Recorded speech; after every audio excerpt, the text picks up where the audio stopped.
ball, I know I make it look easy. Yeah. Mayweather with the defense. I don't care what a critic gotta say, I got them picking up the pieces. That me, you really playing with your life, I'm about to come and run it all back. I'm the new era, about to snap back. You ain't fitting for it, cause you all cap like. Hold up, I shoot my shot, wait, hold up. I'm really about to run this go up. You know it's all net when it go up. Ain't got no other plans, you don't need to understand. Ay, we on overtime, you don't need to understand. Ay, you just show them how to do it when you don't know what to say. Tell me how you plan to win if you plan to play. Moving fast, already gone, yeah, but you bringing me back. Try to double cross me, dog, just let me relax. Stop assuming what we doing.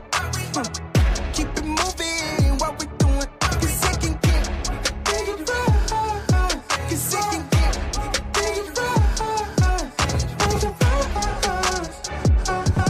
Cause it can get big right.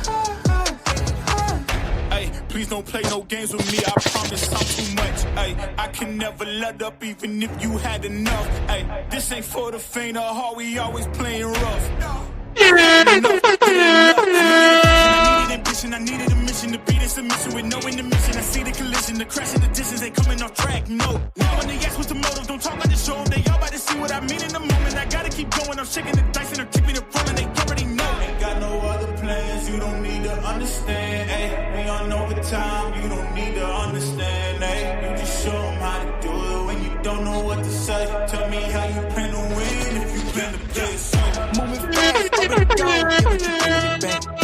Try to double cross me, dog, just let me relax. Stop assuming what we doing. Keep it moving, what we doing. Cause it can get big right. Cause it can get big right. Cause it can get big right.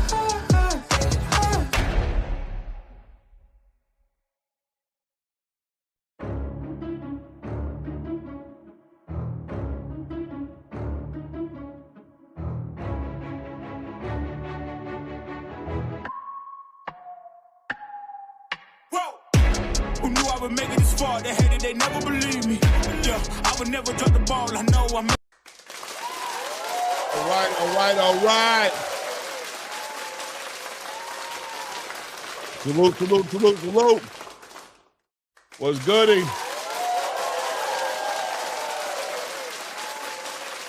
What's good, family? What's good? Shout out to the community, man. Good to see everybody in the building, man. If you were just stepping in, obviously hit the like button, subscribe to the channel if you haven't done so yet. We got fights to call. Am I on time? I don't know, man. I'm breathing hard. I was running up and down the steps, trying to get my stuff together. You see, we pushed the time out a couple of times because, honestly, the undercard was all right. You know what I'm saying? But we really want to cover the main card. And obviously, we're going to jump into the Zupa fight afterwards. Call that up. So let's see what the ladies can do tonight. Ladies, what's good with everybody in the building, though, man? SOB TV, salute. Curtis Robinson in the building, salute. Shout out to everybody on Facebook, on Twitter right now, catching us as we're calling this fight right now. It's the main card here. Caroline Dubois versus Terry Harper. Caroline tries to add another belt to the arsenal. As you know, we know that Caroline Dubois is trying to leverage any type of notoriety she can get into a fight with Alicia Baumgardner, obviously, right? But we also have a pretty decent undercard on this one as well. Shout out to everybody who tapped into the fights last night. We didn't call it here, though, but we watched it, right? We saw Deontay Wilder last night. We saw some good talent. I really liked the undercard, last night's undercard, too. Really decent undercard. Shout out to Amir Anderson. Really somebody I got my eye on, man. Coming out of Syracuse, New York, I really slept on him, man. Kind of went under the radar for me, man. Seen him last night. Great performance by Amir Anderson. We got a new WBO, I want to say, middleweight champion or interim title holder in Denzel Bentley, who put on a decent performance as well. Nothing that crazy or special, but good enough, right? He did his job, man, and got a stoppage at that. So we got to give him his flowers as well. One moment. I got somebody at the door. One moment, guys. Hold the line. Hold the line.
Sorry about that, guys. Appreciate you guys holding for me. I had to answer that.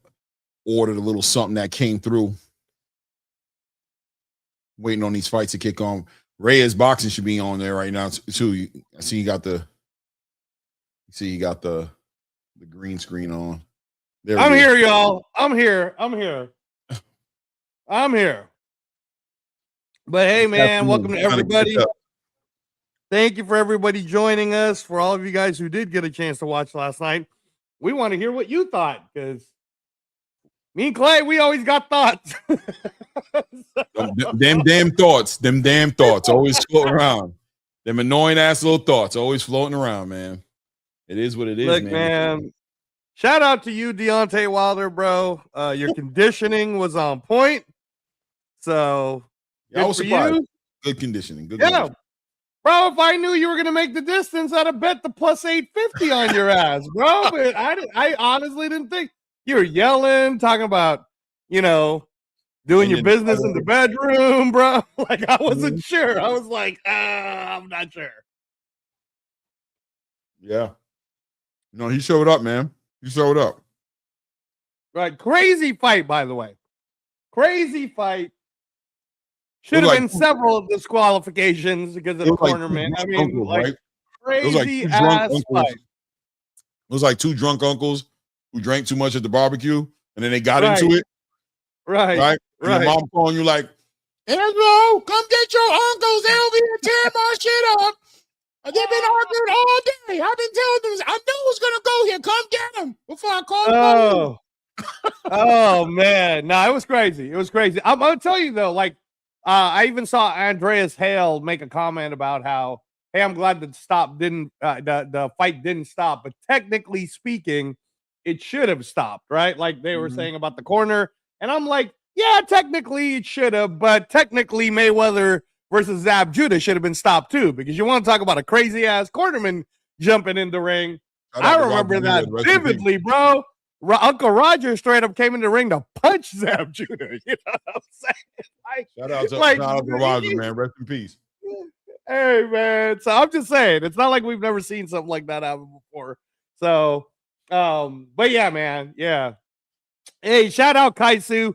Let me tell you something, man, about that Crolla Burn fight, bro. Yeah, I didn't even talk to you about that. That was a good fight, man. Oh my gosh. Look, I was calling Clay because Clay was doing his thing. And I was like, listen to me, man. This is knockout of the year, comeback of the year. This was crazy. But when you finally got to see it, Clay, what did you think of that crazy ass Crolla Burn fight? I think it's legitimately a fight of the year candidate, knockout of the year candidate too. But you gave it knockout of the year already. I'm not ready to do that just yet. I gotta really think about that. It was a great knockout, but it was definitely a fight of the year candidate. And it's definitely a knockout of the year candidate as well. I'm not ready to give it all to him like that. But what a fight, man. What a fight. Just the comeback, bro. The coming back was crazy. Because honestly, in the first round, they could have made an argument to stop it. When he got knocked down that third time, I was like, man, I don't know. But I even saw on the second knockdown or in the third knockdown, I saw him looking straight at Eddie Hearn. And Eddie was like, bro, calm down, breathe, man. Just take the count so you don't stumble when you get up. He kept going for it. Bro, yeah, no, exactly, Kaisu. I mean, everybody was thinking that, bro. Everyone in the arena was thinking, stop the fight, bro. This guy's going to get hurt. And shout out to William Crolla, little brother of Anthony Crolla. Shout out for him that on a domestic level, he was able to save a fight like that.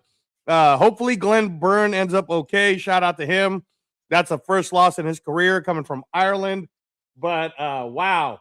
Now, and that's the kind of shit, like that's what I'm talking about is see, and you and I always talk about this, Clay. I tell you, man, the UK system of boxing, they really know what they're doing. They really know how to like bring people up. Because you take a look at William Crolla, he's only 27 years old. So now he's 10-1, but he's already been tested in the domestic level. He lost the fight. He shouldn't have lost. He already had to come back from a fight that was like a barn burner. You see what I'm trying to say, bro? Like, I wish America had more of something like this for people. Oh, wait a minute, Clay, they do. It's called Zuffa boxing. That is what's happening now. Yeah, man. Man, shout out. I went on the Boxing Voice today. I was on there for a little bit cooking with Ness and round one, and that was fun, man. Bringing it back a little bit, you know what I mean? Going a little old school. We're talking about some things on there. Round one, you know, standing firm behind the sanctioning bodies and, you know, going against Zuffa boxing, doesn't want to see Zuffa boxing, you know, be in conversations for lineal titles and things of that nature. And got very possessive with the idea of collecting sanctioning fees. Like, with my sanctioning fees, I'm like, whoa, hold up, your sanctioning fees? You're collecting sanctioning fees? Let me find out. I didn't know there were your sanctioning fees. I don't know at what point in time, bro, did boxing fans become fans of sanctioning bodies over fighters, bro. I really don't. I don't know when it became cool to boycott fighters in boxing. You know what I'm saying? To say, I'm not watching fighters fight because they're not being loyal to sanctioning bodies. I don't know when that happened and when that became the cool thing to do, to where people can just say it so boldly and people to support it like, yeah, man. Like, what are we talking about? What in the world are we talking about, bro? When we're putting fighters on the side and we're putting sanctioning bodies at the top of the to-do list, you know, and the most important things. The most important thing we got to do is hold down the sanctioning bodies. When did that happen, bro? Yeah, I don't know, bro. I mean, I'm glad that you're you haven't been on the Boxing Voice in a while because you've clearly been busy. You know, shout out to everybody who continues to subscribe to the channel. We're in the trajectory of hitting that goal of 5,000 subscribers before June. So hopefully you guys continue to help us with that. The numbers are climbing. People are loving all the reality check series, the Rain Report, the Read the Ring. So yeah, man, we busy. But what we're busy doing is just giving the reports, right? Giving the facts. I've even seen that on some of the casual fans' comments where they literally say, hey, I'm a casual fan and I love ATP Combat Media because you guys are just giving us all the information, right? So I'm with you on this, Clay. I don't know at what point people start becoming fanagers and caring about fucking sanctioning bodies. And like, I don't give a fuck, guys. I want to see fights, right? Like, I'm not gonna lie, I like watching the two uncles fight yesterday. You know, I mean, I'm good with it. I'm good. I mean, as long as you didn't try to lie to me and tell me that somehow the winner of this is some world title contender or some bullshit like that, then I'm good. Don't lie to me, man. Don't mess with my intelligence, Clay. I'm too smart to be told that Deontay Wilder is in a top 10 conversation. I'm too intelligent for that shit, right? So no, bro, I'm all in on Zupa. In fact, you know who else is all in on Zupa right now is Algieri, and even Paulie Malignaggi couldn't hate on Zuffa Boxing 5. Really? Because they know a lot of the fighters, and they were like, hey, man, if you guys know, then you know that this is actually a really good card. And then even Paulie said, yeah, you know what? This is actually higher level. This particular card is even higher level-wise than a Pro Box card. And then when they were talking about the prospects. So, and that's what I was trying to say is I'm like, you just because you're not familiar with a name doesn't mean these fighters aren't good. The reason why you're not familiar with the name is you've been used to people like other promoters. I don't even want to say the promoter's name, but other promoters hiding fighters like these guys you're going to see on Zupa 5 for so long because they're trying to always promote A side, B side, and they're trying to sell you dirt and calling it water. You know what I mean? So yeah, bro. Shout out to the real ones. Shout out to Pro Box too for putting together really good fights. So yeah, man. No, I was all in on that Misfits Pro card. That was a good card. Yeah, it was funny because they kept on trying to flip the script on me, but I'm just like, I mean, this is just a new world that I'm in. You know what I'm saying? To where, you know, these belts around me are becoming the most important things. And by the way, for the people who are wondering when I'm pulling down these belts or whatever have you, I don't know if I'm pulling them down, but I definitely plan on adding and changing some things on my background because, you know, these belts sometimes get too much attention and it's not about the belts. You know what I'm saying? Shout out to the champions and the people who wear the belts. You know, that's what it's about. But the sanctioning bodies has never been about that for me. You know what I mean? Shout out to everybody in the building, man. Tree said it, man. That was some new shit. Anyway, we're at round 1 right now. Checking out Garcia and Dolan right now, holding the center of the ring right now. Let me move because I moved my television off the line a little bit, so I don't see the. Oops, sorry about that, guys. There we go. Garcia and Dolan here. About to be the end of this round right now. About 35 seconds left here in this round right here. Haven't really scored this first round here. Looks like Garcia is pretty much pushing the pace on this fight. Dolan trying to get control of it and control the range of this fight right now. Southpaw versus an orthodox fighter right here.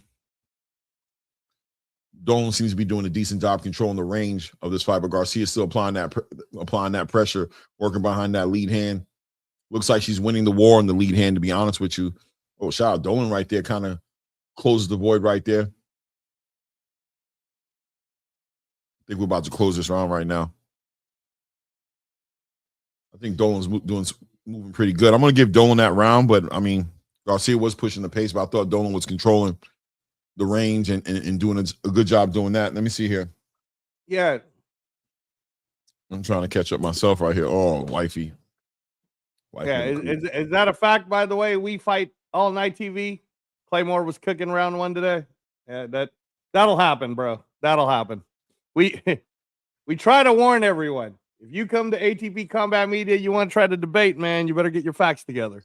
Because it's not an opinion-based show. It's a fact-based show. Yeah. So, so guys, with this fight right now, it's for the IBF 115-pound championship. Emma Dolan is the undefeated lady from the UK, 8-0. But Irma Garcia, 25 wins, only to 5 losses, 1 draw. She's good, guys. She's very, very, very good, even though she is older. But older is not that bad. Yeah. Older ain't bad. She defending that title. Second. And I don't know about that first round, by the way, Clay. Could have gone either way, but go ahead. Yeah, I honestly, I wasn't even calling it all the way because I was so busy setting up stuff and moving stuff around, getting text messages. Right here looks like the referee is stopping the fight, giving some instructions here to Dolan for some hitting behind the back tactics. Dolan got those long arms, those looping shots right there, kind of catching Garcia, who's trying to push the pace and get inside. Dolan hitting in the back of the head a little bit, but there we go. Back to the center ring, minute 15 seconds left in this round right now. Garcia continues to work behind that jab, shooting that straight left hand to the body, sitting in that southpaw position, trying to control it with her jab. But Dolan doing a good job of of countering her with her straight right hand as well, using her lead hand as well to the body. But that straight right hand is probably going to be her ability to get that, keep her foot on the outside of that right foot of Garcia and shooting that right hand down the middle. Yes, that's pretty much what she's doing. She's doing a good job of stepping out to the left and letting that right hand go, but Garcia also doing a good job of catching a lot of those shots on her gloves. 40 seconds left in this round right here. Still a very competitive fight. Kind of hard to give anybody a complete edge in it. Garcia tried to time out. Oh, hit Dolan with a straight left hand that drops Dolan right on her backside. Dolan got hit with that straight left hand. Trying to get it back together right now as the referee's on 8 count. Dolan confirms she's good to go. 15 seconds left in this round right now. Let's see if Garcia can try to close it up. Walking her down, big straight left hand, knocks her out again. Knocks her on her back again. This time it looks like Dolan might not get up. Dolan's trying to get up. Very hurt right here. Looks like she might get saved by the bell right here. Has her gloves up. Stay down. Garcia able to work. That's a very clear 10-7 round right there. Very clear 10-7 round right there. Dolan meets her right there in the middle. I thought the round be over by now. Am I missing something here? They still fighting. What's going on? They still fighting, bro. Didn't the clock go away? The clock is done. What's going on? I don't know if the clock was wrong. Is it a 3-minute fight? Yo, she's drugging it up out of her. Hold on. Okay, there you go. There's the bell. Nah, something happened, bro. The bell had been went. The time went. I don't know. The timer could have messed up. I don't know. That's a graphic timer. Well, I'm just saying she caught a beating for it. I'm saying Dolan caught a beating for it. I thought she would have got saved by the bell. She almost got cleaned up. Well, let me tell you something right now. Like I told you guys, didn't I just say that 44 doesn't mean that much? And Irma Garcia, man. What's that? Yeah, Irma Garcia is 44. She's the defending champ. She got a lot of experience, man. She got over 31 fights. She's been around, pause, but she got to be around, bro. It's all good. Yeah. Get around. But yeah, man. Dolan at 8-0. She wasn't ready. What's good? What's good, Alan? What's good? Go ahead, Clay. Here we go. Like button, subscribe to the channel. Yeah, let's see if Garcia is able to capitalize on what she did to Dolan. Dolan, once again trying to shoot that right hand down the middle. And the same thing with Garcia, really keeping her foot on the outside line, was able to bring that left hand right down the middle and tap Dolan twice, get her down twice in that last round. So let's see what she's able to capitalize on now, what Dolan plans on doing now. Looks like she's trying to control the distance, but Dolan kind of jumping in there a little bit with her offense when she gets letting her hands go. Garcia got good timing and knocks her down again with another straight left hand. Now her head is up against the rope. She might be done. She keeps getting up, man. A lot of heart coming from Dolan, but Garcia continues to find her with that straight left hand, man. Dolan being very active, letting her hands go. There she is, letting her hands go again, but she's opening herself up to be hit, and she's walking down Garcia trying to get her lick back. I don't know if the experience doesn't letting her know, like, calm down a little bit. Is this a 6-round fight? No. This is a title fight, bro. This is a 10-rounder. Well, this is a 10-rounder. Yeah. So why is Dolan rushing so much? Why can't she slow down and just kind of recover and just? Then she got hit with that left hand again. She's going straight back. Towel gets thrown in by the corner. Towel goes in. Yeah, but listen, we got to be honest, man. There was a good shout out to the corner man who really took her well-being into consideration, because that left hand kept finding her over and over again. I think she's just overcommitting, trying to get her lick back. What do you think?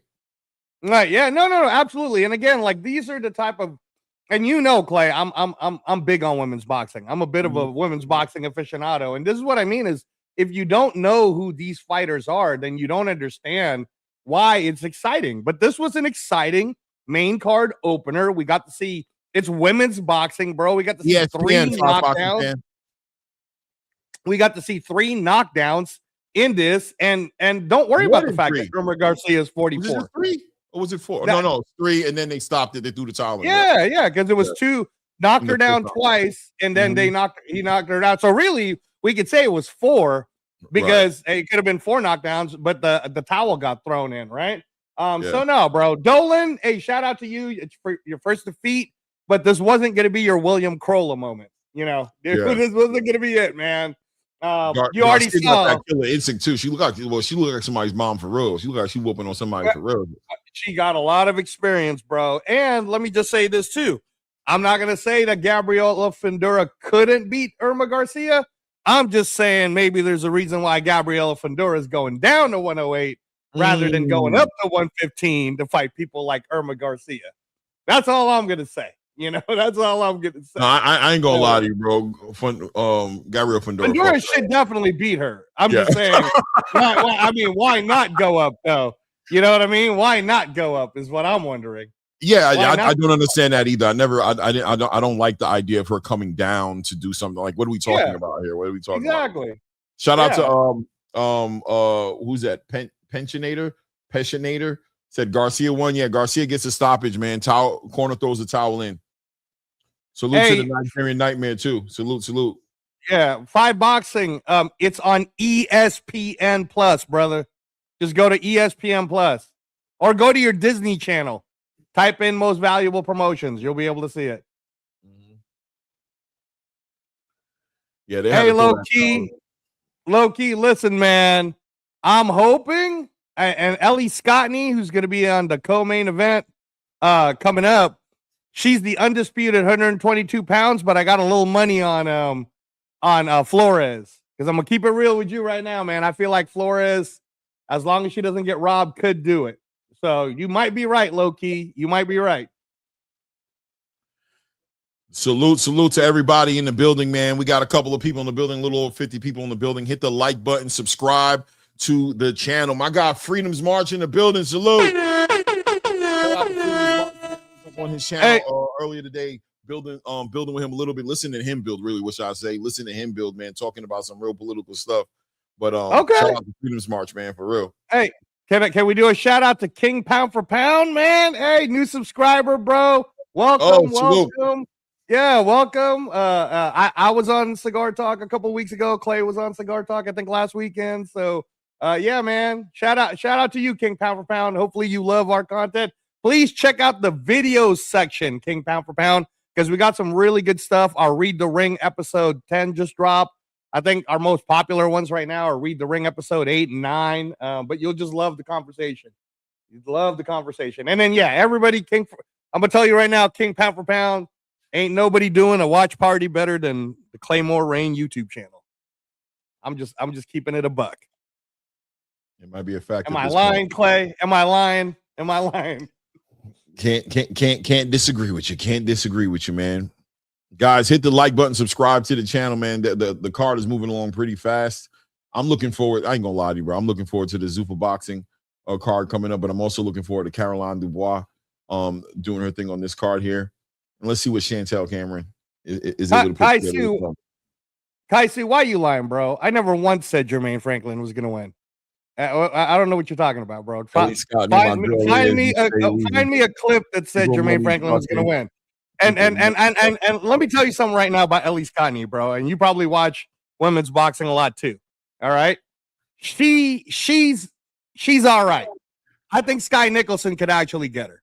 All right. But the reason why you put money, bro, on someone like Flores, if you watch Flores' last fight, is Flores, though she's 4'11", she has a really good counter fighting skill set. And she throws punches on the inside. So at plus, I think it was like plus 900, bro. Anything can happen. So I don't know. For all I know, Ellie Scottney might get injured. I don't know. Anything can happen. Yeah, you don't want to take. You never want to take away a plus. That's why I feel so bad, Kaisu, that I didn't put money on plus 850 on Deontay Wilder winning by decision, bro. I just, I didn't have any confidence that he would even make it to decision. But it's a money thing. So, but don't be spreading out them lies, Clay. I never picked Jermaine Franklin. When did I ever pick Jermaine Franklin? I know you did not just throw my name in the middle of that shit. How the hell did my name get in there? I'm just saying. When did you ever hear me say Jermaine Franklin was going to do whatever? I did. I don't know why. Why am I? How did I get involved? How did you say? Man, you be telling people a lot of shit, man. What did I say? That was between you and Kaisu, bro. What the hell? I stayed quiet and everything, bro. I stayed out of it. He said, "Don't be putting that shit on me, Clay." Huh? What are you talking about? Me? No, bro. No, bro. You know what I mean? Shout out to Moses Atama, man. Hey, yo, man, I was talking to Ness today. Ness and round one. And I was telling him, man, the fight for Moses Atama, man, is that Deontay Wilder fight, man. That's the one, man. Put that one together, bro. Moses gets a knockout of the year candidate on that against Deontay Wilder. The resume looking crazy. The fan base going crazy. The Instagram going crazy. Social media is cooking. You know what I mean? Moses Atama, big money, packing out arenas, headlining pay-per-views. Come on now, man. Let Moses get that. Let him eat, man. Come on, Deontay. Give him a chance at the legend, man. Give him a chance. Give him a chance. Yeah, yeah. No, that ain't happening. Give Moses an opportunity, brother. I know bro. the odds are against him because you are that guy. You are the bronze bomber. But, hey, man, give a young bull a chance. You never know. Bomb Squad is about to be bomb squashed if you fight Moses Itama. Don't do that. Don't do that to yourself, Deontay. Don't do it to yourself. Oh, man. No. Hey, shout out to Blaze. Blaze, shout out, bro. Shout out to Blaze. Shout out to Blaze for sure. Yeah, let's see. Pete, I can't. Is that Pete Chain? Pete Chain. I said Peachinator. That's what I said. I said it's fast. That's hey, what I was able to come up with. Listen, man, a plus 900. I couldn't pass that shit up. I had to put a little something down. Realistically, Ellie Scottney should win, especially because it's her hometown judges. But if she fucks around and makes a mistake, let me tell you something right now, man. Mayerly Flores, even though she's 4'11", that girl knows how to fight. She has really good instincts, good counters, good power. So that's going to be an exciting one. And you guys just saw, this was at 115. You just saw Irma Garcia from Mexico put Dolan down 3 times, damn near 4 times. Them Mexican girls, man, they could bang. They could bang. Pause, Clay. Pause. There's not no pause on the Mexican girls. There's only dudes. Only dudes get the pause, bro. No, but if I say a Mexican girl can bang, I don't want to call her a hoe. For the female, she can do what she do. We pause in homosexual activity. Okay. All right. Let me see here. Yeah, my Nigerian Nightman says, don't do him like that. Hey, bro, he better not do himself like that. Hey, the man talking very, very boldly, bro. Deontay talking about fighting everybody. He said he clearing the division, bro.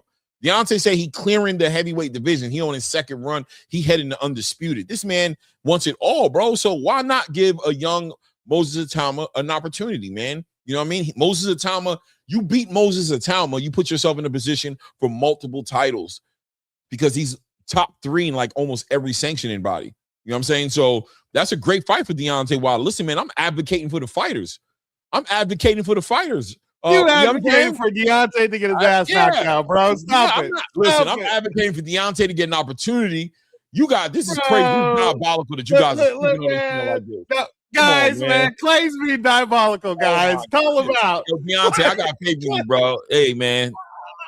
D. Look, man, you trying to get him killed, bro. You trying to get killed. Deontay killed, bro. No way am I doing that. Listen, competitive fights, man. You know what I'm saying? I just want to see him, you know what I mean, get his opportunity, get his fair shake, get his just due. You know what I mean? I'm gonna tell you guys, you tell me if you like this idea, because I was trying to sell it on Clay.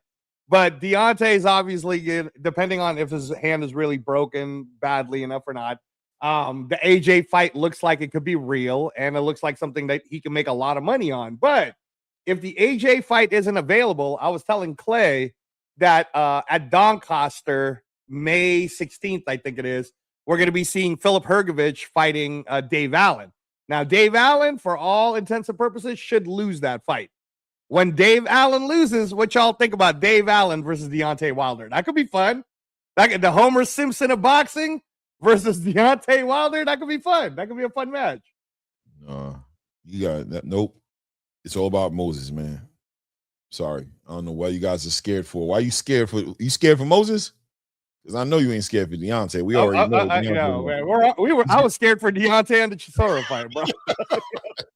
You can't be scared with Deontay, bro. I said let him run that with Moses Atama, man. Let him get right back into the conversation. He got his tune-up, man. Derek Chisora was his tune-up, man. He ready to go. He got all the rust out, you know what I mean? The ring rust. He ready to go. Hey, Treese, man, don't do me like this. All right. I'm trying to get Deontay paid. All right. Dave Allen is a moneymaker. Everybody knows this. Dave Allen sells out his own arena. No, but Dave Allen's not a pay-per-view headliner. It doesn't matter. I don't need it to be pay-per-view. I'm just trying to get Deontay some bread, bro. A little bit more money. Blaze, don't do us dirty like that. You know who Dave Allen is, bro. He's the Homer Simpson of the heavyweight division. Blaze, come on, man. Dave Allen knocked the hell out Johnny Fisher last year, the knockout of the year candidate, bro. Come on. Blaze, man. I'm not trying to get him KO'd. Y'all sleeping on Deontay, man. Toledo, tell these people this dude is ready to go. You seen enough? You seen enough? You know what you're looking at, man. The total package. This dude is back, man. He letting his hands go. Oh my gosh. Guys, check out Claymore Reigns' reality check that he dropped earlier.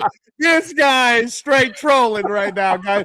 Because he's on record talking about, I don't know, is Deontay back or not? Is he really?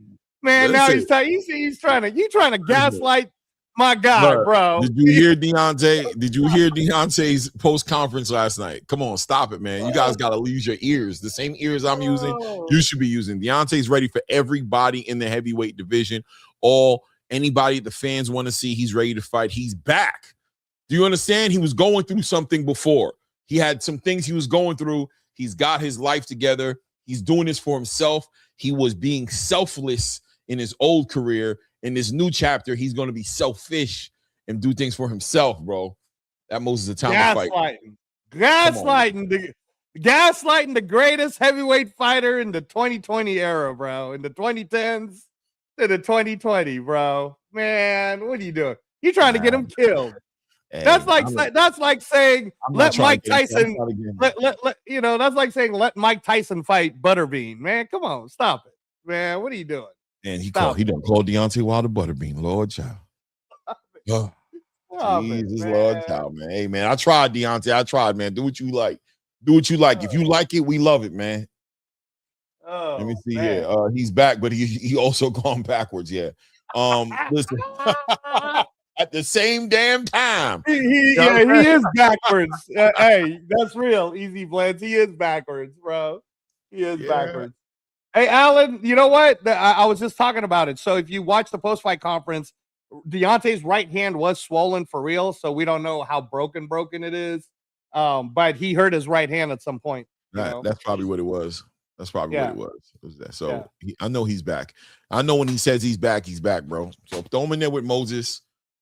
Let's get it done. Let's set that up. Moses needs a big fight, signature fight. That's a big signature fight for his record, having Deontay Wilder on his bucket list. And if he knocks out Deontay Wilder, you know what I'm saying, then Alexander Usyk don't got to worry about fighting Deontay. You know what I'm saying? He could just get to Moses, the dude who did Deontay dirty. You know what I mean? Bro, it's what it is. Listen, Moses, you need to get that WBA belt from Murad Gasayev. That's what you need to do. Is it a fracture, Curtis? Is that because we don't know if the doctor said if it's a fracture yet. I need to hear a doctor say it's a fracture. Yeah, he was trying to say he thought it was a Deontay was trying to say he thought it was a fracture as well. He was moving his fingers though and all that stuff, you know what I'm saying? But fractures, you know, you can move your fingers. Right. Whatever it is, you know what I'm saying? He'll find out when he gets to the state. And at this point, I'm not really about believing Deontay Wilder and his medical theories, bro, because he was talking crazy about He's sleeping. Listen, man, I got all faith in Deontay. I say put him in a big fight, bro. You guys are sleeping on him. I'm saying put him in a big fight, bro. Hook him right up, bro. Line him right up. You know, AJ obviously is a fight that is a legitimate option for him, and I think it's a money fight. So if that fight is the fight, take it. But yeah, make big fights, man. Maybe the competition to make him step it up. Maybe that's what it is. Maybe if you keep putting him in there with the Dave Allens and the Homer Simpsons and all those guys, maybe that's keeping him trapped. You know what I'm saying? The beast will be unleashed if you put the right opponent in front of him. You know what I'm saying? Right. Sometimes you need that fight or flight to kick in. You know what I'm saying? To turn on those juices. You know what I'm saying? Man, let me reel this back into real boxing. Hey, bro, you know what's so crazy? Angelo's like the biggest Deontay Wilder. He feels like he's so understated and underrated and undercelebrated, right? I get into these, but look at Reyes. Just don't want to do it to Deontay. Just don't want to do it to him. Don't do it to my guy. He's like, Don't no. no, man. Hey, good. Look, hey, shout out to all you guys who are live with us right now. We're doing the watch party. We're waiting for the Chantel Cameron fight to get started. This is going to be Chantel Cameron's campaign at 154 pounds. If you guys don't know anything about women's boxing, then all you need to know about Chantel Cameron is she's the only person on record to have ever beaten Katie Taylor. So that's all you need to know. Chantel Cameron was the former undisputed 140-pound champion. Katie Taylor tried to step up. Katie Taylor lost her, and then they did a rematch in a very controversial decision. But that's Chantel Cameron. So it'll be very interesting. And the reason why, if you guys are watching it on Disney or ESPN Plus right now, that you see Michaela Mayer in them black leather pants talking about shout out to Michaela Mayer, her black leather pants. Right. Is because she is supposed to be fighting Chantel Cameron next. That's what's supposed to happen. Currently, right now, Michaela Mayer holds a belt at 154 pounds. So we will see. Let's see. And then, yeah, Kai Su, respectfully, bro, Ellie Scotney is not the most skilled female boxer right now. Respectfully. Not even close. Not even close. But she is very skilled. And we're going to find out tonight if the skill set continues to move up. Curtis. Yeah, that referee last night. I'm gonna tell you, he's a little biased. That referee last night was trying his best to keep this fight a fight, man. He was trying to do the work. You guys, shout out to the referee. What are you talking about? I'm all about the referee. The referee was trying to keep the fight, you know what I mean, doing his thing, man. He was trying to help Jasor out a little bit, you know what I mean, from time to time, trying to help Jasor out. A little bit. You know what I mean? Hey, bro, that's that home field advantage that comes with the territory, baby. You know what I'm saying? You know what I mean? Comes with the territory. Hey, yo, brother, he let Deontay get away with a lot as well. Deontay with those chop shots down and hammer fists and all that shit he was doing. And there were times that Deontay was holding Derek Chisora with the ropes. He had his arm around the ropes, holding him. There was a lot of nasty work going on in that ring last night. It was hard for the ref to keep up with that. Them dudes was like I told you, two drunk uncles getting it in, bro. Two drunk uncles getting it in. He'd have been calling penalties all night, bro, on both sides, bro. So, you know what I mean? Oh my God. Did you see the first or the second round when Deontay pushed him over the top of the ropes and was kind of hammering down? I thought it was WWE. I thought they were both about to flip out the ring like I thought it was going to be a flip off the ring too, which would have been cool. But I was like, the ref worked hard last night, bro. He was definitely in the middle of a lot of nonsense, you know what I'm saying? Trying to keep these guys on the same page, try to keep them on the even playing field. Shout out to the ref, man. I think people are going really hard on that ref, man. He had a hard job last night, man. There was a lot of nonsense going on, bro. And two big old dudes trying to get it between them and say as much tying up it was having. Like, come on now. Come on, man. Shout out to the ref, man. He was making lemonade last night, bro. He was definitely making lemonade last night, man. If you guys, hey, Cam 804. If you want to know where me and Clay are watching it, if you have ESPN Plus, you can go check it out there. It's on the most valuable promotions part of ESPN Plus. It's also on your Disney Plus if you guys have Disney. And if you don't have either, then go get that Fire Stick out. So, boys is outside. And if you're in the UK, for our UK listeners, you obviously know this is on Sky Sports because it's nighttime over there right now. So. Right. Looks like they're getting the building ready. Look like they got the lights coming down, bro. They're trying to get it ready to bring out the fighters. The announcers in the center of the ring waiting on the cue. Here we go. Ladies and gentlemen. Let's see here. Alan said they agreed not to box each other. It was in the contract. Yeah, bro. I mean, Deontay Wilder was telling Derek Chisora he loved him in the middle of the round, like I'm in the corner and said, "I love you." Bro. That was the craziest clip, bro. He was like, you know what it was? It was like the Ric Flair versus come on, help me out. Shawn Michaels, Ric Flair. Remember the Ric Flair? Ric Flair, when Ric Flair was doing his thing, it wasn't Shawn Michaels. It had to be it was the retirement fight. Clay, come on, help me out. The retirement fight. But it was not the Shawn retirement Michaels. Shawn fight. Michaels was a WWF fighter. Ric Flair was an NWA fighter. I'm trying to remember who it was, but remember, I swear to God, I thought it was Shawn Michaels, but he looks at Ric Flair, and right before he does the side kick, he goes, "I love you," and then he kicks Ric Flair, and then he pins him. Come on, Clay, you're a wrestling guy. You should know. Help me out, chat. Yes, chat. Who did Ric Flair fight when he was retiring? And then did Ric Flair retire at the WWF? Yeah, WWE? bro. That's why he retired. WWE. Low key. Who was it? Wasn't it Shawn Michaels? Tell Clay it was Shawn Michaels, bro. I might be wrong. Oh, see, Bull Boxing says I'm right. Bro, it was Shawn Michaels. See, Toledo Trees is even saying it. I'm telling you, Clay, pull up that clip, bro. Shawn Michaels, he straight up was like in the corner. Ric Flair was just like standing there all concussed and shit. And then Shawn Michaels is like, "I love you." And then he does that side kick. Bow! And then he pins him. Sweet chin music, man. Okay, I didn't know. I don't remember that one, man. I was big on WWF back then too, but I don't remember that. I don't even remember Ric Flair being in the WWF. Wow. Here comes Chantel Cameron making her way to the ring. Yo, Chantel Cameron got a light little tan on her, bro. I like her. She got a light little little melanin to her, even though she's white. Oh man, you crazy. In comparison to these other UK chicks, they be pale as hell. She like she got a whole little energy, a whole little melanin energy about her. Oh man, you crazy, y'all. Hey, Chantel Cameron walking in with the same uniform as Deontay's uniform. Remember Deontay's uniform? You know what? The same one. Elizabeth Ochoa had Deontay Wilder energy when she was coming to the ring, right? She had the mask on. She had the black outfit. Yeah, Ochoa. Yeah. No, Elizabeth Ochoa's a bad mamma jamma. Pay attention to that girl. With that energy, man. Let's see if Chantel. I know that that Michaela Mayer has her eyes on this one, right? Yeah, no, because Michaela Mayer had picked up the 154 belt. Chantel's going for this. I think this is the WBO now. So it's supposed to be the two of them meeting each other next. And again, Chantel Cameron, great resume, former undisputed champion, only person to beat Katie Taylor on paper. Michaela Mayer and Chantel Cameron, that move some needles. I'm feeling like this looks like the same size of the place my cousin had her wedding, bro.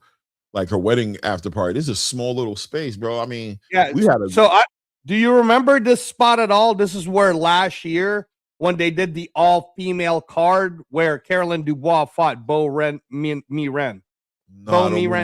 Korean girl. You don't remember it? Okay. I don't remember the spot. I remember the fight, but I didn't pay attention to it like this. I don't remember. Shout out to Curtis Robinson in the building, man. Bulbous Boxing Academy in the building. Salute Sean 0889 in the building.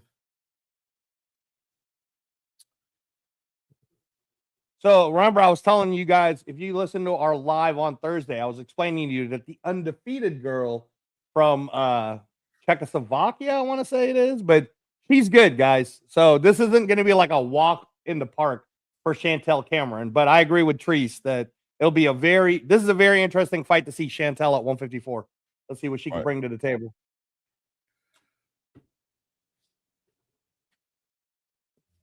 She had her picture was ugly, man. I ain't gonna lie. She looked better without. Yeah, in real life, right? She looked better in real life. Her picture, she had this like, I don't know. She looked weird. She don't look bad here, even though she's still looking. But she don't look bad. I'm here for the fights, Clay. I'm not trying to judge. Listen, this is part of the game when it comes to calling female boxing for me, bro. I ain't gonna lie, bro. It's hard for me to get around it, bro. You know what I'm saying? It's part of it. I'm sorry, bro. I can't help it, man. It's just like I'll be fighting it back if I don't say something, man. It is what it is. Man, we should put up a poll right now. When you guys watch women's boxing, are you here to watch the skills, or are you here to watch? I'm here to watch the skills, but why are we doing this part? This part ain't. It is what it is. As soon as they start fighting, I'm lit. I'm ready. I'm all dialed in, bro. I'm gonna call these fights. You know what I'm saying? All right. Hey, man. This is part of the game, man. They showing stomach and stuff, you know what I mean? Cleavage and whatnot. What you want me to do? Good Lord. Shout out to Alicia Baumgartner. I'm trying to tell you, y'all can act like y'all ain't peeping that when Lisa pop out. Y'all know y'all be like, all right, Lisa, braids is tight, baby girl. I'm here to watch the chance. I'm here for the beat downs. I'm here for that too, man. I'm here for all of the above, man. Let's get it, man. Low key though, Chantel kind of like got her on the, you know what I mean? Chantel got a little bit of gang. I don't know. Let's see what they find out. El Capo in the black, Taskova in the teal. Let's go. As both ladies about to take center of the ring here. Referees cleared it. Let's go. Both ladies stepping out in that orthodox stance right there. Immediately, you see Koskovia trying to take the center of the ring, throwing that big overhand right, stabbing to the body. I feel like she's fighting a little short, being that she's so tall. Look like she's fighting a little short, trying to put that pressure, a little Sebastian Fundora type of energy, trying to really let her hands go. Cameron taking her time right now, just working behind that jab, going to slow the pace of this fight down immediately, not going to allow the pace to be dictated by this girl and really walking her backwards right now. Nice straight right hand lands for Chantel Cameron, working behind that jab right there. Good head movement. Nice overhand right again, comes over the top. Nice right hand to the body, check left hook to the body. She's letting her hands go back on that lead hand as Koskovia is really just trying to set up the big hand, big right hand. She's really winding up on that power shot, man. Look like she's looking for the real kill shot here. And Cameron just taking her time, just walking down behind that lead, man. About to hit the 2-minute mark here. 3-minute round, by the way, ladies and gentlemen. Nice straight right hand and the check left hook lands for Cameron.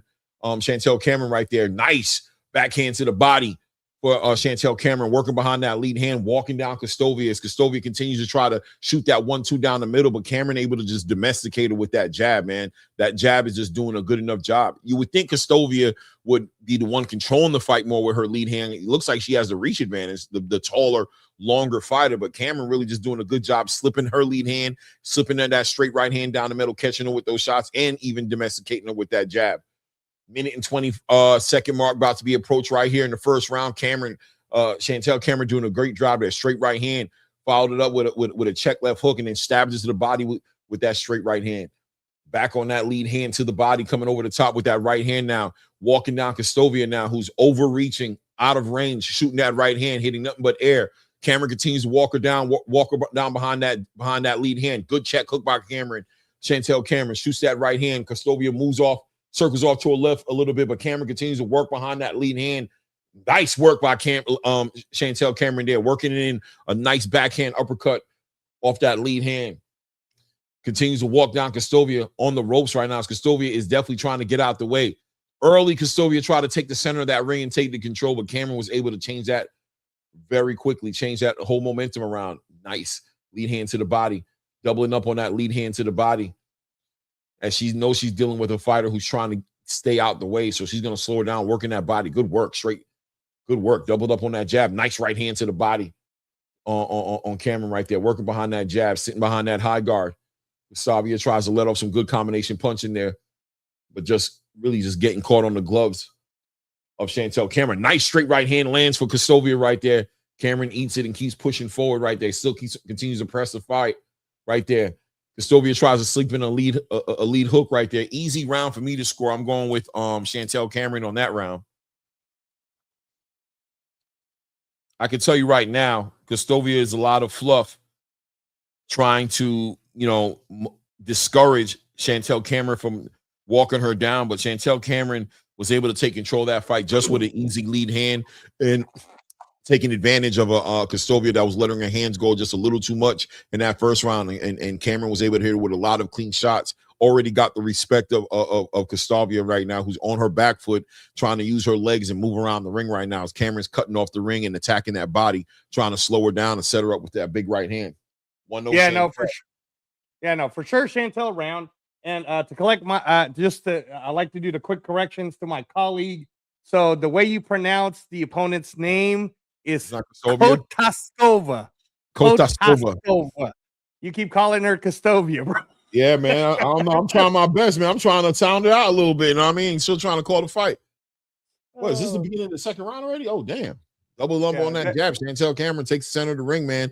Working back on that jab, man. Kostovia is working trying to work her lead hand, trying to get that respect. Cameron does not have any respect for this girl's ability to hurt her right there. Nice right hand lands for both of them right there, but because Kostastovia got pushed backwards right there. Nice backhand to the body. Body work by Chantel Cameron, working behind that high guard, using that lead hand to control Kostastovia. I wonder if her first name is an easier name to pronounce here. Kostastovia trying to hold it down a little bit, trying not to go backwards, now circling, trying to control the center of the ring, wants to stay off those ropes. Nice straight right hand lands for Chantel Cameron. Rips a right hand to the body again on Kostastovia, who had to circle out to her left to get out the way there, trying to use some lateral movement instead of going backwards there. How much power? Probably can't get that much power off of her back foot, so she doesn't want to necessarily go backwards. Trying to hit her with some clean shots. Good boxing from Michelle in this first round, in the second round here. She's boxing, but Chantel Cameron is still controlling it, but now she's holding it down a little bit better, holding the center of the ring a little bit, letting her hands go. You could call her, Clay, you could call her Michaela if you want to. There we that go, way you Michaela. don't have to do. Good. Because I definitely called her Michelle. That definitely happened. That definitely happened. Good work here by both girls now standing in the center of the ring right here.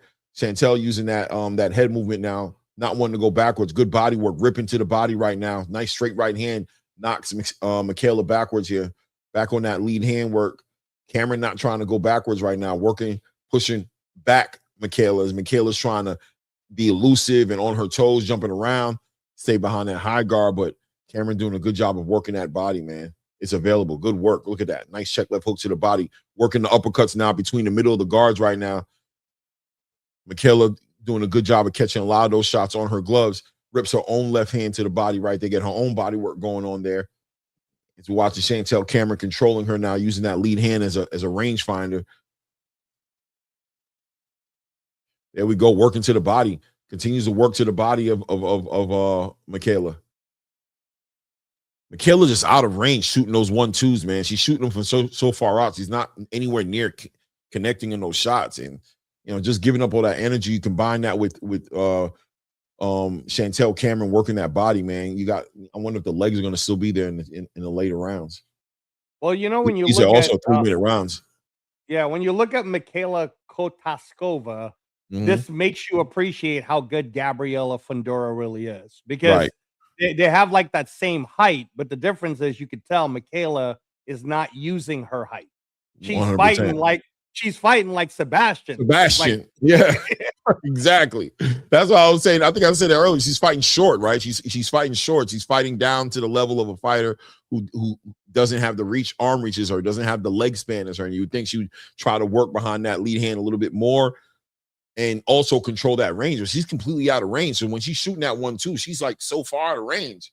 It's like, but shout out to Chantel Cameron, who's not going backwards. She's not letting that scare her. She's slipping those shots and capitalizing off how open Michaela's leaving herself. Yeah, no. And this is what I'm saying is, like, Chantel Cameron being a former undisputed champion, being in the pound for pound list, like, she knows what she's doing, in terms of, let me close the gap, right? Threes, bro. We try to call the fight straight. It is what it is, man. Round 3. I just want to round 3. Let's go. Chantel Cameron holding the center of the ring here as Michaela continues to control the outside of the ring right now, trying to work behind that lead hand, coming over with some big overhand rights. But look at Cameron, man. Honestly, Cameron's really just masterclass whooping her backside, man, working the body, cutting the ring off. Really, it's amazing to kind of see her walking down Michaela this way. Michaela's not able to give her no resistance right there. Look at her, man, working to the body right there. Good work to the body by Michaela. Tries to get up under that shot, shoot over her own backhand over the top. But Cameron doing a good job of catching a lot of those shots on her gloves. And like I said, the most important thing I see from Cameron is that she's not losing positioning. She's slipping the shots, catching shots on the gloves, but she's always there for that counterpunch, man. Nice left hand, straight left hand lands for Cameron right there. Back on that body, man. Uppercuts, working. Chopping down the big tree in front of her. Nice work to the body, man. Another right hand to the body. Big check left hook to the body by by Cameron. Cameron really committing to the body this round here, really ripping to the body here, left and right hand to the body right now. He's trying to set up that uppercut to go ahead. She's trying to get her to break open that guard, but that body work from Cameron is not taking any excuses, man. And now starting to implement an uppercut in there, trying to get in between those guards right there, but she's relentless to the body in this round. Minute and 20 seconds here in the round here. Nice stab to the body by Chantel Cameron right here. Continues to work that body. Michaela really trying to get away from this. Big overhand right lands for Chantel Cameron right there. It looks like it hurt her a little bit right now as overhands. Michaela's resting on the ropes a little too much. Takes the center of the ring. Nice uppercuts are starting to break through, by the way. Ripping to the body. Rips a right hand and a left hand to the body. Continues to rip right and left hooks to the body of Michaela right there. Nice work.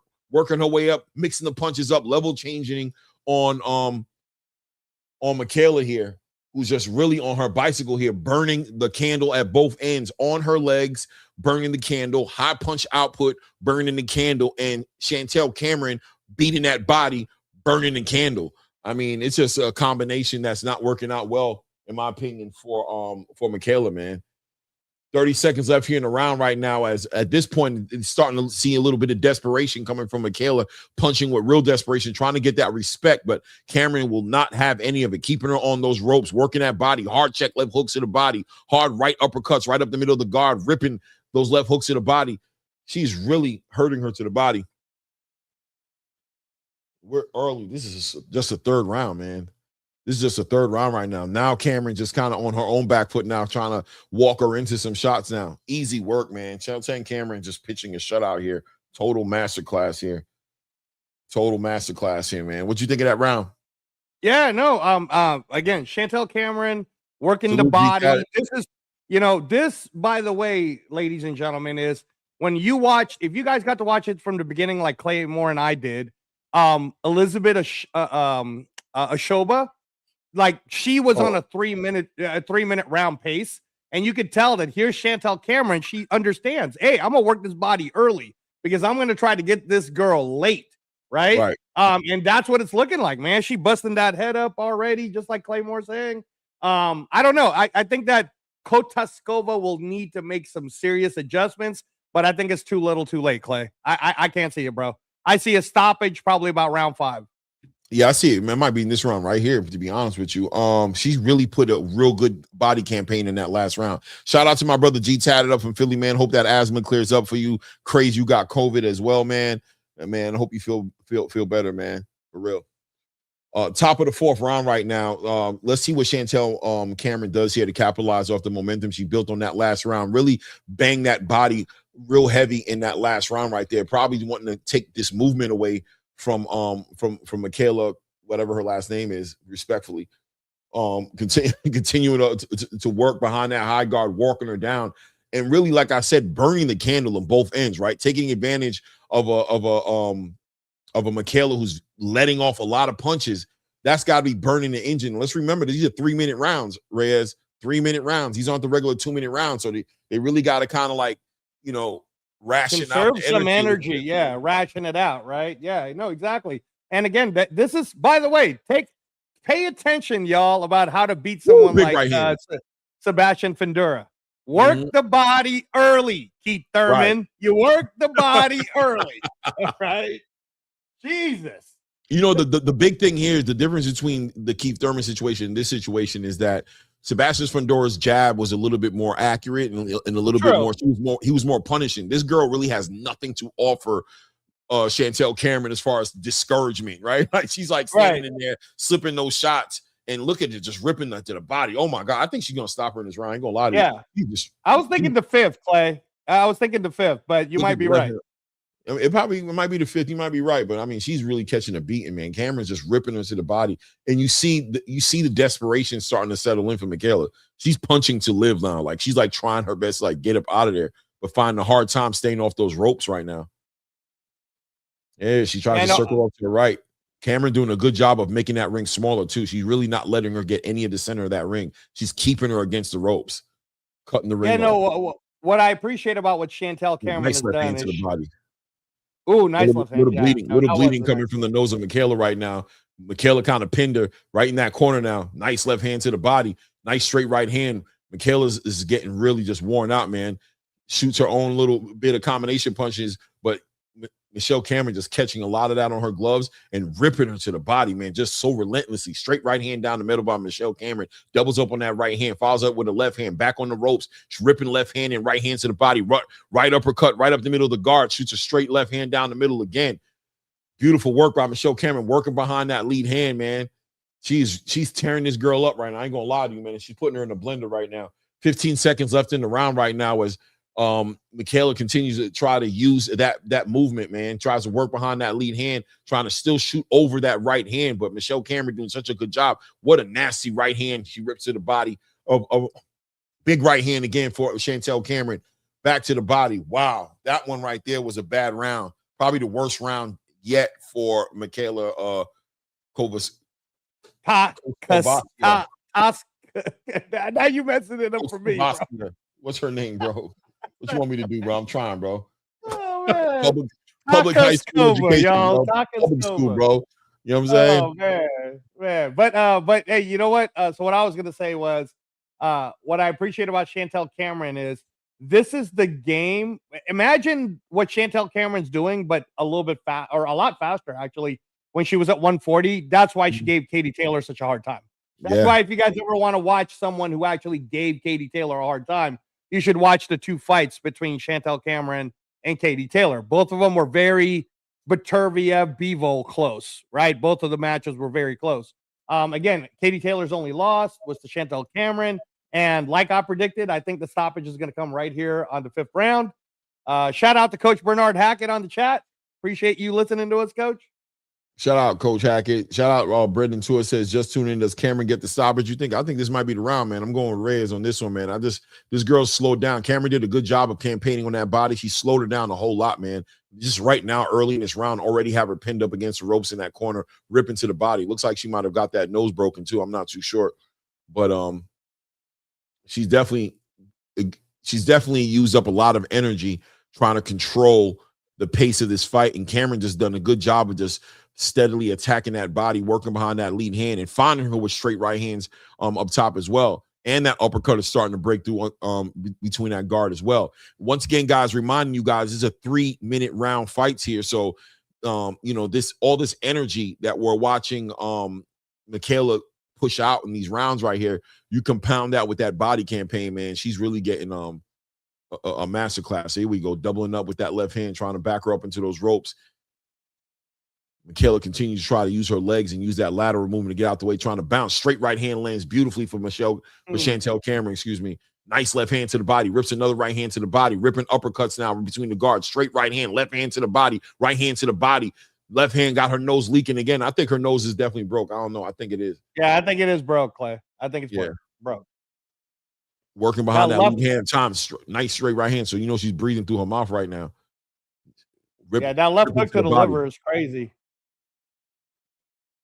Yeah, she's trying her best to stay off those ropes, man, but it's not easy. Cameron doing a good job of taking ring generalship, taking that center of that ring and not allowing her to use any in the middle of that ring. So she's on the ropes this whole entire round, whether she's using that lateral movement to a right, to a left, it doesn't matter. She's ending up on the ropes. Nice check left hook catches Michaela on the way in right there. Michaela's punching 1-2s, very, very discouraged here, very desperate 1-2s here, kind of letting them go, but really, just like I said, out of range since round 1, been out of range shooting those 1-2s. There she goes. She shoots a 1-2 to the body, stabbing Cameron to the body, but Cameron times her out perfectly. And that time she comes in and catches her with a right hand on the way in, rips another left hand to the body, right hand to the body, right left hand to the body, right hand to the body again. Continue to work, pushing Michaela backwards. 35 seconds here in the left here in this 5th round. And she's just punching with desperation. Beautiful work by Chantel Cameron, man. Yeah, no. Chantel Cameron in the gold, El Capo, as they call her. She's doing work. She's doing real work. Chantel does have a little mouse on her left eye, just so that you know, Clay. Yeah, she began. Big right hand catches her right there. Looks like it hurt her. That right hand right there hurt her. She got hurt by that right hand by Cameron, man. Really caught her. Cameron sitting behind that high guard. Oh, end of the round. Oh, man. Oh, she made it out. She made it out. She made it out, man. She made it out. That was damn near a 10-8 round, bro. That was a 10-8 I round. can't believe it. There she is. There's Claymore's favorite fighter, y'all. Yeah, that's my girl right there, man. Hey, yo, look how confident she is. Look how she's walking. Look how determined she is, bro.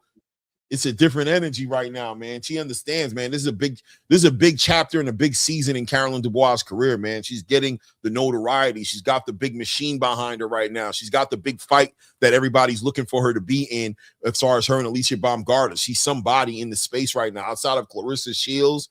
And, you know what I'm saying? Like, who else is what's the biggest fight right now in female boxing? I think there's an argument there to say that it is Caroline Dubois and Alicia Baumgartner, right? The biggest fight. I mean, I could argue that the Lauren Price Clarissa Shields fight could be a bigger fight just because 2 gold medalists against each other. Lauren Price, you saw it yesterday, bro. Lauren Price sells out her own stadium, or her own arenas. She's good, dude.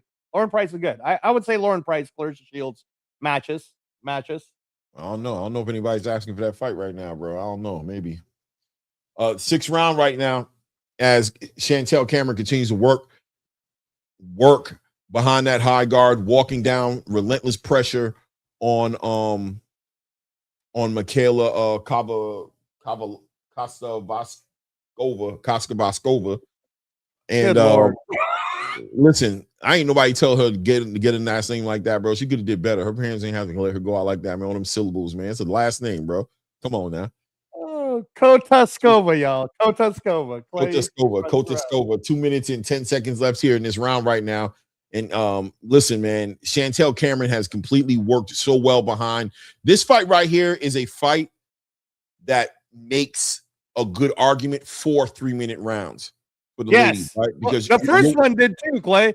The Ochoa fight did too, right? Because what you're watching now is game plans being able to come together instead of a rushing where they're just letting off their hands. You watch Chantel Cameron take her time and work behind that body. Take her time, you know what I mean? Didn't have to go for the stoppage in the first 2-3 rounds. She's working that body, and you're seeing the fruits of that labor, right? Is that the word I'm looking for? You know what I mean? Like you're seeing the rewards, the dividends being paid out now. That she's slowly breaking down Michaela Kosta-Vaskova.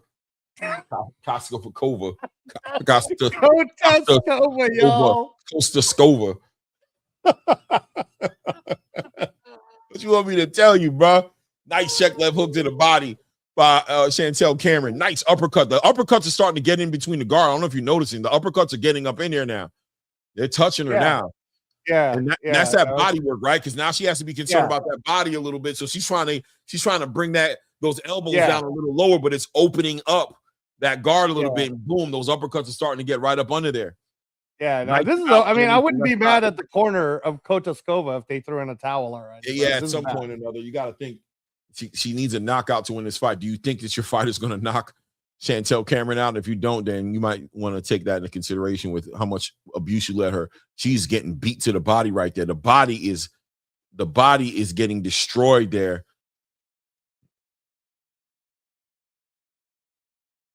Chantel Cameron just working to that body just relentlessly, man. She might stop her with a body shot. She might make it take that knee, man. I mean, man, Kotaskova, I don't know. She tough, bro. She's shooting that 1-2, man, completely out of range, hitting nothing but air. Look at that. Over the head of Chantel Cameron. Cameron right there in the middle, doubles up on, man. She makes it out that round, tough as nails, man. I wonder what is the corner telling? You should be telling her, girl, you know, if we ever want a chance at a modeling career, we might want to stop this right now. Yeah, man. He says, yo, Clay, 3-minute rounds for women is the only conclusion. Yeah, man. Let's make it happen, man. Let these ladies do it, man. They're showing and proving that they can do it. They got the conditioning. They've got the determination, the grit, and they obviously got the IQ. If you give them time, what ends up happening is you're watching fights develop more organically. You know what I'm saying? You're watching these girls drop in strategies. You know what I mean? Let's work the body. Let's work behind the jab. Let's cut the ring off. Let's use some ring positioning. Let's take our time a little bit more so we don't feel like we have to rush it because the rounds are going by so fast, you know? Yeah. Hey, Treese, just to respond to your comment, bro, it ain't Chantel's fault. It ain't Lauren Price's fault. Lauren Price has been wanting Michaela, but Michaela signed MVP and she's set up to fight Chantel Cameron next. So Lauren's just doing what Lauren needs to do. Here we go, top of the 7th round here, man. Let's see what adjustments. I mean, I listen, man. What adjustments can Michaela make? You know, would you advise her as a trainer, looking at what she's going through right now? I'd have thrown the towel in round 5, bro. You would throw it in. Like, we didn't go to the gym. We didn't work on this part. We didn't work on this part. I mean, like, look, to be honest, right? Kotaskova, she's 11-0. This will be her first defeat. She's fighting a former pound for pound, a former undisputed. It's like we're gonna take our lessons and let it be. That's what I was gonna ask you as well, right? Isn't there something to walk away? Isn't these rounds still valuable to her in her career to if she can weather the storm and get these rounds? And does that add up to something that I mean, okay, to be honest, like right now in round 7, I see Kotaskova trying, but if she gets hit like 2 more times really hard, I'm throwing that towel, bro. Like, you know what I'm trying to say? Like you know. At a certain point, it's like, I know you're tough. Right there. Boom. Big right. Throw the towel. Throw the damn towel. He's working. Yeah, man. She's getting hit with these shots, man. She is definitely getting hit with these shots. She's letting her hands go. She's not turning those punches. She needs I mean, you got to get some respect in these rings, especially these upper weight classes. If you're not able to get the respect to at least force somebody to respect some what I call honest power, right? Like some honest power, not like the most power, but just enough to make a person be like, I don't want to keep walking into that. Let me start paying attention to that. But when they just disrespect you the way Chantel Cameron is disrespecting her power, Chantel Cameron is just walking her down like the Terminator, ripping her to the body, big right hand to the body, rips her left hand to the body. You know what I mean? Big overhand right comes over for her again. And she's leaking a little bit. She got a little bit of damage on her face. Clay, come on. Yeah, she's walking her back. Her legs are doing the stanky. Oh, rips a nasty left hand to the body. Big straight right hand right down the middle here. Michaela responds with her own straight right hand there, but Cameron on her, not letting her live. Uppercut, straight right hand, straight left hand to the body. Rips a right hand to the body, an uppercut right up the middle. This girl's face a bloody mess. Straight right hand down the middle. What a fight. Big left hand, big right uppercut right there. Big check left hook. Pushes Michaela over to her left, man. Just walking her big left. The ref got to stop it. Maybe the ref should stop it. Bro, somebody stop this. Yeah, the big to the body, man. God, bro, Russia is mean, bro. Where's she from? They don't care about they fight. Where's she from, bro? This is like crazy. Bro, throw the damn towel. Seconds. Yo, don't let her come out for the next round, bro. It is what it is.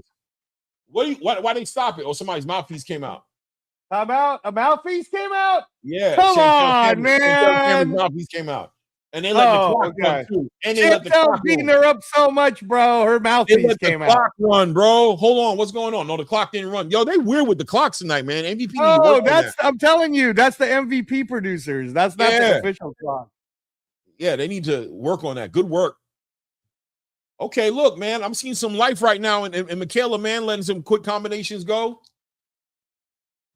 Bro, hey, Nigerian Nightmare, you ain't lying, bro. She getting whooped. Terry Harper stepping into the building right now. Terry Harper looking like a happy elf.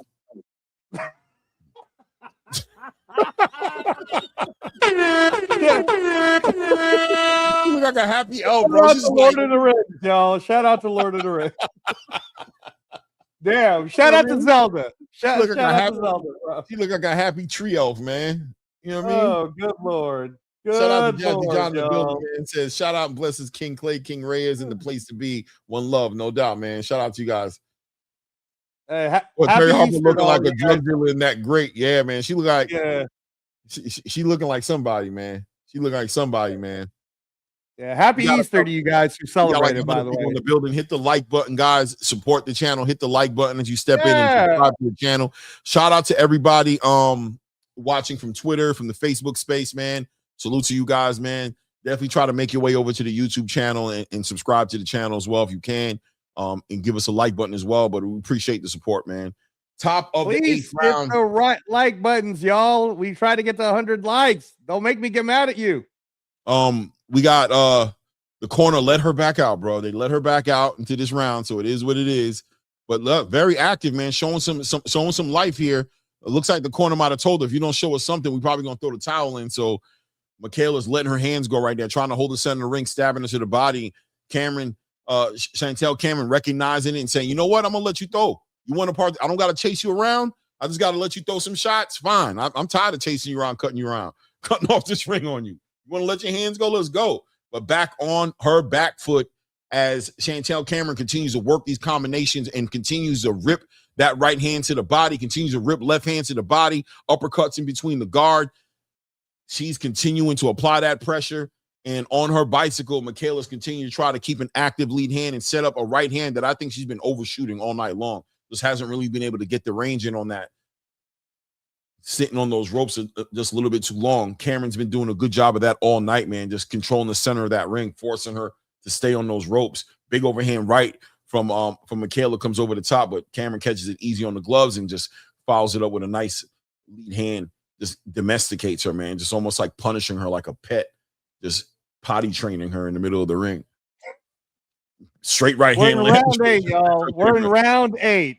He's saying bad dog, making a mess in the house. Bad dog. Left hand to the body. Straight left hand down the middle between the guard. Right hand to the body. Left hand to the body. Chantel Cameron continues to work behind that lead hand. Straight right hand down the middle. Michaela hits it with a little right hand right there. A little something graze on the chin. A little something coming from Michaela. Minute mark just passed here in the 8th round right now. Tries to work her own overhand right there. Shooting, punching at the same time, trying to punch with the puncher. I got you. She's trying to punch with the puncher. Cameron continues to work that body. There we go. Doubles up to the body with that lead hand and comes right over the top with a right hand. Rips the left hand up top, rips the left hand to the body. Straight right hand right down the middle by Chantel Cameron. 30-second mark just passed here in the 8th round right now. Chantel Cameron timing her beautifully with a backhand uppercut, followed by a check left hook. Rips her right hand to the body, right hand straight down the middle. Nice left hand catches Michaela on the way backwards, pushing her backwards, ripping to the body. Michaela tries to rip a quick little 1-2 right there. Does catch Cameron, but nothing to discourage her once again. Working behind that jab, doubling up on that jab. Ripping to the body, uppercuts up in between the middle of the guard right there. Using that head, moving off that line, her head off the line. Keeping that position, man. What is the corner telling this girl? Bro, what 3 rounds ago, we already said this should have been stopped. I was doing my Rocky 4 impression already. Yeah. The damn towel. Oh, good Lord. Yeah. So Little Tree says, Trees, don't put that energy on Chantel Cameron, man. It ain't her fault, bro. This fight should have been stopped in round 5. Yeah, man. She's trying to punch with the puncher, man. I'm going to tell you something right now, though, Trees. The one thing Chantel Cameron is not doing is the Devin Haney. She's not doing the Devin Haney. Devin Haney. She's going in for the finish, man. She's going in for the finish. She's not playing. She's not playing with her food. She's going in for that finish. Facts. Big facts, man. Hold it down for me, Reyes. I'll be right back, bro. Yeah. No problem, guys. All right. We are heading into round 9. I have no clue why Kotaskova's corners are not stopping it yet. I guess they want the experience with the 11-0 Michaela Kotaskova. They want some experience from her. Chantel Cameron, former undisputed 140-pound champion, former pound-for-pounder, the only female to have ever beaten Katie Taylor, the great Katie Taylor. Putting it on Kotaskova right now, showing us the head movements, left hook to the body, just having a good old time.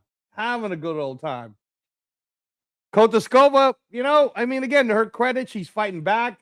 Like I said, maybe that's why her coaches threw her back out there, even though she's losing 8 rounds to 0. I really can't see her having the power to come back. Chantel Cameron taking her time. Remember that this is 3-minute rounds, and we're in round 9 right now. 3-minute rounds. Kotaskova just threw a 4-punch combo. Again, more pitter-patter than anything else. Chantel Cameron really digging in her punches.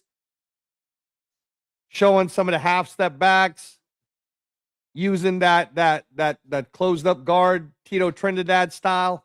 Left hook to the body. Nice left hook to the body by Chantel Cameron.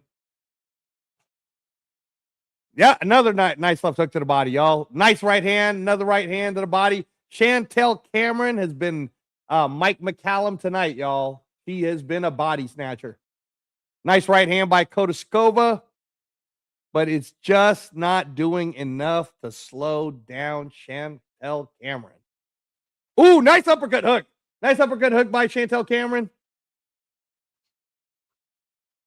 Kaisu, that is what Chantel Cameron is doing. She's punishing her. But it looks like Kotaskova's here for the punishment. Here we go again. Less than a minute left. We're at about the 50-second mark now. Ooh, nice right hand by Chantel Cameron. Combo. Ooh, nice left hook to the body. Uppercut again. Left hook to the head. Left hook to the head. Right hook. Right straight. Kotaskova is just trying her best, but trying just isn't good enough, y'all. Just not good enough. Yeah, she has no answers, Sway. No answers. She don't got the answers. You ain't got the answers, Sway. You ain't got the answers. Trying to see what this girl can do. At least she's holding down the center of the ring. I'm just count back because I went to put something, eat something up. At least she's in the center of the ring. Before she was just on the rope. So I mean, I'm giving her respect for that. She's no longer allowing her to push her back. She hit her with a straight.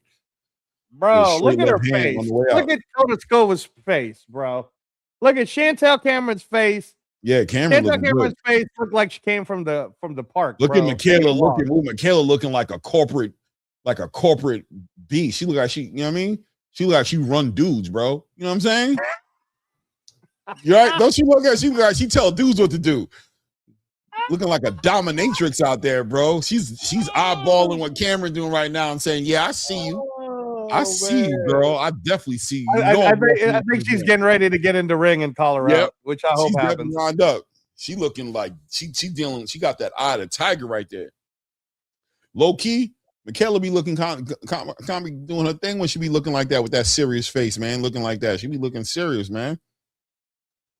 Look at Chantel Cameron's coach is telling her, don't get like a headbutt or a cut or nothing like that.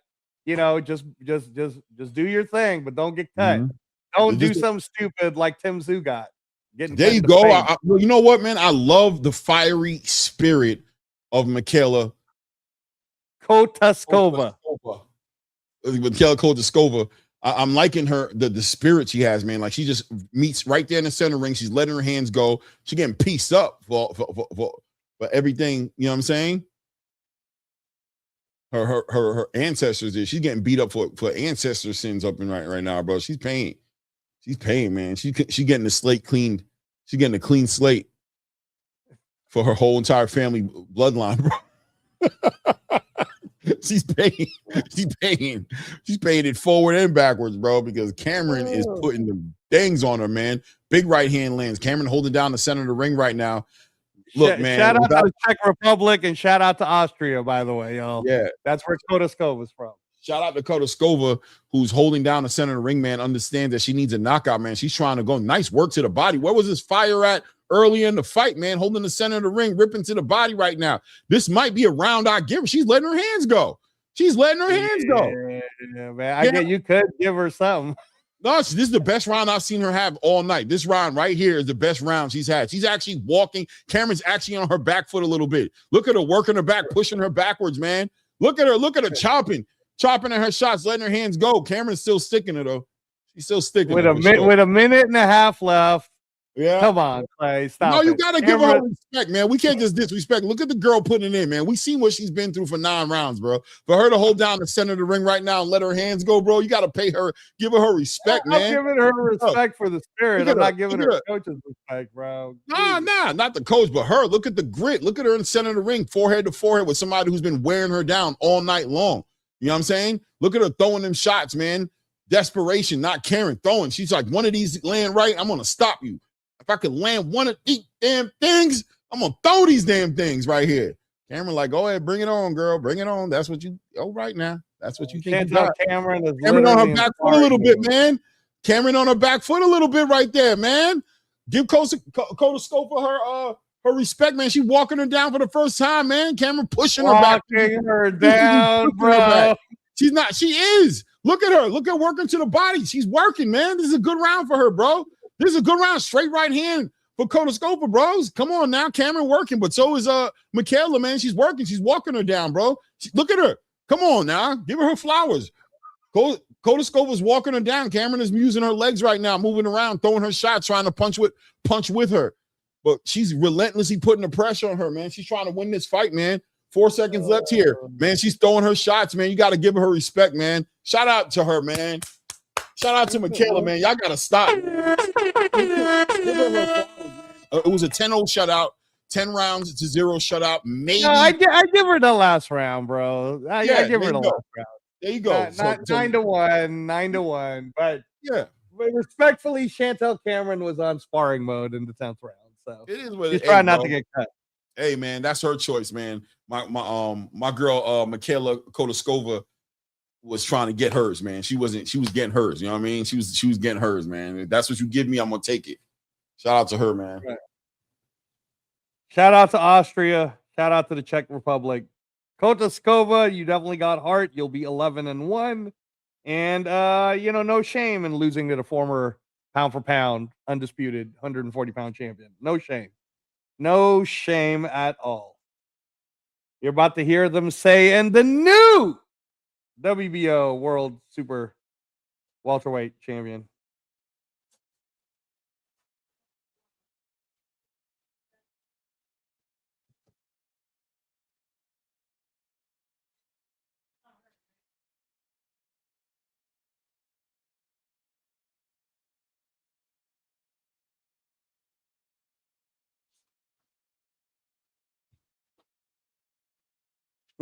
Rick Tibbs, man. Rick Tibbs.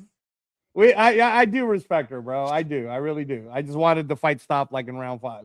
Yeah, Rick. I'm trying to say, right? Put some respect on her name. She earned it, bro. She knows she wasn't gonna win this fight. That girl came out and said, "Meet me right here in the middle." She gave a Max Holloway. She said, "Right here in the middle of the ring, right here."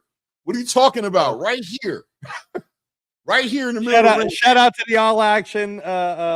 This is fun. This was fun. We've been getting a lot of all action fights from Friday all the way to now. So shout out to everybody there. Shout out to all you guys joining us right now on the live Facebook, X. If you're on the YouTube, guys, please don't let us keep reminding you. We need you to press the like buttons, please. It's free. It helps us get more subscribers. We're trying to get to the 5,000 mark by June. Come on, y'all. Come on. Help the channel out. Stop being cheap with your like buttons. Yeah, for real. They're free, man. Hit the like button and subscribe, man. Hit the like button and subscribe, man. Hit the like button and subscribe, man. Good fight right there, man. Chantel Cameron is really I like the pedigree, man. I love the pedigree, man. I don't know what she's gonna do with Michaela because Michaela a different animal, but I think it's gonna be a good fight regardless. That's what it looks like to me. Looks like it's gonna be a good fight. Kaisu said she took that ass open like a true Chestian woman. Yeah, no doubt, bro. No doubt, man. Let's see here. Deshae Hannah said, "Are you guys streaming the Dubois fight?" Streaming like what? Calling it? Yes, I'll be calling the Dubois fight. Am I going to be streaming it for you to watch? No. Right? That's kind of illegal, right? Got a whole little channel here I'm trying to run here. That's not the way we keep channels running. But we'll definitely be calling the fight. Listen, man, my fight calling's pretty nasty. It's like watching it, so stick around, man. Subscribe to the channel, by the way, Deshae Hannah. Subscribe to the channel, support the channel, man. I appreciate you guys. Thank you in advance, man, for doing that.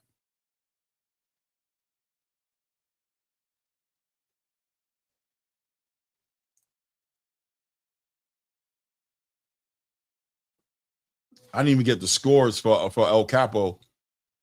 I didn't even get the score, but I'm pretty sure. Was it 9-1 or 10 rounds 0? New record. Let's see what happens here, man. She does a little speech. Let's see if Michaela Mayer makes her way inside the ring. Definitely Deshae Hannah. Yes. Yeah, I'm definitely calling the fight. That's what we're calling the card right now for sure. Definitely calling it. Shout out to everybody in the building. Hit the like button right quick. We've got like 76 people on the YouTube. We got another 30, 40 between Twitter and Facebook online. Guys, hit the like button right now. So, you know what I mean? Like, at least do that. Let's get a thumbs up. Hit the like button. Support the grind, man. Support the grind, man. Don't be scared to put some color in the chat, but definitely hit the like button. At a minimum, hit the like button. Live on ESPN May 30th. We got Stephanie Hahn and Holly Holm 2. Everybody was screaming for that rematch. I'm interested in seeing it. May 30, El Paso, Texas. Stephanie Hahn versus Holly Holm. Another ESPN card. MVP on ESPN now with the ladies. Got the deal right now. We're going to see the ladies on there a lot more often.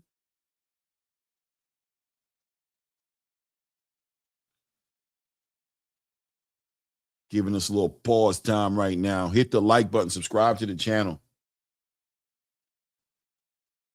I'm going to keep saying it. And if you aren't subscribed to the channel, think about that when you're thinking that I'm annoying you. Think about how annoying it is that I'm saying it and then looking like, damn, I ain't even subscribed, though. I ain't going to lie. I ain't even subscribed. Looks like we're going to get a little interview here from Chantel Cameron.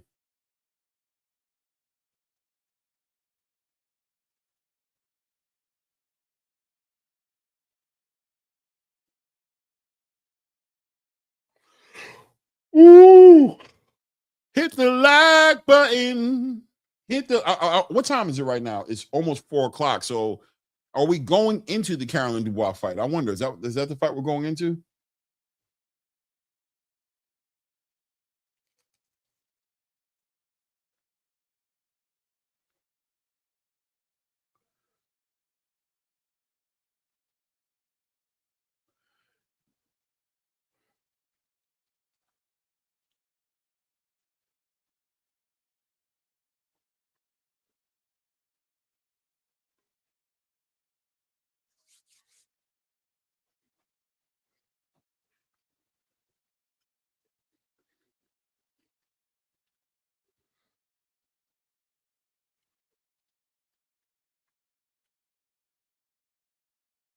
Okay, that's right. The Ellie Scotney fight. That makes sense. I was about to be like, damn, it's kind of early.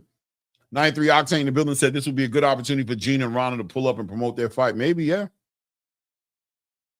Maybe. Okay, we got Michaela Mayer standing right there.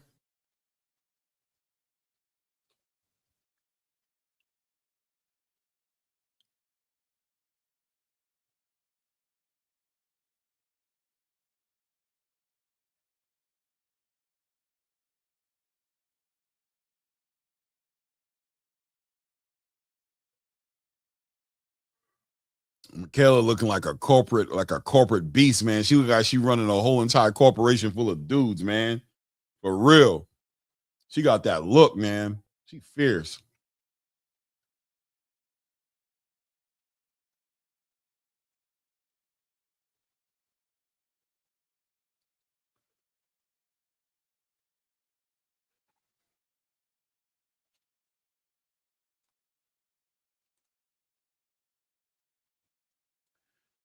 Anglo Vax in the building says, thank you for covering Caroline Dubois Harper. Scotney Risquero Flores fights. Women's boxing has come light years since Christy Martin. 100%. I agree with you 100%, man. We got to cover these fights. And these fights have been delivering. Not hard to cover at all, man. Kind of hard to get your eyes off the screen, man. Especially this last fight we just watched here with Chantel Cameron and Michaela Kotavoska. Where Ray is when you need him, right? But that fight was really a great fight. I mean, honestly, Michaela didn't put too much of a resistance. I mean, she did, right? She put up resistance, but she was getting dominated. Shout out to the 3-minute rounds in female boxing as well, because we got to see a lot of IQ, a lot of pedigree be exposed here, and showing what women boxing can do when you give them an opportunity, when you give them the 3 minutes, when you give them the time that they can do what the men do to each other, right? Not to men, not to men, right? So, a big legitimate argument being made here for women's boxing in general to be heading into the 3-minute mark, right? It is what it is.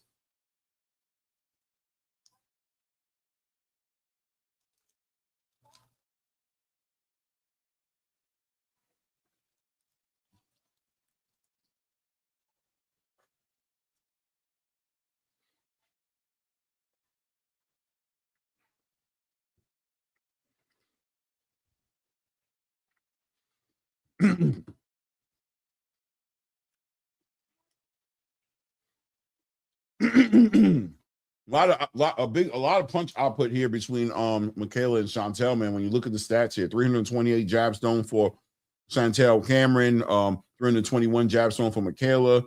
Very similar to all the punches thrown. It's just that, you know, the effectiveness, the effective punching coming from Chantel Cameron. Really that body work too. The body really made the argument in there. So why Chantel was able to open up the way she was from, let's say, round 4 to 5 on. That body campaign really slowed her down.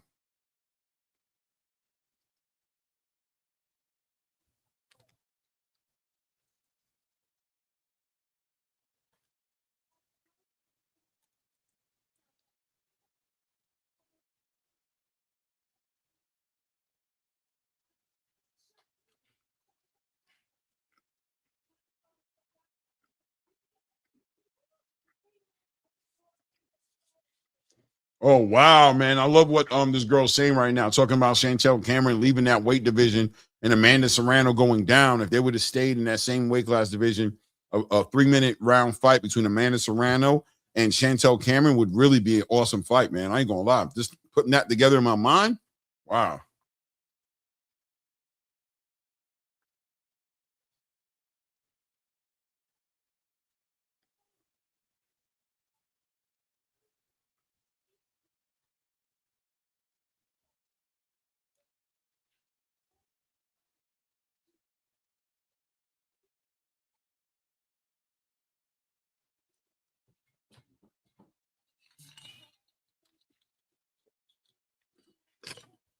Anglo Box says if women's boxing begins to generate any type of following amongst casuals, Jake Paul will end up making an obscene amount of money. That's a fact. He's got the corner marketed. I mean, he's got the market cornered.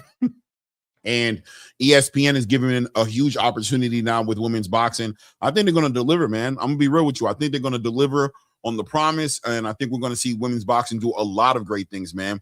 It's going to also inspire a lot of people like Zuffa Boxing to get involved in the women's boxing space as well. You know, it's going to, you know, inspire other promotional companies to pick up more female boxers. Female boxing is going to grow. Now, clearly, MVP looks like they're going to be the home. They're going to corner it for the most part. They're going to almost form like a UFC, you know, understanding from women who are going to want to ultimately end up there, because if all the talent really is there at MVP, then why wouldn't you want to go there to fight the best? You know, the across the street politics can start kicking in a little bit with women's boxing. We start seeing it spread out a little bit, but this is a great statement being made. And once again, not just for women's boxing, but 3-minute rounds, you know, women boxing at the highest level, really giving these females, these ladies an opportunity to show the world that, you know, we're running it just like the men do. We're here for the 3-minute rounds. We're here for the strategy. We're here for the boxing IQ. We're here for pound list conversations. You know what I'm saying? If you give us the stage and the platform to showcase how we really been working, it's a whole generation of fighters coming up too as well. Shout out to Elizabeth Ochoba earlier today. If you guys watch a prelim card, man, definitely the future. Definitely a future talent in the space, man. Just like a Caroline Dubois 2.0, man. And you're just watching women's boxing evolve as these females are not only mentally getting on the same level, but physically you're starting to see them become more built like boxers, durable like boxers, punching powers going up. You saw Chantel Cameron put a legitimate beating on this girl tonight, right? Just levels. You know, you're seeing Alicia Baumgartner do that from time to time. You're watching Caroline Dubois do that from time to time. You watch Amanda Serrano do it all the time. Katie Taylor, you know, Chantel Cameron tonight. You're watching these ladies do the work, man. Skip Say Less in the building says, can't complain about subscribers and likes when you guys pick and choose what fights to go live for. You'd have plenty of views and more subs if you covered the legendary Deontay Wilder yesterday. Yeah, Skip, I got a job, right? So I cover more boxing than probably most channels do, but I'm not staying at home and not getting my bank account right to come and give you a Deontay Wilder, Derek Chisora fight call, right? Put some color in the chat. And who's complaining? Who's really complaining, Skip Say Less? Who's complaining? Hey, more saying that respectfully, by the way. Respectfully. Yeah, no, Skip Say Less said, don't complain. Who's complaining? You sound like that dude whose picture you got up in there, man. I think you want me to complain. I think in your ears you like to believe I'm complaining. I'm actually doing well, doing my thing, man. sit back and enjoy the show.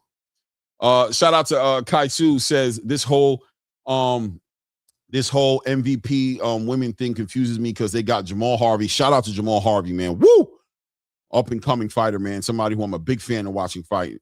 Matter of fact, my boy just called me yesterday. He knows Jamal Harvey. My boy got DC on lock, man. Shout out to the Russells and all those guys. They keep inviting me out there to come out there and do some interviews and come build out there, go to the gym.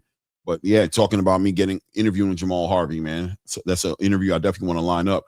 And another guy fighting in 2 weeks, but it's supposed to be all women, right? But watch for Tam Tabalt on the April 17th card too. She a dog, no doubt. Anglovox says, here's a hot take. I think it's entirely possible that in 15 years or so, Gabby Fundora may easily be seen as the true GOAT of women's boxing. Ooh.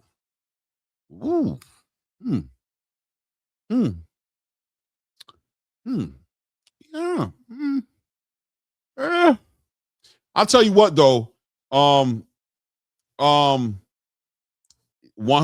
Libra. 100%, man. Much they good all day, bro. But maybe, but what about Caroline Dubois? I could see in like 10 years or so, she being the GOAT. If she's able to do the work, right? You know, I mean, even Alicia Baumgartner's are in those conversations as well. And you got a lot of young female fighters that are really doing their thing, man. Like I said earlier tonight, man, on the prelims, on the opener between Elizabeth Oshova from Nigeria. From Nigeria, really putting in the work, man. I mean, she looked like she's legitimately the future of females of women boxing, 100%. So maybe Gab Fundora can take that. But I'll tell you what, going down in weight, ain't nobody studying, ain't nobody jacking that. She needs to go up. She needs to, she's undisputed, but going down in weight kind of just seems like weight bullying, size bullying. I'm really not I like Gab Fundora, man. I want to see her do great things, man. But GOAT, I don't know yet. Anglo Vox in the building says, I mean, she's a 5'10" flyweight. She might make it up through 10 divisions. Ooh, shit. 10? I don't know. She's gonna need to make it to the next one first, bro. Yeah, she's going the other way. She's just going in the wrong direction right now. This is, you know what I mean? She's going down in weight right now. That just don't even make no sense. She should have already been fighting Irma Garcia from earlier today, who knocked out Dolan. So, but I don't know, man. Gabriela Fundora is being managed by Samson, and you already know how that works. You know, yeah. Oh, my bad. Yeah, you're right though. It is Oscar and Samson, right? So that's a double. That's a double worse. That's a tag team. They're not trying to find and fight the best of the best right now. They're so they trying to make money. Shout out to Sebastian Fundora, the most manufactured fighter at 154 pounds.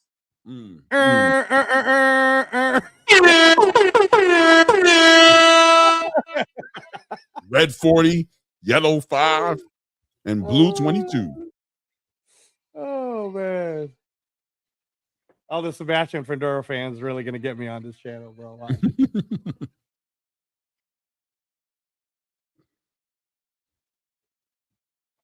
Hey, so Flores walking in with all her Mexican colors, bro. Don't let the 4'11" height fool y'all. Don't let it fool you. This woman's only lost one time. She ended Mariana Juarez's career, y'all. She's definitely walking the ring looking like a Santa little helper.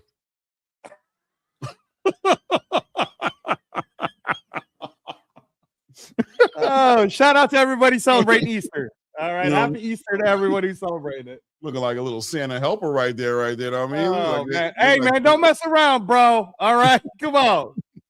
It's Easter in Mexico right now, Clay. All right. Look like she out there. You know what I mean? Like she got let off the shit. Santa let her come out. Pursue her own little personal dreams and aspiration of being a professional championship boxer. I wonder if we'll see her this active during the winter. I don't know. Ellie Scottney, though, this would be a really good showcase for Ellie Scottney to prove her dominance at Undisputed. Again, I still have my doubts about Ellie Scottney, 11-0 right now, but I don't know. This is a good test. This is a good test. Let's see what she can do. That crowd's into her, though. I'll say that. This crowd filled up.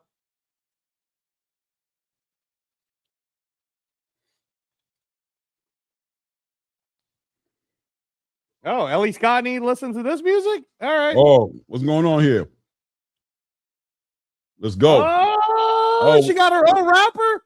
Ellie Scottney got her own rapper, y'all. Whoa.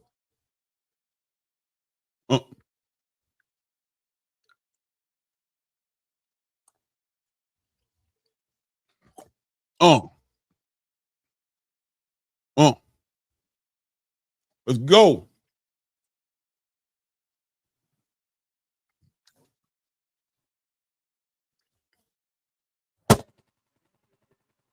Baby, I know. Time to walk. Look, she got to grab him up. Walk, fool. Let's go. Take me down the steps. Let's go. Oh, okay. All right, Ellie Scottney.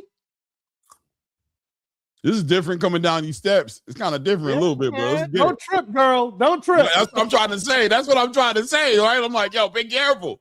These steps is new, man. Relax. It would be nice if they got out on like an escalator or something. You know what I'm saying? Hooked up.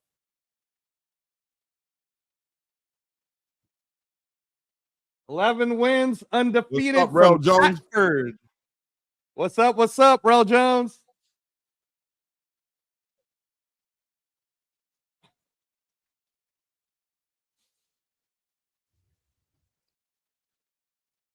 There we go.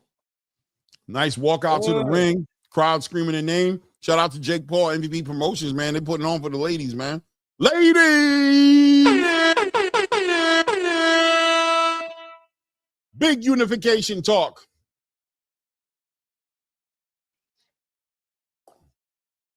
Hey, I missed it. Did Michaela Mayer jump in the ring with Chantel Cameron? She jumped into the ring, did the face off. They had a little interview with each other on the side of the ring, outside the ring, and then they walked into the ring together, did a nice little face off. Very respectful. You immediately see the height advantage for Michaela Mayer. You immediately see, those intangibles that you kind of already start picturing. But then again, we also watched Chantel Cameron really do a good job slipping, attacking the body, and dealing with a taller puncher. A taller fighter tonight, but not a big as if a puncher as Michaela Mayer is. So that will really be the test if she's able to weather that storm and still be effective, or is Michaela Mayer going to get that respect from her and kind of force this fight to be way more cerebral? You know what I mean? Yeah, no, that's great. That's great. I'm glad they're really building up the women's boxing. Shout out to Nikisa, MVP Promotions. Mm-hmm.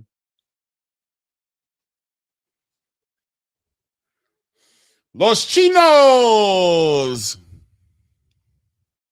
I'm telling you, bro, don't sleep on the female Pitbull Cruise, bro. Don't sleep on her. She look like a little pit bull. Respectfully. Respectfully.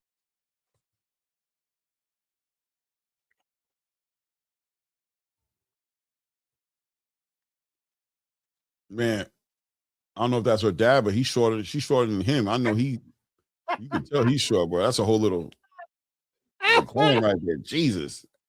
Oh. I'm telling you, man, you already saw one Mexican put out a UK person. Los Chinos Cremeria.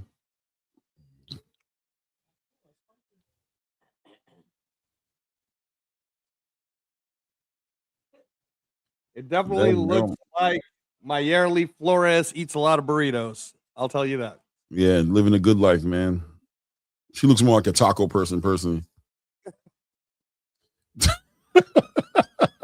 Did I say pause on that one, Clay? Nah, bro. That's what I'm just saying.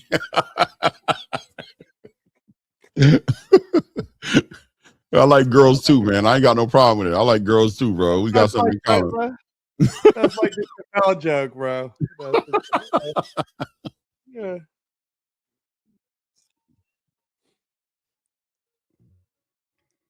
You already know, low key. You already know. Yeah, low key. With the extra Shout cheese. Shout out to the best Mexican food here in Las Vegas, Carolina's Mexican Kitchen. When you guys come to Vegas, make sure you go to Carolina's. I just took my sister there yesterday. And she was like, that shrimp good. I was like, yeah, it is. Look in each other's eyes right there. Relentless. Well, Flores is looking up at Scott. Still, man, looking dead in her eyes or looking dead up in her eyes. Let's go. Look how she's standing. She got a karate stance. What's going on with her? What's that all about? You getting lower than you already are? Anyway, it is what it is. Let's watch the fire. I don't know what's going on. Boom. She's stepping right to it. Comes right over the top with her right hand. Flores comes immediately pressing on Scottney right there, who's trying to get that beautiful work. Flores doing a great job working behind that jab, big overhand rights, already putting Scottney on alert, letting her know that, listen, man, we're coming in with a lot of pressure right here. I see why you're calling the female Esoc Pitbull Cruise right here. This one only 2-minute rounds, though, guys. So it's not the same as the 3-minute rounds earlier, but still, man, putting the pressure in, working to the body, getting right to it, just like we know happens inside these 2-minute round fights, right, Angelo? They get right to it, man, because they know the time is not on their side. Yeah, no, this is definitely a women's boxing championship 2-minute round pace. And like I was saying to you guys before, do not sleep on Marylee Flores. I felt like she got robbed on her last fight in a split decision loss, but really, she really won that fight, dropping her opponent Romero 3 times. And you can see, look, Clay, she's coming in to drop Ellie Scottney. By Ellie Scottney trying to take her time. She's letting her shots go. Ellie Scottney got some pop though. She got some pop. It's just that Lopez. Come on, Flores, bro. I got Flores. I got all Flores so far in this round. Yeah, she's definitely putting the pressure on her, but Ellie Scottney's just working on slowing her down right now. She's working behind that jab, but she's hitting her with some sauce, man. You just got to get her to slow down so she can get her own offense going. Good counterpunching right there. Nice straight right hand by Scottney right there. Meets her again with a nice straight right hand. As Flores continues to keep her head off that line. Very Pitbull-like, you said earlier. Real Pitbull-like campaign. Keeping her head low, but Scottney hitting her with some clean punching right there. Flores continues to apply that pressure. Flores is catching her with left hooks, bro. No, she is, but Scottney's still creeping in there with some straight right hands. She's still creeping in there. These shots, you don't see them because so much is going on with Flores with the way she's with the punch output. But look, Scottney's hitting her with some clean right hands, man. She really is punching with her. I low-key feel like she almost just hurt a little bit there with that right hand right there. Bro. I got Flores. All Flores first round. Tell us on the chat, guys, who you got winning the first round. I got Flores winning the first round. I got Flores winning the first round, but I see Scottney. I got Flores winning the first round, but Scottney is hitting her with some good clean punches in between all of the drama going on from Flores. So Flores is actively scoring and look like she's winning. I did not see her hurt Ellie Scottney, and Ellie Scottney's hitting her with some good straight shots down the middle. She needs to actually, like, I don't know what they're going to do, but if Scottney continues to work it that way, I can see the whole momentum switching in the next 1 or 2 rounds if Flores has become a little more defensively aware of what's going on, because she's hitting with some good, she probably needs to hit with some good body work. But with those straight right hands, watch how she's timing and punching in between the punches. She's catching Flores. But I got a 10-9, though. I got Flores for the first round for sure. Top of the second round right here, 2-minute round right here. Flores comes right over the top, shooting over that big right hand, trying to put that pressure on her. Really trying to put that pressure on her. But Scottney doing a good job of just being patient, staying up in that high guard, catching a lot of those shots on her gloves, pushing her, trying to slow the fight down behind that lead hand, trying to time her out and punch with her and shoot that right hand down the middle. Flores is relentless, though. Nice check left hook from Ellie Scottney right there. Nice right hand to the body by Ellie Scottney right there. Another right hand to the body. Another right hand up top, catching Flores, man. Good shots catching. I'm telling you, Flores is saying, let's go. Nasty. Rips a left hand to the body. Big overhand right by Flores. Rips another left hand to the body. Continues to bring it, doubling up on that left hand to the body. Big overhand right by Flores. Nice work by Flores. Big overhand right by Flores. Uppercut by Flores. Big overhand left by Flores. Flores letting it loose, man. Those 2-minute rounds. Nice check left hook. Nice, backhand. Nice right hook by Ellie Scottney. Doubles up on that right hook. Flores continues to push that pressure and push up that pace. Scottney taking her time, trying to punch with her. Take her time and get that space. Nice check left hook. Nice right hook lands on Flores. Nice overhand right by Scottney. Leading back with that lead hand. using that movement. Nice check left hook by Scottney. Straight right hand by Scottney. Flores coming over the top with her own right hand, but nice lead hand uppercut by El Scottney. Straight right hand by Scottney again, finding Flores. Nice left hand to the body by Scottney. Nice straight right hand to the body by Scottney. Nice right hand down the middle, catches Flores coming in the middle. Flores with the left hook to the body Scottney to the left hook to the body on Flores. Check left hook by, listen, I'm trying, 20 seconds left in this round right now as Scottney starting to There's pick so up, much action. Claymore is not left being hook to able the to. body. Flores coming over a lot of punches coming from Flores, but not necessarily landing as clean as Scottney. His straight right hand lands again on Flores. Nice check left hook lands. Scottney, great footwork right there. Slips right under, use that lateral movement, goes right. That's a Scottney round for me. No, bro, that's a Flores round for me. Chat, put on the chat who you gave the second round to, but I got 2-0 for Flores. Flores is clearly more active, coming forward, pressing the action. And let me let you in on a little something about strategy for women's boxing, Clay. When they're 2-minute rounds, it's the person that's ahead that has the advantage because now you know there's only 8 rounds left. I would honestly, if I was on Scottney's corner, I would be telling her, hey, you need to win the next 2. Like, be more active than because Flores is out activating you right now. So you might be getting some cleaner shots, but at the end of the day, activity will trump that. So I got a 2-0 for Flores.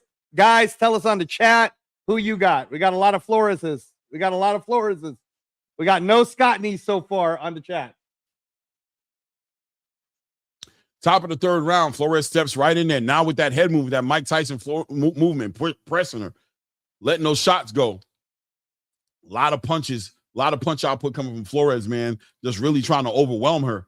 Good work from Flores in this round. She's putting the pressure up. She's turning up. Scottney trying to hold down the center of the ring, work behind that jab. Straight right hand down the middle for Scottney right there. Nice check left hook. Flores working to the body, letting her hands go. Nice straight left hand. Nice. I like what Scottney's doing. I'm not going to lie to you. I see what Flores is doing, but I like what Scottney's doing. Nice check left hook. Nice right hand to the body right there. Another left hook back on that lead hand. Straight right hand down the body. Check left hook over the top. Flores shoots an uppercut right there.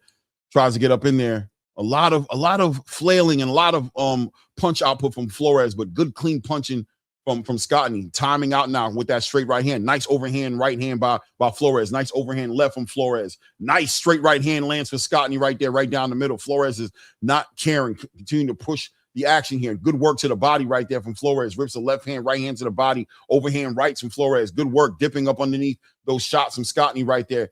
Ripping to the body. Nice uppercut by Flores. Coming up the middle right there. Straight right hand by Flores. Scottney shoots her own right hand. Rips her right hand to the body by Scottney. Nice check left hook by Scottney. Big overhand right by Scottney right there. Flores continue to apply that pressure. Straight right hand by Flores. Nice check. Nice right hook from Scottney. Doubling up on that jab. Another jab lands there for Scottney, man. There's a lot of action here. Straight right hand by Scottney right there. Nice check left hook from Scottney. Good. Nice check left hook from Scottney. Nice check left hook again from Scottney.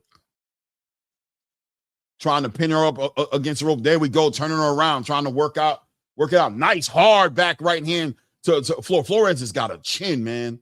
She's just continuing to push forward, man. Straight right hand. Hits her again with a very quick right hand. Catches her right on the chin. Wow, man. Woo. That's a hard round to score right there, man. I wouldn't be mad if it goes either way. I got again, maybe it's because I'm being favoritism, but I'm telling you, if I'm a judge and I'm scoring activity, forward movement, who's throwing the most punches, because like you said, Clay, it's hard to call. Like, I need to see really, really super clean shots.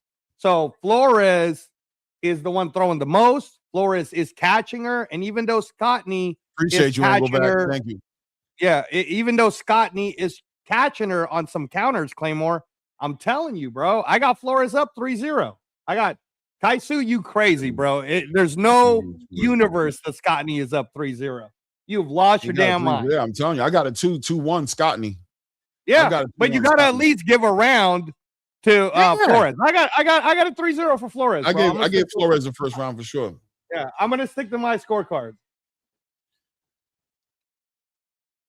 Top of the fourth round here. Flores continues to push the pace here.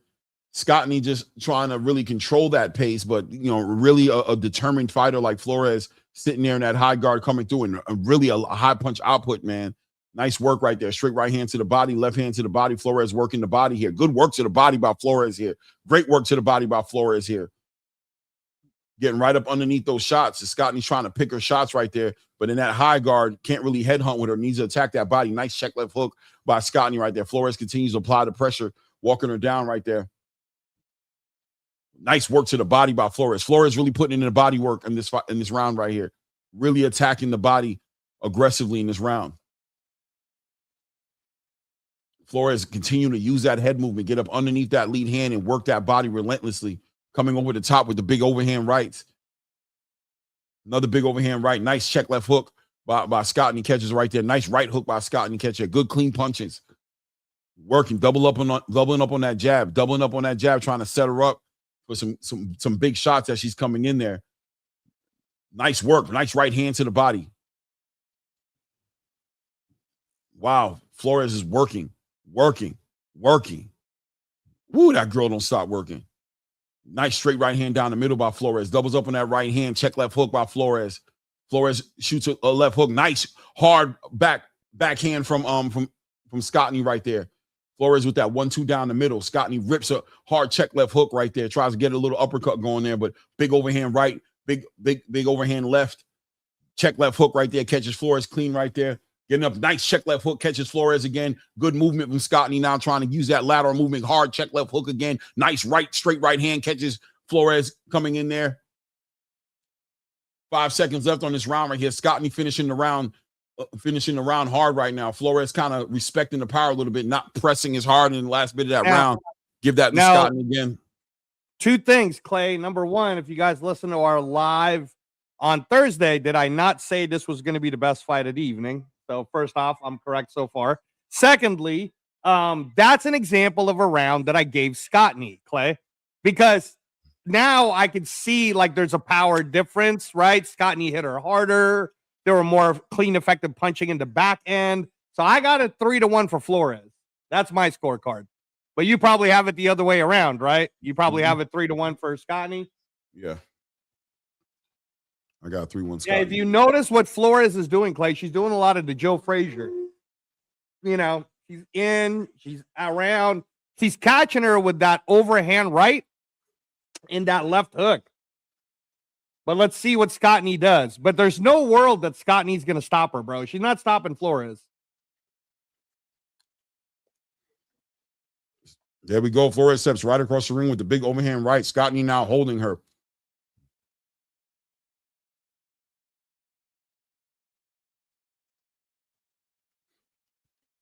Good work. Flores coming over the top. Big right hands. Scottney picking at her right now.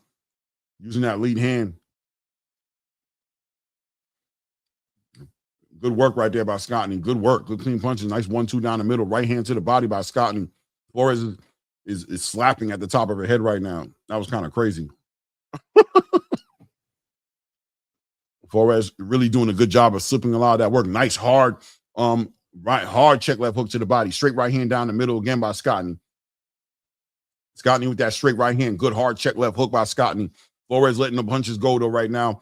Really trying to overwhelm her with the punch output. Nice hard right hand to the body, followed with a hard check left hook up top. Beautiful work by Scottney. Caught her with a nice combination right there in the middle of all that melee right there. Woo, beautiful lead hand uppercut. Nice straight right hand by Scottney again. Catches Flores very clean. Nice hard uppercut, backhand uppercut, catches Flores again. Overhand right lands for Flores. Flores comes over the top with a right hand. Scottney shoots her own right hand directly back. Nice hard check left hook again lands for Scottney.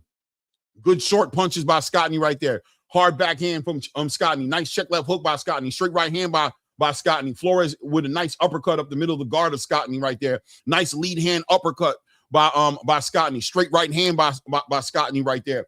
20-second mark getting ready to hit here in this round right here. Scottney very clean with her punches, man. Very clean with her punches. Flores trying to smother all the offense that Scottney has, but Scottney finding the space, making the space and letting her hands go. Nice hard check left hook right there. There we go. Nice lead hand work. Nice big right hand lands for Scottney right here, closing out the round. Nice backhand uppercut from Scottney. Now, look, let me explain something to you right now about that round, Clay, right? That's an example of what a swing round would look like, because I know, like, when you're talking about how Scottney's catching her on certain things, but the way that round started, where Scottney was grabbing her, that looks like a panicky move. And then the way the round ended, where Scottney was grabbing her, looked like a panicky move. I'm going to be honest with you on that round. It looked to me like Flores actually did hurt her in the final 30 seconds. But having said that, I might give the round to Scottney because it's a swing round. So I got it 3-2 for Flores. How do you have it, Clay? I got it 4-1. Scottney. Okay. Great fight, though. Again, count another one for Reyes. Count another one. Because I said this would be fight of the night, bro. Top of round 6. Let's go. Flores comes again. Once again, very active, man. Letting her punches go. Really, for me, a lot of the shots are slapping shot. I don't know. We'll see. Yeah, there it is. Nice, clean punches by Scottney. But Flores also coming over. She's definitely swarming her and letting. Look at that hard check left hook catch Flores on the way in there, man. Big right hand lands for Scottney again. Hard check left hook lands with big right hand lands again for Scottney. Flores is letting her hands go, but slapping with her shots, whereas Scottney seems to be very clean and effective right down the middle with her shots. Very I'm trying to think of the word, but like her shots are very effective. It's definitely very swarming. And again, man, these are women boxers, 122 pounds. So it may not look to you like Flores's punches are hard, but trust me, man, they're not tickling Ellie Scottney, which is why it's hard not to give the round to Flores. Because look at it. Flores is constantly, relentlessly attacking her, bro. And Scottney, Scottney looks like she's drowning in all these punches. So one counter punch to 40 punches that Maeli Flores is throwing. Good work right there. Straight right hand, check left hook. I got Maeli winning this round. I'm sorry, Clay. I got her winning this round right now. You ain't got to apologize. That's how you see it. 30 seconds left here in this round right here. Flores continue to apply that pressure. Scottney trying to find these clean punches, find these opportunities for these clean shots. Good work by Flores right there. That was a good flurry by Flores right there. Nice straight right hand, big check left hook. The Scottney tries to fight back now as Flores is starting to break through. Nice left hand to the body by Flores right there. The pressure's starting to show up. Right hand to the body. Check left hand, big right hand by Scottney right there. Nice left hand to the body from Flores. Big right hand by Scottney, followed up by a backhand uppercut. I'll give that round to Flores. Boom! 4-2 Flores, y'all. And what did I tell you about the last round? I had a feeling that Flores hurt her. We're now in the back half of a 10-round world title fight. When it comes to women's boxing and it comes to 2 minutes, you cannot be coming from behind. Because you know what's happening to Ellie Scottney right now, Clay? We're going to find out how good her conditioning is for real. And Clarissa in the back. Clarissa giving her the pep talk. Hey, don't jinx her. Don't jinx her, Clarissa. Yo, shout Clarissa trying to be a straight up a spokeswoman for boxing, man. She's trying. She's trying. Don't jinx her, bro. Don't jinx her. All right. Carolyn's the future. No, don't be jinxing no 23-year-old. Don't get in her head, Clarissa. She all right. I got Flores up 4-2, y'all. Tell us in the chat how you have it. Ooh, Kaisu has a 57-57. Low child. Woo! Big right hand and left hook lands for Flores. Starts off the round. Nasty work from Flores. Flores is putting on that pressure, man. Putting on that pressure. Nice check left hook from Scottney. Straight right hand by Scottney. Followed by another check left hook. Back on that jab. Lead hand work from Scottney there. Flores continuing to apply that pressure. Followed behind that lead hand. Big overhand rights. Doing a good job of cutting the ring off as well from Flores. Doing a good job. There we go. Scottney trying to use that lead hand right there. Big right hand from Scottney. Flores continue to apply that pressure. Punches in bunches from Maeli Flores. All right, nice hard right hand right there. Beautiful work to the body. Flores is just a little damn punch demon.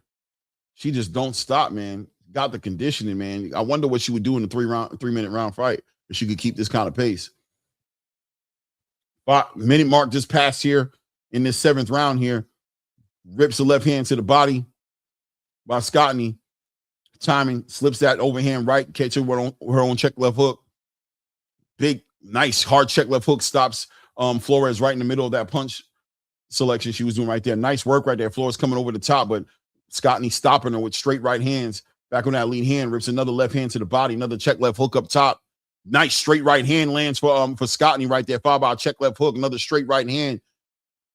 Flores trying to slip up under the shots right there, shooting those uppercuts, trying to get up under the guard right there. Nice straight off that lead hand, comes over the top with a nice right hand, another overhand right by Flores, follows it up with another right hand. Scottney rips a left hand to the body, 1-2 down the middle right there. Ooh, nice. Caught her with a check left hook coming in right there. Nice right hand by Scottney. Flores shooting her shot with that lead hand, but out of range just a little bit right there, cutting off the ring right now. Scottney continues to use the ring and move around. Close round, very close. No, I'm telling you, man, that last 30 seconds was all Flores, and the fact that Scottney's pushing her, it's like when you're grasping for air, like, oh man, I can't breathe. Like, nah, bro, that's a Flores round. 5-2 Flores. Putting on the chat, y'all. Who you got? I got 5-2 Flores. Great work, yeah, Raphael, for sure, man. What's your scorecard say now, by the way, Clay? I've got it 4-3 for Scottney. Man, you still got Scottney ahead? All right. Yeah, I got a 4-3. I gave Flores the last round. Flores, y'all. You heard it. 5-2 Flores. They might rob her, Buddhist.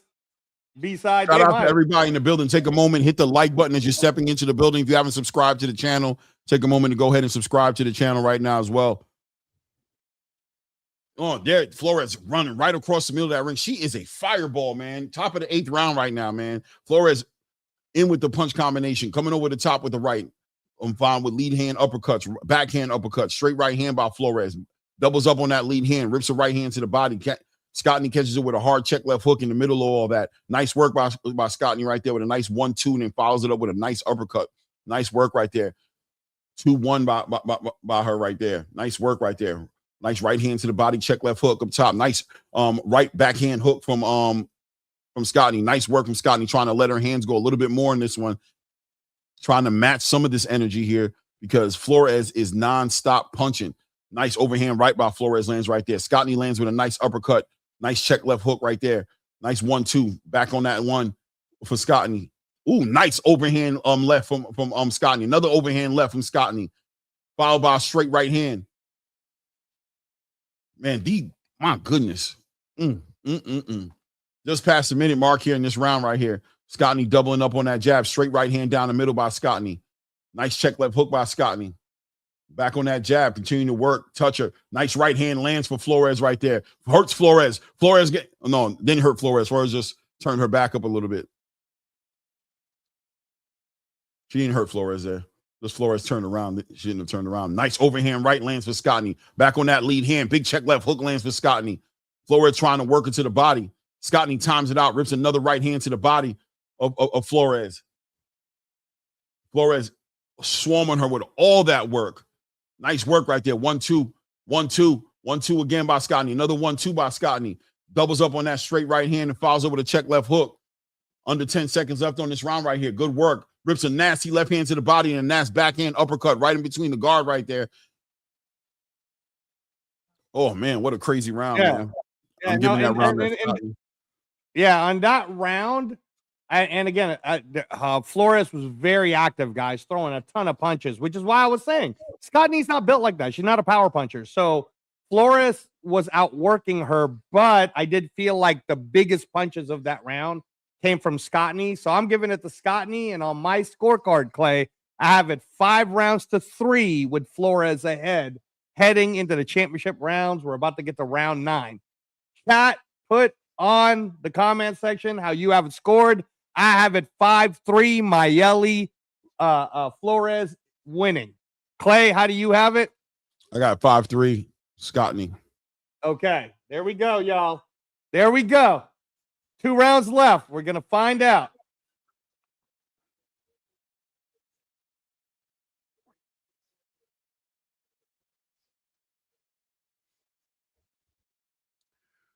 Woo! Flores up on that ass. Right up on her early in the round. A lot of big punch combination right there early in the round right now. Flores really just opening up on Scottney right there. Scottney's still trying to time her out with some nice right hands and some check left hooks, but Flores is non-stop pressure.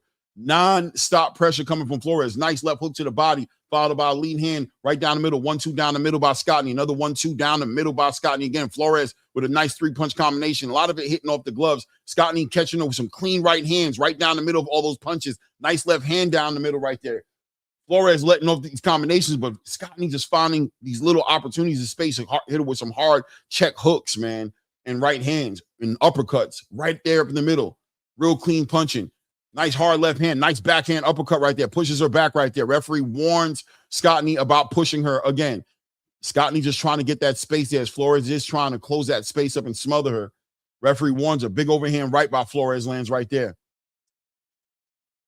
Nice 1-2 down the middle by Scottney again. Nice work by Scottney behind that lead hand. A nice backhand uppercut. Straight right hand down the middle by Scottney. Another uppercut lands for Scottney. Flores trying to swarm her, but Scottney doing a better job of managing that space. Great left hook to the body by Scottney. Nice check left hook up top by Scottney. Flores trying to step in and get up under those shots. Nice overhand check left hook by Flores. A nice left hook to the body by Flores right there. We just passed the 30-second mark here. Scottney with the 1-2 right down the middle again. Nice check hard, bad hook, back hook right there. Continue trying to get that space right there. Flores doing a good job of just swarming her. Nice work by Scottney, though. Check left hook. Nice left hand down the middle, man. Nice work to the body. Both these girls are working each other over right now. Oh, man. Nice check left hook by Flores. Nice straight right hand down the middle by Scottney. Good timing. Good check left hook. I don't know how the judges are going to score for this one. I'm telling you, man. So that one, again, and we have the benefit of watching it on a screen. I gave that round to Scottney because I'm counting the cleaner punches in the middle, in the early to middle round of the 2-minute round. But I have it on my scorecard right now, Clay. 5 rounds to 4. Flores is winning. So Scottney needs to win the next round to get a draw on my card. How do you have it? I got it 6-3. I think Flores needs a stop her or get her knocked down to get a draw. I think Scottney's winning this. All right, winning this fight. I got a 5-4 Flores, y'all. Put down on the chat how you have it.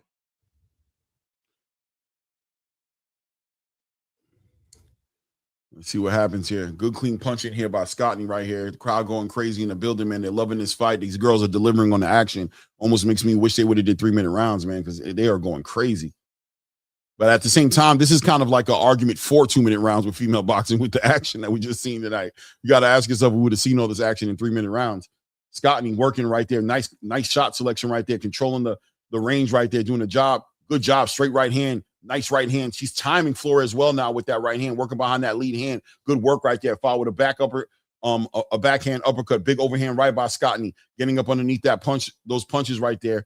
Flores really just punching as soon as she gets up in there. She's letting her hands go. But look at that nice right hand from Scottney right there. Turns Flores' head completely. Hits her right on the chin. But Flores is just a animal. She just ain't feeling no pain. Another right hand leads for Scottney right there. Scottney, another 1-2 right there. Stabs into the body with a lead hand. Big right hands. Nice check left hook lands for Scottney again. Straight right hand for Scottney. Scottney with the 1-2 right down the middle. Flores continues to chase her around the ring at this point. Good work. Good lead hand work right there. Scottney ties up Flores. Good tie up right here. Just passing the minute mark here in this round right here. Scottney just working behind that lead hand now. Timing her. Big right hand lands again for Scottney. Flores trying to work that body. Nice right hand lands for Scottney, who gets on her feet now, moving around. There we go, getting off, trying on the ropes in that corner right there. Got to pay attention now. Good work by Flores, winning these exchanges here against the ropes. Scottney trying to get that distance. Nice work. Nice right hand lands for Scottney. Nice overhand left lands for Flores. 20-second mark, getting ready to price. Good work by Scottney right there. Good clean punches by Scottney right there. Nice overhand right lands for Scottney again. That on the back end of a nasty 2. Nice right hand lands for Scottney again, followed by a check left hook to the body by Scottney. Check left hook up top, lands by Scottney. Big right hand lands for Scottney again, turning Flores around here as the referee's trying to separate them. Urgency from Flores, trying to cut the ring off and make it big at the end of this round right here. I don't know. Nice straight right hand. I don't know, man. I'm giving Scottney. I got it. I gave that round to Flores, Clay. I got it 6-4 for Flores is my official scorecards. Ladies and gentlemen on the chat, thank you for listening to us on the live right now. I have it 6-4 Flores. I'll tell you right now, because I know how judges can be, I won't be mad if it's 5-5 as a draw. But if y'all say something crazy like 8-2 for Scottney, man, the home cooking is going to be bad, bro. This better be close. How do you have it on your scorecard, Clay? I'm putting it together. I got Scottney winning this fight pretty comfortably. I think she won the fight. But so what do you have? Because I have 6-4 Flores, but I'm not going to be mad at a 5-5 draw. What do you have? Times 7 plus 30. I've got a 97-93 Ellie Scottney. So you got a 7-3 for Scottney, bro? Yes, Damn, I do. you gave a lot of rounds to Scottney. That's right, Treese. You know that the robbery's happening, bro. Let's see what the scorecards are. It was a hard fight to score in a lot of parts because there was a lot of activity on one side of the conversation, but on the Ellie Scottney side of the conversation, she was very clean with her punches. She was good at. I bet you on the Mexican channel side right now, they were all saying Flores won. So this is one of these things where, again, I will not be mad if this is a split draw, but on my official scorecard, calling it with you guys, I have it 6-4 with Flores winning in the new undisputed. Yeah, I can see it going Buddhist, either way. Yeah, it could be a home cooking. I can see it going. I don't think it's going to be home cooking. I think it's just a matter of how you look at the fight, because I ain't cooking it. I ain't got no incentive in the fight. It's just about what you like in boxing. I like the clean punches that I saw coming from Scottney in those rounds. I think Flores was doing a lot of slapping, a lot of letting her hands. She was letting her hands go a lot, but it seemed like it was just like, if I get close to you, I'm just going to start letting off these combinations, and I'm not too sure how clean those shots were. I think her biggest punches that she was landing real well was good body work, and there was some overhand rights that were landing, but Scottney was doing a good job of timing her on her way in, catching her with right hands on the way in, catching her with some good check shots, check hooks, good movement at times, you know what I mean? And I don't know how the judges is going to score, though, because it matters on what they like, what you like. I don't know. Let's see what the score. I'm very, very excited and intrigued at what the scorecard is going to be.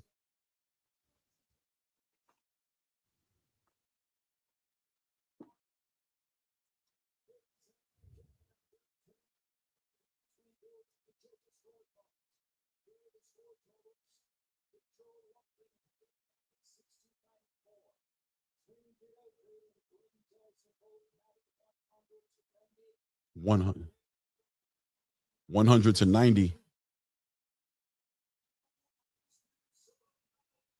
Somebody had it a shutout, 10-0. Bro, two judges had it as 10-0. Yeah, 10-0. Come on. Hey, listen. Cooking. Clay, stop it. Don't be trying. No, bro. Home cooking, y'all. Put it on the chat. That, man, my Ellie Flores got robbed so bad, bro. Okay, so not all that. Like I said, styles make fights, and it matters on what you're grading, what you're seeing. Flores was being very active, letting off a lot of punches. I don't think it was 10-0, but I definitely had this fight 7-3 because I saw the clean punching and recognized the clean punches coming in from Ellie Scottney. I really did, man. I just don't see how. Like, I see what you guys were like trying to reward her for all that activity, but I'm interested in what the copy box is going to show right now as far as clean punches and punches connect rate. I would love to see the copy box on this one. Now Anglovox, see, I'm not even mad at the judge who said it was 96-94 because he called it 6 rounds to 4 for Flores. Like, I could swallow it, but 10-0 on two of the judges. 10-0. Stop it, Clay. I'm gonna call it as it is. That was home cooking. Everybody in the chat who watched it with us, it was home cooking. 10-0 is diabolical. 10-0 is delusional. Whatever D word sounds like you crazy, that's what them two judges were. 10-0 is just wrong, Clay. Just wrong. And you know it, Clay. That was not 10-0, bro. Yeah, I didn't see that 10-0, but I definitely feel like I feel like the right person won the fight. I had it 97-93. One of the judges had it 96-94, and then the other ones just went 10-0. And you know what it is? I think a lot of times, and I don't think it was cooking. I hear what you guys are saying, but I think a lot of judges see all that activity with really no direction, no nothing organized about it, they brush it off immediately. They go, she's trying to win this fight by pity patting or out by out.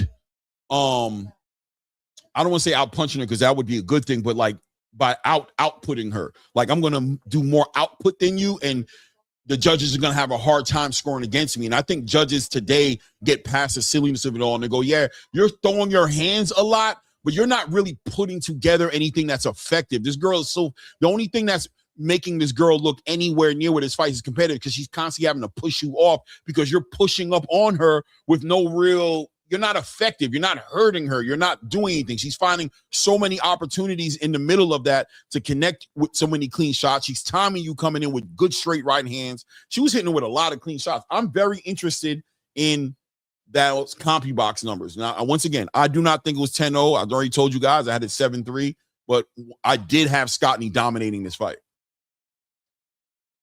For sure. I want to know what the look, man. Shout out to Ellie Scottney. Good for you. You're the undisputed champ. 122 is extremely competitive, as Mayerly Flores just showed you. And Sky Nicholson is supposed to be next on this one, so we'll see what happens.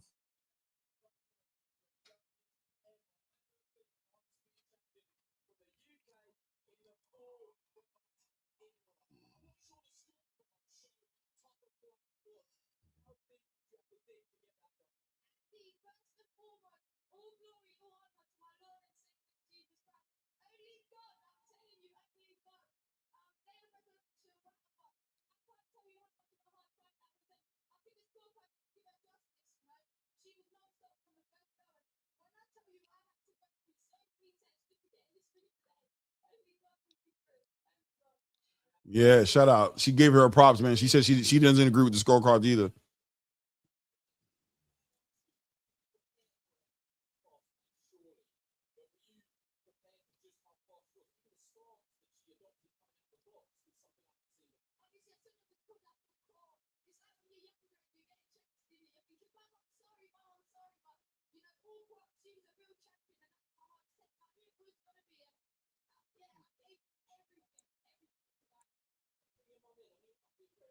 They really rewarded her for the way she was managing it, because it was a lot of pressure, man. The girl never stopped, man.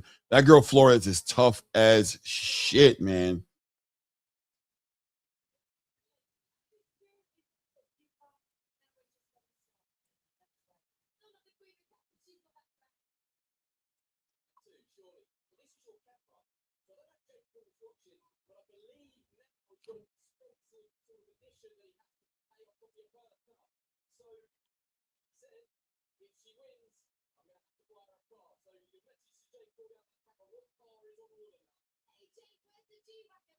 Hey, there you go, girl. Go big or go home. She said, what kind of car? He said, Jake said he got to buy a car. He said, where's the G-Wagon? Hey, that's how you do it. You know what I mean? You save on taxes on that too, man. Those G-Wagons, man. Good tax write-offs.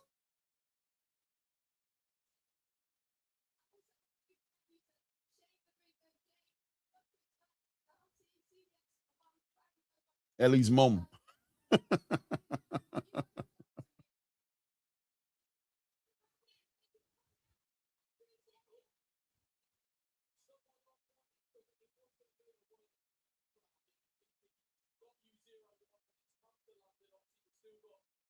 Yeah, Toledo, right, Trees? We ain't doing no Jeep Wrangler. We don't need no Jeep Wrangler. I can get that on my paycheck. I need that G-Wagon, $150K. You know what I mean? I had to deliver to the crib. I ain't even putting nothing on the tires and nothing like that. You know what I mean? Or no custom paint job. I can get real crazy with you now. I'm just gonna get something off the lot. You know what I mean? That's all. snap something off the lot and take it home. 96, 95, 97, 93, 96, 94 plausible scores. 190 is not. Yeah, 190. I don't agree. I didn't give her 100. I didn't give her 10 rounds, man. I really didn't. I mean, I sat here and scored it, so it is what it is, right? I gave Flores the first round. I gave her the 1, 2, 3, 4, 6 round and the 7th round, and I gave Ellie Scottney the last 3 rounds. You guys already know. I said I wouldn't have been mad at 5-5. I scored at 6-4 for Flores. But I will say this about Ellie Scottney. It's really hard not to like Ellie Scottney. She's a great personality. Definitely very well loved by the crowd. Very well received. Good luck to her at 122. But the 122-pound division, let me tell y'all something right now who pay attention to women's boxing. That is a killer division. So I wish her the best. Sky Nicholson's coming, bro. I mean, because Sky Nicholson's fighting in a couple of weeks. Fox Sports Australia. Sky Nicholson's gonna be here, man. Technically, yeah. I mean, it would be definitely a tactical scoring match, though. You know, Sky's bigger. Man. Yo, shout out everybody in the building, man. Let me get a subscriber, man, so I can hit that 3,500 mark, man, on there, man. I need a subscriber, man. We got 100 plus people in the building, 161 Where's people. The likes? Where's the likes, Clay? I didn't check it. I don't know. Check the likes, man. Y'all are being diabolical of everybody who agreed with me about Flores getting robbed tonight with the terrible scorecards. You know, again, a draw would have at least been palatable. Press the like buttons. Come on, y'all. Yeah, definitely press the like button, man. We got 80 likes right now. We should definitely be over 100 at this point. You guys are crazy. Man, you guys are crazy. We should be well over 100 already. You guys are as bad as the judges. But you know, I don't. The judges going 10. I'm telling you right now, man, I don't agree with the 10-0, but I don't believe it was no cooking, man. I just believe that some judges, and you know, in the UK especially, they appreciate the sweet science of boxing. And when you come in with all that reckless, you know, so-called quote unquote pressure, just pressing it, that doesn't necessarily get rewarded. We want to see effectiveness of it. We want to see, you know, we want to see some shots getting there. Did you hurt her? Were you effectively stopping her from doing something? She was still able to get her offense off. She was still able to punch with you, throw shots in between your shots and catch you with very clean, hard shots. She wasn't hitting her with very clean shots. So rather than trying to decipher all of that mess, a lot of judges just reward and look at Scottney and be like, hey, look at the clean punching come from her, and they'll reward her for that rather than trying to figure out what's connecting and what's not connecting by a fighter who's just overwhelming you with a lot of punching, slapping punches, over some clean punches, but mostly slapping punches. You know, you're throwing combinations and none of them are really landing. You're just throwing them because you're there to throw them. You know, you're not connecting. She's moving you. She's hitting you with hard shots in the middle of it. So is the pressure effective? Hard to tell. You make it that confusing for a judge, they're going to go with the clean punches. She never slowed down for a second to put her punches together. There was some rounds in there where I felt like she was doing a very good job of working the body. That's something she was being very effective at. She was working that body real good, and sometimes it would open up some good overhand clean rights for her, some good check left hooks at times. But once again, nothing that was not being responded to, nothing that wasn't being like, oh, you did that to me, I'm gonna catch you. So yeah, when you've seen all that, it looks like a lot, but to me, it didn't impress me either. It really didn't. All that didn't impress me. Shout out to the chat being so engaging. Shout out to Zero FX Given. Put that up, Clay. Put that up. Hey, last man. Treyas called what he saw, and plenty of people agreed. A lot of us had to score for Flores. Boxing, as always, had his biases, man. It's part of what keeps the fans so invested in boxing. 100%. 100%. Zero FX agrees with you too, Clay. No, Zero, are you calling Clay bias? Yeah. No. Zero FX agrees with you, Clay. Look. Yeah. She says, I agree with Clay.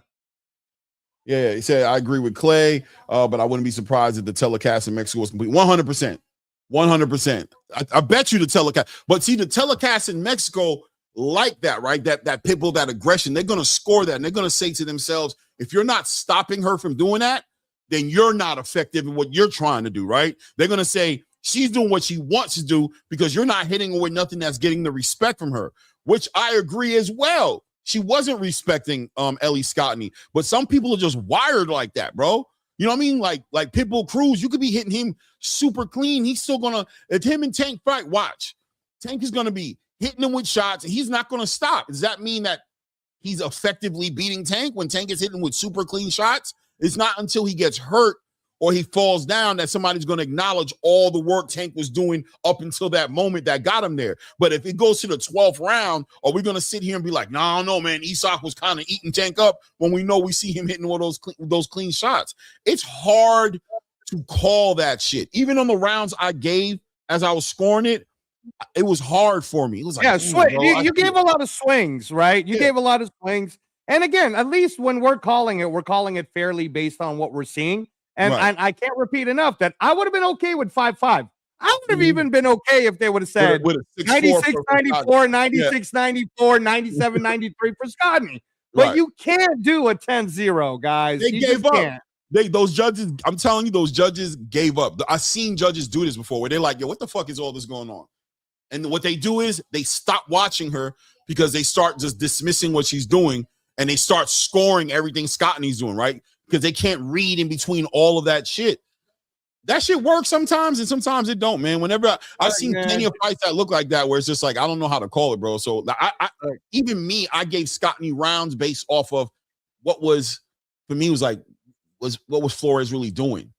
Like, what was so effective about what she was doing? I'm going to give the person who was poised, and I could see her looking for her shots, timing, straight right hand down the middle, left hook to the back. I could see her moving. And then, of course, she gets smothered, and she got to kind of figure that out and push her away at times. At times, she's just pushing her off, so the referee was kind of getting at her for that. But it's hard, man. It's hard. No, I'm going to tell you right now, Flores, she earned herself a payday.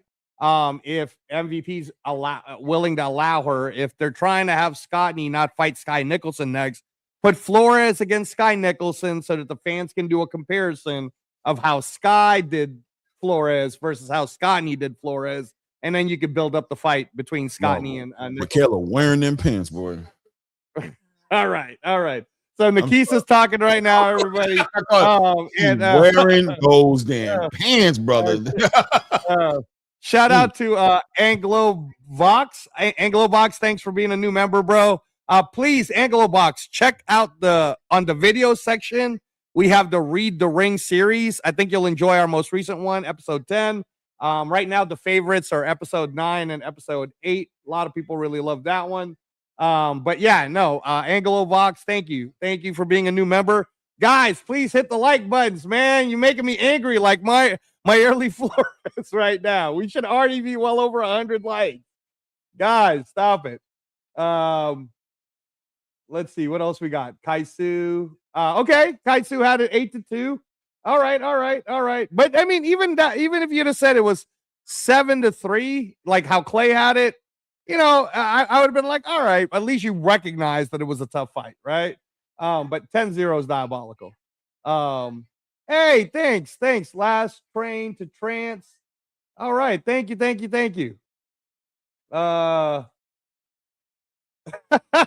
Trees, man. Stop it, bro. We're here to call fights, Trees. Here to call the fights. I'm not looking at Terry Harper's buns, bro. What are you doing?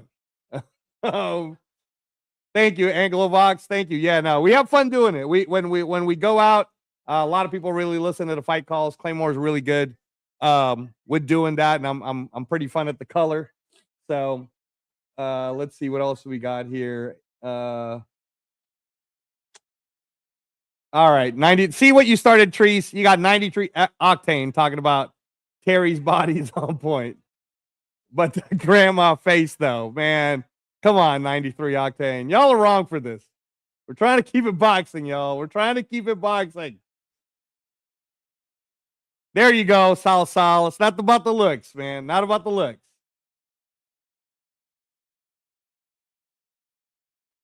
Hey, you're muted, Clay. You're muted. That's what happens when we're covering female boxing, bro.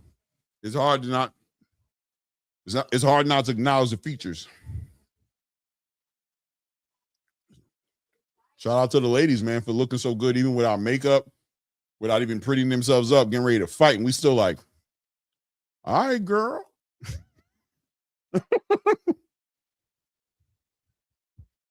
Ooh, Terry Harper. You ain't lying. Terry Harper put it together. Oh, Terry. Ooh, Terry. Terry.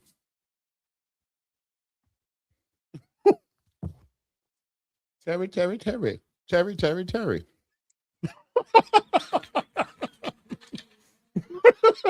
You lost your mind, bro. You lost your damn mind.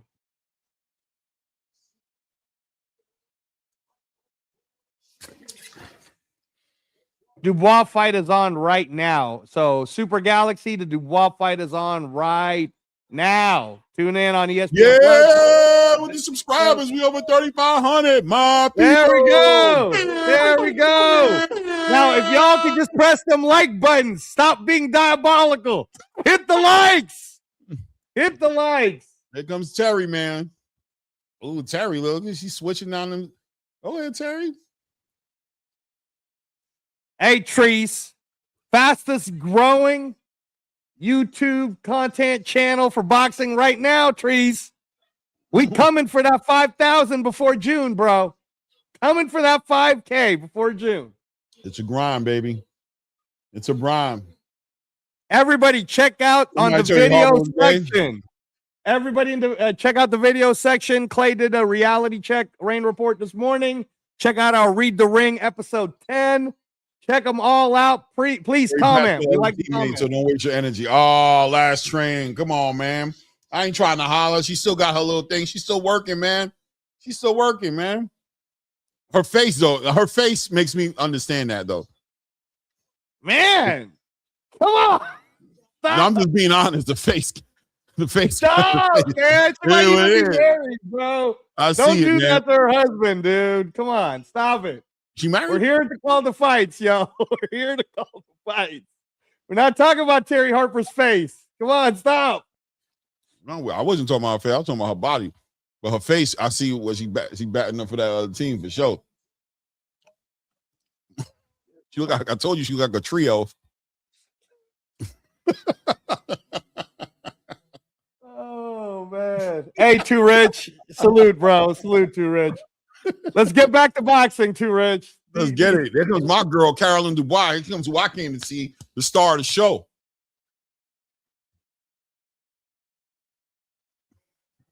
Kai Su, we trying to be a wholesome family channel at ATP Combat Media, bro. We try. We are wholesome, bro. There go my girl right now, come making her way to the ring. Let's get it. You know, one thing about Carolyn Dubois that I'm just so disappointed that her family doesn't support her the way she should be supported, bro. I think she's such a. I agree. She's such a phenom, and it disappoints me to see her having this point in her career right now where she's getting this type of attention, and her family's not supporting her. Her brother, her father, those people, they're not there. You know, she got the Adidas symbol. She's coming up, man, making her own way, man, paving her own lane, and her family's not there. It is what it is, man. Oh, she playing Whitney. Oh, well, she got the Adidas. Yo, Whitney, rest in peace, Whitney. I just got goosebumps, man. My favorite R&B singer, female R&B singer of all time, bro. Whitney Houston, bro. Oh, I'll never forget this. She still holds the Star Spangled Banner. That is her track, bro. Oh, that's the best. That's the best. Nobody ever did it like her, bro. Shout out to Whitney. I got goosebumps on my legs and everything thinking about her right now, man. She was really that type of every woman. Every woman.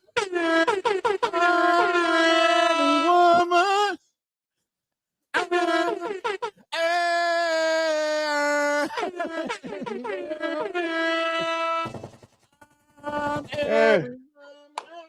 Carolyn Dubois in the purple. I know. Carolyn Dubois in the purple, looking royal. For sure, looking for sure. Royal. Sal, for sure, man. We always keep it clean, man. It's nothing but love, man. I'm a married ass man right now, but look, I ain't playing no games. So my wife would come down here and choke me. She on a cruise right now, but she was here right now. She come down here and choke me in front of all of y'all, bro. Just choke me, hold me till I pass out. I'll be waking up like, what the hell happened? Shout out to the GOAT. Hey, Treese, I didn't know Lucia Riker was in the building. Is Lucia Riker in the building, bro? Is that what happened? Mm-hmm. Big opportunity for Caroline Dubois tonight, man. This is a big homecoming fight for her. This is her really taking her position, opportunity for her to take her position. You guys know the big story is Caroline versus Alicia Baumgartner. Alicia Baumgartner, right? So that's the big story here. And we saw with Alicia Baumgartner. If you ever watched the fight between Alicia Baumgartner and Terry Harper, you know how that fight ended. That was one of the Alicia Baumgartner's biggest stoppages, biggest moments of her career. So Caroline about to have a common opponent with Alicia Baumgartner. Let's see if she's able to show some separation as we're watching this fight. How many fans are going to be looking at this, thinking about, now we have something to kind of gauge what we're looking at here between Alicia Baumgartner and Caroline Dubois with that common opponent. Is there an argument also that Terry Harper is a better fighter today than she was when she fought Alicia Baumgartner? So if there's a real dominant performance by Caroline Dubois tonight against Terry Harper, what does that say about the potential fight that should be getting lined up between Caroline Dubois and Alicia Baumgartner? It's a lot to process and digest. Let's enjoy this fight though, guys, and we'll discuss all that later at the end of the fight, right? Let's just see how this fight goes down and how we feel about it. Should be fun, bro. Shout out to Carolyn, or my bad. Right. Terry Harper. A little bit of a triangle theory, right? We know we don't co-sign triangle theories all that much, but just something to think about, right? Because it is a common opponent. It is a common opponent for both the girls right now, and they're both on the MVP promotions. 100% one of the biggest fights that Jake Paul could probably put together right now would be Caroline Dubois versus Alicia Baumgartner. So this is a build-up. One fight at a time. Hey, shout out to you, Flexing and Stepping. If you guys are just stepping into the building for the main event, please hit the like buttons. Are we at 100 yet, Clay? This is diabolical, More bro. than likely we're not, bro. Man, you guys. No, wait, let me double check. Oh, no, we're at 104. All right. Hey, we should already be at 200. I'm mad at it. No, we're not 104 likes. I just checked. I refreshed my thing. We're at 91 likes. Oh, you're right. My bad. What's wrong with you guys? We should already be at 100. He's like, you're right. Shit. Hey, what the hell is wrong with you guys? He was just about to give y'all some props. Okay. You guys are aware. Okay. Huh? It's not. What? Man, what the hell is wrong with you guys? Man, emotional damage. You guys gonna drive Angela Reyes out his damn emotional damage. You playing with his feelings right now, bro. Playing with his emotions right now, bro. All right, here we go, Clay. Top of the first round right now. We got Caroline Dubois in the black top, purple shorts with the gold trimmings. Terry Harper in the all white on white. Let's go. Both ladies take the center of the ring right now. We got that southpaw. We got the southpaw orthodox clash going on right now as Caroline Dubois is has that right hand for her lead hand right now, trying to take control of this fight right now with the jab. And that's what the fight is always about early on when you're dealing with these style clashes. 2-minute rounds. Wow, not 3. Oh, because of the belts. Okay, got you. 2-minute rounds right now as Baumgartner's as Caroline Dubois is taking the center of the ring right now, working behind that jab. I think she's taking control very early with the jab right now. Very good foot placement from Caroline Dubois. If you pay attention to that right foot staying on the outside of Terry Harper's left foot right there, she's lining up that left hand. So pay attention as Terry Harper's trying to work behind that jab and trying to keep that respectable. But Caroline Dubois taking nice big overhand, check left hook, check right hook, lead hand hook, however you want to call it, from Caroline Dubois. She's trying to already put Terry Harper on notice that you got bad intentions coming back at you. So pay attention. Terry Harper taking her time, working behind the jab, trying to time her own right hand right now. We're just right now. I can't tell. I got a little glitchy right there. We're past the minute mark here.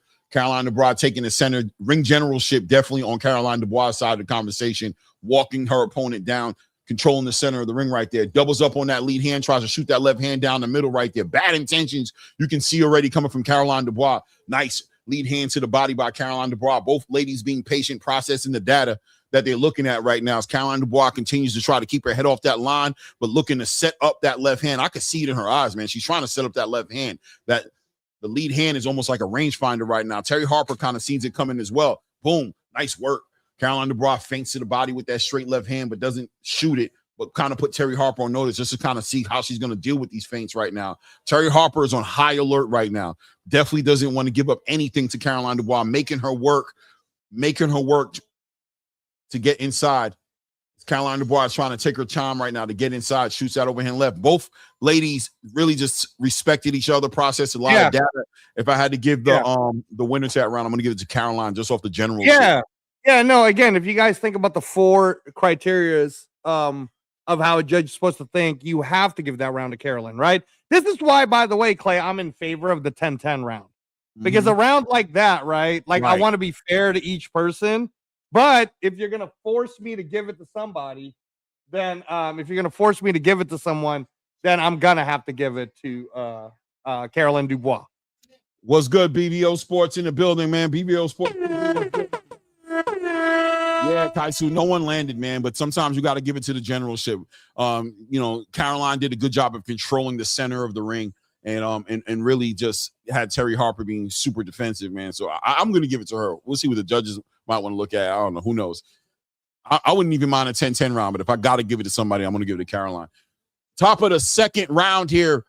Both ladies have had a full round to kind of process what to expect from each other right now. Let's see who's willing to take the chance to cross that void and hit and set this fight off finally right now.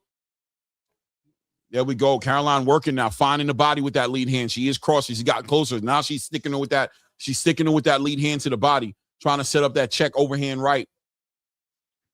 Taking her time right there. Terry Harper doubles up on her own lead hand and shoots a straight right hand to the body. Caroline Dubois right there. Caroline doubles up on her lead hand. Minute 20-second mark here in this second round right now. As both ladies are trying to become a little bit more active. Caroline Dubois continue to control the center of that ring. Times Terry Harper crossing the void in there with a big check overhand right hook. Doesn't hit her, but she's timing her, waiting for her to kind of cross that void. Both ladies still fighting for position as far as the jab, as far as the control with that lead hand. Both ladies are still fighting for that position. Both of them very active with their lead hands. Caroline shooting to the body right there. Check left hook. Nice. Hard left hand to the body. Low blow from Caroline Dubois. Ew. Left hand. Archery left hand hits her below the belt. Wonder what that felt like. 40 seconds left here in the second round here as Caroline Dubois continues to work behind that lead hand. Terry Harper shoots a straight right hand right out there. Follows it up with a lead hand. Still range finding, trying to find a sweet spot to go in there and be offensive. Nice overhand left from Caroline Dubois. Catches Terry Harper on the way out there. As Terry Harper tries to use that lateral movement out to her left, tries to get out the way and gets hit with that left hand. Now moving to her right, moving towards Caroline Dubois' power hand, her backhand right now. It's Caroline Dubois. Nice check right hook from Caroline Dubois. Caroline Dubois' time is starting to come out and work out for her. She's starting to find Terry Harper a lot more in this round. Nice straight right hand down the middle, catches Caroline Dubois right on the front of that chin. Good work right there. Caroline Dubois shoots that lead hand, shoots that left hand. Doesn't hit the body of Terry Harper right there. Still a round I will give to Caroline Dubois, but a very competitive fight. Both ladies still trying to figure out what they're looking at in there. What do you think? Yeah, no, absolutely. Terry Harper got that one straight right in, which is the cleanest punch that Terry Harper's thrown so far. But at the end of the day, the impetus of what we're seeing in every round is coming from Caroline Dubois. She's the one that's being aggressive. She's the one that's putting together the action. So just like you got it, Curtis Robinson, I have a 2-0 Caroline Dubois. And what have I told you about 2-minute women's boxing rounds, Clay? You can't come from behind. Terry Harper is now going to have to really fight back in the next 2 rounds. Otherwise, this could be 4-0 real quick, Clay. Yeah, the rounds go by so fast, man. But they're showing in that replay, they're shooting that straight right hand that she landed with. Terry Harper sticking her tongue at her, letting her know, like, you know what, like I know, I hit you with that shit. Top of the third round. As Terry Harper has a little bit of something to work on here. Maybe she feels a little bit more confident now that she hit her with that straight right hand. She seems to be holding her position, holding the center of that ring a little bit more firm now, working behind that lead hand, shooting that right hand now. As Caroline Dubois is like, that's what's up. I was tired of running after you. If you're going to stand here and trade with me, well, let's do it already then. Let's have it then. Let's have it. As Caroline Dubois, very active lead hand by Terry Harper, very active lead hand. Caroline Dubois also being very active. Both ladies still trying to fight for control of that lead hand, controlling the fight with that lead hand. Nice jab lands for Caroline Dubois, catches Terry Harper as she got caught up on those ropes out there, uses that lateral move to get off of those ropes right there, but Caroline Dubois catches her with that lead hand. Good work right there. Straight left hand to the body lands from Caroline Dubois, slipping that lead hand of Terry Harper. Good work from Caroline Dubois right there. Doubles up on that lead hand right there, get tied up. The referee has to separate them. Caroline finding her a little bit easier now, taking her time right now. Good foot positioning by Terry Harper, working behind her lead hand, trying to set up that right hand. Look at it. There we go. Good work by Caroline Dubois. Now starting to put these feints together, and I think she's getting the respect. She is able to move Terry Harper with her feints, man. Very effective feinting by Caroline Dubois, who's feinting low right there, but trying to set her up for that straight left hand. Terry Harper lets her hand go right there. Good work by Terry Harper.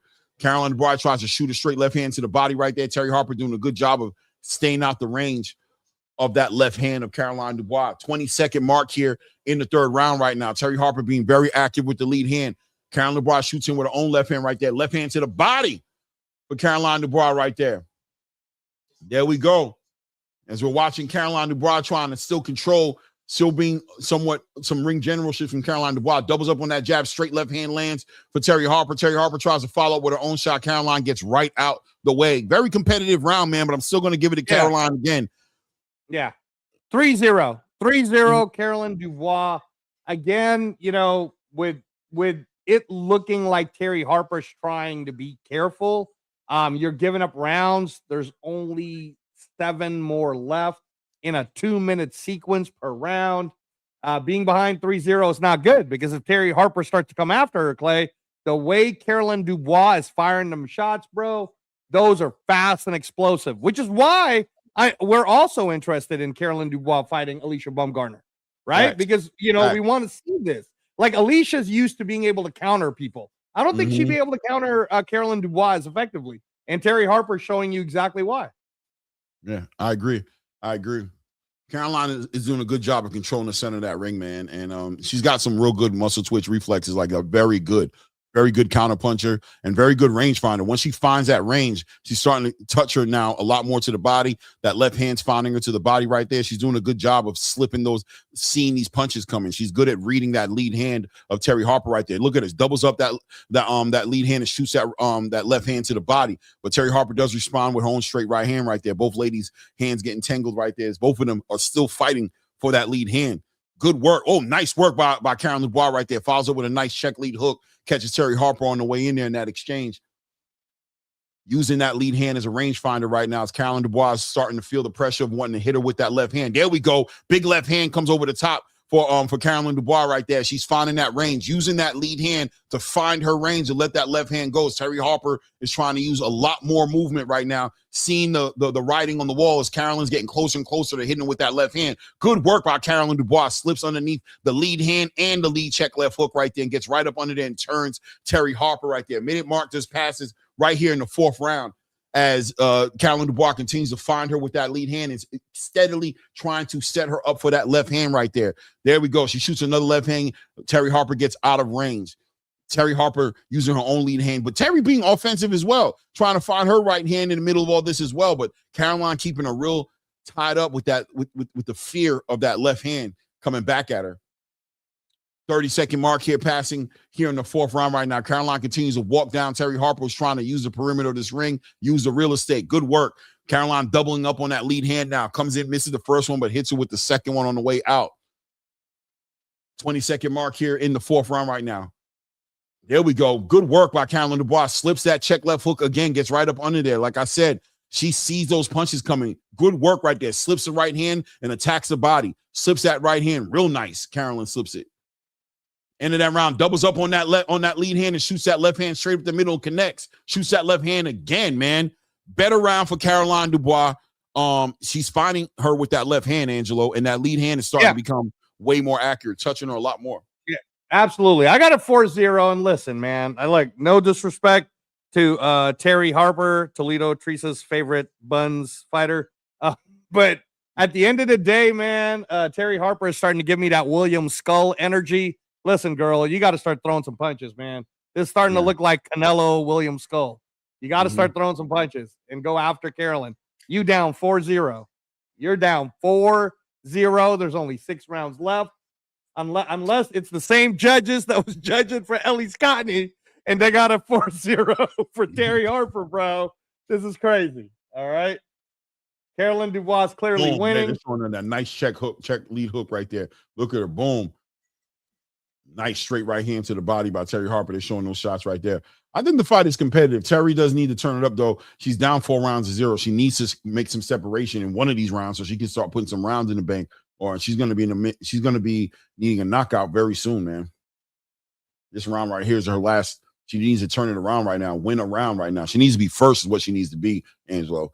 Stop trying to react to what Caroline's doing because Caroline just seems to be 2 steps at her. Chest not checkers. Good work to the body from Caroline Dubois. Terry fainting to the body right now, being way more offensive now, trying to feint and walk Caroline into something. Caroline just being patient, working by her jab. Good work by Caroline. Straight left hand to the body, followed it up with a lead hand uppercut. Gets caught on the gloves of Terry, but still the punches are coming together now for Caroline Dubois. Terry Harper reaches with that right hand. Good work by Caroline Dubois. Doubles up on that jab, follows up with a straight left hand. Good work right there by Terry. Catches Dubois coming in with a lead hand right there. Minute mark getting ready to pass here in the 5th round right now. Caroline still stalking her opponent, walking her down, walking behind that jab. There we go. Terry Harper closes this space up. Caroline ties her up. Good job by Caroline not going backwards. She's going to keep coming forward. She's not going to let Terry Harper take that away from her. So she'd rather just tie her up, let the referee separate them.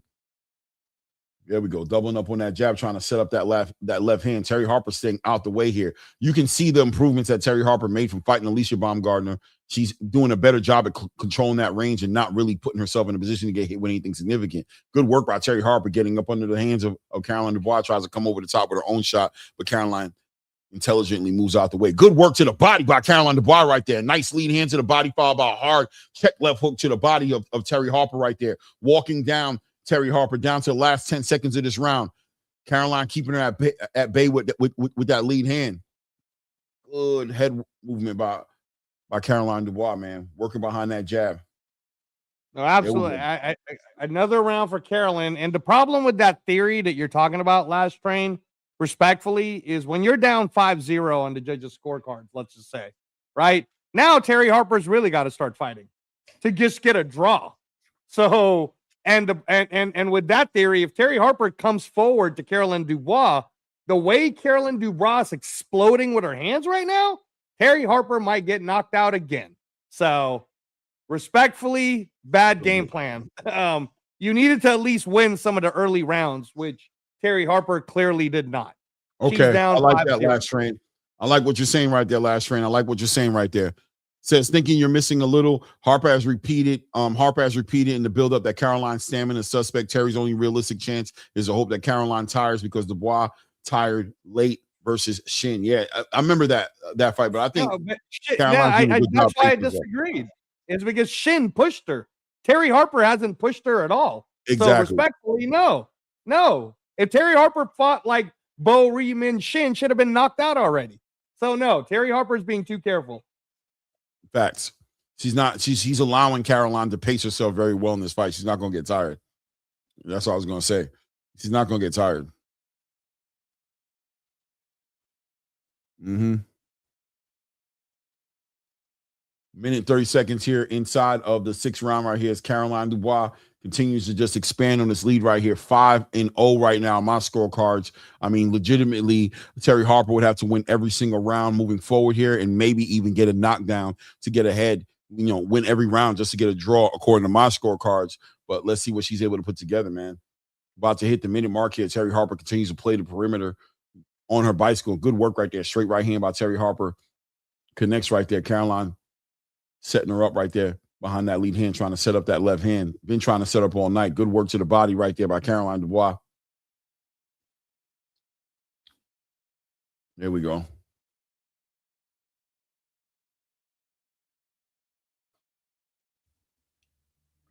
Ooh, nice straight left hand lands for Caroline Dubois right there in that corner. Terry Harper tries to tie her up. I think Terry got hurt by that left hand. I ain't gonna lie to you, but she tried to tie up Caroline. Yeah, she didn't try to. She effectively did tie her up. Referee had to separate her, but Caroline found her with that left hand.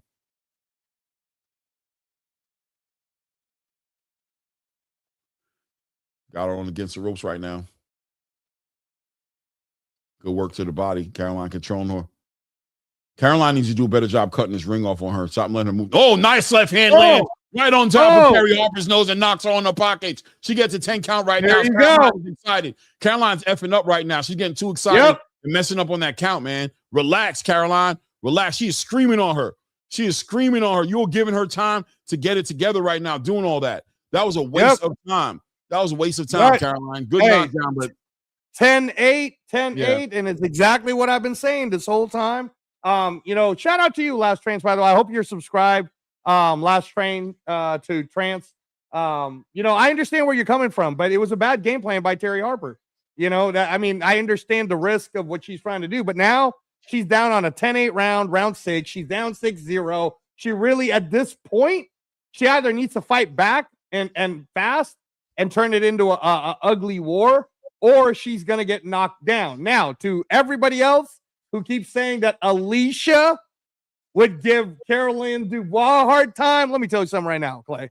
I ain't hearing none of that at ATP Combat Media. All right? You just saw how fast Caroline Dubois throws punches, bro. Come on, stop it. What a timeout for what? What is going on here?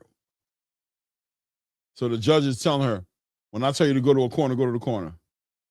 Caroline, calm down. Calm down, Caroline. I'm telling you, calm down. For real, man. Once again, I know the energy is real. There's a big show for her. But yeah, don't sit there. Take those instructions, man, because each one of those seconds is counting against you, man. That's, you know what I mean? Come on now. Caroline finds her again with that straight left hand again. Another left hand again finds her. Rips right hands to the body. Caroline's starting now. I wonder if she slowed down Terry Harper, or is Terry Harper feeling the pressure of needing to mix it up with her now? Terry Harper trying to stand her ground right now. Caroline's like, okay, sweet. I don't gotta chase you around. Well, let's do it then. You're gonna exchange with me? You're gonna try to hit me with some shots? Caroline ripping some nasty work to the body by Caroline Dubois. Hey Clay, I'm feeling Caroline Dubois giving us the Roy Jones Jr. energy right now, bro. She's giving us the Roy. Yeah, she looked like she's setting up something nasty. Terry Harper looks like she really wants to win this fight. She's felt that shot. She feels like, nice straight right hand lands for Terry Harper, who's trying to get back that knockdown clearly from the last round, trying to change the whole entire story of this round, of this fight right now. In one round right now, she's feeling the pressure and working with a lot of urgency in this round right here. Minute market just passes right now. As Caroline Dubois is dealing with a very offensive Terry Harper right now, coming over the top with her own check left hook right there. But Caroline is loving it. There we go. Doubles up on that lead hand, comes over the top with her left hand right there, gets right up under there. Good work by Caroline Dubois. Good footwork by Caroline Dubois. Boom, straight down the middle. 1-2, 1-2 again, right down the middle. Terry Harper trying to play the perimeter a little bit. 30-second left in this round right here. This is the most offensive I've seen Terry Harper the whole fight right now, as she's trying to get herself a round in the bag right now. Caroline being the counterpuncher, Terry being first in these exchanges right now, working behind her lead hand, trying to be active, take control of this fight. Caroline maybe taking this round off a little bit, just kind of seeing how much Terry Harper wants to commit. Like, are you really trying to come for me? If you are, I'll kind of wait on you. Good work by Caroline Dubois. Doubles up on that lead hand and catches it with a straight left hand and a check right hook, man. Lead hook right there. Caroline Dubois takes that round right there, but that was the most active round I've seen Terry have this whole fight. 7-0 with a 10-8 6th round for Caroline Dubois. She's clearly just too fast. Her defense is her style is impetuous, Clay. Her defense is impregnable. All right. That's what I'm going to say about Caroline Dubois. She looking at Alicia Baumgartner right now saying, I want to eat your heart. Look at Clarissa Shield, man. Shout out to Clarissa Shield, man. Shout out to Clarissa Shield. She's come a long way in her life, man. Just look at how confident she is. She's a strong woman. You know what I mean? She got herself a good man. She's talking about having babies. She's over here breaking records. You know what I mean? She's doing her thing, man. She's doing her thing. The only thing I want to say to you, Clarissa, is, come on, man. Make up with your old friend, Franchon. Come on. No, Franchon got to act right. She's talking too much. Franchon doing too much tough talk, man. She can't get over, it's not even about the loss. She can't get over just Clarissa being the bigger star or something in that. I don't know what she got going on, but she needs to let it go, bro. And just understand they were building up a fight. Fight's over with. She's still talking. She needs to chill. Like, what, are we fighting again or something? What she still talking for? All right, minute and 35 seconds left here in the 8th round. Here's Caroline Dubois is working off the momentum of knocking down Terry Harper in round 6 here. Now we're in round 8 right now. Terry Harper trying to still get it back, being way more offensive, standing her ground, trying to stand right there in the center of the ring with Caroline Dubois, working to the bottom. Ooh, Terry Harper has a nasty cut over her left eye. She is leaking. I don't know if it's from a headbutt or from a shot from Caroline Dubois, but she is leaking. She is leaking. Oh, wow, man. Caroline has to see the blood. Nice check right hook Oh wow, man. There's a lot of damage to Terry Harper's face. I don't know when all that happened, man. Oh, she hurt her, bro. She's bleeding. She looks bad. Yeah, she's working behind that lead hand, breaking. Good work right there. Terry Harper really comes in there with home check left hook right there. Woo! Nice short lead hook catches Terry Harper real quick right there in the middle. Oh, big left hand lands for Caroline Dubois. Terry Harper tries to throw back her own big check left hook. Caroline Dubois gets out the way. 40 seconds left in this round right now as Caroline is stalking her. She has a wounded animal in the ring, and she's very aware of it. Look at her slipping, using that head movement to get her head off that line, trying to set up that big left hand. Good lead hand work by Caroline Dubois. Big check right hook right there, followed up with a straight left hand as Terry Harper is bleeding excessively in the middle of her face right now. Nice lead hand work right by Caroline Dubois. Straight left hand lands again. Rips a right hand to the body of Terry Harper. 15 seconds left in this round right now as Caroline Dubois smells blood, maybe even tasting blood if some of it splashed off of Terry Harper's face. 5-second mark right here. Continuing to walk down. Big left hand from Caroline Dubois hits air. Lead hand to the body of Terry Harper. That's the end of the round. Terry Harper closes it out by touching with a lead left hand. Caroline Dubois with that right hook to the body, bro. Yeah, that was nasty. Oh my gosh.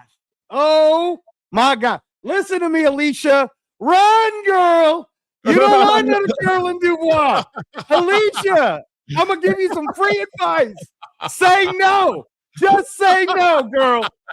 Anglo Vax in the building says Clarissa Shield has proven everything that is possibly available. Simply retire and get into the business of boxing. She's close to it. I agree with you, Anglo. She's close. She's close to about that time for her. She's done enough.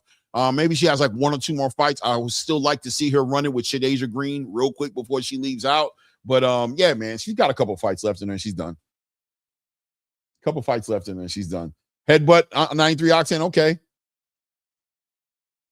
Let's go. Let's go, man. Top of the 9th round. It's championship round time right here. As Caroline Dubois has to feel like she's coming close to potentially stopping this girl. I know she's very confident, but she needs to be poised, pace, and take her time and let it come to her a little bit. Just stick to the plan she's been doing. But I know she's been excited tonight, man. This is a big night for Caroline Dubois, man. Woo, Caroline Dubois got bad intentions on that left hand. Bad intentions on that left hand. Doubling up on that jab. Great conditioning tonight. Great pacing of the action tonight by Caroline Dubois. Terry Harper really hasn't had any real answers. Nice straight right hand to the body by Terry Harper, getting up underneath that lead hand of Caroline Dubois right there. Caroline works into the body. Beautiful, beautiful. 2-1 to the body. Straight left hand followed by a right hand to the body. Beautiful work right there. As they're trading, the girls are trading. Minute and 10-second mark getting here. Caroline Dubois continues to work her to the body right there. Left hook, right hook to the body. Terry Harper ties up Caroline Dubois. About to hit the minute mark here in this championship round here. Good work by Terry Harper working into the body herself right there. Standing in the paint, exchanging with Caroline Dubois, trying to make this fight a real good. Ooh, check left hook catches Terry Harper on the way in there. Very hard left hook. Another lead uppercut catches Terry Harper. I called it a check left hook, but it was, ooh, check right hook. Oh, Caroline touching her. Nice. Oh, check right hook again lands for Caroline Dubois as Terry Harper's choosing a trade with Caroline Dubois. Caroline's loving every moment of this. 30-second mark here in the 9th round. Terry Harper trying to get her own shots. Good work to the body by Caroline Dubois. This is how Terry Harper should have been fighting in the beginning. Maybe she would have worked the conditioning of Caroline Dubois. She would have fought like this in the beginning. Ooh, nice. Check left hook lands for Terry Harper and Caroline Dubois. Both of them tied up with each other. 10 seconds left in this round. Caroline Dubois is being patient now, understanding that we're close to the end of the round right now. Nice left hand lands. Good check left hook lands by Terry Harper at the end of that, but that was a Caroline Dubois round for sure. Yeah, no, great that Terry Harper is fighting back. Like you said, Clay, maybe if she'd have done this in the first 4 rounds, that it might have tested Caroline Dubois' conditioning, but at the end of the day, we're heading into the final round with Caroline and Terry. Hopefully it becomes one of those great epic 10th round where both girls are going for it. At the end of the day, man, Caroline Dubois is really showing how great she is. There's some separation happening right now. Yeah, some separation happening here. And let's not forget, this is a unification fight, Clay. So after this, Caroline Dubois will be the WBO WBC champion. So she'll be the unified champ. And yeah, man, no, this is great. And I agree with you 100%. Last train to trance. Yeah, man. Lucia Riker this would have been a badass time for the GWOAT Treese. Lucia Riker. Shout out to the GWOAT. Top of the final round, championship round here, round 10 here. Both ladies putting it all on the line right now. Terry Harper still trying to win this fight. I love that from Terry Harper. She's decided to stand in the middle of the ring and train, exchange with Caroline Dubois. After that knockdown, just kind of woke up this other part of her, but I think it was just too late for her. Caroline Dubois still outclassing her in the ring, but at least Terry Harper's making it a fight. She's standing in the middle of the ring with Caroline Dubois and making it a fight. Caroline actually having to slip and get out the way of some shots. You know what I mean? Some good stuff going on in the middle of the ring, but Caroline is, you know, you can see there's levels to the game. Good right hook to the body by Caroline Dubois. Good work to the body. Terry leaning on Caroline's head right now, trying to get that good work by Terry Harper right there. Doubling up on that left hook and that right hook. Caroline thought the referee was going to get in the middle of that right there. That was a nice little good work by Terry Harper in this round right now. But Caroline Dubois still in this fight, hitting her with clean shots, man. Terry's being active, but Caroline is outclassing her, man. Good work. But here, this is where you tire out Caroline. I can actually see Caroline, the conditioning starting to kick in. You see her being a little bit tired here. But she hit her with a crazy check right hook there on that exchange right there. Nice straight right hand by Terry Harper right there. Good work by Caroline Dubois trying to work it to the body, but Caroline's conditioning is definitely starting to show in this last round right now. Her mouth is wide open. She's breathing out of her mouth right there, but she's still catching her with some good shots, man. Good shot selection by Caroline Dubois. But Terry Harper, I think hurt a little bit with that right hand, man. Kind of, I don't know if she was just tired or what that was. Good work by Caroline Dubois. Nice 1-2 right down the middle. Terry Harper fighting the shit out of her. Nice right hand lands by Terry Harper. Big left hand lands for Caroline Dubois. Another left hand lands for Caroline Dubois. Ripping to the body of Terry Harper. Terry still looking, head hunting. Shoots that big right hand. Caroline Dubois jumps in there and ties her up a little bit exhausted. I'm not too sure how much time is left in this round. Oh, that's why, because there is no time. It's the end of the fight, ladies and gentlemen. You know what? I'm going to give Terry Harper that last round. Okay. Well, you're trying to be nice. I got a 10-0, yo. I give it that last round. 10-0 round. If there was any round I'd have given Terry Harper, it'd have been the first round, just because there was not much happening on that one.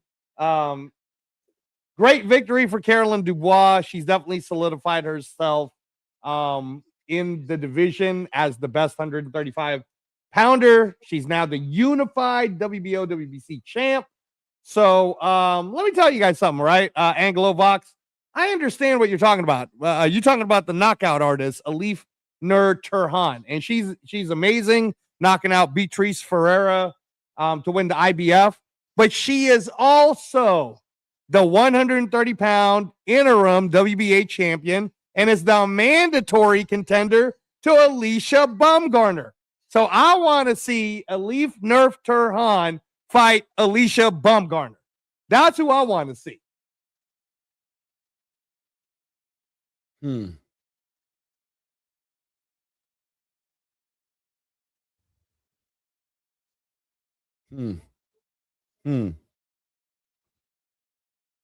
The Turkish monster is the mandatory to Alicia because she's holding the interim 130-pound WBA title. And she's happy to do 3-minute rounds against Alicia. So yeah, I am, Trees. I am, bro. I'm gonna give her that round, bro. Trees you remember last week? And I'm like, Trees, you giving rounds away now? You giving rounds away? Or are they winning and taking rounds? I think the best fight, honestly, guys, for Caroline Dubois is the winner of Stephanie Hahn versus Holly Holm next.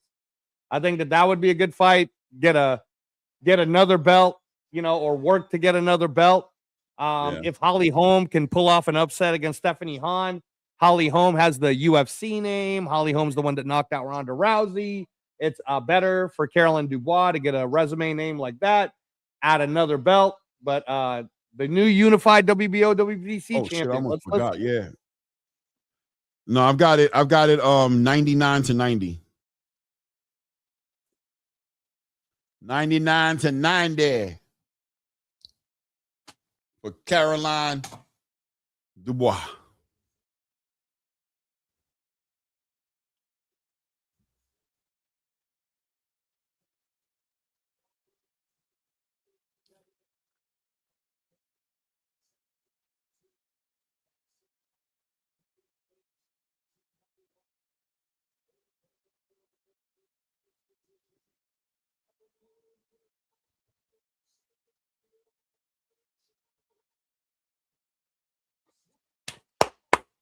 So I guess Carolyn got a point deduction when the referee was talking to her. I guess that's what happened. Oh, they took a point from her. That's what it was. I'm like, how did they come up with 98? They took a point from her? That's what it is. They took a point. So they scored it. One judge scored it 9 rounds to 1. 2 judges scored it. Or no, one judge scored it 8 rounds to 2. 2 judges scored it 9 rounds to 1. Mm-hmm. And let me tell you something right now, Sam from Jersey, about Alicia Baumgartner, bro. He ain't gonna fight no Alif Nurfadurhan. I'm gonna tell you that right now. Alicia's trying to get paid, and I'm not mad at her for it, so that's fine. Yeah, but don't act like you could beat Caroline Dubois. Don't be calling her no puppy, man. All right, because you don't want that. I'm giving you free advice. Run, girl. Don't look for Carolyn. Carolyn's too young. She's too fast. She's too hungry. She's now the unified champ. Let the right? Pants go. Ooh. Walaikum salam, rahmatullah barakatuh. Fly freaking, what's good with you, family?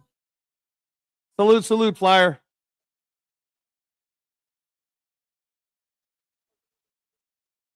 Hey, there you go, Adam Hurley. Tell the truth, bro. Tell the truth. Yeah, that's going to be a great fight, man. No matter how anybody wants to paint that picture, it's going to be a great fight. Shout out. We got over 150 people in the YouTube, 256 people all across the space from X to Facebook. Everybody in the building, man. Make sure we're hitting the like button, man. Support the grind, man. Support the grind. Subscribe to the channel as well. If you haven't done so, do that. And definitely hit the like button, man. Do that right now. Double tap on your screen if you're on your phone. And, of course, hit the thumbs up if you're on your computer. Let's support the grind, man. Hey, Anglo Vox. So Tiara Brown, she's the 126 champ is the problem, right? If anything, the fight I want to see right now, Anglo Vox, is if you saw the first fight, Elizabeth, help me out, Clay, come on, man. Elizabeth Ochoko. Oshona, man. Ochoko, you know right? Who I'm talking about, the girl from Nigeria, bro. You fucking up names now. You fucking up all the names. Now I'm messing up. Y'all making me mess up, right? But the first girl that fought the 3-minute round, Tiara Brown versus her at 126 pounds, make that happen. Because I'm a believer. I'm a believer on Elizabeth Oshona. We got about 30 minutes until the beginning of that Zuffa card, man. Yeah. Great card tonight, man. Shout out to Chantel Cameron, man, who put on a beating masterclass clinic beating on Michaela Toska. Toska Nova. Whatever her name was. I know her first name was Michaela. Yo, was Chantel Cameron the one with the easy name to say put on a clinic, really put hands, beat that girl up everywhere except for under her feet, man. Man, talk of SD, bro. I was so good early. I don't know what's going on. Caroline in front of her home crowd right now, got the crowd screaming for her, man. She's a star, man.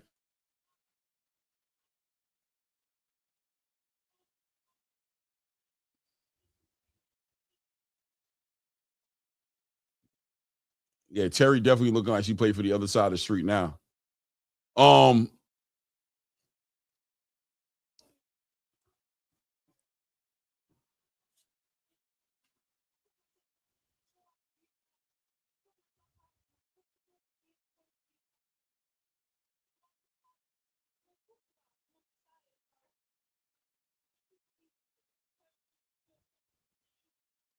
Hey, thank you, Last Train to Trance, and shout out to all of you guys who are subscribed to us and listen to us from the UK. I know it's late for you guys over there. It's like 10:30 p.m., almost 11 p.m.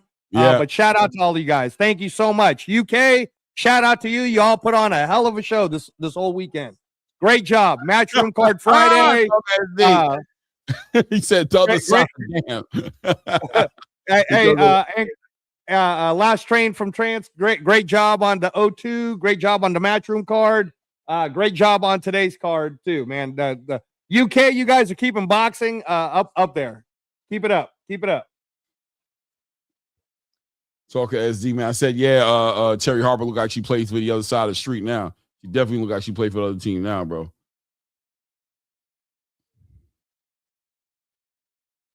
Thank you, Last Train, man, for sure, man. The trans Shout out to you, man. Yeah, Curtis Robinson for sure. We got the Zuffa boxing coming up next.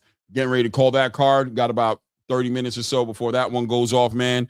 Great fight. Yo, the women's card delivered, man. The women's card delivered tonight, man. They did a good job, man. And I didn't call the prelims. I needed some time to do my own thing. I was up on there talking with Ness as well. Had a good time getting back on the boxing voice, man. We had a great conversation, great pound for pound conversations, man. Talking about Xander's Ice and Boots and, pound for pound talk with them and Shakur Stevenson and, just talking about people on the list and where they at on the list and things of that nature. That was real fun. But the prelim card delivered too, man. Guys, I saw the prelim card. I didn't call it. The prelim card delivered as well. I'm telling you, Elizabeth Oshoba is a superstar. She's basically Carolyn Dubois 126, bro. Elizabeth Oshoba. She's 2.0. She's 2.0 for sure. Yeah.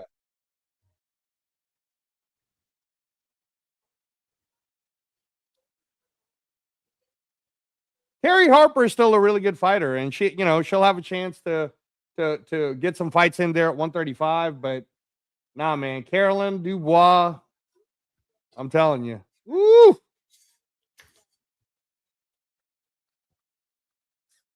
Michaela Mayer, Chantel Cameron, that'll be a fun fight.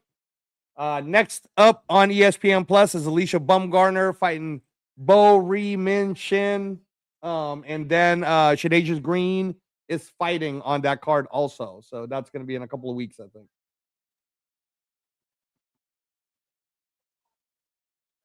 That Irma Garcia knockout, Clay. Let's not belittle that Irma Garcia knockout, right? Knocking down Dolan. Remember, Clay? 115-pound monster. Irma Garcia getting the win. Yeah, Curtis, we getting ready. We getting ready for the Zuffa card. We getting ready.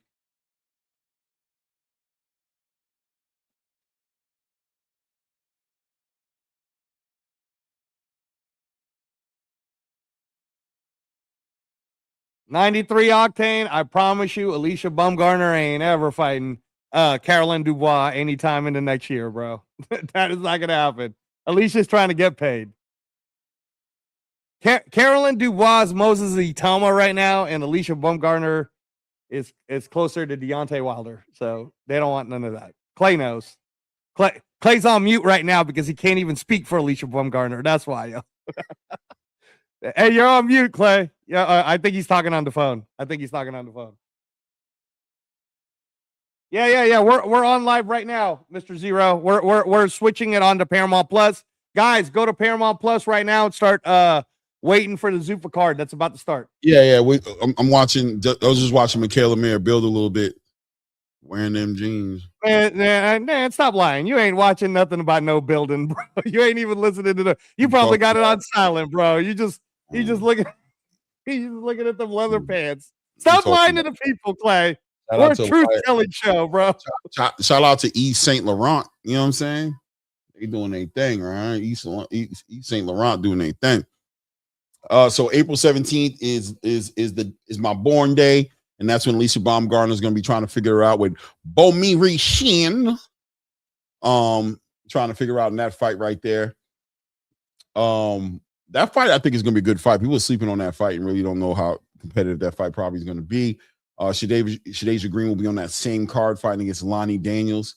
That's going to be a good card, man. That one's going to be in, I believe, El Paso. Is that going to be in El Paso? No, Madison Square Garden? New York, yeah. It's going to be in New York. It's going to be in New York, man. Shout out to MVP, man. They're doing the work right now. Let me switch over to Paramount, man.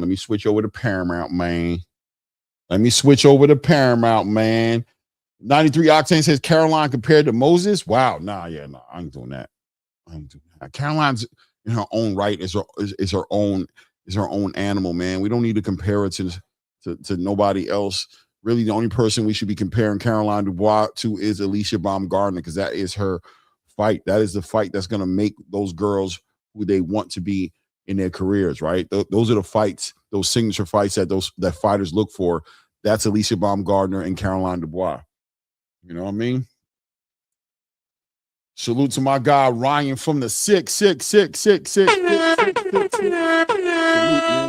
We got 100+ people in the building. We had like 150 people in the building. I guess it was a lot of UK guys in the building. But hit the like button, subscribe to the channel if you haven't done so. Hit the like button, continue to support the grind, man. Let's get up to 200 likes. That'd be sweet. Sweet, sweet, sweet, sweet, sweet. Trying to find this damn fight, man. Hold on a second. Where the fight? Where the fight? Where the fight at, man? Where the fight? Anybody be catching that show? Sheriff Country, Fire Country, Sheriff Country, Fire Country.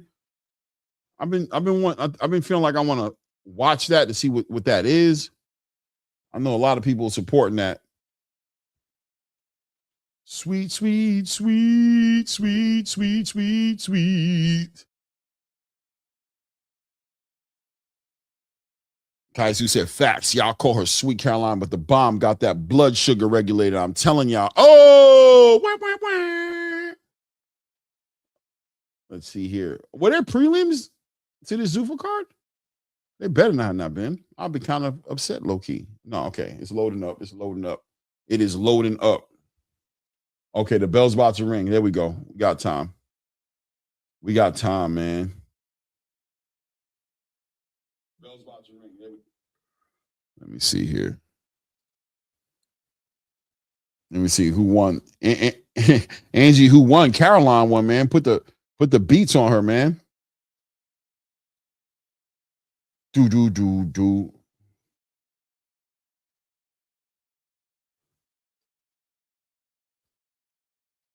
There you go, Toledo. Treese, right there. Angie, hit the like button and subscribe to the channel, man. We on our way to 5K, you heard?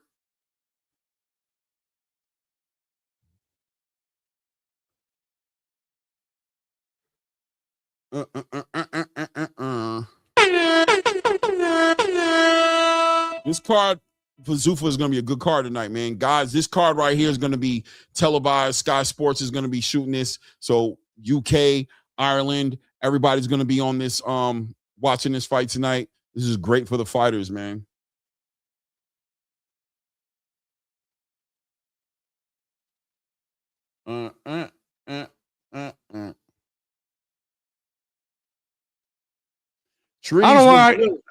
I don't want to hear no nonsense from Treese today, bro. Now I'm just messing with you. What's up, Treese? What's up, Treese? What up, though, man? I just wanted to call and talk a little bit of shit, man. Like I say, do a little bit of fluff. You know how it be. But I found it. Shout out to Caroline Dubois, man. I kept hearing Reyes. I kept hearing you say that the Elif Nurtsahan. That's in Caroline division, not a. No, bro. Listen to me. Listen, I know women's boxing. I mean, I watch it all the time, and again, low key, Clay. No, you know, I train some of them, so I'm promising you that Elif Nurtsahan won the 130-pound WBA interim world championship first. And then basically they couldn't get nothing from Alicia because Alicia quiet because she knows what will happen. So then she went and got the IBF from Beatrice Ferreira. Beatrice Ferreira thought it was going to be all good, and instead she got knocked the fuck out. No, that shit was nasty. No, she definitely had the interim, but I'm looking at it with the belt that she got right. I'm thinking about because I would like to see her and Caroline Dubois fight. I ain't gonna bullshit. I like to see bro. No. That should be the undisputed fight if Alicia keeps doing what she's doing, which again, I'm not even hating on it. Alicia should go get her money. What I don't like is when you act like you want the smoke. What you want is the green, and I'm cool with you wanting the money. And you know, it's like me and Clay. Let me tell you something right now, Treese. Me and Clay had this conversation about Usyk and Agit Kabayel, and I straight told him, bro, I'm not hating on Usyk. I'm just saying, man, let the belt go. You know, that's the WBC's problem with that shit. Because everybody knows, man, nobody want to fight Agit Kabayel, bro. Ain't nobody want that smoke. And that's all right. Money for her to be made at 130. Like Alicia need to bring her ass up to 135. There's no money to be made at 130 like that. Like the only no, she can make money. No, respectfully, she can make money with Amanda Serrano. She's not gonna give her that fight. If I'm Amanda Serrano, I'm not fucking with you. I'm already. Oh, come on, Trees. Don't do Amanda Serrano like that, bro. I'm just Come on. saying. Why the fuck? If I'm Amanda Serrano, why would I be fighting you? You're Money, bro, money. Nah. Money. Nah. Amanda Serrano needs Jack. to pack. It's time for her to pack that shit up and slide over here to my bare knuckle side of the table on some real shit. You know, bro. You know how I'm getting down. It's bro. time for Amanda Serrano to come over to the bare knuckle gang. Amanda don't need nothing. She don't need to be doing nothing over in no bare knuckle nothing, bro. You diabolical, bro. Yeah, man. I ain't gonna lie. I don't like bare knuckle for the girls, bro. That's one thing where I draw the line. Like I don't mind it for the dudes, but for the girls, I'll be feeling some kind of way, bro. Nah. Some of the stuff I've seen happen to these girls, nah, bro. I don't want to see a man to go through that, bro. Yeah, man, bring your ass, man. We fuck with the bear. You like that domestic violence? Oh, you like the domestic violence? Yeah. Oh. Bring your ass, man. She got the domestic violence. If she can do MMA, she can do bare knuckle, man. Fuck you, man. Nah, bro. That bare knuckle is unforgiving, bro. That is unforgiving. That stays with you, man. You could tell him. You see a bare knuckle fighter walk into the room, you're gonna know. You're like, let me guess. Shout out to Jamel Herring and Paulie Malignaggi. He was cooked. Yeah, his shit was cooked up. Paulie Malignaggi. Yo, that's my word. Paulie Malignaggi to this day is looking like he's looking like that bare knuckle fighting got the best of him. He is damaged goods, bro. No, no, you can't even front. He might be the worst case. Like he might be the worst case out of bare knuckle. Am I bugging? Like his shit was shredded up for sure. He was definitely lumpy. He was yeah, man. One of the eyes is sitting kind of low now. He got an eye that just kind of sit low. He's always trying to wear sunglasses to cover it up. He looked, Paulie caught the bad end of a victory. Believe it or not, because he won that fight, but he looked so bad, bro. And the thing about it is, Paulie always, I'm about to cook Paulie right quick. I ain't gonna lie, bro. It's about to happen. I wasn't gonna do it, right? Hey, Paulie, watch out, bro. Put on the bulletproof. I gotta talk to you, Paulie. If you dare watch Paulie's catching strays, bro. Nah, no strays, man. This was directly at you because the amount of shit he talks about the UFC and how stupid the fans are and how this and that, bro. To see you resorting to getting bare knuckle put across the top of your head, bro, and your eye knocked out the hell of out the socket where you can't even see straight now, bro. For the shit you talk, bro, to be looking like that, trying to act like you somebody smart, bro, you diabolical, bro. You diabolical. And I heard you talking about going to get a belt to go fight in a triangle ring. Bro, if you don't sit your ass down somewhere, man, bro. That's that BKB to Trigon. You know, they just signed Victor Ortiz, man. They signed Victor Ortiz. And let me talk. So Victor probably getting ready to beat on Paulie Malignaggi's ass, bro. Let me tell you right now, he looked like the Elephant Man. That dude looks like he got attacked by a serial killer, bro. Like he looked like he got held in the he looked like he was trapped in a whale and somebody was talking about the you will put the lotion on the skin. Put the lotion on the skin, Paulie. You had to find your ass and save. You make a movie on your ass, bro. You came straight out of a Hannibal movie, boy. You don't sit your ass down somewhere. Don't ever say nothing about no damn UFC again in your life, bro. Don't ever say nothing, bro. Seriously, Paulie Malignaggi needs to never say nothing, bro. Shut up, bro, and enjoy the ride, bro, because shout out to BKB that gave you a second chance at life. Second chance at life, because clearly the check wasn't clearing at the boxing scene like you like to make people think the check is clearing. You had some bills to pay. I understand. We all got to do what we got to do out here, but stop shitting on these MMA fighters and stop shitting on Zuffa, bro, because you looking crazy. Shout out to the UFC, man. Hanoito Moicano, man, got the dub, man. I know you. Hey, let me tell you something right now since you're talking UFC, Trees. Did you see Pereira's sister get that knee knockout, bro? Yeah, with the knee. $100K. That's how they do it in the UFC when you put out. She got $100K plus a 25. She got an extra $125,000 for that knockout, bro. That knee was vicious. That knee was vicious. He got another. I think he got another. I don't know if that was his sister, but I know he got a sister that's fighting on Netflix too. On that.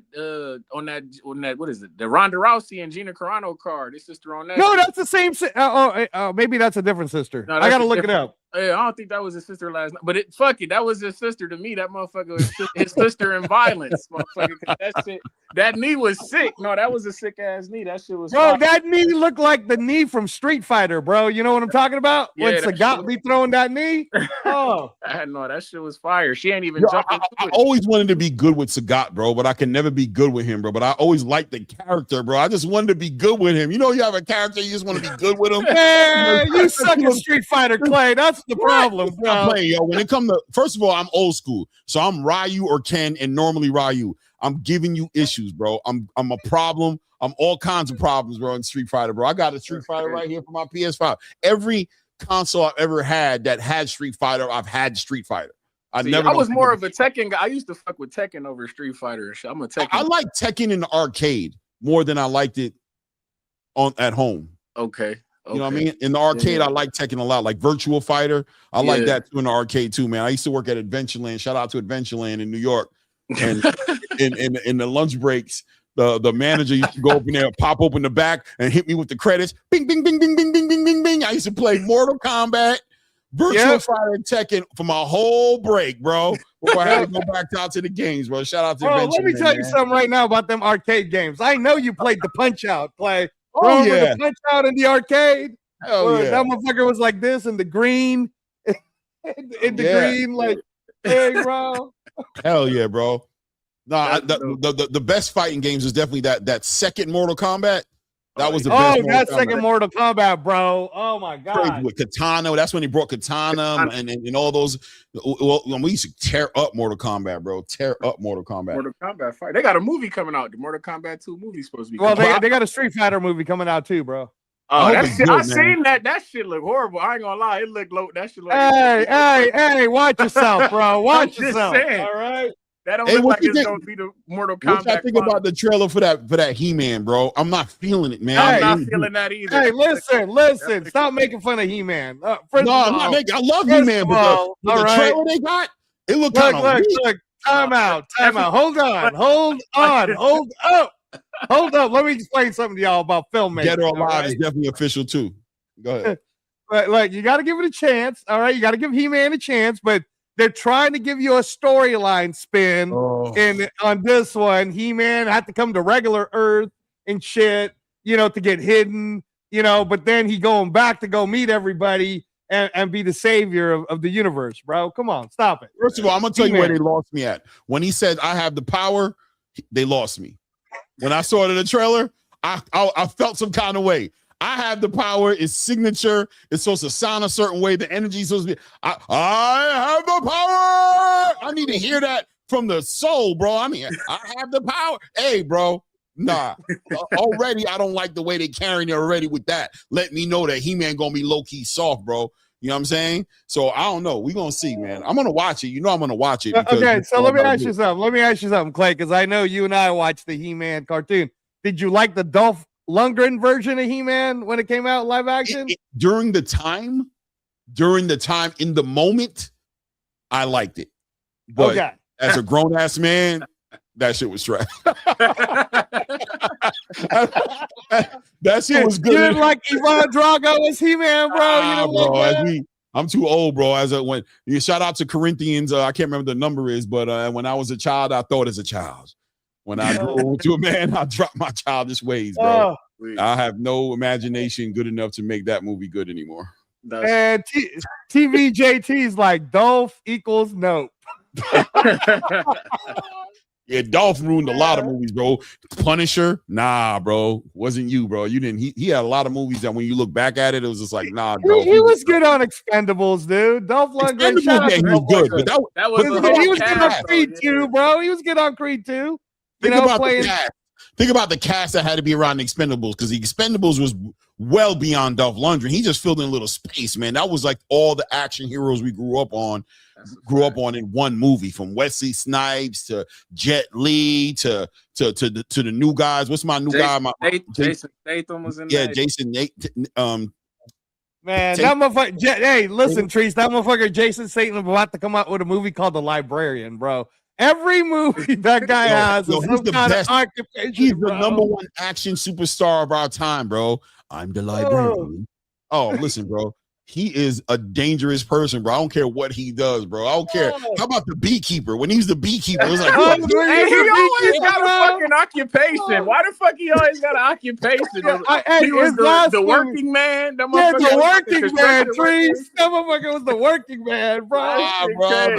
He's gonna come out with a movie one time, Clay. Watch. He's gonna come out with a movie. That movie's gonna be brought to you by Miramax.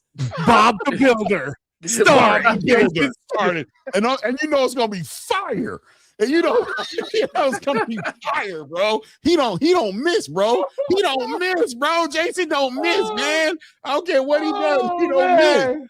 You know what I'm saying? Bro, yeah, he hasn't made a chef movie yet, though, bro. He needs to do that. Hey, shout out to Steven Seagal, the baddest motherfucking chef on Under Siege. Remember that, Trees? Under Siege? That shit was horrible. Back in the day, Steven was doing this thing with Mark for Death and all that, man. Everybody want heaven, them nah want dead. Yeah, bro. You know what I'm saying? That's crazy. We had Claude Van Damme. You feel me? He was doing this thing for a minute. Then it went to Steven. He had like a quick 5-year. Yeah. Right? Like it was that's how I feel about Steven Seagal. Bloodsport, and then he kind of went into like some action movies. He tried, but it just went a little too far. He extended himself. He was good inside of some like Thailand jungle. You know what I'm saying? Yeah, like learning how to do some shit. Once he started to come into like real life shit, it kind of got weak with him. Yeah, man. That was Steven Seagal for me because everybody knew that he was bullshitting with the karate. Everybody knew. Oh yeah. No, I was hearing rumors about him very early that he was not like that, because at first the rumor was Steven Seagal was like that, but then it started to become kind of evident that he was a movie star. You know what I mean? Jet Li was always the guy for me, though. That's my he was my guy. Yeah, Jet Li was the guy for me, man. Jet Li was low key underrated because everybody think he's about jokes. Jackie was that guy too, man. That's a fact.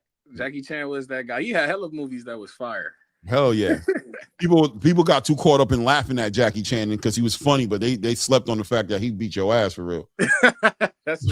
We need more movies like that now, though. I'm trying to think who the next guy gonna be after Jason Statham, man, because he getting old. We starting to see him get older, man. We need who gonna be the next guy, man. He got whoever it is gonna be. He got to bring him in. It can't be separate. It got to be like his apprentice. Like you got to bring him in on the back end of him. You know what I'm saying? He got to bring him in. Jason, the dude. No, that'll be hard. I don't know who it's gonna be, but Jason got to bring him in. That's the only way. That's the only way I'm gonna give you the credibility you're looking for. You got to bring him in. Trying to get Moses Saitama to get brought in off the coattails of Deontay. We're not going for that. You're trying to set my man. No, what are you talking about, bro? Deontay's on the road to undisputed, bro. He cleaning up the division, man. One fight at a time, bro. He done told you already. Y'all just sleeping on him. Y'all don't believe him. I believe him. Start with Moses. Go get Garcia. Go get that belt off of him and come. That's too easy, man. Go get Moses. Show the world. Moses is who you gotta go get, man. That's what's gonna let the world know. That's what's gonna let the world know you here. That's gonna be I've arrived, bro. You knock out Moses Atama, bro. We eating crow for a month. You know what I'm saying? We eating hella crow. No, he the motherfucking final boss, man. We gotta treat him like Kareem Abdul-Jabbar in the Bruce Lee shit at the top of the What is it called? The kiss of death, or what is it called? It was kiss of death, yeah, man. Stop butchering my movies, man. That's Game of Death. What's wrong with you two? God damn it. Stop it. Right? Yeah, same shit. Tomato. Blaze, man, help me out, Blaze. Help me out, Potato, kiss of death, Game of death. Look, first of all, hey, listen to me, Clay. Stop messing around. Game of Death is the reason why all these kung fu video games are out there. And shout out to the original video game on Nintendo. Remember Kung Fu, Clay? Remember Kung Fu? Yeah, bro. Oh yeah, man. Kung Fu is the shit. I'm weak as hell, man. That's Kung Fu is the shit, man. Them games, man. Yeah, I think Treese wasn't even born yet when we were playing that game. I was born in 95. No, what's the best karate video game ever made? For real. Like, I'm talking about back in the day, two people could play at one time. You could play with your friend, you know what I'm saying? And it'd be two of you. Come on, man. Double Dragon was dope. Yes. Remember Double Dragon, Clay? Double Dragon. Let me tell you. You hit the button. Double Dragon. Double Dragon, bro. That movie was a shit. That and Contra. Contra was also. Contra was cool. This shit. Yeah. Y'all was Double playing, Dragon was the y'all was shit. playing That that was shit the on best. Hey, Dream. y'all, up, down, AB, AB. Yup. Left, Select right, left, start, motherfucker. select, start. We lit. We lit. We beating the game today. We beating the game today, baby. You know what I'm saying? We beating the game today. Sit down, bro. Order some pizza. We beating this damn game. We beating this game, bro. Them was the good days, man. Motherfuckers had time then. Oh, hell yeah, bro. Yeah, man. That's what Contra was fire, was a fire ass game. You know, especially when you talk about the double. That was one of those games that was like the first game where you could play with your friend. You know what I'm saying? Your friend Hey, AB, Attorney Bailey, bro. I was just telling Clay about that game.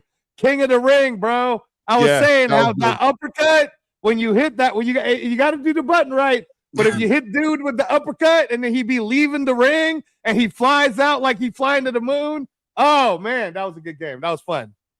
Shout out to King of the Ring. We're exposing our age, bro, because back in the day, man, there was so many video games are so much more fun back then. Even Mario Brothers was a fun video game. You know what I'm saying? Like now I need to see blood, guts. There's so much stuff going on in my video games. You know, man, they take it that Call of Duty generation, bro. No, Call of Duty has fell off for me though. The last Call of Duty that came has thrown me. I have it here, and I've never even beaten it. I stopped. I officially stopped. I fell off at the Black Ops 3 for real. That's where I fell off. You fell off? Yeah, I fell off. I fell off with the Call of Duty. I got it because it's too much. It got to be when motherfuckers started being able to walk on walls and crawl on walls, type of other shit. I said, all right, man. That was fun for a little while, like the running on walls, because it reminded me of 007 GoldenEye a little bit. Just a little bit, you know what I'm saying? Like 007 GoldenEye is like an underrated first-person shooter game on Nintendo 64. The Golden Boy, I mean the GoldenEye, the 007. Right, yeah, GoldenEye. No. Hey, shout out to Akeem Blake. Hey, Akeem, yeah, man. So you've been with us since the beginning. Hey, shout out to you, bro. Shout out to you, Akeem. Just been chefing, no huh? doubt. You chefing all day. Shout out to Ryan said, Call of Duty fell off. It did, man. I have it here. Yeah, Ryan, it did, man. It's no good, bro. It's whack. Shout out to him. Hey, Ryan, listen to me. I keep telling Clay about this. You two, Trees, y'all need to play Ghost of Tsushima and Ghost of Yote. That's what you got to play. You ain't got to tell me that. I beat it. No, I know. Yeah. But you got the games. I'm just saying. Yeah. Trees, get your young ass a Ghost of Tsushima game and then play Ghost of Yote, bro. You too, Ryan.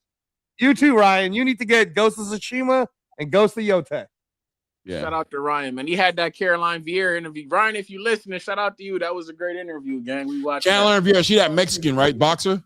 No, I don't know. She might be. No, she French. She like French and Canadian or something. Oh, who's the girl that there was a girl that we interviewed on TVV like months ago before Ramadan, and I've been following her a little. I try to remember her name. She really good, man. I like her, man. There you go, Blaze. Ghost of Tsushima, baby. Ghost of Tsushima, ghost mode, bro. Shooter game or what is it, like fighting? What is it? No, it's a samurai game, Trees. Oh, word. But for real samurai game. You ever see Dynasty Warriors? It's like Dynasty Warriors meets like Legend of Zelda meets God of War, yeah, like God of War meets Dynasty Warriors type of energy. Okay. Yeah. Fuck with God of War too. That was fire. I remember God of War. We got the card getting ready to start here in Zuffa, man. For sure. Yeah. Zuffa's on right now. If you guys want to tune in, Paramount Plus. I'm about to lock in. I just wanted to call in and do a little fluff, like I say, man. You know, ATP stands for appreciate the platform, man. I appreciate, man. What you think? The platform growing, Trees? We doing all right? We doing all right, definitely growing, man. Definitely growing. And if while it's growing, y'all might as well hit that like and hit that subscribe button, man. Of course. Early. Do that. Do what he said. Do what he said. Shout out to Troy Nash and Robert Merriweather III, man. That's what I'm interested to see tonight, man, for sure. Because you know, Mark Mixayo and Andre Cortez, they ducked my fucking fighter Albert Bell. Oh no. Yeah. No. Shout out to Albert Bell, bro. Is Albert still getting that fight, Trees? Is Albert Bell still fighting? Yeah, the Andy Cruz. It was made official. They both signed the paperwork. I just don't know when. I hope it's gonna be on that bouts. What's this Black Myth Wukong? I need a new game, bro. What's Black Myth Wukong? What's that, man? I might need to grab that up. Black Myth Wukong. I'm gonna have to check that out too, Ryan. I'm looking it up right now. But shout out to y'all. Hey, Ryan, go get your Ghost of Yote, bro. If you finish Ghost of Tsushima, you got to get the Ghost of Yote, Ryan. Trees, man, that's our guy. Shout out to Toledo Trees, y'all. Make sure you always supporting him too. He be co-hosting on a bunch of places. TVV and the Hangout, I think, and places like that for sure. The Smurf game, TVJT, man. What Smurf game? I like some little games. Like, if it's good, I'll get it. I ain't like the back in the day Smurf game. Nah, I wasn't fucking with that. I thought you said it was like a new Smurf game. Like, what was going on? You know what I was always curious about, Clay, is how come there was never a Thundercats game that came out, dude? I would have thought that there would have been a Thundercats game. Because Thundercats, that was a good ass. That was an awesome cartoon, bro. Yeah. Awesome. I wonder if they ever make a movie for Thundercats. I've seen some people play with the idea of it, like, you know, on YouTube, like they'll do little animations and kind of like make you like little fake trailers. You'd be like, Thundercats. Right. Let me see here. What is it called? Where's it at here? Black Paramount Plus, y'all. Turn it on right now. We got Molly Quorum with Antonio Tarver in his blue checkered suit and Mark Prigel. Oh, I'm picking it up right now. I'm ordering it right now. It'll be here tomorrow. I'm ordering it right now. Yo, I got an echo. I got a feedback coming from you. Me? I can hear myself. Yeah. Sure. You can hear yourself from me? I can get off. I don't hear it. I don't hear it no more. Yeah, I don't know what you're talking about, bro. I was definitely hearing it. Mic check. Because I can mute my mic. Mic check. No, it's gone now. It was there before, though. I don't know what happened, but it switched up. I'm picking it up right now. Oh, Black Myth Wukong, boy, that looking hard body, bro. Look, it's got like is that a kung fu movie? Yeah, like is that a kung fu movie? Oh yeah. Shit! All right, Ryan. All right, I'm picking that up right now as we speak, bro. Well, I'm not even gonna do that. I'm just gonna buy it off on my PS5. I'm not ordering the game. Hey, shout out MacTube. Thank you, bro. Hopefully you're subscribed. Hopefully you like our content. Our video section is going crazy right now with our Read the Ring series and the Rain Report. So you know, we like to tell the truth in this channel, MacTube. We like to tell the truth. So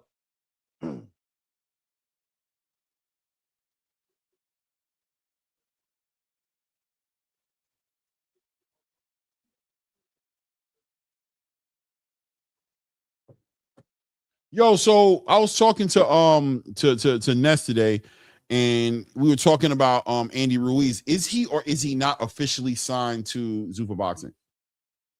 So I think they're trying to work the whole contract just to really tighten it up. Unless like some crazy offer is going to come Andy Ruiz's way, I can't see him not being announced to Zuffa. And in fact, let me throw something else at you. All right. Don't be surprised if tonight during the post-fight conference, Andy Ruiz gets announced, maybe.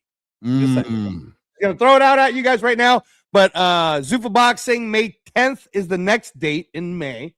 And then July 12th for sure during International Fight Week. We got Zuffa Boxing. And what I've heard, Clay, is July 12th will be the inaugural 175-pound Zuffa Boxing title on July 12th. But there might be a lot of heavyweights on July 12th also. It's International Fight Week, and if you're going to roll out Andy Ruiz, bro, it's a good time to roll him out, you know. But I think that, you know, again, we'll see. We'll see how it all goes. I also, Jai Apataya is already in training, so I'm hearing that we might be hearing about a Jai Apataya announcement coming soon. Might be coming up to fight in May or early June. So we'll see. We'll see about that one. This one might, man. Listen, man. I might have to back up on my words a little bit. I don't know, man. I've been doing a lot of video, like a lot of tape studying. Man, bro, Andre Cortez might get this one, man. This might be his I told you that. Remember, I said I'm not going to go against my guy. Yeah, I'm not going to go against Vegas. You might get it. Erickson Garcia is just not consistent enough. Exactly. Andre Cortez is very consistent, but there is a version of Erickson Garcia I see beating Andre Cortez. The question is if that version shows up tonight or not, because he's so inconsistent in that area. You know what I mean? It's just let me tell you something right now. If Erickson Garcia, the one we saw in Riyadh in December, shows up, then Andres Cortez might be in trouble. All right. But let's not dilute the fact that Andres Cortez has been working on the gym to be better. So this is going to be a good test for both. My favorite fight of today, guys, that I'm really looking forward to is I know you guys are going to say, man, Angelo's going to say Mark Magsayo, bro, because he's Filipino, but that's not what I was going to say. So don't say it then. So don't say it then, Angelo. You ain't gotta worry about it. That's all. Don't say it then. What I was going to say is the Crazy A Azat Halvanesian versus Eduardo Baez fight. That's going to be fight of the night, bro. That might end up being like William Crolla versus Glenn Byrne, bro. They're going to go at it. So that'll be fun. That'll be fun. But yeah, shout out to Mark Magsayo, bro. Beat the great Gary Russell to be the champion. You know what I'm saying? You know, former featherweight champ. Fucking robbery. Mark Magsayo, bro. You know, yeah, making his 135 debut. You know what I'm saying? Philippines versus Ireland. Yes. All right. Stop it. Stop Mark it. Magsayo beat Gary Russell. Stop Gary it. Russell's watching the show right now. He punching the wall and punching at the air right now. Listen, you say that nonsense. Hey, all Gary Russell got to do, man, is sign that Zupa contract, baby. Gary ain't signed no damn life will be better. Life will be Gary, better. Gary hunting down Floyd Schofield right now. He's trying to make it happen with Floyd Schofield. That fight might be coming together, low key. You talking about Junior? Or you talking about Antoine? I'm talking about Gary Allen Junior. Russell. Junior. Wow, Gary Allen Russell Jr. Wow. That'll be fun. Hey, man, I'm cool with that. Go ahead. Go get Schofield. I'm down. No, MacTube. I don't think Ajagba's going to be their first heavyweight champion. I think he'll be in the picture, but I don't think it'll be him because people aren't even seeing yet that there's going to be a Berlanga announcement. There'll be a Hutchinson announcement. There's a bunch of people signing with Zupa right now. They're really kind of shoring up their UK Ireland side because they got to do a show in May for UK Ireland. So you're going to hear a bunch of announcements about their UK Ireland fighters too. Shout out to Too Rich the GOAT, man. I didn't get to say what's up to my guy Too Rich, man, but salute, man. I seen you in there building earlier. I don't know if he's still here, but that's my guy, man. That dude right there is one of the best guys at breaking down fights, man. He does great videos, man. He actually has a very underrated channel, man. He drops a lot of great content. Amazingly enough, like doesn't get talked about a lot. But hey, K Gunna, I'm gonna answer that question for you right now because I was just telling Clay about this. So Jamar Talley is in Zuffa and he's fighting May 23rd on the pyramid card. Jamar Talley's already back, and the pyramid card, as my colleague Claymore was explaining to me, is the first Ring Magazine card that shows you all 4 sanctioning bodies, including Zuffa fighters on it. So that's the first time you guys are going to get to see everybody playing in the same playground, you know? Yeah, I was having an argument a little earlier with another argument I was having when round 1 talking about Zuffa. And I was talking about Demonzion Van Houten that, you know, he'd get an opportunity to become a lineal champion. You know what I'm saying? Through Zuffa, he can get there. And, you know, the argument was, you know, how when you need people put so much emphasis on these sanctioning bodies, bro.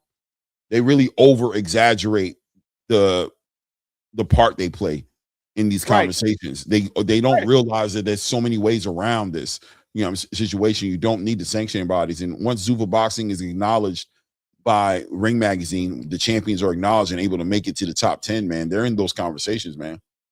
Period. Hey, Trees, I cannot confirm nor deny. Trees, you seen this? I cannot confirm nor deny. Mercado or something? What are you talking about? No. Trees put up a question and I'm trying to answer it respectfully. Trees, I cannot confirm nor deny the allegations you putting out right there, Trees. Talk to me in private, though. I told you, Trees. Trees, follow me on Instagram, bro. I'll give you all the scoop. Follow me on Instagram. Reyes Boxing on Instagram. And I'll give you the scoop on Zuffa, Trees.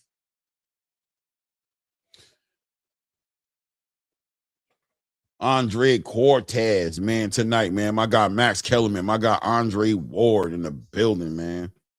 Yeah, man. Andre Ward looking spiffy. I like that suit. He making that good money from Zuffa. Making that good money.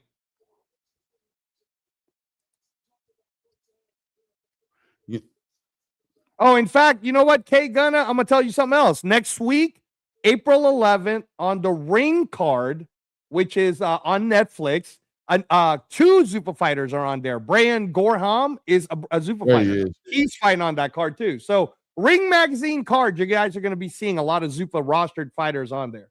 So shout out to you too, Rich. Shout out, bro. Yeah, man. Y'all go to his channel too, by the way, man. He doing his thing, man. He got a lot of he more about the shorts, but he got over 12,000 subscribers, man. 7 videos, only 7 videos. Everything else is shorts, but his shorts be hitting, man. 1.4 million views, 1.2 million views. He has great breakdowns, bro. Really good breakdowns. Oh, okay. Rafali got you got Firgo McRory against my Filipino brother. All right, I like it. That's good. That's good. I need some debate points when that fight happens. So that'll be good. This will be fun. This will be fun. Hey, and Clay, to add on to what you were saying, yeah, brother. The problem is, the ATP Combat Media channel, we're just too much into facts, I guess. So we don't get into the emotions of the sanctioning bodies. We just try to speak it as it is. And man, I don't think anybody really should be debating you on any channel if they don't got the facts. If you just come in with emotion, you're probably going to lose. Yeah, this is going to be feelings. Why? Somebody said something? No. You're just telling me about, the boxing boys. Yeah. So that's the problem is, shout out to Coach Bermudez if he's listening. He found out real quick that you can't come to ATP Combat Media with just opinions. You got to come with facts. So you're getting cooked if you don't got no facts. So.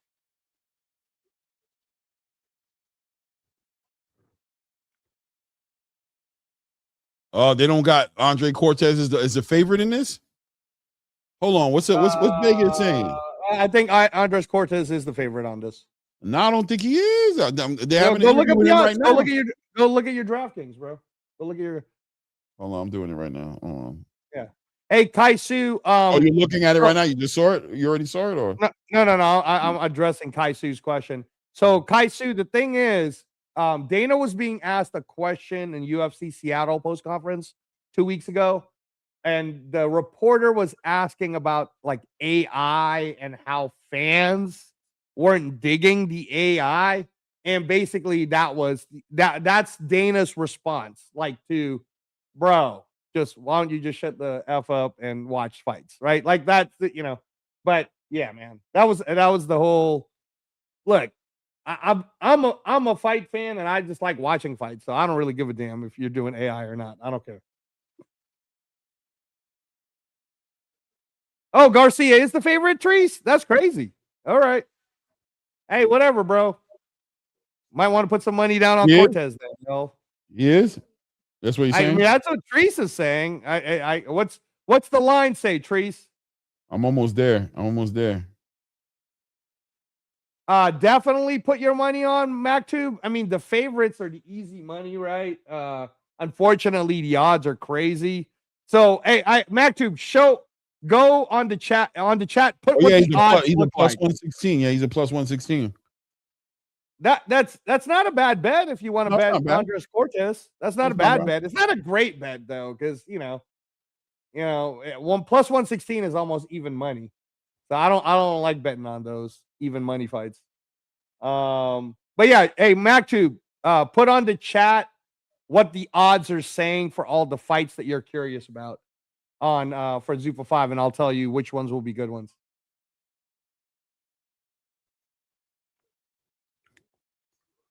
Shout out to everybody who's still with us. Guys, please hit the like buttons, man. Please. I shouldn't be begging y'all for likes. Come on. What are we doing? Where are we at on the likes, Clay? Are we at 200 yet?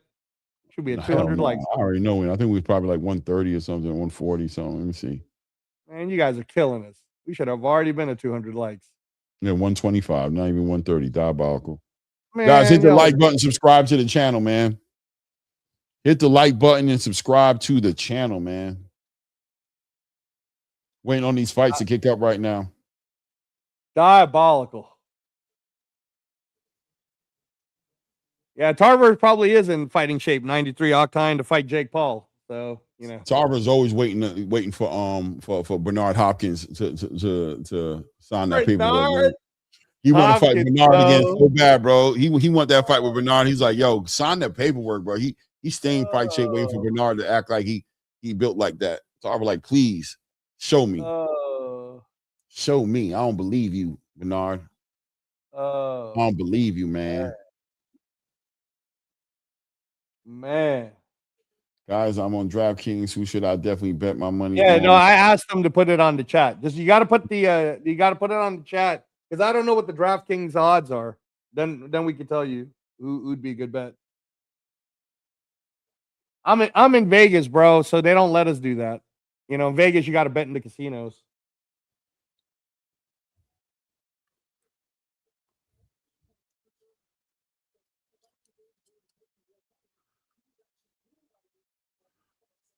Antonio Tarver. Say his name right, Clay. It's Mason Dixon, bro. Listen, Mason Dixon. I be feeling like low key, man. My man need to just throw some like chapstick on or some Blistex. Like, stop licking your lips like that. Like, just put some fucking. That's all you need, bro. If you just put some like chapstick or some Blistex on there, bro, that's it. You moisturize. You ain't gotta keep licking your lips and chasing away that white ring around your mouth all the time, man.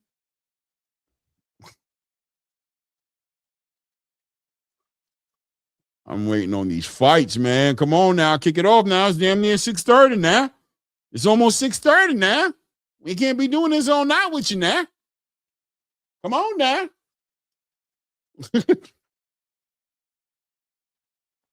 Oh man, I'll keep bit my tongue. That was God telling me shut up. Vegas, man, it's so funny because Vegas looks like so crazy when you look at Vegas, like that part, but there's the other part of Vegas just like not this. I haven't been to Vegas in so long though, so I'm sure it's moved like so crazy. I haven't been there so long. 120 minutes of advertisement. FanDuel. Damn, I can't believe Tarver still do him wrong with that makeup. Yeah, man. Oh, prelim start at 6:30. Okay.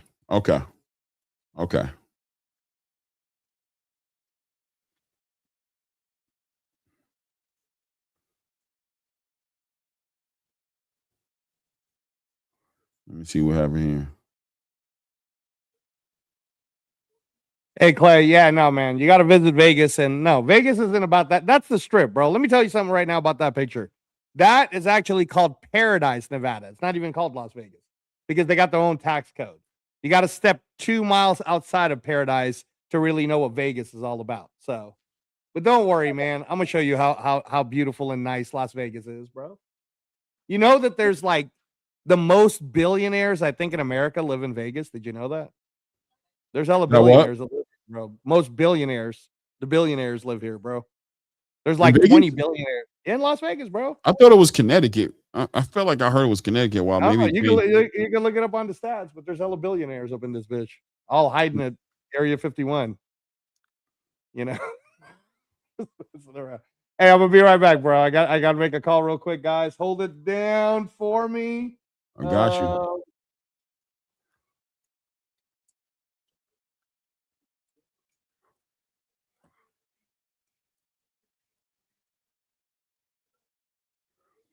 Yeah, I see over here in the ring where Christine feels like Flores won the fight, man. That Flores Scottney fight, Ellie Scottney fight is going to be a fight that just, you know, once again, I don't feel like they robbed Flores, man, but I do think the fight was closer than what, you know, the scorecard showed for sure.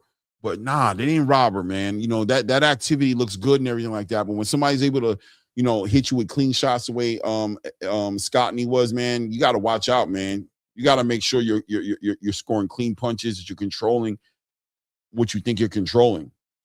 You know what I mean? But I understand she's short. A lot of these fighters are just one-dimensional, and that's all they got. Like Aesop Pitbull Cruz, all you can do is work harder, throw more punches, be more aggressive. That's all he got. But if that doesn't work, it's hard to kind of like, oh, Mosley Jr. versus Bohachuk. Wow. On May 10th, they're headlining it. Shane Mosley Jr. versus Serhii Bohachuk. That's going to be a great fight. That's going to be a great fight.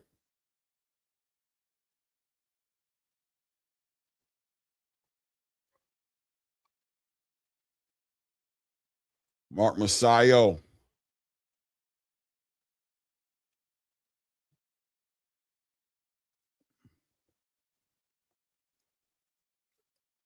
Let's see. Erickson Garcia got a lot of respect off that fight up against Terramanga, man. Terramanaga, I mean, whatever.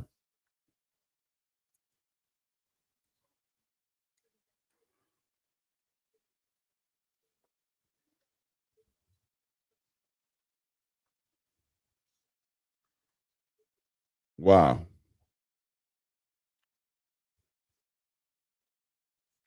Erickson Garcia from the Dominican Republic.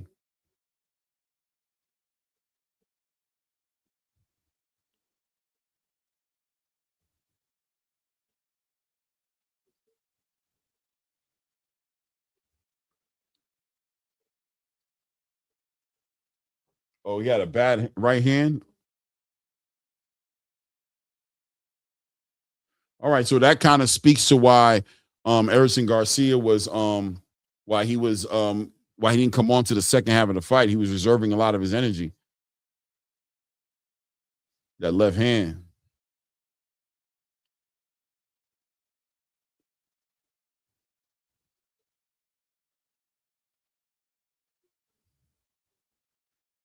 Ooh.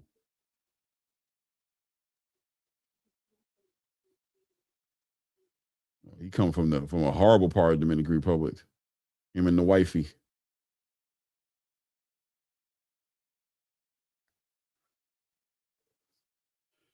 Still here. Walk him down, Van. How yo, Mozzie?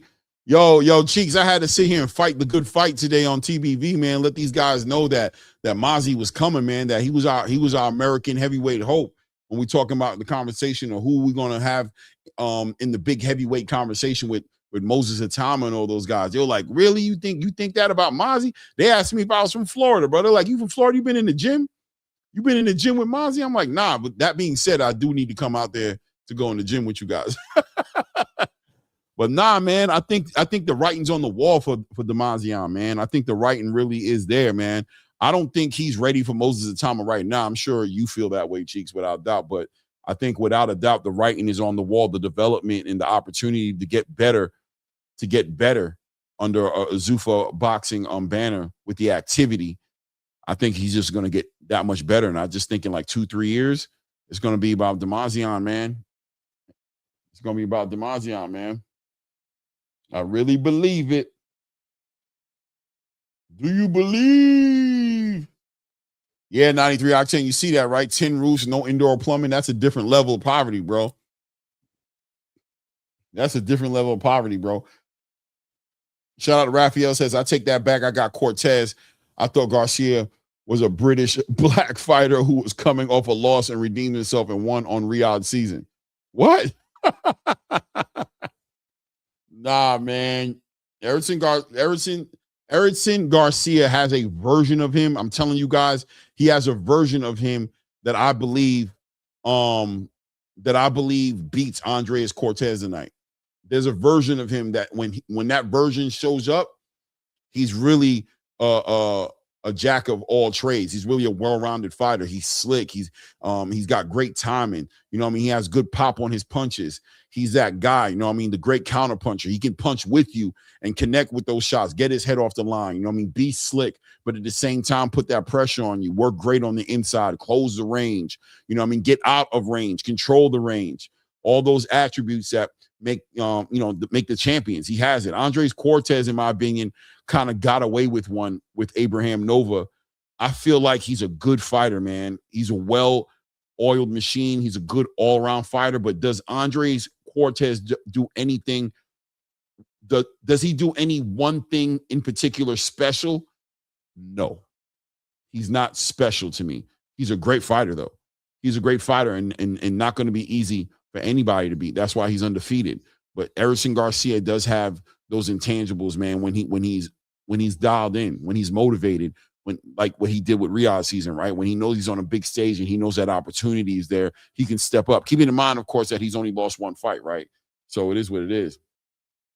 Max, who said, I disagree. I think this card has a lot of interesting, hungry contenders. Probably. Skip Bayless, you trash, bro. Let me see. Raphael. This card is hot garbage. No names on it. What? Skip Sailors? Okay, I'm done talking to you. No names on this card. Boy, this generation, bro. Oh my God, bro. No names. What the hell is a name, bro? You got an undefeated fighter getting ready to fight a fighter with just one loss.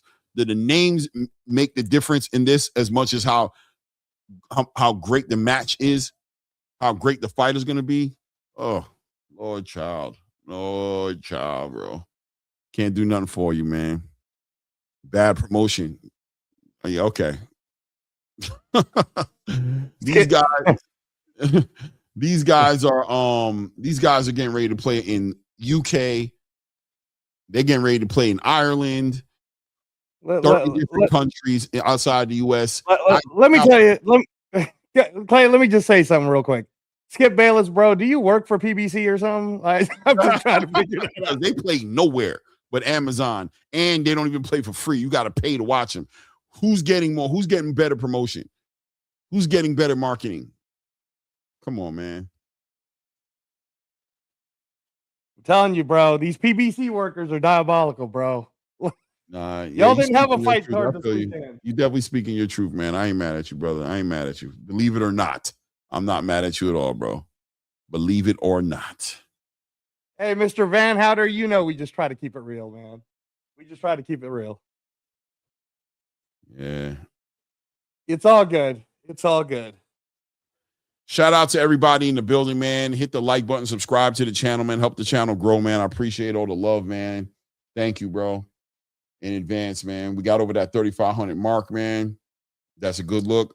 Let's work our way to 5,000 subscribers, man. So if you haven't subscribed to the channel, take a moment to go ahead and do that as well. Let me see here. We take on all supporters, all haters too. Just make sure you subscribe. Yeah, it's all good, man. It's all good. Yeah. We got some haters came through, man. Got some thumbs down on the live today, man. People are upset. Sure.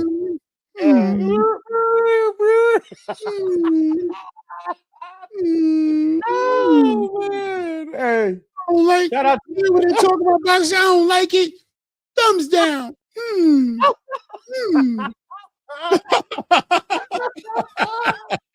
Oh, man. Hey, you know what? Everybody can have an opinion. Make sure I stop by and give you a thumbs down. Oh,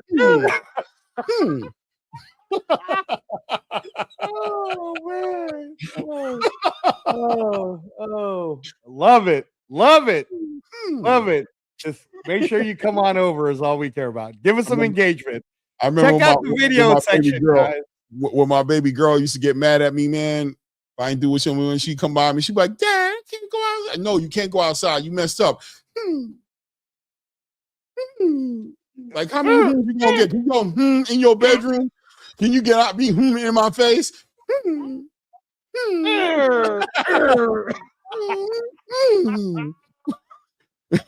put that cute little mouth up to the right. Oh man, melt my little heart, bro. You know what I'm saying? But you know what? It was still no. It was still no. You heard? Y'all having a good time, man.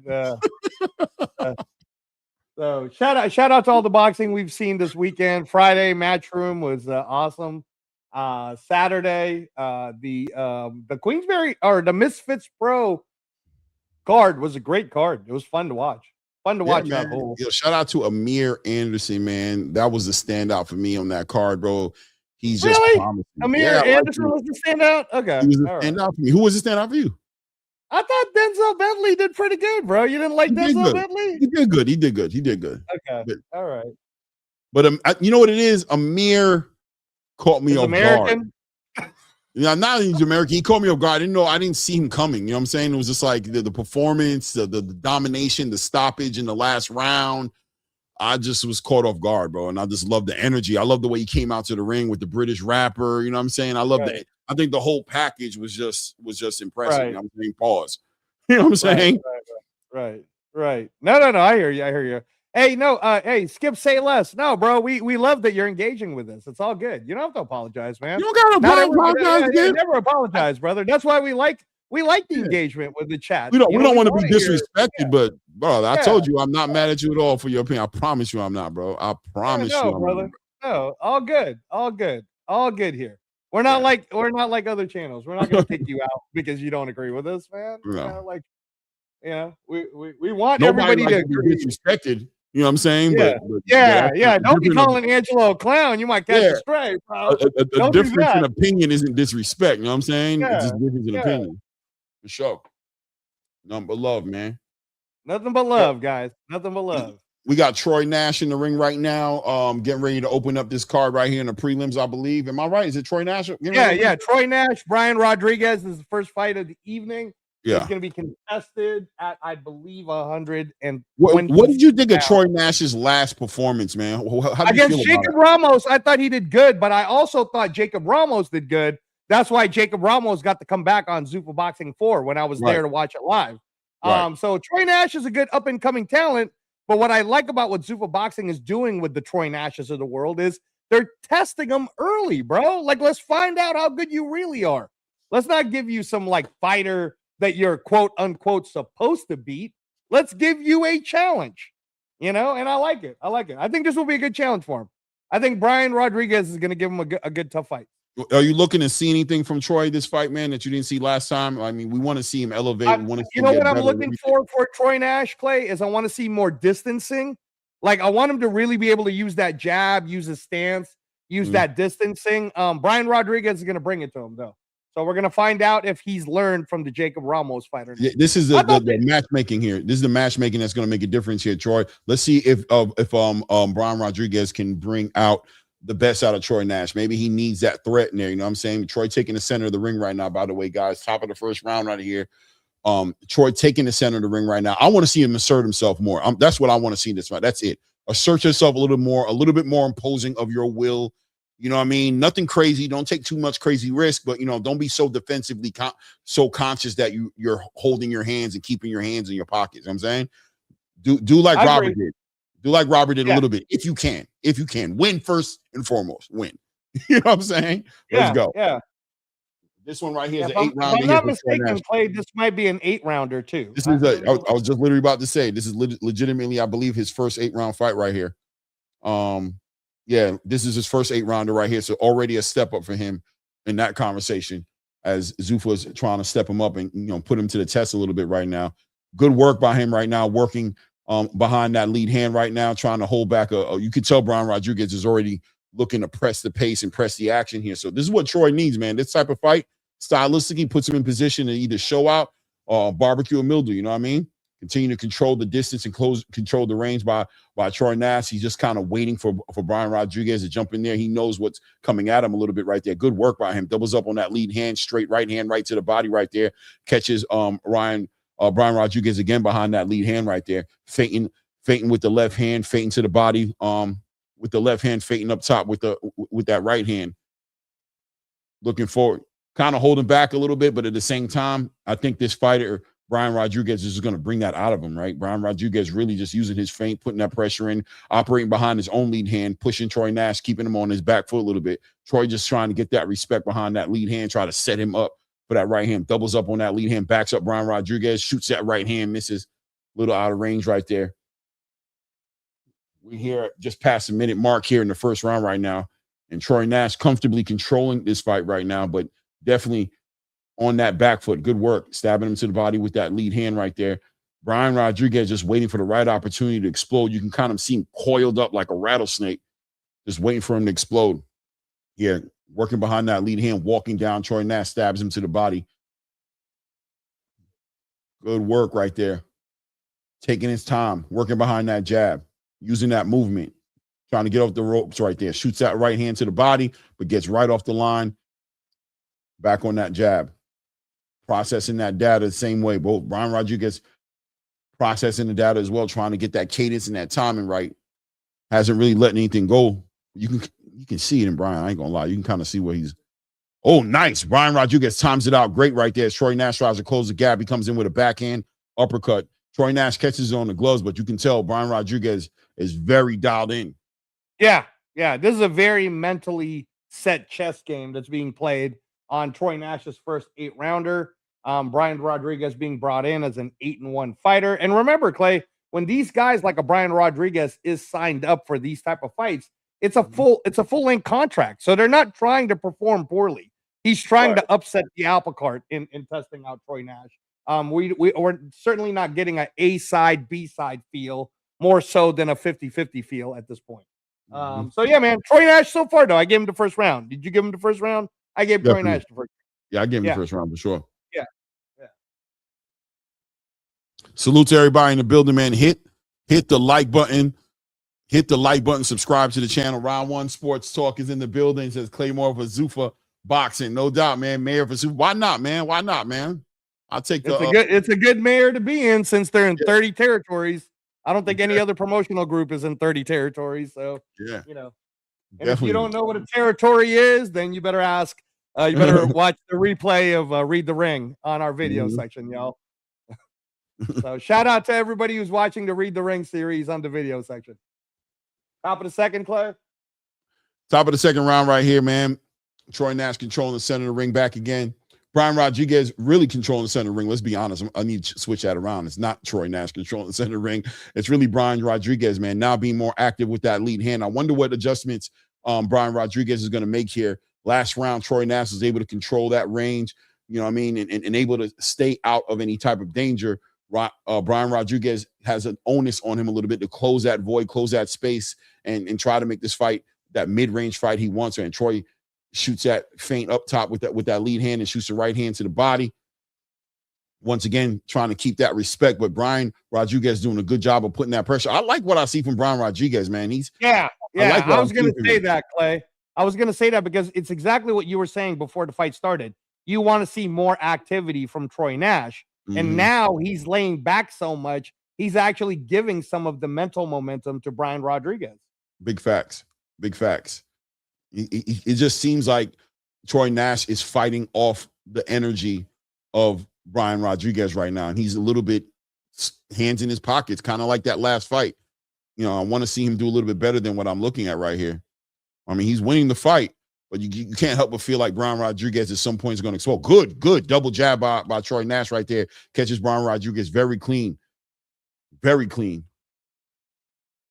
Good work to the body by Troy Nash, controlling that range. Brian Rodriguez still hasn't crossed that void yet, still hasn't figured out how to get across that line without paying the price to get in there. You got to think Troy Nash has some kind of honest, good counter right hand by Brian Rodriguez right over the lead hand of Troy Nash. You got to think Troy Nash is getting some respect from Brian Rodriguez because he hasn't just swarmed him yet. You know what I mean? He's pushing him, but he hasn't crossed that line yet. So, you know. Yeah, I think he's very aware that Brian Rodriguez has the power to make this very uncomfortable for Troy Nash.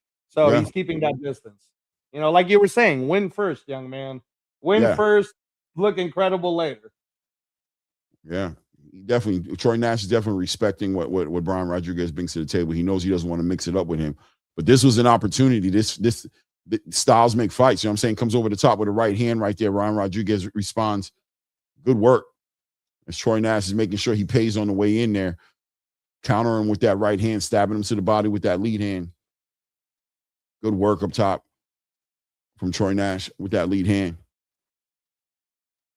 Good work right there. Good jab right there, man. Good lead hand work by Troy Nash right there. Catching Brian Rodriguez as we're closing out this second round right here. Another round seems to be in the bag for Troy Nash right there as Brian Rodriguez hasn't figured out the code right now. Has not figured out the cheat code of how to get through that that defense of Troy Nash, man. Another 10-9 round. Now, let me tell you something right now, though. The way Brian Rodriguez is holding it, I wouldn't be surprised if his cornermen now tell him, okay, you're down 2-0. You got to pick it up in this next round. You got to, at the very least, win this next round. So we might see a pretty good action-packed third round coming up here. Because Troy Nash isn't showing me, like, dominance in his boxing skill yet. Does that make sense? But to be fair to him, Brian Rodriguez hasn't really went after him yet. So I think we're going to find out in the third. In the third round, we're going to find out. It seems like the game plan is wait on Brian.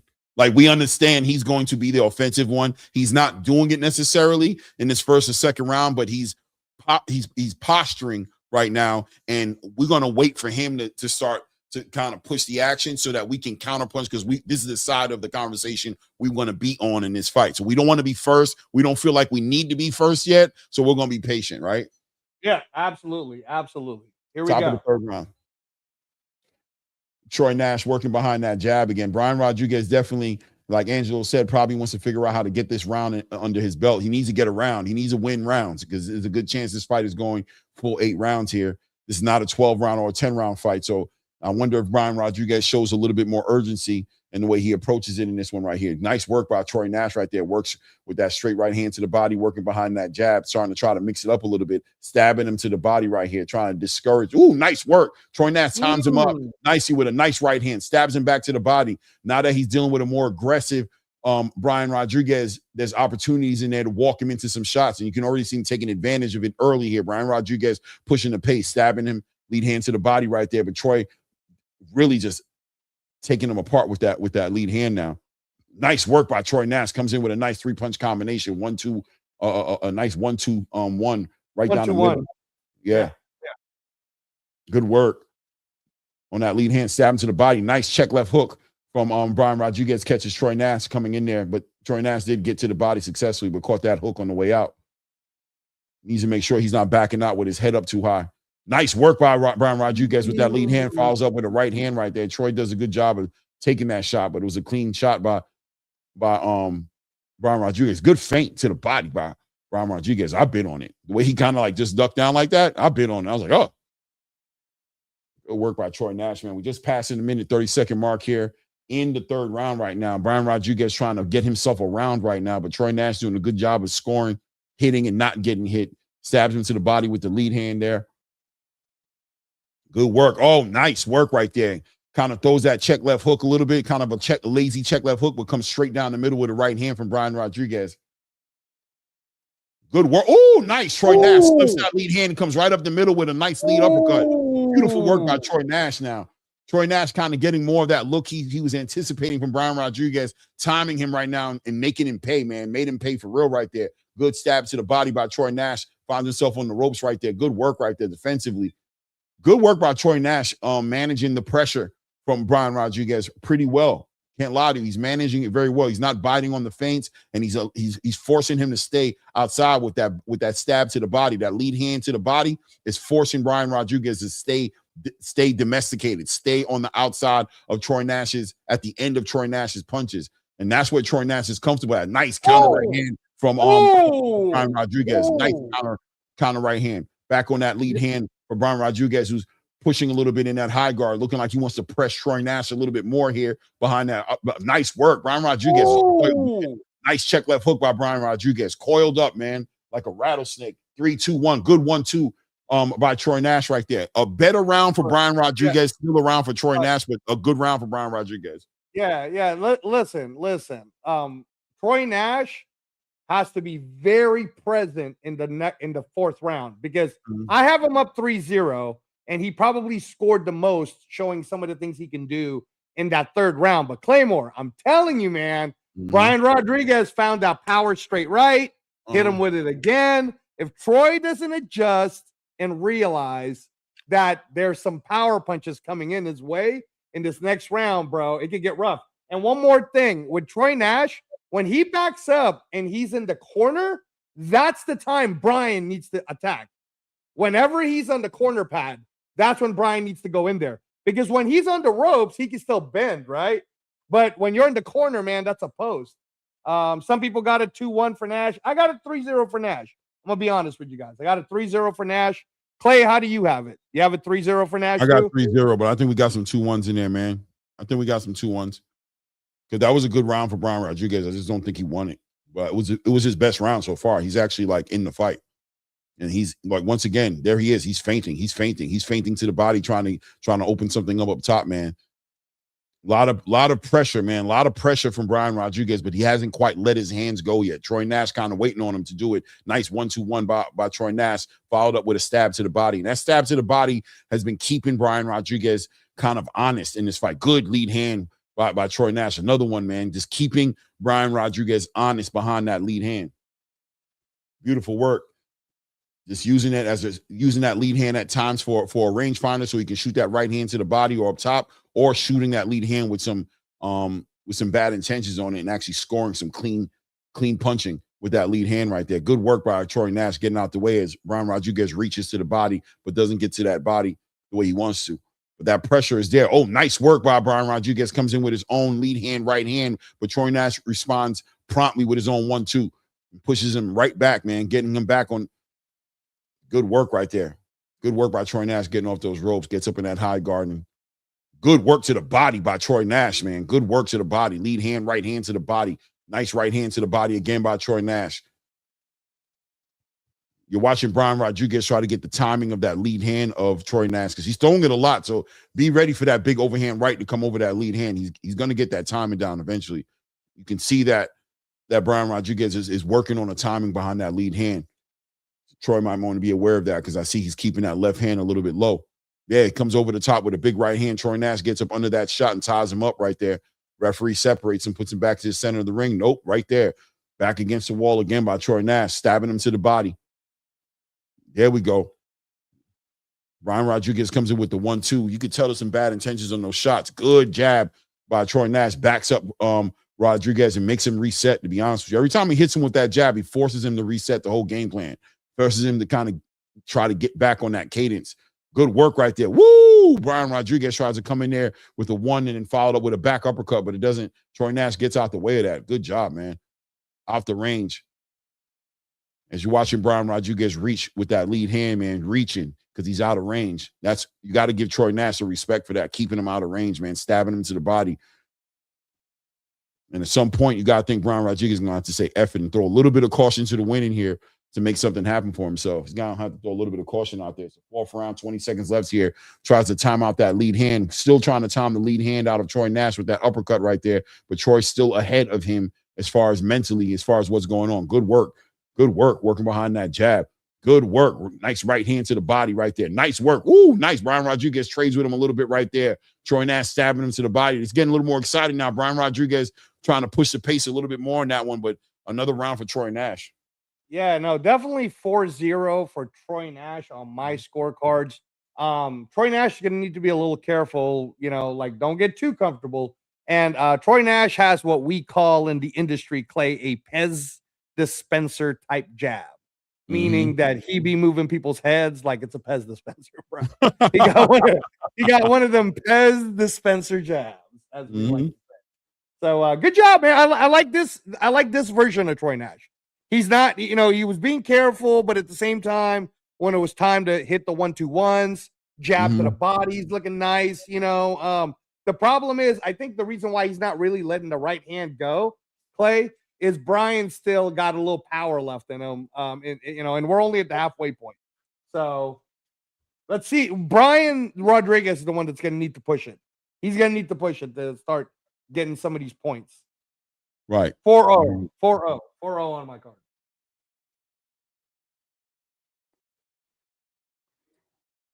Brian Rodriguez steps right to Troy Nash at the top of the fifth round right here. Steps right to him, pushing him right back into that corner, trying to capitalize off a little bit of momentum he was building off the end of that last round as he was starting to become a lot more aggressive. Now walking down Troy Nash and pushing him into the corner. Let's see if he lets his hand go, though, because he's doing a good job of pushing him back, but he's not letting his hands go. So, look, it's a fifth round and an 8-round fight right now. It's barbecue and mildew time. You're down 4 rounds right now. If you don't knock him out, you're looking at a draw, best case scenario, if you win the rest of these rounds. So I think we got to see Brian Rodriguez step it up a little bit right now. He's kind of letting the movement and the slip. Nice work by Troy Nash. Another 1-2-1, stabbing him to the body, keeping him back there. Good work, man, for Troy Nash. Back on that lead hand, back stabbing him to the body. Good work right now. Rodriguez is trying to keep him pinned, but he's not doing nothing. It's almost like he's doing a lot of work for nothing. You're doing the work, you're pushing him back, you're getting him there, but then you're not letting your hands go. So it's kind of like it looks good, but you're not following it up with what you're supposed to be following it up on. Troy's just also knowing when to punch first as well, right? When he comes down to being on the ropes or being caught up, he's punching first. He's letting it go. Now the feints are starting to work for Troy Nash. Look at the feints as Brian Rodriguez is biting on the feints because how successful he's been in connecting with that lead hand. Good work by Troy Nash. Back in the corner right here. Let's see what happens here. Good work by Troy Nash. Tries to tie up Brian Rodriguez. Brian Rodriguez hits him with a nice body shots and breaks that tie up pretty easily by working to the body. Woo! You can't help but feel like Brian Rodriguez has another gear. He's just not hitting that. If he hits, big overhand right by Brian Rodriguez comes over the top right there. There we go, putting that pressure. Big right, Clay. Big right. Big right hand. Yep, big right hand by Brian Rodriguez right now. There we go. Troy Nash working behind that lead hand. Keeps finding himself. Brian Rodriguez doing a good job of taking the real estate away from Troy Nash, right? Forcing Troy Nash to be on the ropes, forcing him to be on the corner, not letting Troy Nash take that center of that ring. But he's not capitalizing. He's not letting his hands go. And I'm asking myself, has Troy Nash hit him with something clean that has Brian Rodriguez not wanting to get hit so bad? Because he got to take a risk if he wants to win one of these rounds. He's gonna have to throw some caution to the wind, right? Throw some caution to the wind and do something. Yeah, no, Brian Rodriguez's main problem, Clay, as we watch the final 30 seconds of this round 5, is that he's making the mistakes that a lot of young fighters do, which is they're looking for the perfect shot. So they're playing it in their head. And I don't necessarily think that Troy Nash is hurting Brian Rodriguez more so than Brian Rodriguez's impetus when he wants to try to throw a strike is he's trying to look for a perfect shot rather than just throwing the shot. Nice body work, right there. Good body work. Oh, nice right hand. Nice right hand. See, it's there for Brian Rodriguez if he wants to start throwing punches. Right. But the problem is he's trying to look for perfect punches. Right. And sometimes you just got to fire the gun, man. You just got to fire the gun to get some movement going, right? Yeah. Like sometimes you got to punch through a block, man. Sometimes you got to put the hands on them and let God, right? Let God do the rest. You know what I'm saying? Right. Or even like you can tell, like a veteran fighter knows how to throw punches to lead the opponent to the punch that they actually want to throw. And right now, to your point, Brian Rodriguez is doing a really good job of cutting off the ring, doing a really good job of taking real estate. But what's the point of looking at real estate, Clay, if you're never planning to buy? Does that make sense? Right. And he ain't buying right now. He ain't even making no bids. So it's time, young man. He's not committed to nothing. Yeah, you down 5-0 on my scorecards. So it's time for you to go get him. Go get him. You need a knockout now. Definitely, man. At least make a statement and show that you belong here, even if you don't win this fight, man. Let's get a good round on. Get a couple rounds under your belt, man. Get this round right here under your belt. You heard? Ain't no round like this round. That's the best round to get is the one that you win. Let's go. Troy continues to, like I said, there it is. Great work by Brian Rodriguez, cutting off the ring, taking that real estate, but not letting his hands go. Still pop shot, one shot at a time. Where's the combination punching? Work that, but there we go. Nice right hand lands for Brian Rodriguez right there. As Troy Nash tries to skip out to his left right there. Brian Rodriguez was able to come over right over the top with that right hand and catch him right at the right time. But let your hands go. You're walking. You have him against the ropes right there. Let your hands go. There we go. He reaches. Yeah. And Troy Nash teaches. Straight right hand by Troy Nash right now, getting Rodriguez's attention right there. Good work to the body by Brian Rodriguez right there. He's continue to walk down Troy Nash, but out of range on that lead hand, being very cautious, almost like he's scared of getting hit back. I ain't gonna lie. Good stab to the body by Troy Nash right there, backing him up, keeping him honest. Good work right there behind that lead hand. Pushes his head right back. Try to use that lead hand as a rangefinder right there. Brian Rodriguez tries to punch over it with that right hand. Good control of the pace of this fight by Troy Nash with that jab tonight to the body and up top. Continue to control him. There he goes. There's that jab, keeping him at bay. Brian Rodriguez needs to take a chance, man. He needs to come in. You're sitting in that high guard. Let your hands go. There we go. Tries to come up in there with an overhand right. Troy Nash gets up under that and just spins him, turns him around. Nice right hand to the body by Troy Nash. Back to the body. Controlling that body with that lead hand. Continuing to use that as a rangefinder, keeping him honest. It's a nice straight right hand right there. Troy just controlling his real estate, not allowing. Good work by Brian Rodriguez right there. Shoots a like 2-3 punch combination, hit off the elbows and everything, but at least you let something go and let Troy know you in the building, man. Canelo in these situations, Canelo would just come and just beat on your arms, bro. Like if he can't get through, he's just gonna beat on your arms. Take it from you. What is that on the back of Brian Rodriguez's neck? I don't know if that's a cut or just like a bug or a mole or something. Yeah. If you guys want to watch it with us, tune into your Paramount Plus account. It is free to access for all of you guys who have Paramount Plus. We just passed the 30-second mark here in the 6th round. Good work right there. Nice 1-2 right down the middle by Troy Nash.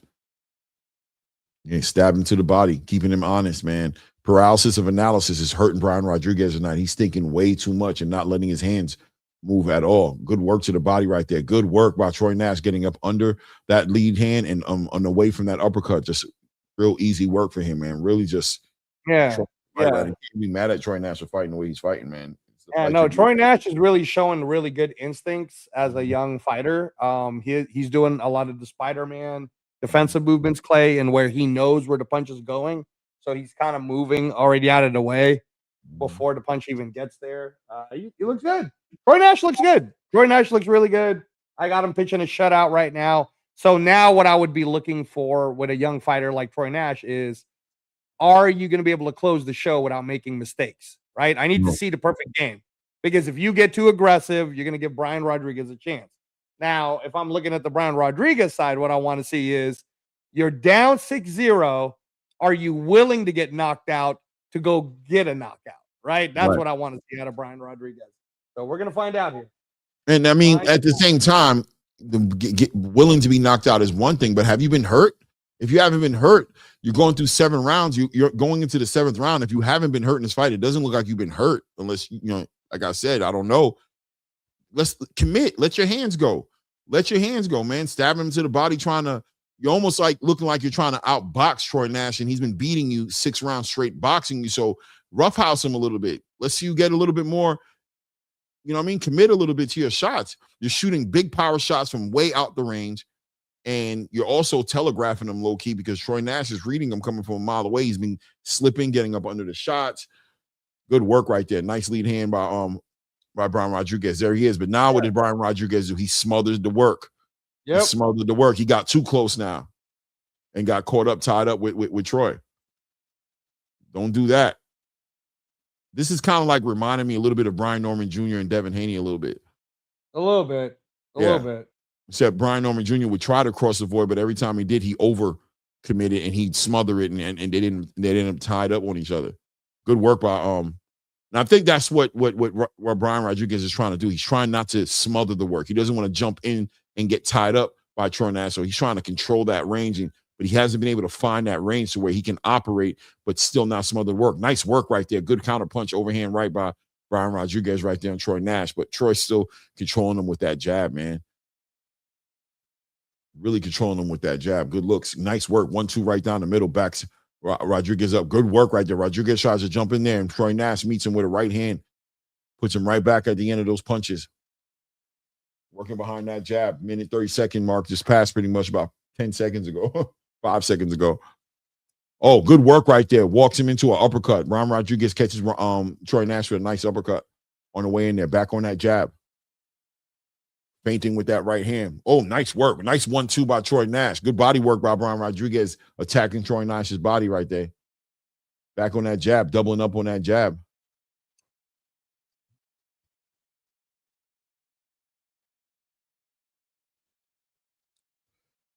Good work by Troy. Troy Nash has the distance down, Clay. He understands. And Brian Rodriguez tried to hit that check left hook, hit nothing but air, man. You're punching from way too far out there. You're not crossing that. Oh, nice work. Nice work. Doubles up on that jab, catches him, doubles up on the jab, and hits him with a straight right hand on the way in. Good work by Troy Nash. Quick little short left hook to the body. 1-2 right down the middle again. Doubles up on the 1 and hits him with the 2. Good work. 1-2 right down the middle. Good work. Troy Nash hitting him so clean. 20-second mark passing right here in the 7th round right here. Brian Rodriguez just doesn't have the answers. Not able to close that void without smothering the work right there.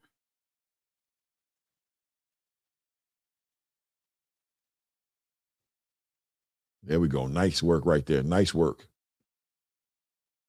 Oh, nice work. Troy showing the footwork right there. Yeah, the defense. Now he's definitely dominating, Clay. 7-0 on my card for Troy Nash. But from the trainer point of view, let me tell you something right now about Troy Nash. The next iteration that I want to see Troy Nash do, because he showed us more activity. He showed us that beautiful Pez dispenser type jab, showed us the up and down, working the body. He needs to learn and practice pull counter right. because I haven't seen him throw one pull counter right the entire game, the entire match. And around the fourth round, the pull counter right was already there for him. Every single time you saw Brian throw that left hook and it was in the air, Clay, that's pull counter right time right there, right? Every time Brian Rodriguez would throw a jab and Troy Nash knew the distance and he was already like kind of would have been able to half step away, pull counter right, bro. But Troy Nash doesn't have the pull counter right in his game yet, which is, it's like when you're watching a pitcher, Clay. Troy Nash right now, he got a good fastball. He got a curve, but he doesn't have a good changeup yet, right? So top of the final round, Clay. Back on that high guard, trying to get him to go back, man. See what I mean, Clay, about the pull counter right? It's right there for him. Yeah. But yeah, I can tell he hasn't learned it at all. Like, or the coaches hasn't practiced it with him yet. Because that jab that he throws is a perfect jab for doing pull counter right. Right. It's like he doesn't know how to do pull counter right. I think he's respecting Brian Rodriguez's power a little bit. He still feels like he's dealing with a dangerous fighter. You kind of feel the energy. He's coiled. You know what I'm saying? So I think he doesn't want to commit to a shot like that and come in at the same time and maybe get timed by Brian Rodriguez and get hit by right hand on the way in. You know what I mean? Yeah, but even like right there in that sequence, right? He could have just said half step, come right back. But it's like he hasn't practiced it enough yet. 2-minute mark just passed right now. Good work. Back on that lead hand. Brian Rodriguez looked good a little bit, slipped that lead hand, but didn't let that right hand go, man. Just a little too reserved. Hands in his pocket, just a little too much in this fight. If Troy Nash wants a chance of getting to 50K for tonight, he needs to finish this guy in this round. If he doesn't, he'll win, but they're not going to consider him for the 50K. See, the reason why Robert Merriweather got that right hand right there. He did it right there. Yeah, the reason why Robert Merriweather got the 50K on Zuffa Boxing 1 is because Robert Merriweather was actually trying to put that guy away. Right.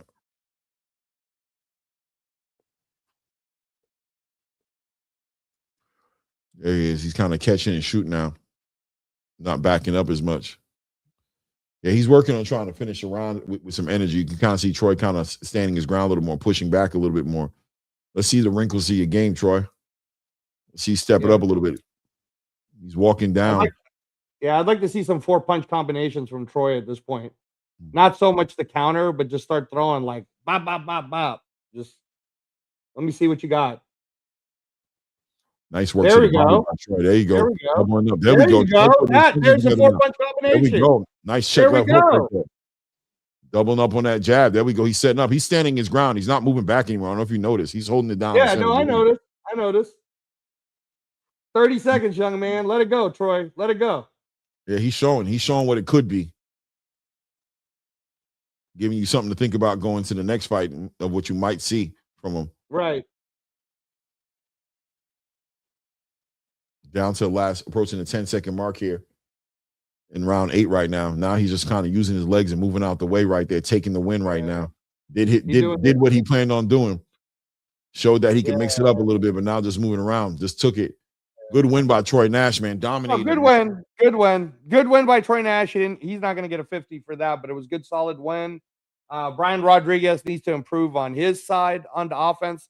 Now going to be 8-2. Troy Nash is going to be undefeated. But yeah, man.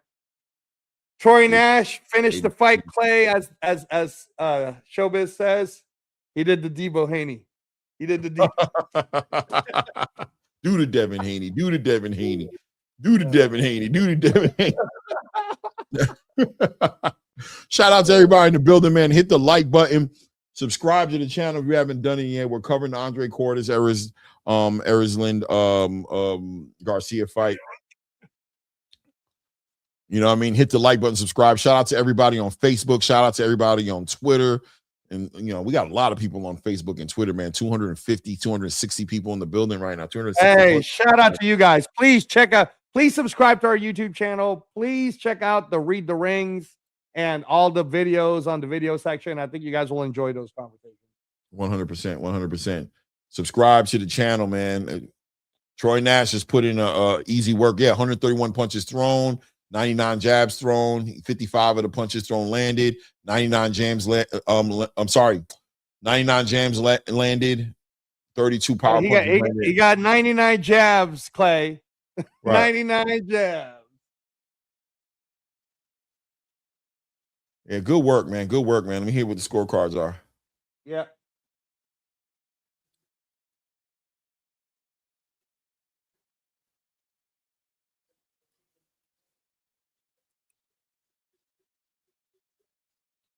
What?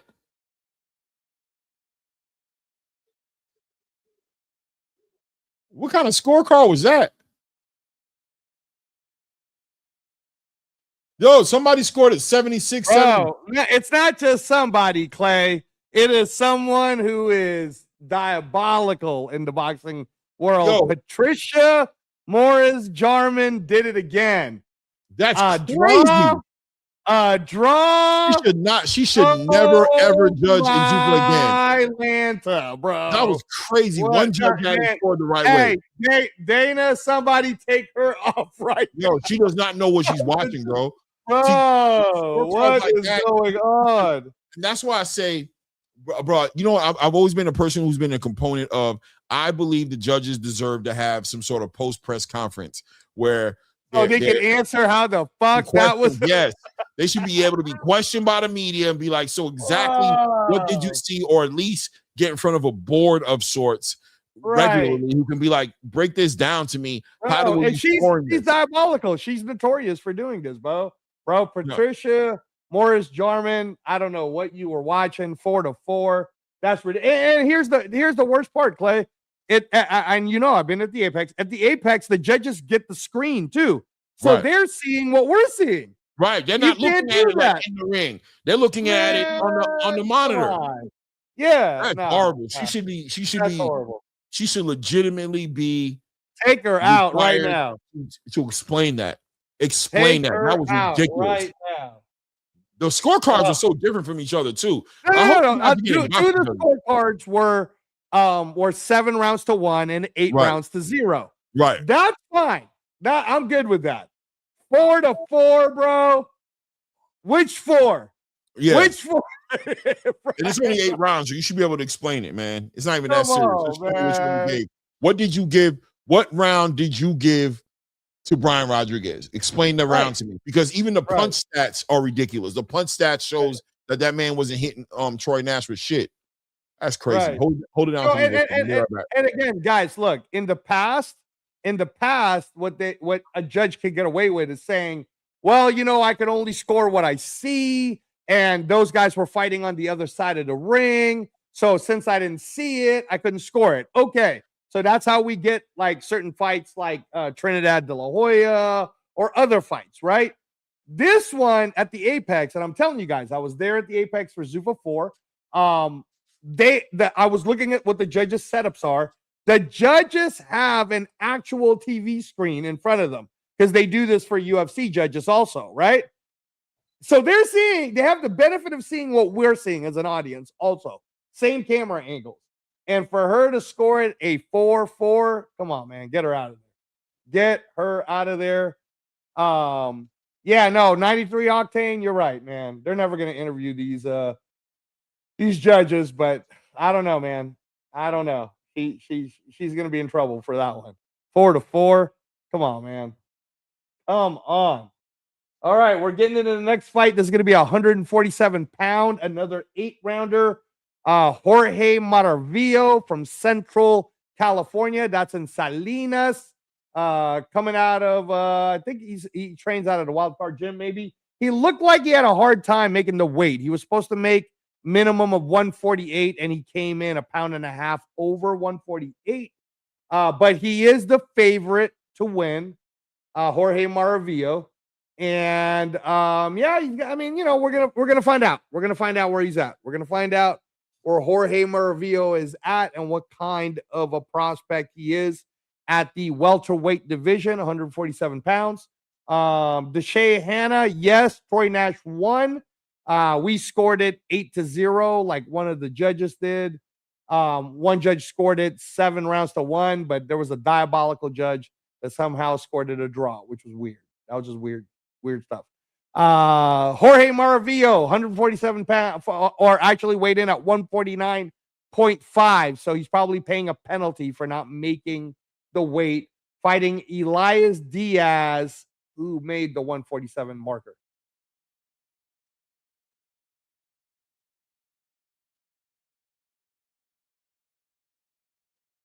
We got Elias Diaz right now, 15 wins, 8 knockouts with only 3 losses.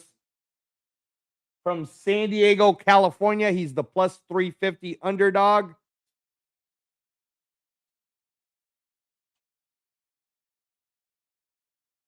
And then the heavy favorite, Jorge Maravilla. He's about 5'11".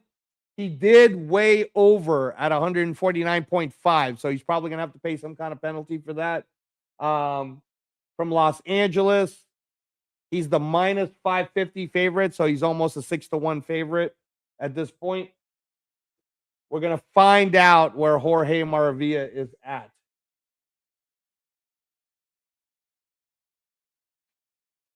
Thomas Taylor, the referee. Here we go. Welterweight action. Let's get it. Let's get it. Maravilla. Diaz. 147 pounds. 8 rounds. Let's go.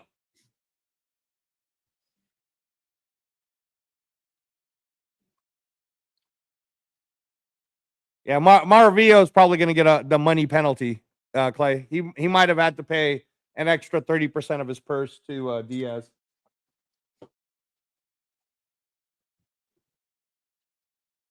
Maravilla taking the center of the ring right now, working behind that high guard. Good lead hand by Diaz right there, catches him.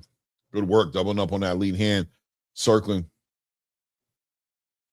This one, another 8-rounder. Good work. Diaz doing a good job. He just looks like he's staying loose. Good work right there. Nice left hand to the body, overhand right by Diaz. Working behind that jab right there. Maravilla seems to just want to walk him down, but Diaz is okay with just allowing him to just think he's doing them. He's getting full real estate, control of the real estate. Maravilla not controlling the, not cutting the ring off at all. Nice left hand to the body. Big left hand to the body. Nice right, straight right hand from Diaz. Diaz is so relaxed. He's having a good time. He is having a great time. Who blew the weight? Diaz did? Yeah, 149.5. Maravilla. Maravilla did. The favorite did. Oh, okay. The favorite blew the weight. Oh, he's a favorite? Yeah, I like what Diaz is doing right now. I'm not going to lie to you. Diaz is controlling this. I mean, well, no, Maravilla is controlling it, bro. Maravilla is in the black. Nah, I like Diaz what Diaz is in the doing. white. I like what Diaz is doing. Maravilla is walking around and everything and walking him down, but Diaz is doing a good job of hitting him to the body and catching him with some clean, good counterpunching from Diaz, man. All right. So far you got Diaz ahead in this round? Definitely so far. We'll see what happens, man. Minute 20 seconds here. Oh, nice lead hand by Maravilla. Catches Diaz. Good work right there. Catches Diaz's attention right there. Diaz continues to walk him down right there. Nice. Walks him, timing him with that straight right hand now. Diaz with the nice overhand right. There we go. Double. Good work by Diaz. Look at the work by Diaz to the body.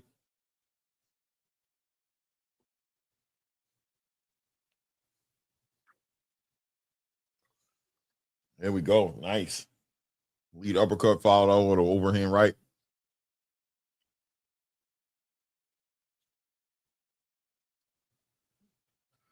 Good work here. Diaz continues to move around. Maravilla continues to control the center of the ring. He is controlling the center of the ring. There we go. Nice 1-2 right down the middle. Tries to follow it with a little check left hook. Wasn't able to get that.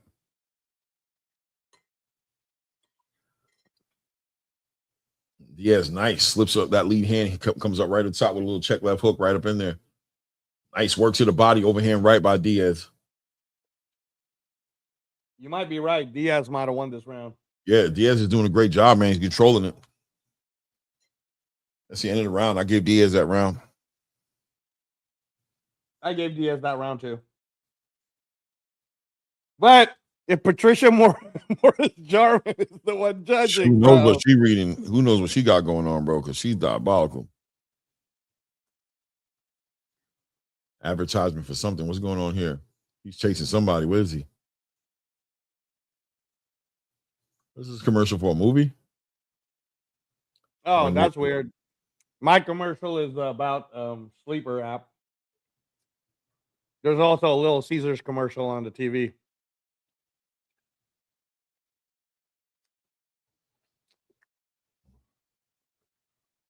Robert Merriweather has not fought yet, Mike Tyson. Yeah, he's fighting after this one. He should be the next fight. Hey, Zena sucks. Maravio is cooking food because he weighed at 149.5, but he didn't cook in that round, bro. He lost.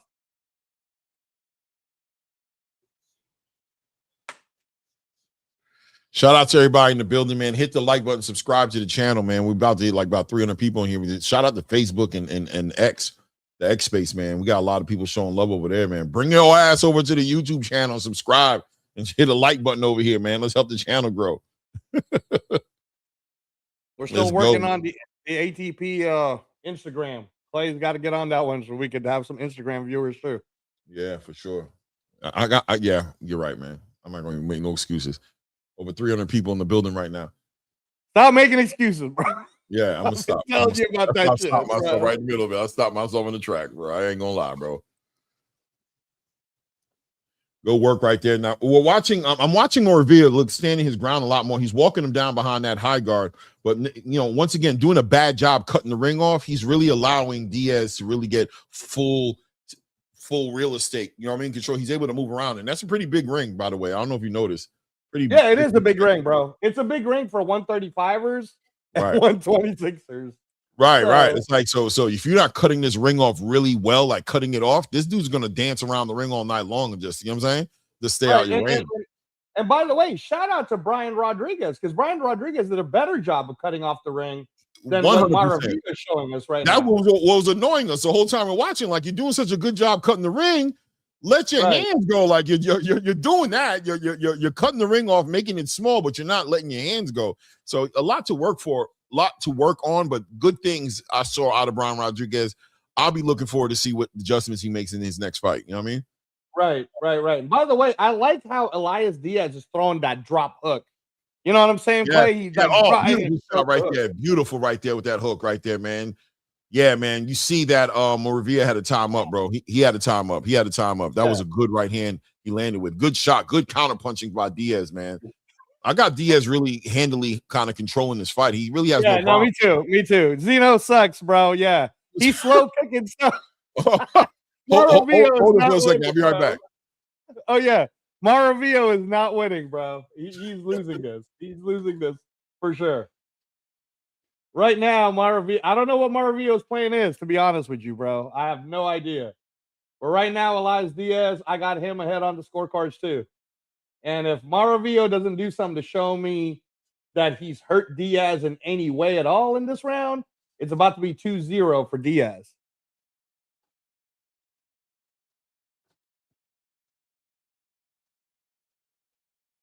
See, the thing is, guys, if you're watching this right now with us, it's on Paramount Plus, and if you're on with us right now at the ATP Combat Media on the Claymore Rain YouTube channel, please subscribe. Please hit the like buttons. The problem with Maravio is he's trying to fight like Margarito, but he's not throwing like Margarito. So it's not working. He's down 2-0. And unless somebody wants to tell me on the chat, if you guys are familiar with Maravio having like a 100% knockout power or something, I'm not seeing it. If anything, him blowing the weight, 149.5, might be an indication that because there's not a 154-pound division for Zuffa boxing, maybe him moving into 147 wasn't the best move. It might have been better for him to fill out and do more weights or something and get up to 160. Not looking good right now, Clay. Not looking good right now for Maravio. No, he's not. He's definitely not cutting the ring off, which is driving him crazy. And I'm thinking maybe he's a little bit out of shape. You know what I mean? What's going on? Why isn't he cutting the ring off? Look at how he's able to slip that shot, come over the top with that right hand. Diaz is able to control a lot of what's going on in this round. Good matchmaking by the matchmakers, because if Maravio's the favorite fighter in here, you gotta give props to the matchmakers because Diaz is understated, underrated. Yeah, 15-3. I think people got thrown off. They thought he might have been a B-side fighter, but like I told you, man, in Zuffa boxing, there is no B-side. Right. It's just 50-50 matches. 100%. Elias Diaz, let me see here. Oh, but he's been campaigning at the welterweight division also for a majority of his career. So he's been up as high as 152 catch weights. I'm looking at a 152 pound catch weight. So Elias Diaz is a he's a solid welterweight. You know what I'm saying? Solid. Yeah, no, for sure. Yeah, Maravilla being 5'11" might have been a bad weight cut because Maravilla's mainly campaigned at 154. Right. But again, maybe he should just lift some weights, bro, and get some more muscle in his legs and move up to 160 like Jaleel. You know what I mean? Yeah. Maravilla ain't looking Maravilla at all. Nah, not at all. Not at all, man. Elias Diaz is really putting on a masterclass right now, man. I'm liking everything he's doing right now. Look how he slips in those shots. He's telegraphing that right hand too. Maravilla's telegraphing the right hand and not cutting the ring off. So he's able to slip underneath that right hand, come over with his own right hand or a left hook to the body and followed up with a right hand. Real basic. 1-2 right down. Look at that. Left hook to the body, over the top with the right hand again, right? Left hook to the body, right hook over the top, right? Left hand to the body. Yep. Easy work. Yeah, Diaz is scoring for sure, guys. Nice work. Getting up underneath that lead hand and just shooting that left hand to the body and coming over the top with the right or shooting that left uppercut. He's also going to start shooting. He's already tried it once, but you're going to start seeing him shoot those left uppercuts up underneath that lead hand. I can already see it. Look at that. You see it? How you try to set up that left uppercut? Yeah, I see it. He didn't turn his hip all the way when he threw the uppercut. That's why he didn't connect. But he's going to start shooting it. Like you could tell he's seeing it. He just hasn't done it correctly. He's getting comfortable, I'll tell you that. Yeah. He's getting comfortable. Yeah, I mean, even the punch stats is showing that he's landed more punches than Maravilla. So, nice up jab. Nice up jab right there. Nice work. Yeah, Elias Diaz, guys. I mean, unless you guys got to score different. Straight right hand by Maravilla right there. Diaz. Yeah, to me, Elias Diaz is definitely winning the third round, too. Nice left hook to the body by Maravilla. Oh, nice left hook. Doubles up that left hook to the body by Maravilla. I feel like I heard the air come out of him a little bit right there. Oh, nice left hook by Diaz, bro. Yes. Nice left hook by Diaz to end the round. Good Lord. That was a better round for Maravilla, though. He had a better round. He lost it, but he was better at cutting the ring off a little bit. When he gets him on the ropes and he cuts that real estate off, he gets active with those hooks to the body, and he's able to set up those straight right hands down the middle. So I see what, there's potential there, but without a doubt, man, if he doesn't cut that ring off and continues to let Elias Diaz to move around that way, he's going to have a hard time winning this fight. He's down 3 rounds to zip, as far as I'm concerned. Yeah, me too. But, I mean, for all we know, Patricia Morris-Jarman might have it 3 rounds to zip for Maravilla, bro. It's because he's walking backwards, right? Like, he's walking backwards. I don't know. Why is he walking backwards? He's running. Good Lord. Patricia Morris-Jarman, I think, was one of the judges that scored against Pacquiao on the Tim Bradley fight, bro. Oh, really? Lost her damn mind. Yeah, I think so. I'm going to have to look that shit up. But she's diabolical for having some bad judging cards. Here we go. Top of round 4, Clay. Nice left hook by Diaz already. Another left hook by Diaz. Hey, we're my man. Shout out to my guy, Skipper Kelp. He has it 3-0 for Diaz. Yeah. He's seeing what we're seeing, bro. Shout out to Coach Skipper Kelp. Good work right there. Shout out to Fight Capital Gym.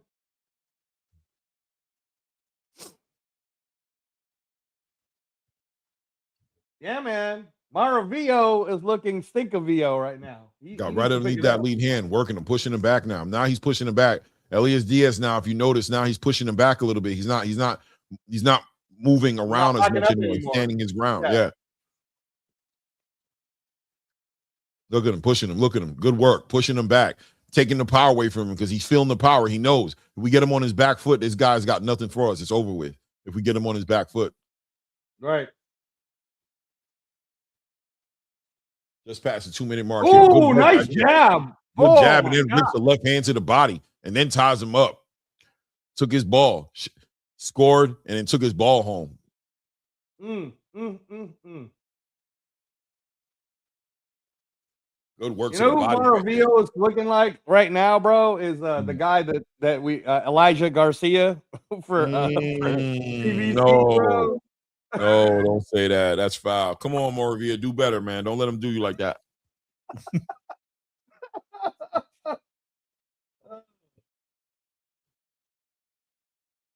Yeah, this one punch at a time strategy that Maravio has, bro, it's gonna get him to lose.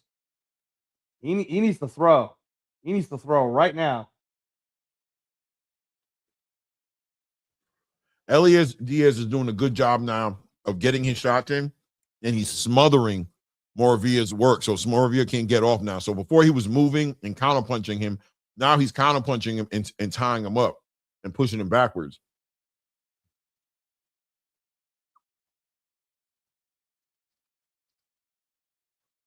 As long as Elias Diaz's shape holds up, if he's in shape, bro, he's gonna win this.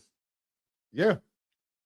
No, oh, man. Nice 1-2. Nice uppercut, too. Lead hand uppercut right there. Good work right there. Moravia tries to hit him with the right hand, man.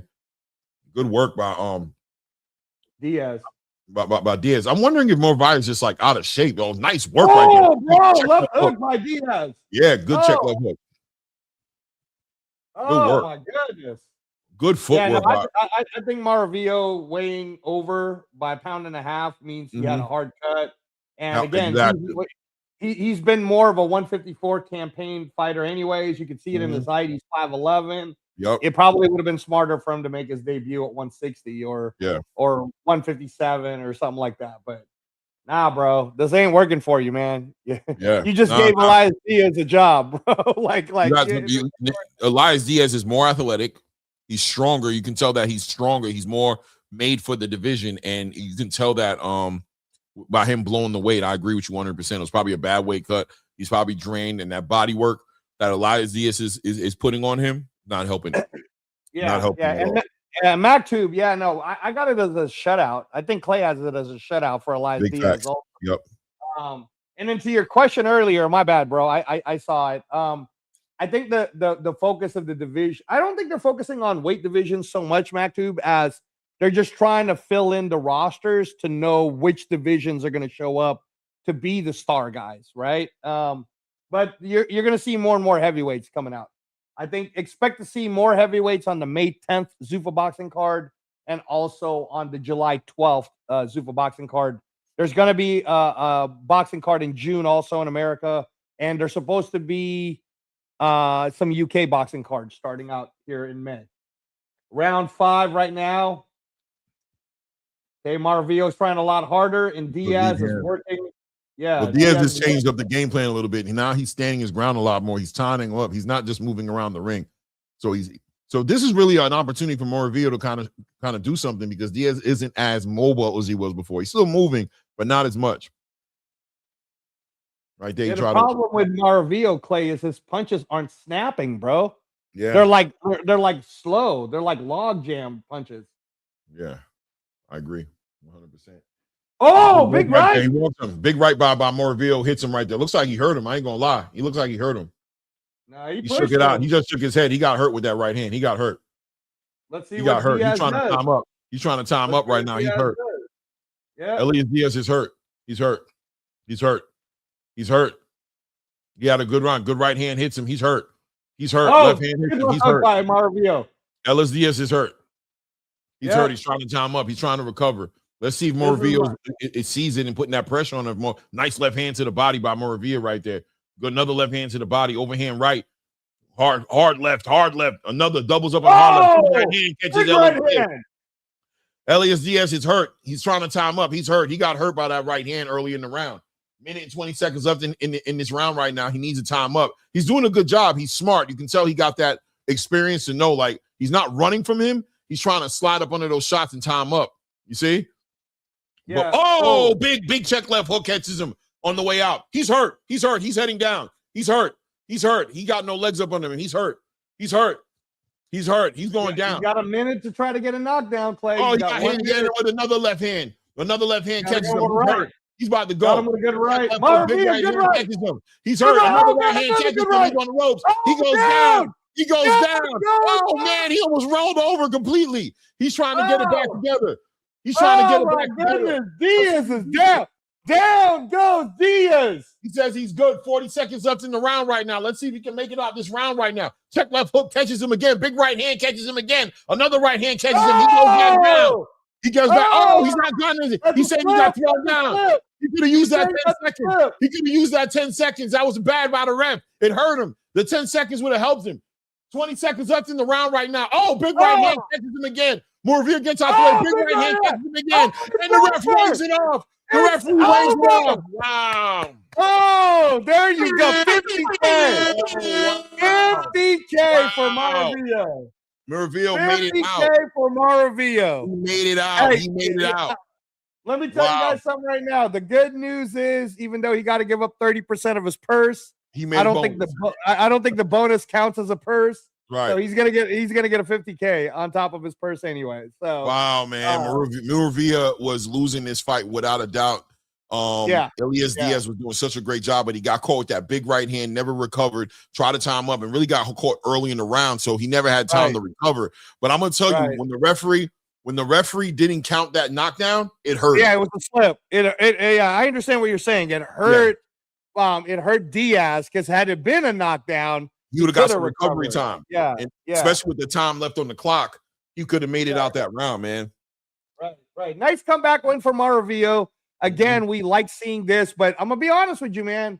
Look, the UFC Performance Institute, when you're signed to Zupa Boxing, gives you a chance to use their personal trainers, to use their nutritionists, to use all their nutrition products, to use their strength conditioning, recovery. And I honestly do not believe that Moravia used it. So, young man, if you're going to stay at 147, man, you need to come to Vegas, train for the month, get the nutrition, because you can't be weighing 149.5 and getting, now I don't want to say lucky, but you survived this win. You can't do that against the likes of a Julian Rodriguez. When you're fighting the other guys, you can't do that, man. Got to take the nutrition and the coaching that UFC Performance Institute gives you. Yes. Martinez, 1994. Moravia wins from behind by KO in the 5th round.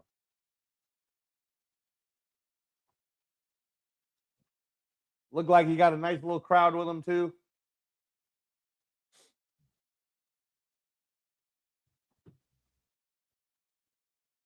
Let's see what Max Kellerman has to say.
Yeah, man.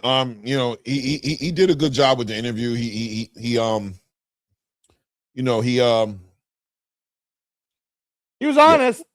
He was honest. I mean, to a degree, he was. I mean, he said it was taking time, but it's something to work on. I mean, like I said, I'm not expecting him to feel like I just wasn't able to cut the ring off, because you need to cut that ring off. But I like what he said was very important to me, which was that was his first 8-rounder. Right. So I'm like, all right. Right. You know, I'm going to keep it real, Clay. He needs to use the PI, bro. I can tell when a fighter doesn't use, because the PI, the Institute, bro, they monitor all your shit. Like, there's no way you'd have missed weight if you'd have been using the PI correctly, bro. So you need to use the PI, man. Yeah, some people get comfortable with their home team. They feel like their mama cooking. Like, my mama know how to cook for me, and my daddy know how to cook for me, and they try to go into it, and then he has a bad wake up, trying to starve himself probably as well. You know what I'm saying? Probably like 2-3 days starving himself. So there goes the energy, the electrolytes, all the minerals. You're just weak overall, and you still didn't make the weight. So now you didn't make the weight, and you suffer from having a hard weight cut on a weight you didn't even make. You know, I remember when Shakur Stevenson blew the weight against Robinson Casasi out 130 pounds, and how Shakur understood, like, when he blew the weight, people don't understand. What he did is he stopped cutting.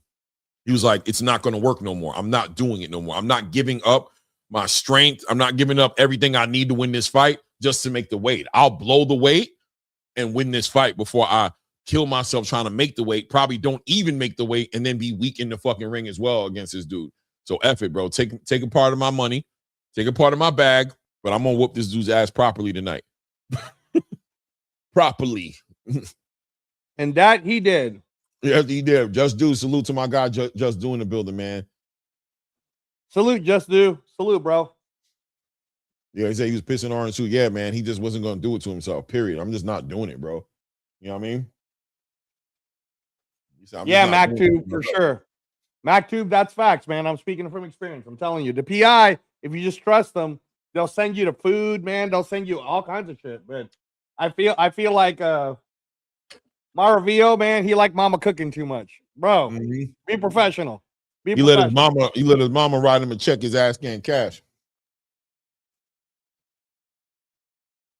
Yeah, MacTube, I'm looking forward to see. Look, Robert Merriweather has done such a great job in his last fight, man. You really seen him get comfortable, letting his hands go. I think he has a real opportunity to be one of the faces of Zuffa boxing, man. Really talented, great personality. I really was supposed to interview him before this fight, but I've just been so tied up, so busy with a bunch of stuff popping up on my table. But I'm looking forward to seeing him add to what we saw him do in that last fight. You know what I mean? There he is with the crown. You know what I mean? There he is with his father. They're senior. Shout out MacTube, if you want to check out our interview with Robert Merriweather from Zuffa Boxing 1, you can check that out. It's on the video section. Robert Merriweather is one of our favorite talents to watch out for. I think he's 12-0 now, moving up at this 135 division. So we'll see, man. Shout out to Tony Hirsch, by the way, from the Bay Area, from Oakland, from Oaktown. Shout out to you, Tony Hirsch. Normally, I'd be rooting for you, bro, because you're from the Bay, but you about to get ass whooping. It's going to be bad. Robert Merriweather is too good, man. He's really Merriweather good. still bring his own little swag in there, brings his crown with him. You know what I mean? Yeah. That's his little thing that he brings into the ring, man. Trains here from Louisville, Kentucky. Robert Merriweather III, favorite fighter Muhammad Ali. Check out the interview that we have. We see Coach Robert Merriweather II right there in the corner with him. Shout out to Coach Dad. Coach Bullet there too. Yep. I was just texting with Robert Merriweather's dad the other day. So they look good. They feel really good about this training camp. I'm the first time Robert Merriweather fought, he got fight of the night performance. He got an extra $50K. I'm expecting a knockout on this one, Clay. Only 21 years old. You know? And I think this dude right here, Tony Hirsch Jr. is gonna give him the fight, give him the look that he's looking for. Yeah. You know what I mean? Like, he's gonna give him that. But look shout out to Tony Hirsch. I'm glad Tony Hirsch signed with Zupa. You're undefeated, 6-0, brother. You're from the Bay. You're from Oakland. There's going to be many more fights for you. But this one wasn't going to be it. This might be it, man. You never know. He's a plus 810 underdog for a reason, Clay. Come on, stop it, bro. Hey, you never know. It's a puncher's chance, man. You never know. If you believe it, then put $10 on him right now. Bro. I ain't gonna do that. I ain't finna do that. But I'm just saying, man, anybody can do it. Yo, shout out to everybody in the building, man. Hit the like button. Help support the grind. Subscribe to the channel if you haven't done so. Hit the like button. Diabolical. We should already be at 200. Yeah, we're only like at 140. Boo! You guys are terrible, man.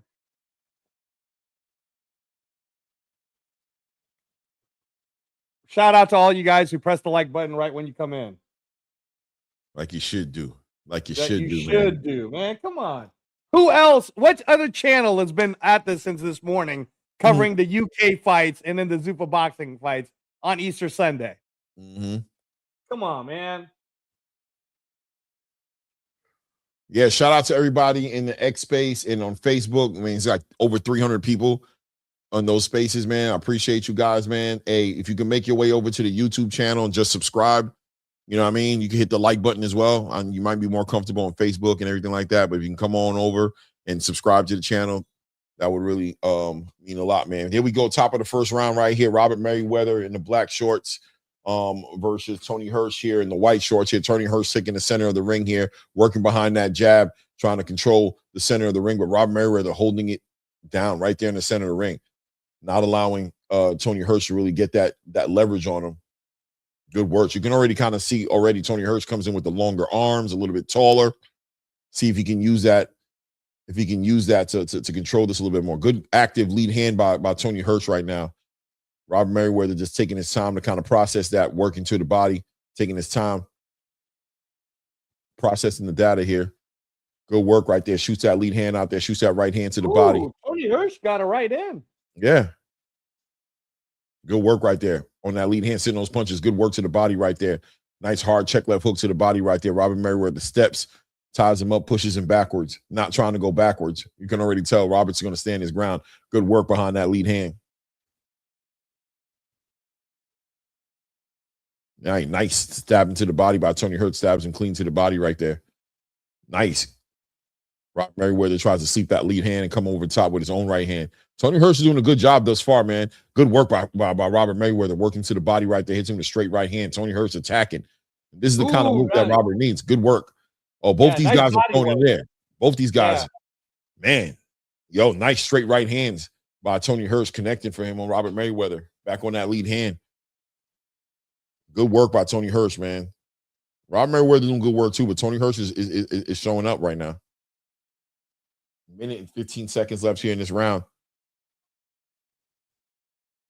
Good work. 8-rounder here again, Clay. This is another 8-rounder. Yeah. You know.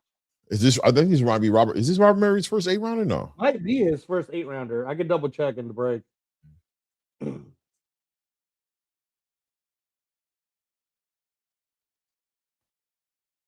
work working around that jab. Yeah, this is his first 8-rounder. This is Robert Merriweather's first 8-rounder. Nice body shot by Robert Merriweather right there. Nice body shot.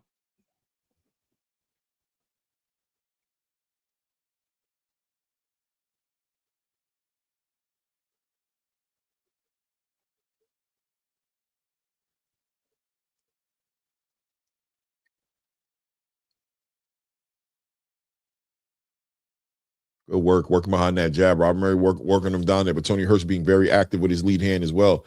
Good work by Robert Merriweather working him to the body. Good work working behind that jab for Robert Merriweather, man, standing his ground. Good check left hook by Robert Merriweather.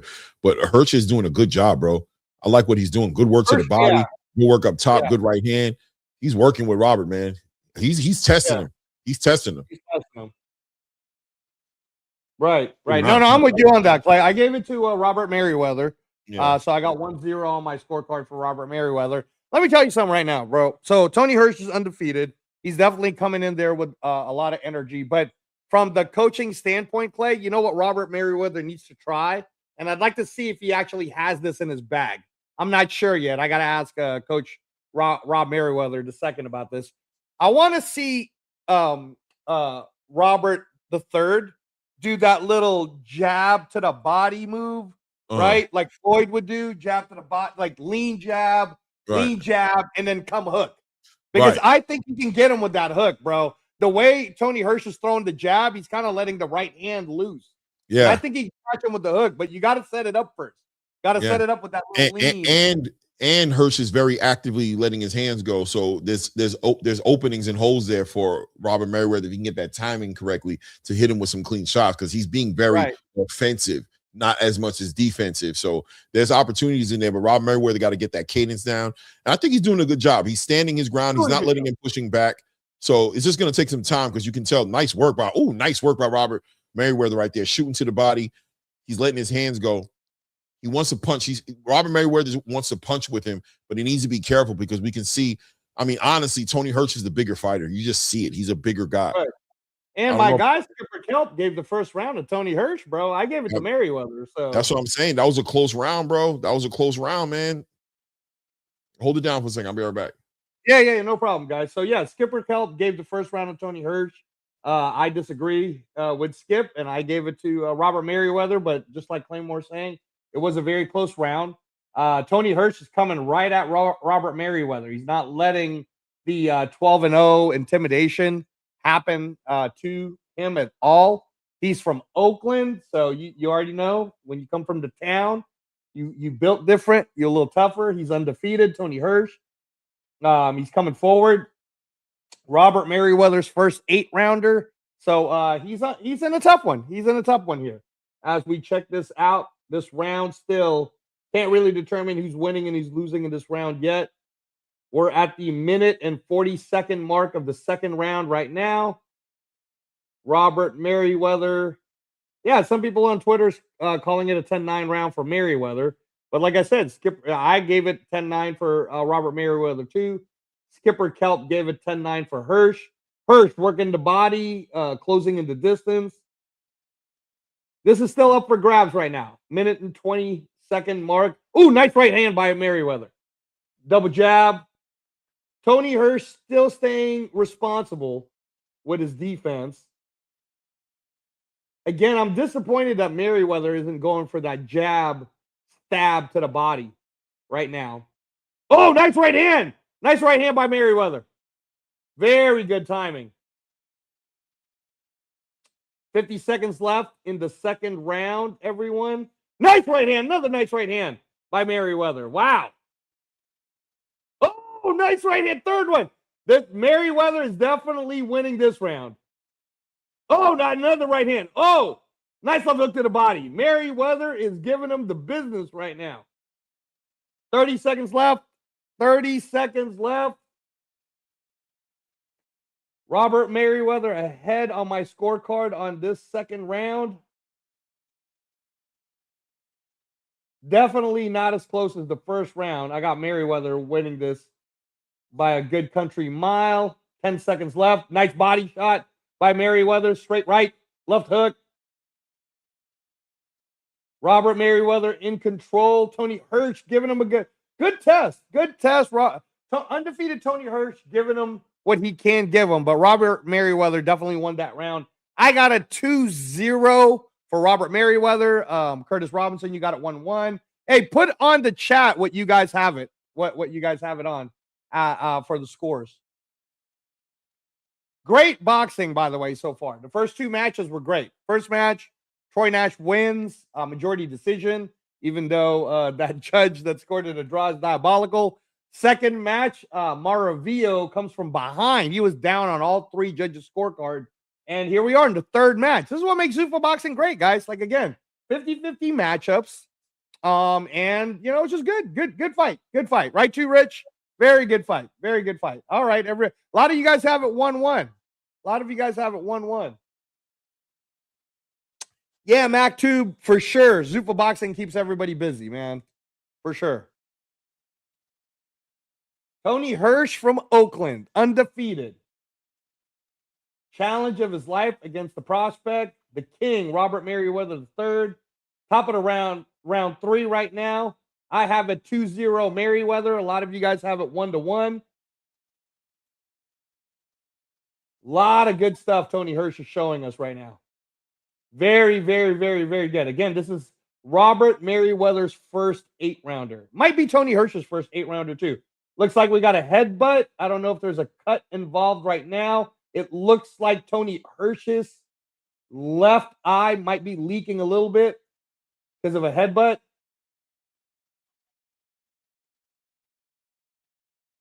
Tony Hirsch right now winning in those exchanges. Here we go. Tony Hirsch wearing the pink shoes and the white trunks. Okay, right. Mayweather tries to throw a right hand, but it was defended by Tony Hirsch. Oh, nice right hand by Tony Hirsch. Nice right hand by Tony Hirsch. That definitely scored. That definitely scored. Right now, with a minute and 50 left in the third round, Tony Hirsch is probably winning this round. Let's see what Robert Merriweather does to adjust.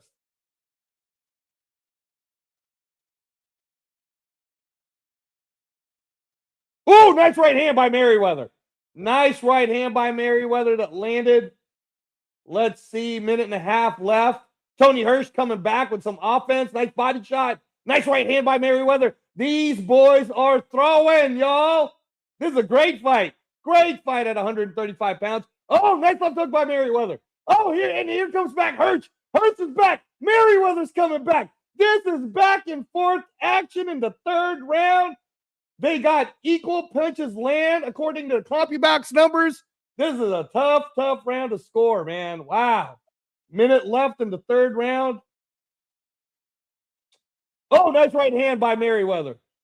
They're definitely trading, y'all. They are definitely trading.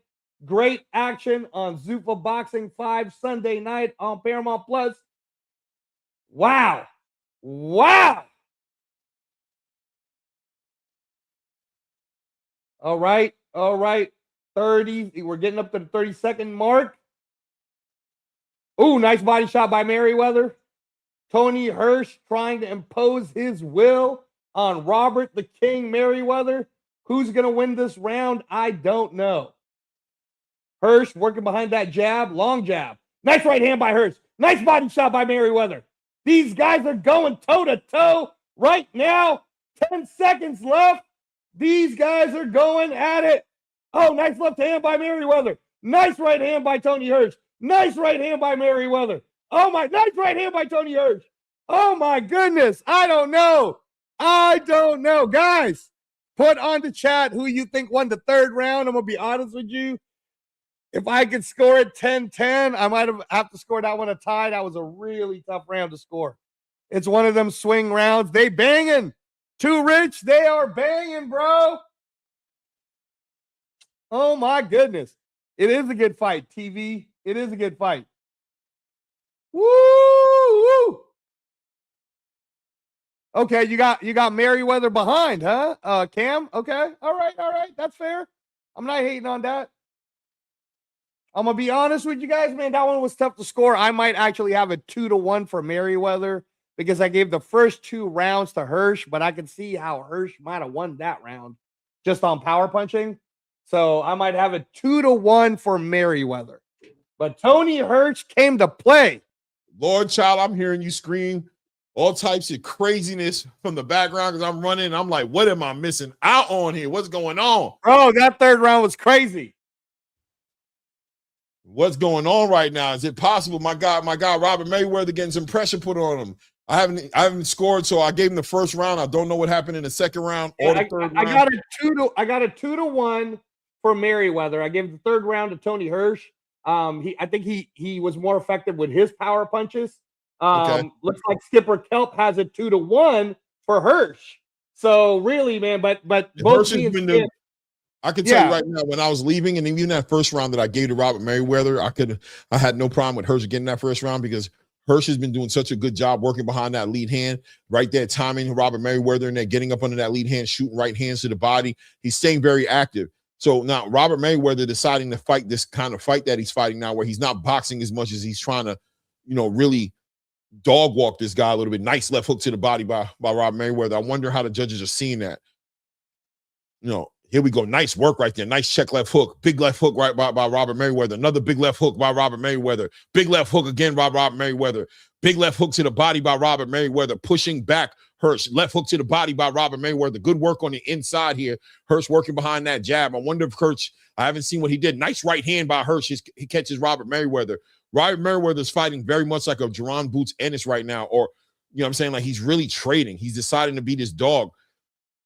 This is where, the identity happens. Good work right there. Nice right hand lands for Hirsch right there.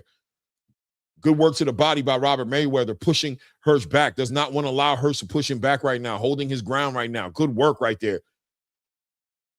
Oh, nice work to the body by Robert Mayweather, getting up under there, working to the body right now. Minute and 12 seconds left here in this fourth round right now. Halfway point mark here. According to my co-host, Angelo Reyes, we got Robert Mayweather should be up 2 rounds right now.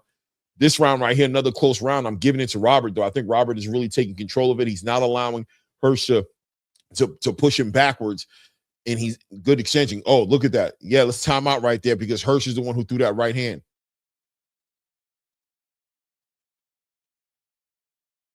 Yeah, Robert Mayweather's right, man. I hit him with that left hook. You hit him with that right hand, bro.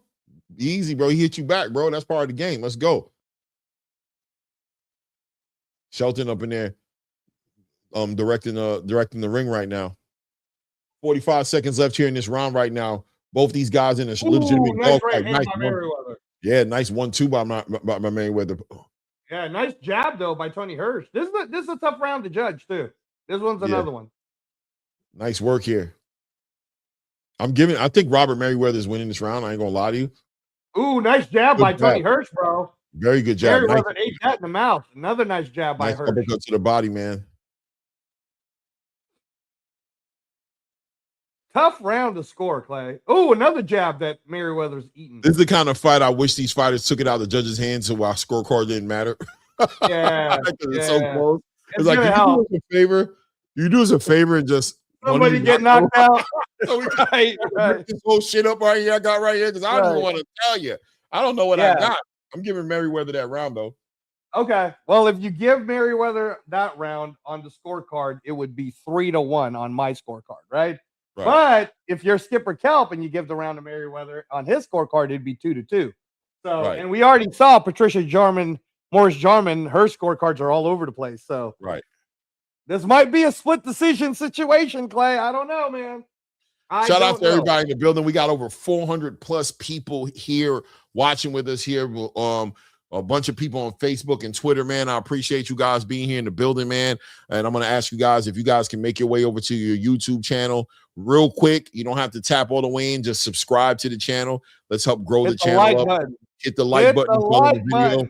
We'd appreciate that as well. Definitely follow me on Twitter. Now I need to start making videos for Twitter and we need to do an ATP Combat Twitter and an ATP Combat Instagram, bro. Definitely the Instagram. Yeah, hit the like button though. Subscribe to the channel, man. Let's see what adjustment. This fight right here, I had a feeling was going to be. You know, you were talking about the fight you thought was going to be fighting. I had a feeling this was going to be the fight. You know what I mean? Well, you might be right, bro. This is a fight of the night feel. Both these guys might get to 50. Yeah, Robert Mayweather involved in some of the best fights right now Zuffa Boxing has had right now. This one and his last one, man. Some good fights, man. He got money for the last one. Let's see what he does with this one right here. Is he taking his time? He's stepping up, man. Oh, nice work right there. Good check left hook also by Hirsch. Caught Mayweather a little bit, kind of buckled him a little bit. Back on that jab. Hirsch is taking control. Hirsch is taking control of this round. Hirsch is working that jab. Nice. Hirsch got buckled. Both of them, I don't know. They both kind of got buckled a little bit. I'm going to be real with you, man. I know Hirsch is winning this jab game right now. He's being very active with the jab. Robert Mayweather kind of waiting a little too much, man. Getting a little too caught up looking for that shot. I got him down in this round right now. Got to be careful. Got to be careful, man. Yeah, right now, Hirsch is doing good with the jab. Yeah. He's landing that jab. Good right hook to the body by Hirsch right there. Robert Mayweather ties him up right there. Good work by Hirsch, man. Tripling up on that jab, man. Being very active on that jab. Robert Mayweather throwing big overhand rights, got him out of range a little bit. A little desperation in his punches. Working on the inside right there. He's being kind of outworked by Hirsch a little bit. Just a little bit. Nice uppercut by Hirsch. Nice uppercut to the body by Hirsch right there. There we go. Robert Mayweather, overhand right by Hirsch right there. Good work. Left hook by Hirsch. Right hand. Oh my goodness. Good work. Nice 1-2 by Hirsch. Robert Mayweather keeping his hands in his pocket just a little bit in this round. Looks like he might be getting discouraged. I ain't gonna lie, the body language ain't right, man. I don't like the body language. The body language is not right, Clay. A minute left here in this round. There he goes. He's ripping to the body here. He's definitely dealing with it. He's getting that grit tested in this round, in this fight, man. Hirsch is not letting him off the hook. and not making this easy for him. Robert Merriweather's going to have to dig into the bag and show us the wrinkles in his game. Go into that tool bag. Let's see what you can do. Big right hand. Nice workout. Hirsch hits him with a right hand, but Robert Merriweather comes right back with a huge check left hook, man. Also catches him, man. There's a lot going on in this round. I got Hirsch winning this round, brother. I'm sorry. 100%. 100%. But this is one of those fights where, nice work. By Hirsch. Oh, my.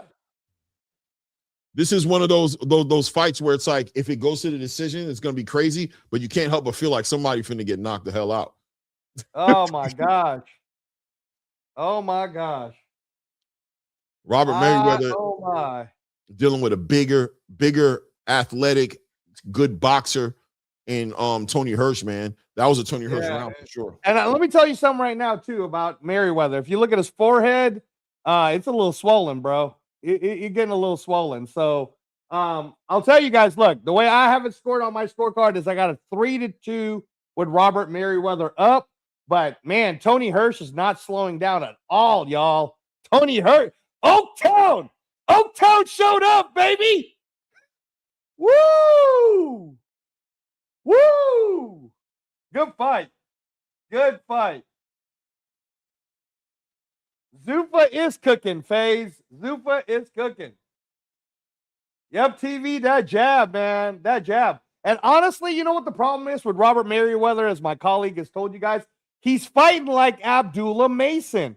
Stop it, bro. What are you doing? Bouts, man. Yeah, Robert. Well, I'm noticing that. That's why I kind of threw the Jerome boots and his jacket on him a little bit, but maybe the Abdullah Mason's a better jacket because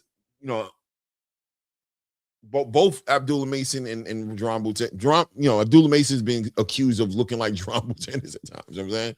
So, but yeah, 100%. He's deciding to be in this fight that I don't know he needs to be in, but at the same exact time,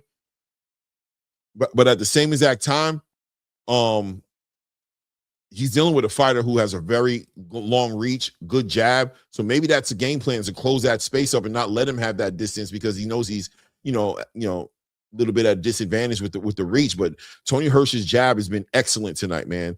From what I can tell, man, he's really been using it. He's really been accurate with it, and he's been able to follow up on it with a lot of good shots, a lot of big right hands, and a lot of uppercuts.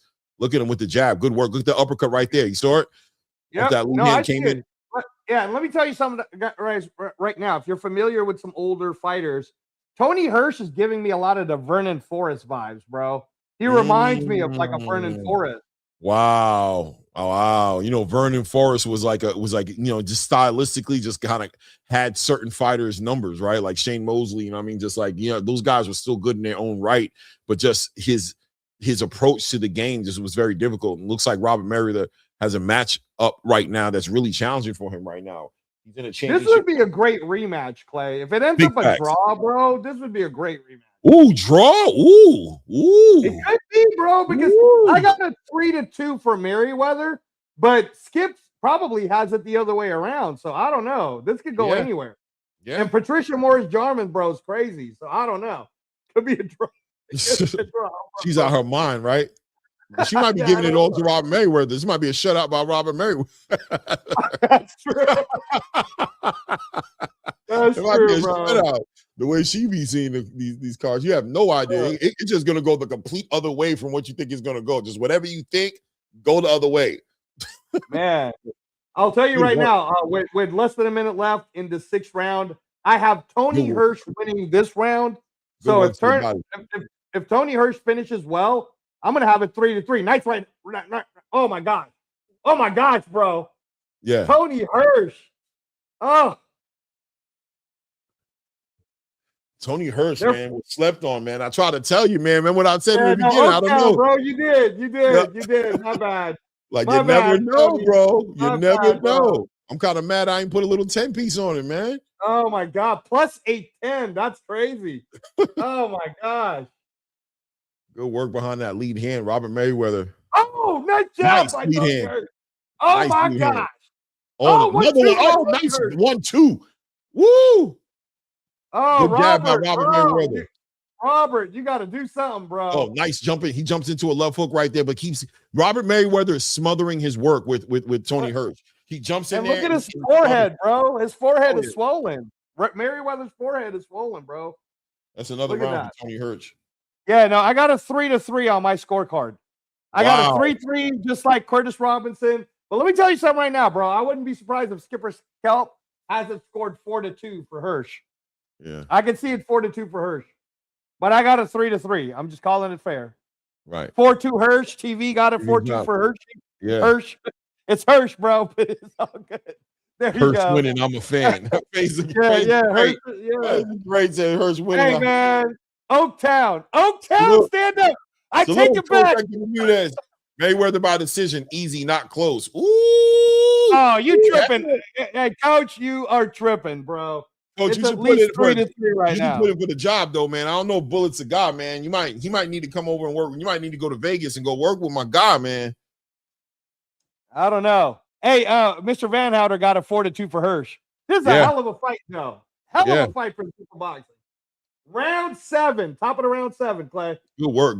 Let's see what. Come on, I want to see Mayweather make the adjustments. There he goes, Hirsch working down to the body. That lead hand tonight. He's been so active. Look at him, tripling up on that lead hand. Robert Mayweather trying to really nice work right there. Catches him right in the midst of that, man. Woo! Robert Mayweather trying to sit in that high guard and beat a counterpuncher, but no cadence, having a hard time reading the cadence of Tony Hirsch, who's just controlling this fight with that jab. His lead hand is a protein on the plate tonight, man. The steak and hey, my friend, Coach Skipper Kelp got a 4-2 for Tony Hirsch. Of course, I see it. Especially considering that he gave him that first. He gave him the first 2 rounds, right? Or he gave him the first round. Yeah. No, I mean, again, respectfully, I disagree with him because I got a 3-3, but we're only 1 round apart. You know, 100%. Oh, nice work to the body right there by Robert Mayweather. Robert Mayweather needs a real round of separation. He needs a good round, man. He needs at least 1 solid round right now. Hopefully, the one he's in is always the best one, right? The one you're in is the best round to get, right? Like, yeah. Man, he just has coming way in there. Yeah, he's trying to work the body right now, Clay. I can tell what Robert's doing, but he should have been doing this earlier, man. Because there's only 2 rounds left. Back on that jab. Oh my gosh, bro. Nice. Tony Hirsch is piecing him up with that 1-2, bro. And he's taking it down to the body as well. Hirsch is doing a good job controlling. Oh, 1-2. Good work. 1-2, yeah. Oh. There we go. Yeah, Hirsch is really my gosh, bro, pushing him back with that jab. Yeah, that jab. Oh my God. I'm telling you, man, he give me the Vernon Forrest vibes. You see it, right? Straight right hand, back on the jab. Good left hand to the body by Robert Mayweather right there. Minute mark just passed here in this 7th round, man. Robert Mayweather might be getting ready to take his first loss. Come on, Robert. You got to make some adjustments, bro. Yeah, you got to win this round, man. You got to win. Oh my God, that jab. Oh my gosh, Clay. Nice. Rips it right to the body punches by Tony Hirsch. Oaktown in the house. Nice body work by Robert Mayweather. Big right hand. Doubles up on the right hand. Back on the jab for Tony Hirsch, man. Back on that jab, man. Robert Mayweather working, though. Rips to the body. Nice overhand. Rips a nasty right hand to the body and the overhand left. Catches him. Back on that jab. There we go. Backing him up. Can he steal this round? Can Robert? This is a close round to a certain degree. Robert, can you steal it? Can you steal the round? Do something. Do something. You got 10 seconds. Do something. Let your hands go. There we go. Back on that jab. Hit him with a big right. Come on. Flip. Let's go. What's going on? 3, 2, 1. Man, I gave that round to Tony Hirsch, Clay. Yeah. I now have it 4-3 for Hirsch. Yeah. I'm telling you, man. The thing is, Tony Hirsch, guys, if you guys are watching this with us, thank you, by the way, for sticking on the Claymore Rain YouTube channel. Please, for you diabolical people who have not hit the like button yet, we've been here all morning, all the way to now. Your thumbs up, bitches. Yeah, come on, man. Y'all making me mad, bro. Stop it. We should already be at 200 likes easily already. Shout out to everybody on Facebook. Shout out to everybody on Twitter. We got like 500 people watching. Listen, Clay, I'm telling you, man, Tony Hirsch is giving me early Vernon Forrest vibes, bro. Yeah. He's giving me that Vernon Forrest vibe. So I got a 4-3 for Hirsch now. Yeah. Curtis, you got 4-3 also. All right. 80 plus people on the YouTube channel. That's amazing. We have over 400 people between Twitter and Facebook on here watching with us. But for the people here on YouTube, subscribe to the channel if you haven't done so. Help the channel grow, man. If you're on that Facebook or Twitter space, man, come on over to the YouTube real quick. Just subscribe to the channel, hit the like button. You continue watching it where you're at, man. But help support the channel if you like the grind, if you like what we're doing here. Show love, man. Final round. Rounds right here. Already, Robert Merriweather 100% needs to win this round for a draw, in my opinion, and maybe needs a knockout to win the fight, depending on how the judges are scoring this. Because according to Skipper Kelp's got it. He needs a knock or a knockdown at least, right? Yeah, Skipper Kelp's got it 5 rounds to 2. Right. So I got it 4 rounds to 3 for Hirsch. Yeah, I got 4 rounds to 3 as well. Nice check left hook for Tony Hirsch right now. Nice work by Robert Merriweather in this round, but Tony Hirsch letting his hands go. Man, trying to go toe-to-toe with Oakland. I don't know, man. Oaktown. They're not going to back up. Oh, nice uppercut by Hirsch, bro. See, that's the difference, right? Like Robert Merriweather's hitting with the body work too, right? But Tony Hirsch finishes it with the uppercut. So he hits him with the body work and then finishes it with the uppercut. He's just putting that extra sauce on it, the extra piece on it that's giving that separation. Back on that jab, man. Yeah. Oh, nice jab by Tony Hirsch, bro. Yeah, man. Oh my gosh. Clay, he is laser tagging Merriweather with that jab, bro. Yeah, he is. Oh my gosh. Shout out to the old 80s game. If y'all had a laser tag, you know what I'm talking about. Shout out to laser tag, man. That used to be the fun. That was a fun. Oh my gosh. Man, Robert needs a knockdown, bro. Yeah, he needs a knockout at this point. Oh my gosh.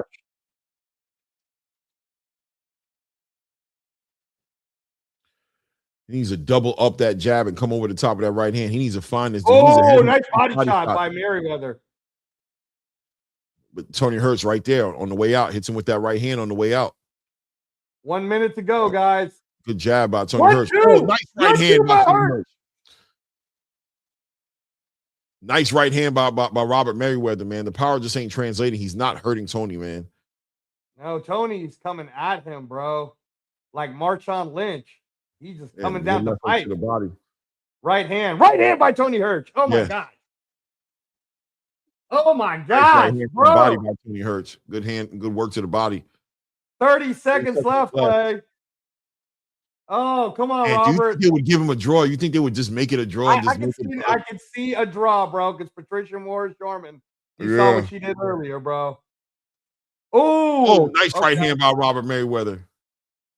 Oh, nice right hand by Tony Hirsch. Yes, nice 1-2 by Tony Hirsch, man.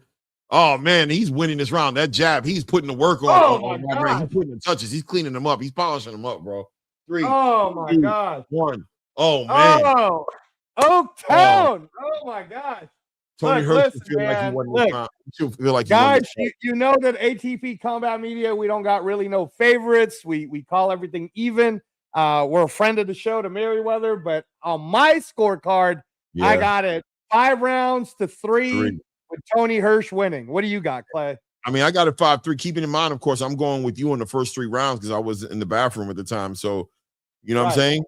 I don't know. You know what I mean? TV got it 6-2 for Hirsch, which is what I think what Skipper Kelp might have. He might have 6-2. So, but we saw, guys, you saw in the first fight with the Troy Nash fight, Patricia Morris-Jarman somehow pound 4 rounds, scoring it for Breon Rodriguez, making it a draw. So don't be surprised if you hear this fight is somehow a split draw or some craziness like that. All right.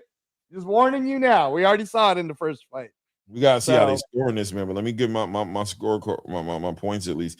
And like I said, the first 3 rounds, I don't know. That first round, I feel like it's fair. I'm gonna tell you straight up that first round could have swung. It could have swung either way. So it could be a 6-2 situation. More than likely, you got to feel like, look at the compy box, Lord Child, bro. They threw over 1,000. Doubled him on the jabs. Doubled the jabs landed on him. Punches landed in general, about 50 more punches landed in general, man. Punches thrown, 556 thrown by Tony Hirsch, 109 power punches thrown, man. 100% Robert Merriweather has to learn. He was really shooting too much power. He was headhunting too much. He wasn't boxing like he could have done. he allowed this fight to get away from him very early, man. By the 4th round, it seemed like he had a little bit of urgency in him to do something, right? He didn't slow the fight down the way he could have controlled. Here we go, Clay. Here we go.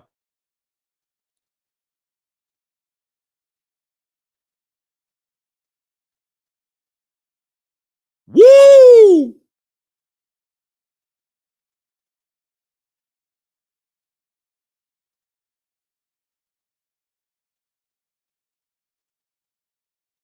They gave it to him right there. There it is, man. Hey, man. Hey, look, listen. I scored it 77-75. Skipper Kelp scored it 78-74. But I told you there'd be a judge. It was probably Patricia Morris Jarman that would score it as a draw, which it could have been. But, you know, at the end of the day, they picked the right guy. So shout out to Zupa for putting together great fights. Shout out to the matchmaker, Mike Scalia, I think is his name.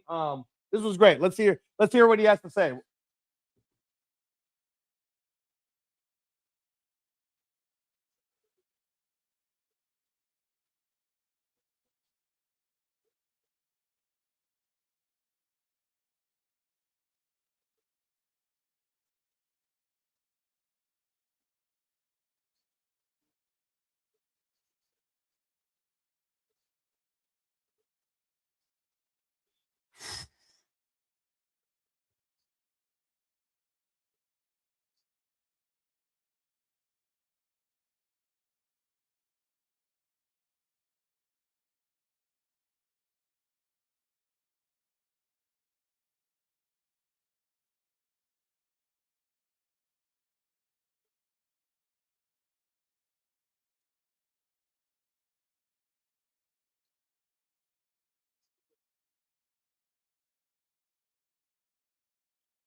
His jab is badass.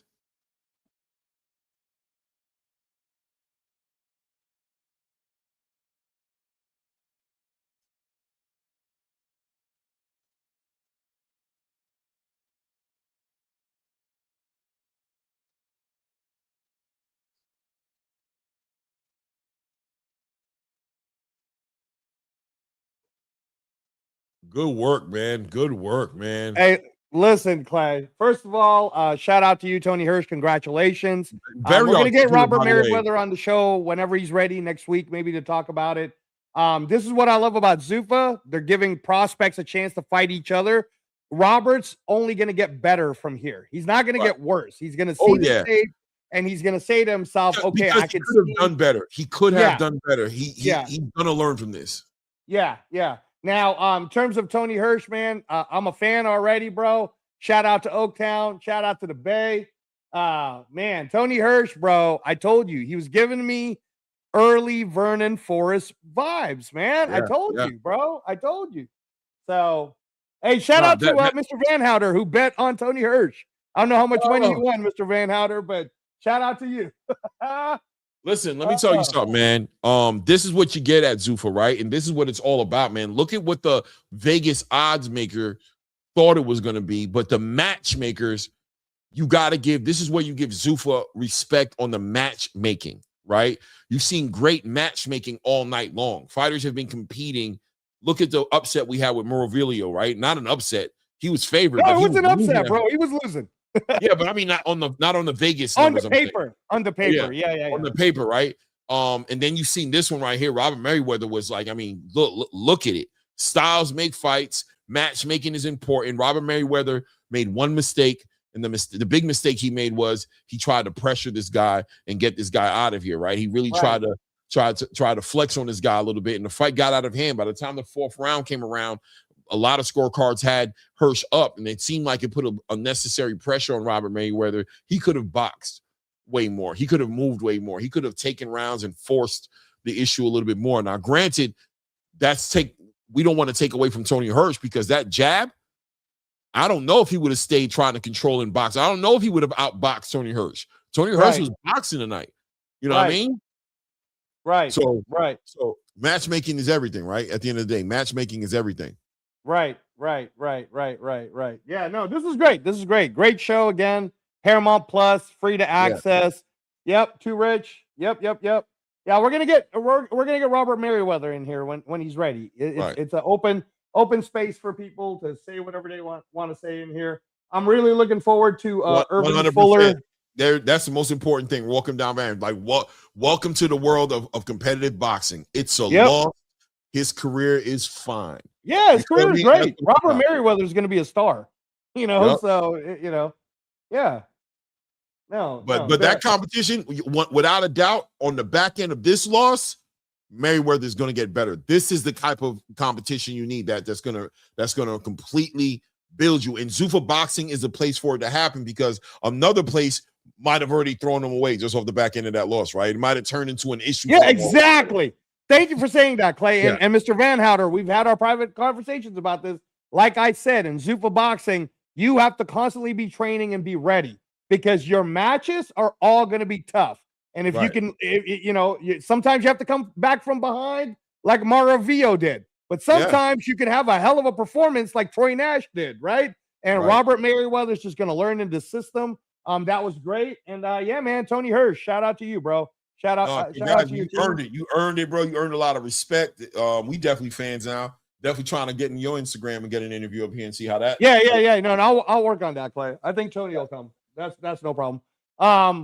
Let me tell you guys something about this next fight too, right? Irvin Fuller III is who I think would win, but mainly because from what I heard, Alexis only got like a 14-day notice for this fight.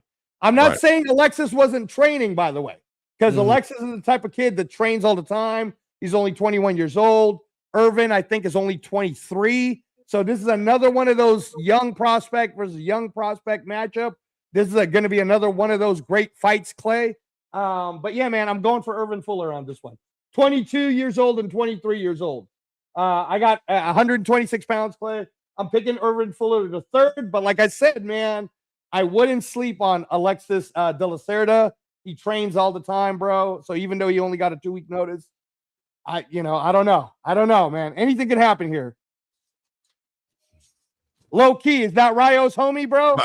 By the way, I love the transition from fight to fight. I don't know if you notice it. Yeah, it's quick.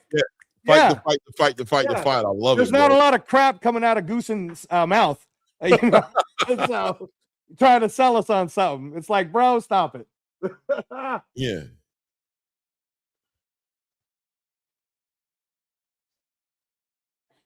DC's in the house. I don't know if Coach Bernard Hackett is still with us on the chat, but Irvin Fuller the third, man. DC's in the house.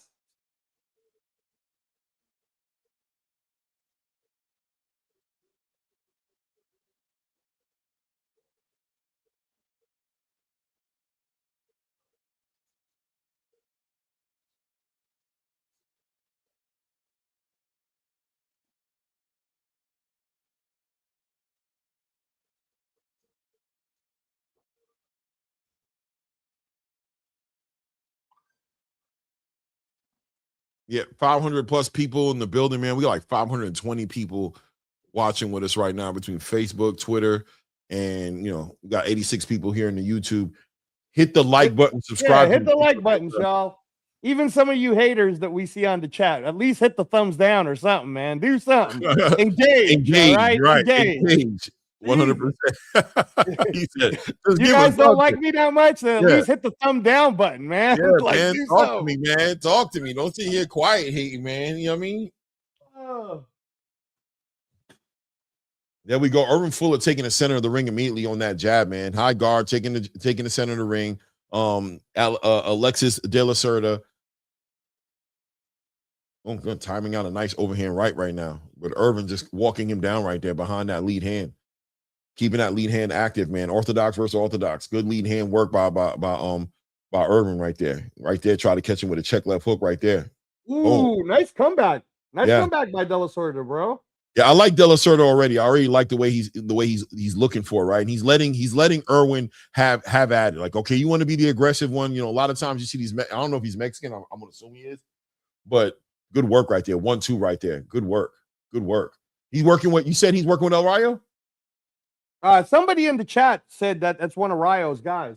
He looks like he's working with Ryo a little bit, man. Good work right there. Sleeping that lead hand right there, man. Taking his time, man. Good work. Good jab by El Cerdo, man. I kind of like what El Cerdo's doing. I ain't gonna lie to you, man. Stabbing him to the body. I think he's kind of winning the round a little bit low key. Well, it's early. Nice right hand to the body. It's early. I know it's early. I'm just letting you know. So far I like what he's doing in the round. You know what I'm saying? I got you. Nice left hook to the body. You know, I like how he's picking his shots. You know what I'm saying? And I like how he's slipping the shots too. He's keeping his head off the line. Irwin's being very active in there, trying to hit him with some big shots. But he's being very alert. He sees a lot of shots. Good straight right hand on the way in and ties up. Irwin smothers the work a little bit right there. Good separation right there. Back stabbing him to the body. Irwin hits him with his own lead hand work right there a little bit as well. Look how he slips the shots. You seen it, Serta? Yeah, I see it. Irwin feels a little tight to me. Like he needs to loosen up in the first round. He wants to knock this dude's head off. That's what it is. He's amped. He wants to make a statement. The problem is De La Cerda's winning the round just on points. Yep. And he's shooting. Look at the 1-2. Beautiful work right there. Nice right hand to the body by De La Cerda right there. Taking his time. Nice body shot though by Fuller, bro. Good. Nice he kind of blocked it. He lowered those elbows down and got up under those shots, man. Caught him on his elbows. So nice one. He didn't block that play. He didn't. No, he didn't. No, he didn't. El Cerda on that jab. Nice stab to the body by De La Cerda right there. Good stab to the body right there. Good work right there. Good work. Sees those punches coming. Good work. I like what El Cerda is doing, man. 30 seconds left in this round. I got him winning this round, man. Yeah, De La Cerda is winning the round. Good work right there. Look at that. Catching a lot of those shots to the body. Good work. Ties him up and turns him around. Boom. Separation. Doesn't even need the referee. Good work by Cerda. Check left hook. He's kind of like Russell Wilson a little bit. He's not scrambling to run. He's scrambling to look for a play. You know what I'm saying? He turns him around. He's not tying him up to hold him. He's like, nice right hand lands for De La Cerda right there. De La Cerda. Big right hand lands for him. 2 seconds, man. Good round. Good round, man. Good round. Good round. You know, De La Cerda won the round. Calling it fair. 1-0. Irvin Fuller, man, he got to loosen up. He's clearly the bigger guy in the ring at 126 pounds. Yeah. Just needs to loosen up a little bit. I believe this is a 10-rounder. Let me make sure. It's either an 8-rounder or a 10-rounder. A lot of 8-rounders today, guys. Salute, Literary Pharaoh. You got to go on Paramount. That's where it's at, man. 8-rounder, Clay. This is an 8-rounder. So, coming off of the Robert Merriweather loss, again, he's going to be just fine, Clay. He's going to be just fine. Robert Merriweather is going to be just fine, y'all. Still a superstar in the making. That's where we step up as boxing fans in the Zupa space, is we completely scratch off this throwing fighters, dismissing fighters for taking losses when they're fighting real competition, undefeated fighters. O's have got to go. Somebody's got to lose, man. We still got love for Robert Merriweather. We're still going to support him to the max, man. Absolutely. Looking forward even more to his next fight now because of this loss, to see the adjustment. So I'm even more excited to see him fight than I was before. You know what I'm saying? Right. No, I'm with you right there. And by the way, here we are, top of the second round. And Literary Fair, what I mean is, look at how Irvin Fuller's loosening his upper shoulders now, the way he's throwing those jabs. He's scoring early already. In the first round, he was tight. Good work to the body by Irvin Fuller right there.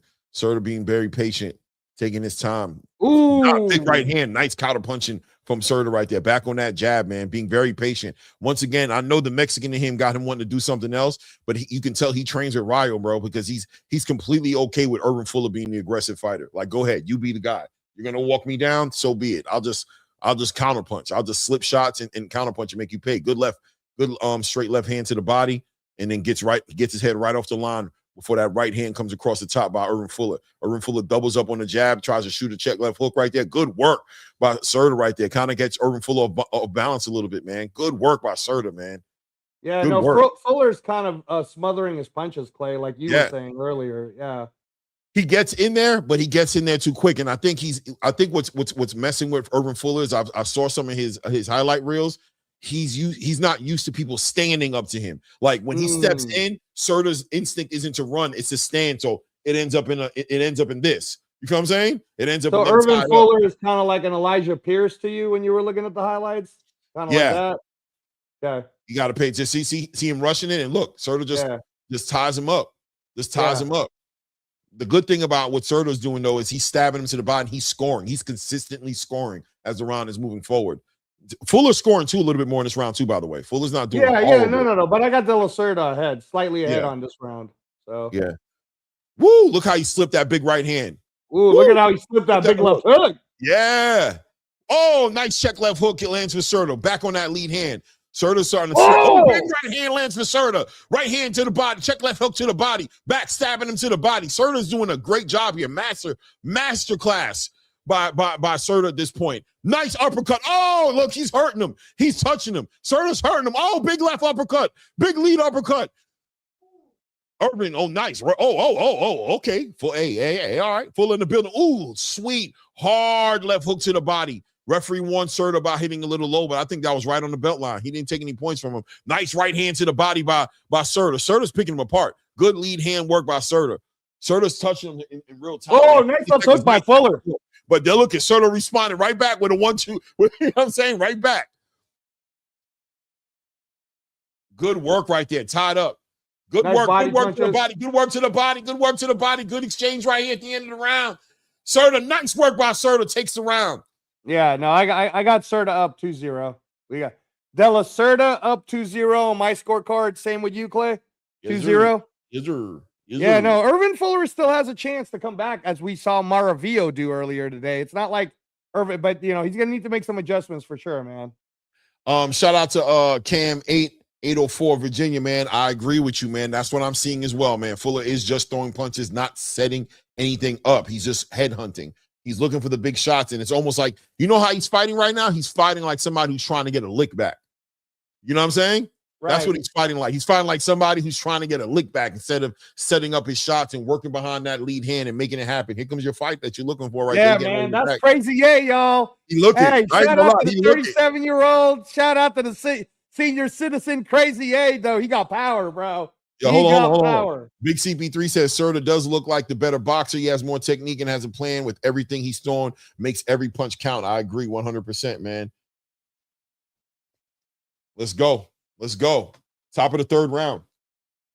Let's see if Fuller can calm down a little bit. Sit down a little bit. Work. See, he's just throwing shots. He's throwing whatever he can throw out there. He's not setting it up. You can see Cerda's throwing. Like, look how Cerda throws a jab. He throws a jab expecting the response. You know what I'm saying? So he throws it, he gets back on defense, and he's ready to counterpunch. He's not trying to, whereas Fuller's he's trying to double, triple, quadruple up on shots in an offensive way. Oh, nice left hook to the body by Fuller. Good left hook to the body. He needs to settle down a little bit, though. Fuller needs to settle down a little bit, man. Good work. Look at that. Straight right hand, and he pulls out. Boom. Lead hand to the body, pulls out. Look at that. Boom. He's expecting something to come back. Fuller's being very aggressive. Nice check left hook by Cerda. Back on that lead hand. Stops him right there. Good work right there. Shoots that right hand, but turns away from it, and he's right back in position. 2-minute mark about to pass here in the third round. Good lead hand work by Cerda again. Good left hand right down the middle, man. He's humbling Fuller a little bit as well, man. Double, tripling up on that jab. He's giving Cerda too many opportunities to counterpunch him by letting his hands go too much. He's not scoring. He's not taking these rounds. He's trying to knock this dude out. He's kind of doing Robert. Look at that. Beautiful work by Cerda right there. Beautiful work. Nice work to the body by Fuller right there. Good work trying to dog it out with him a little bit. Minute 30-second mark here in the third round. Good work right there. Slipping that lead hand. Big overhand right by Cerda. Tied up. He rips the right hand to the body. Fuller's showing a little bit of frustration, man. Getting a little testy. Getting a little testy in the ring right now. Good work to the body by De La Cerda. Continues to work to the body right there. Nice work to the body on the inside right there. I hope this lady ain't ruining and picking these rounds the wrong way. Hope she's not looking at all these punches he's throwing. Good work by Cerda right there. Look how he's punching in between the punches, man.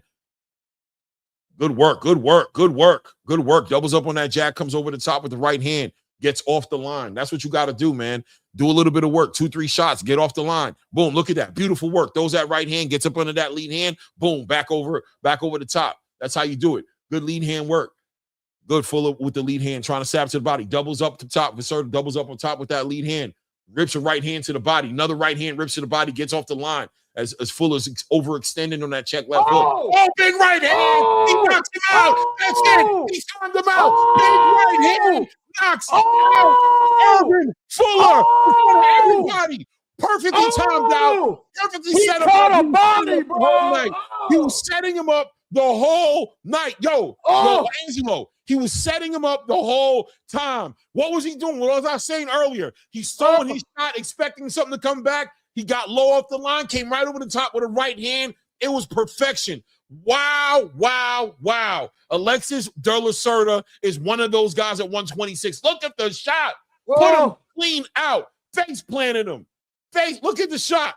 What was he doing, Angelo? He was in the middle of trying to throw right hand himself, right? He's throwing way too many punches. Look at it. Up under. Look. Boom.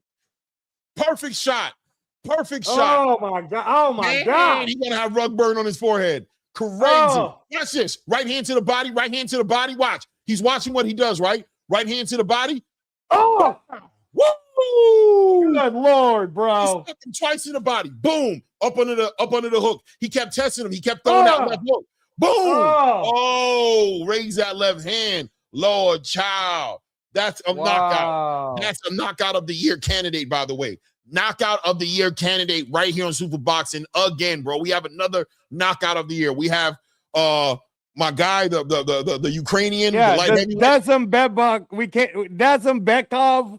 You know who it is. No, you know who it is. You know who it is. You know who you guys, you know who we're talking about. Super Boxing 3, 175 pounds. All right. Yeah. Stop messing with me and Clay about these pronunciations. He said H2O status. That's legitimate in Lucas Body H2O knockout right there. Oh Beautiful my God. right. But hold on, guys. Hold on. I respectfully to my damn scorecard.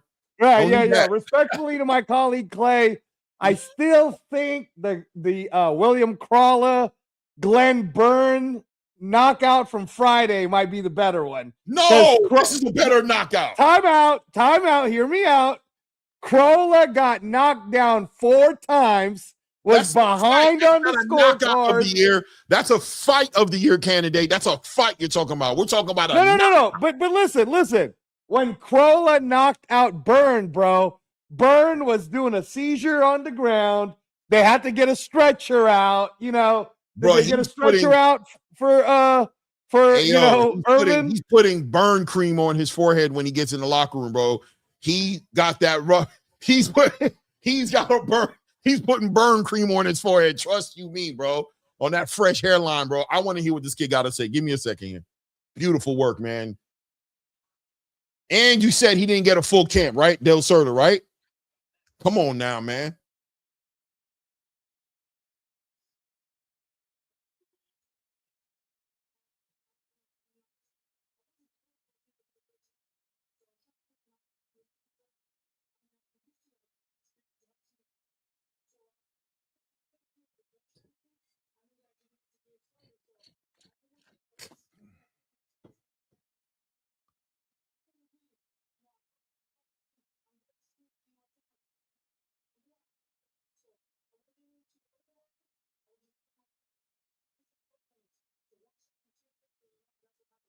Great talking point too. I love this kid. I love what he's saying, bro. Jesus, I'm a fan, bro. I'm all aboard, bro. Let's get it, man.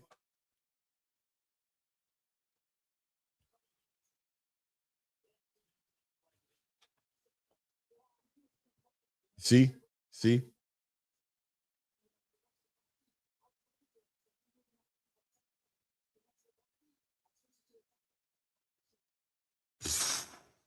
And got his head off the line. Woo!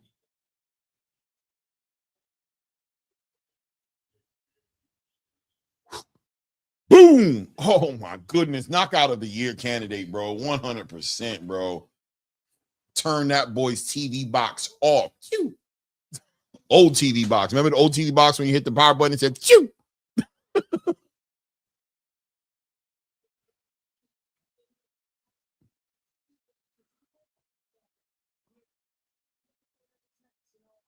Hey, look what Skip Say Less get. I'm so happy Skip Say Less is in the building with us tonight watching this card, bro. Look what he said. All money ain't good money, Fuller. So he made a mistake coming to full. He made a mistake coming to fucking Zuffa. Skip, you should have went over to the PBC so they would have match made you better, bro. They would have gave you a better matchmaking, brother. All money ain't good money, brother. They would have hooked you up, man. You know what I mean? They're gonna get you to at least 20-0 before you get knocked out like that, bro. You're gonna at least get to 20-0, brother. I know.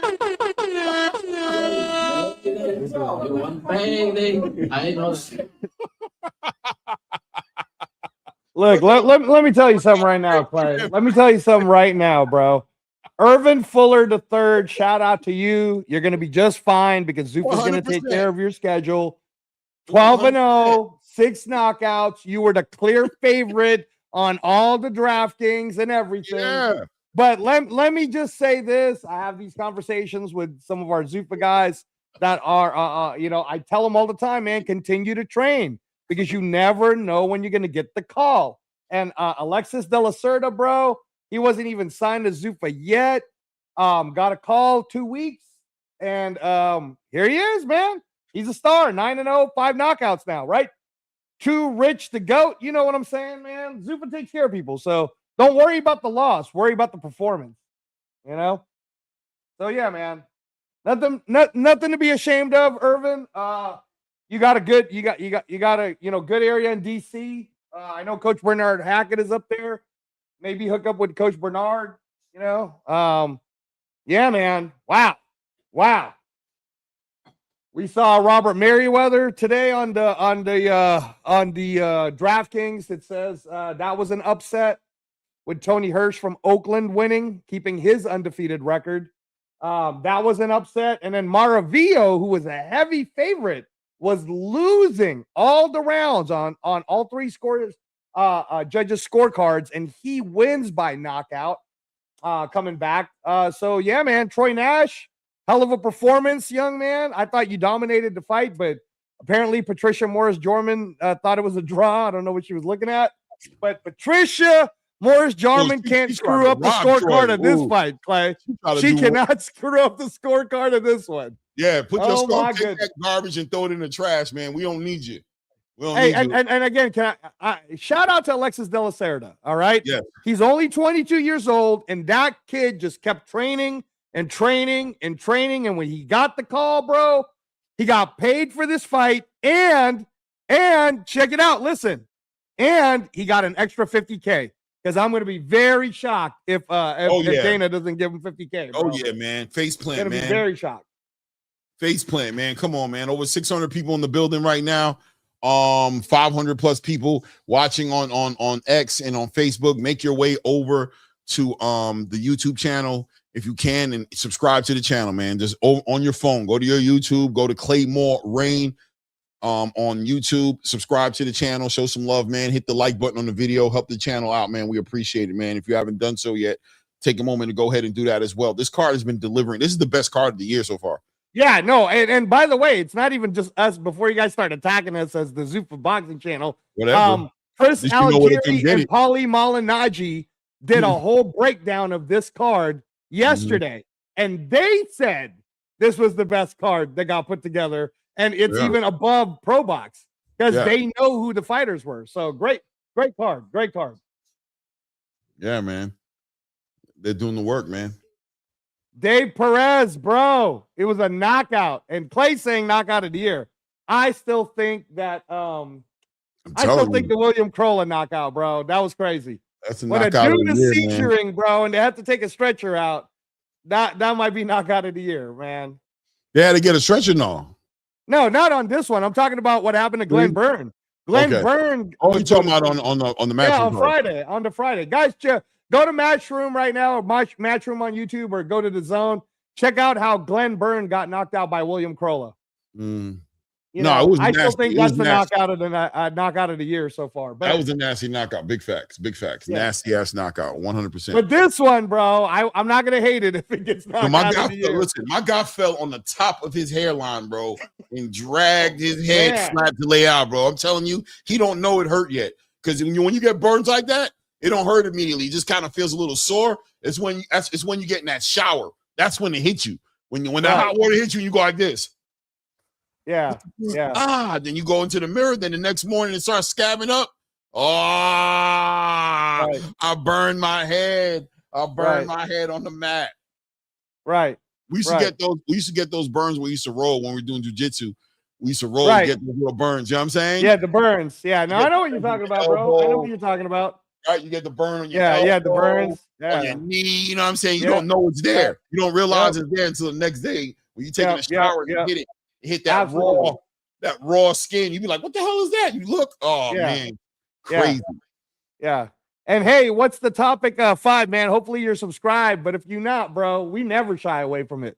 We never shy away from it. We're what we really are though is we're just a boxing channel, just calls it as it is, brother. So hey, shout out to you, and hopefully you're subscribed. Yeah, you know, we take on all comers, even the ones who don't like us that much. As long as you're engaging, baby. Feel free to press the down button. That's fine. That's fine. That's fine. No doubt, it's Top all 5. good, Appreciate baby. it, man. Appreciate you, brother. Thank you. Hey, thank you. Thank you. What's the topic 5? Thank you. Great card, man. Man, what a knockout. That right hand was that was crazy. Superb. We got 2 stoppages. We got 2 stoppages, right? We got the stoppage from North. That was crazy. Yeah. Yeah. Yeah. A lot of good knockouts this year overall. The Brandon Figueroa knockout was a good knockout. Beck knockout was a good knockout. Yeah. A lot of good knockouts, bro. A lot of good knockouts all year so far. Been nice. But a face planted one is hard not to talk about, bro. Face planted. Yep. Look at him. King KO for life, man. Spread the news. Tell him you will be tested at Zuffa. No ducking and dodging. Ask Merriweather. Salute. Hey, actually, we can't even say that anymore because Merriweather put up a hell of a fight against against an unknown, and now he's going to be much more known, Tony Hirsch. So shout out to Zupa for giving him a stage like that. But the person that needs to be asked, bro, is 12-0 Irvin Fuller. Ask Irvin Fuller. Right. Yeah, he's one because he woke up to the news. He didn't even know. He had to wake up like, what do you mean? Hey, let me tell you something right now. 93 Octane, I agree. I've never seen someone get knocked out and choked out in the same sequence. No, Alexa Grasso is a beast. Shout out to the former champion. She a Hall of Famer for sure. Good Lord, 93 Octane. That was crazy, bro. I've never seen that. I've never seen it. I know Clay's never seen it. That was crazy. It looked kind of like fucked up when she got choked out because she was sleeping and the tongue was sticking out the mouth. Oh my God. Oh my God. Listen to me, guys. Like we're gonna try to. I'm gonna try to describe it to you. All right. Imagine what just happened to Irvin Fuller, but right after he face planted on the ground, if De La Cerda came up behind him and got him in a rear naked like talk about tap. Talk about tap, man. Tap. Oh my God. You know what I'm saying? He can't tap. He don't even know he's dying. He doesn't even know that he's dying right now. Oh, Macy Barber got done dirty, bro. Oh my God. Took her about a solid 5 minutes to wake up, bro. About a solid literal 5 minutes. Oh, hey, Roger that. Everything. Oh, Roger that. Macy looked dead, bro. You absolutely right. We were worried. We were all worried. Yeah, bro. My God. She was laying there just blinking, bro. And but not there. Her eyes were open. She was blinking, bro. But she was not conscious. It was cringe. Dave Perez, bro, catch up. Not only did De La Cerda win, he won knockout of the year style, bro. It's crazy. Oh my gosh. Oh my gosh. Yeah. Man, what a great night of fights, man. They got to feel great to be part of this, man. Antonio Tarver's got to feel great to be part of this, bro. He can't front. He got to be like, damn, look where he's standing. Great seats, man. If they're watching from up there, bro, you got hella lucky. Look at those seats, bro. Those are the best seats in the house, bro. You watching that fight? That's better than Max Kellerman in them seats, bro. Yeah, no, Max Kellerman's seats a little close. Yeah, those are the better seats right there. That's like right there, but right above the ring. So it's like you don't even got the ropes messing with you. Yeah. No. Yeah, that KO was crazy, bro. That KO was crazy, bro. That right hand was insanity, bro. I'm sorry. That was so pretty. And it was so pretty. It was so final. You know what I mean? You know what it looked like? You know what it looked like, Clay, when Sergio Martinez caught Paul Williams. Yes, because he laid him out too. He face planted him too as well. Yo, I love the way he was, but the thing about it is, as you're watching the fight, bro, you hindsight, you seen it coming. Like you didn't see it coming as he planned it. He was planning it, and that's what Fuller wasn't doing, right? Fuller was just rushing him, pressuring him. Look at the boo! Oh my God! Right. Hey Clay, shout out to MacTube. Put that one up. See, see MacTube. You're seeing it now, bro. This is what boxing is supposed to look like: competitive fights, fighters taking risks, bro. 100%.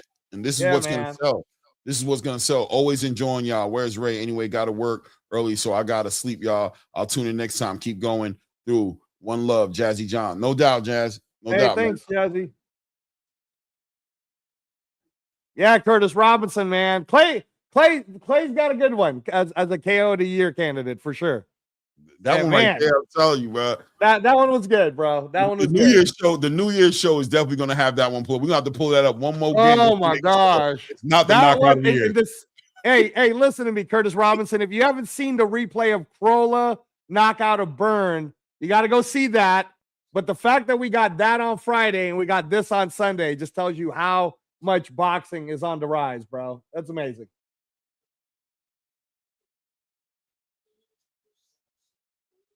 Yeah, 93 octane. That was the melatonin shot, bro. That put someone to sleep. Oh, MacTube, you're gonna put money on Garcia because of what Clay said? All right. Hey man, blame him though. All right. Blame him though, bro. Don't blame me. Don't blame me. I'm picking Andres Cortez to win this one. Let's see what Garcia is able. I don't know, man. I don't know. I'm 50-50, but I am leaning towards Garcia. Andres Cortez is so consistent, though. That's the difference here in this fight. The difference in this fight is the consistency of Andres Cortez. He's not super special, but he's super consistent. He's him every fight, and that's something that brings weight to it. Erison Garcia is inconsistent, but he has a mode that is levels above a lot of his competition. When he hits it, he separates because he's really a talented fighter. And sometimes, Angelo, the talented fighters are the inconsistent ones because they freestyle a lot, they shoot from the hip a lot, they go flow a lot. They don't. The guys like Andres Cortez, who's not just naturally talented, have to be like Serta, like Alexis De La Serta is one of those fighters you can tell consistent, fundamentally sound. Good amateur background too, by the way. Good amateur background. Right. So now, exactly, experience. So now, if you overcommit to him and you try to bully him, he's going to catch you on those holes that you've been getting away with whenever you fight a bunch of different people because you're so athletically gifted. He's going to catch you in those holes because he's always going to be where he's supposed to be to catch you. Right hand was all about Serta not giving up no real estate. Getting his head off that line, getting up under that hook, and then boom, just coming up real quick with that. He was shooting that all night, by the way. The whole fight, he was shooting that shot. He just wasn't hitting him with it. You know what I'm saying? When he finally hit him with it, it was like he saw it coming. Hindsight, that's a fight. As a boxing fan, rewatch it. Yeah. Fun You'll fight. enjoy it better the second time. Because you'll be trying to look at what he was doing, and you're going to see it like, oh, he was setting that up the whole time. He was working him. Shout out to my guy, Big Herm, man, showing love to the show, man. I appreciate the $5. Says, Caroline ain't ready for AB, Alicia Baumgartner. She morning special. She has less power than Alicia Baumgartner, maybe slower, IQ probably less. I don't know, Caroline. Okay, not great. AB will win. We'll see. We'll see, Big Herm. You know what, Big Herm? I'm going to say this to you right now. We're never going to find out because Alicia don't want none of that smoke, bro. We're never going to find out. So it's all good, though. I think we're going to find out. I think that fight gets made, man. Hey, Alicia, listen to me. Listen to your dear friend Angelo. Run, girl. Do not sign up for that fight. Go get your money right now. Do what Usyk's doing. Go fight like a kickboxer or something. Like, just get your money, girl. You don't want none of Carolyn Dubois. Trust me. You don't want that. You know what, Yo. Clay? Why you trying to get Why you trying to get Alicia Bumgarner hurt, bro? Listen, man, I'm trying to get everybody hurt, bro. You see me trying to line up Deontay Wilder with Moses and Tom. What you think I'm gonna do with Baumgartner, bro? Deontay knocked out, bro. Stop it. If you think you like that, get in the ring. You feel me? If you feel like you like that, sign the contract. What are you talking about? We don't gotta hear you talk no more like that. If you feel like you like that, send out the kite, sign the contract, and let's handle business, bro. This is what we do here at ATP. We ain't about all that talk, bro. If you like that, sign the contract. We gonna call the fight. We want to see it. Angelo want to see it. He act like he don't want to see it, but he want to see it. He want to see it. Everybody in the chat want to see it. Everybody in the building want to see it. We want to see it. So what you waiting on? Stop talking tough. Do that. Stop talking like you like that and be it. Because we want to see it. You know what I'm saying? Yeah, no, that's true. That's true. Shout out to Read the Ring on the video section. That is true. We be calling out hella fighters, bro. Like, hey, man, we didn't say it. We were fine with what you were doing. You said you wanted to do it. So, hey, man, we're just calling you on what you said. You sold us. We didn't even know we wanted it until you sold us.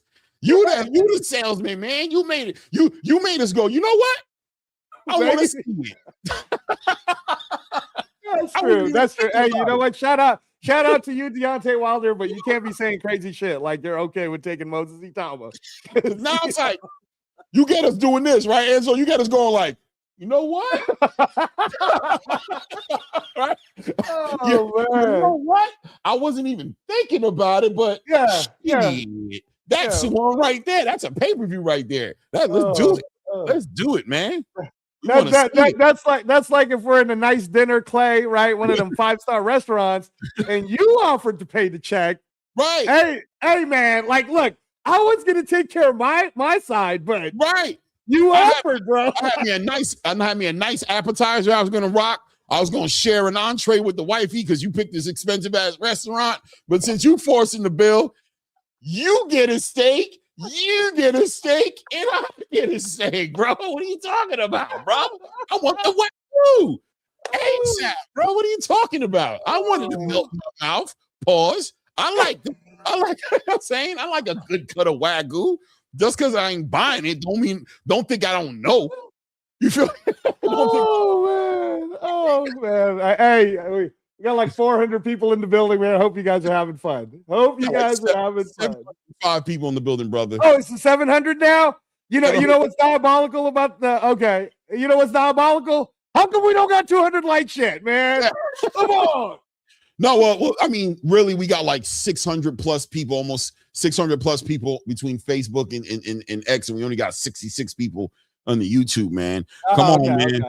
I got you. I said pause, Raphael. I said pause. Come on now, man. You can't. I said pause, baby. Come on now. We want to see all that shit. Then he stopped talking to us crazy. Chat, talk to him. Tell him stop talking to us crazy, bro. Because we want to see the fights. So you talking like you like that. We want to see the fights, bro. You talking to the wrong guys. We're gonna hold it to you. You know what I mean? Next time we see, we're gonna say, what happened with that? Wasn't you supposed to? I thought, no. No, you're never gonna hear us, especially when the fighter says he wants a fight. You're not gonna hear us go, but that side of the street versus this side of the street. That's not this channel. That's not this channel. This channel is, hey, bro, you said it. We weren't even gonna talk about it, but bro, we was cool with you fighting the next guy up, bro. We was good, but you made it better. You heard? Yeah, no, you made it better. Hey, shout out to X, bro. Shout out to all 650 y'all at X. Man, we appreciate it. Can you at least follow Claymore's follow it, please, man. I'm trying to get this guy to do an ATP Combat Media. I'm seeing X, man. Y'all follow me. I'm gonna start putting in a little newsletter on X, bro, because my writing game is pretty that's what I was telling you, bro. I get busy on the writing. My writing is the other thing you got to start putting on your X is our Read the Ring series. I think all of them X followers are gonna like it, bro. All the Read the Rings. Mm-hmm. So, hey, MacTube, MacTube, yeah, man. Any free agents that want to just, at least hear them out, hear out their offers, hear them out. I'd like to see Christian Williams-Smith with the Sky Sports deal with Zuffa now. I'd like to see Christian Williams-Smith, who's a free agent, sign in with Zuffa and go fight Jai Apataya. I'd love to see that, MacTube.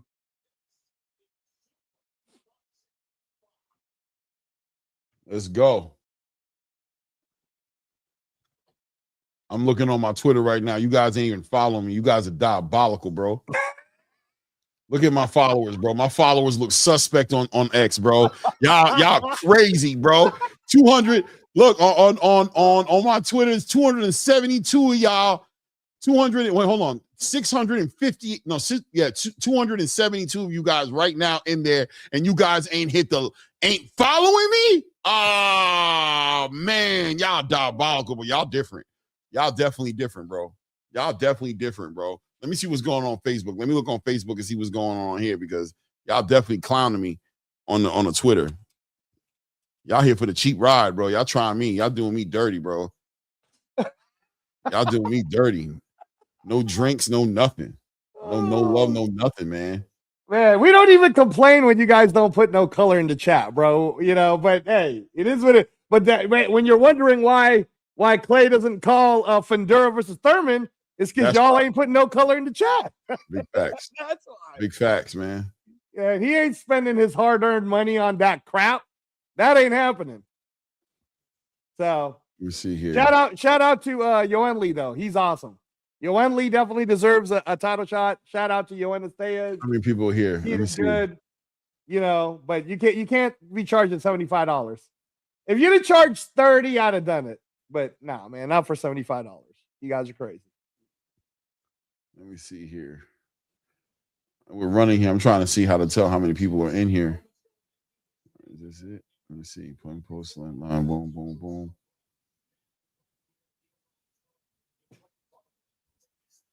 Hey, Rafali says he's going to start following you on X and Facebook, so that's at least one more. There we go. I can't tell. Thanks, Curtis. You're the man, bro. Curtis, bro, follow me on Instagram, Reyes Boxing.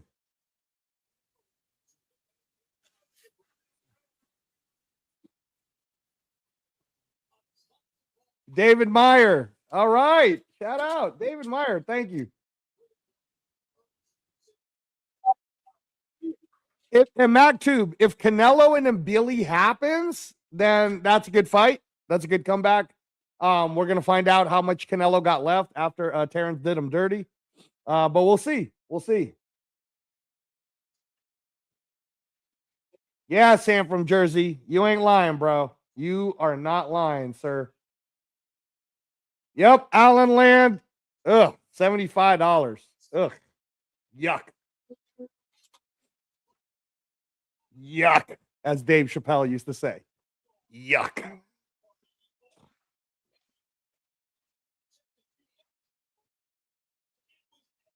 Hey, Blaze, Zupa Boxing 5.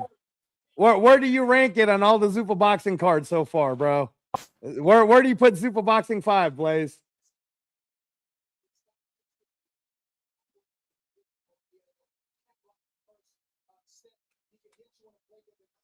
Hey, Rafali, bro, follow me on Instagram. Reyes Boxing on Instagram, Rafali.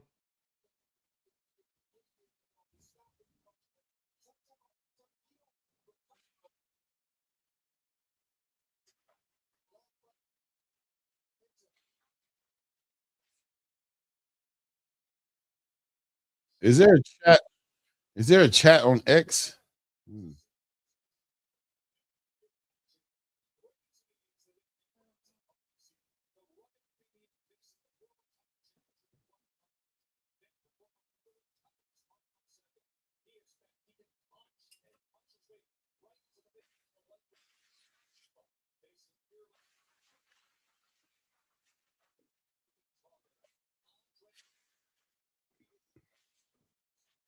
Yeah, just nasty work, man.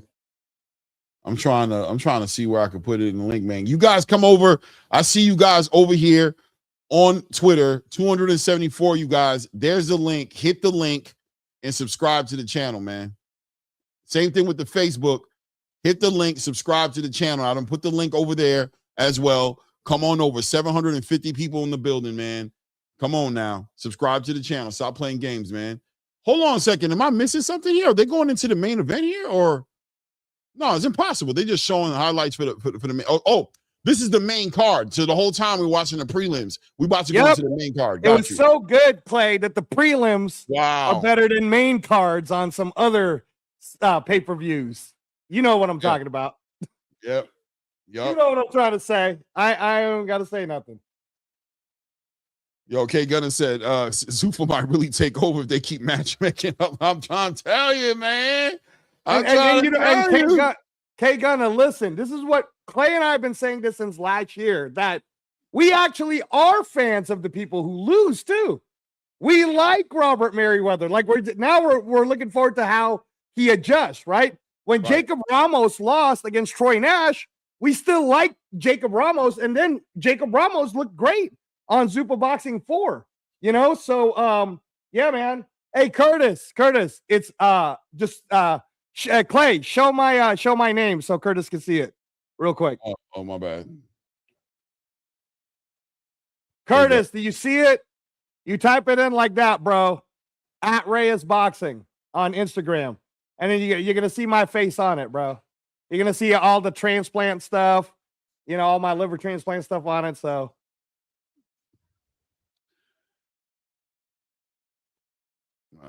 And we're going to find out, man. Hey, man. I think Garcia going to do it, man.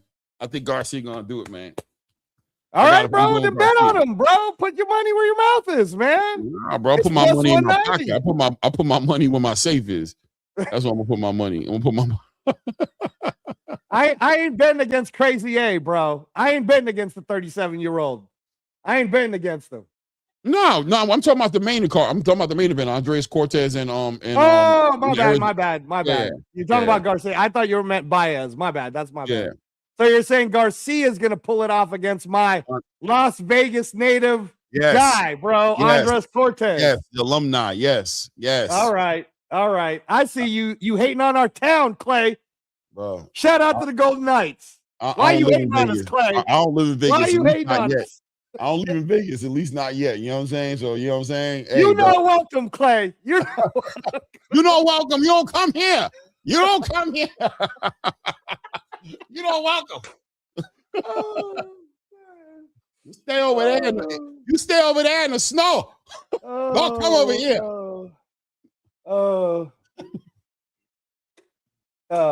No doubt. Meet Rocket. That's crazy that I just said your name, bro. That's crazy. That's crazy. He said, you know what? You know what, Big Herm show? I'm gonna address you like this, Big Herm. Yep. Me and Clay might do a women's boxing read the ring, and then you can listen to our conversation about it. Right. Yo, this is crazy that this guy made me say his name, bro. We appreciate you subscribing, bro.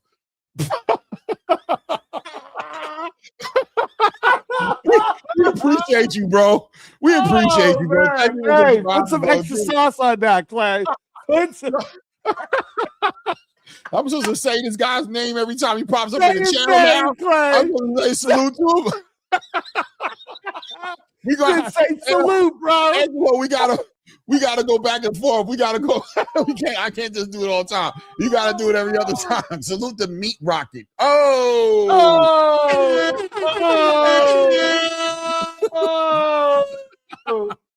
Bro, MR69's doing us dirty, bro. Oh, diabolical, bro. Oh, man. He gonna do it like that. We gotta shout him every time he come in the building. We gotta shout him out every time he come in the building. Oh, man. Oh, man. Hey, you know it, Rel Jones. And I hope, Rel Jones, the people are just finding out that me and Clay are just gonna tell the truth based on the facts that we see, bro. You know how correct Clay has been for like the last 3 years on the PBC thing, bro. His take is aging like wine, bro. It's the truth. It's just the truth. I hate it. I hate it had to be me, but y'all been so mad at me. I said I was jumping the gun. I don't know. You just over here assuming. You don't know. Al Heyman is a Harvard graduate.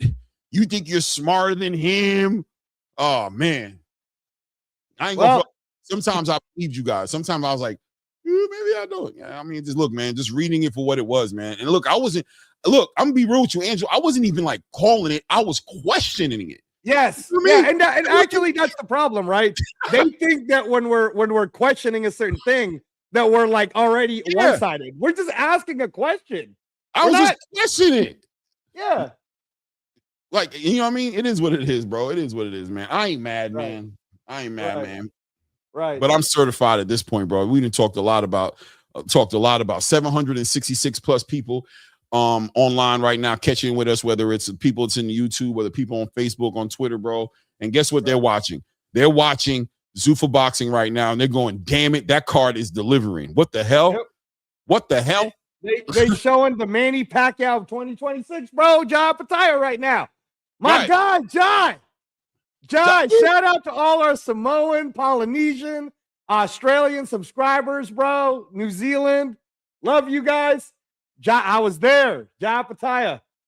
2026 Manny Pacquiao, y'all. There he is, man. Lance Meyer. You feeling that Zupa love now, Lance Meyer? Look at all Feeling those that Zupa love. and Australians in the building, man.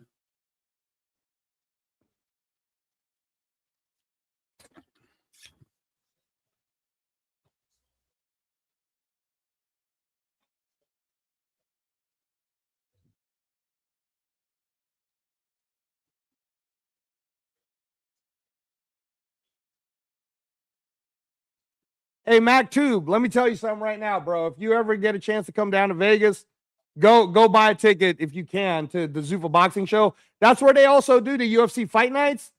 It's like 1,500 people, right? I was there, bro. I'm telling you, worth every penny.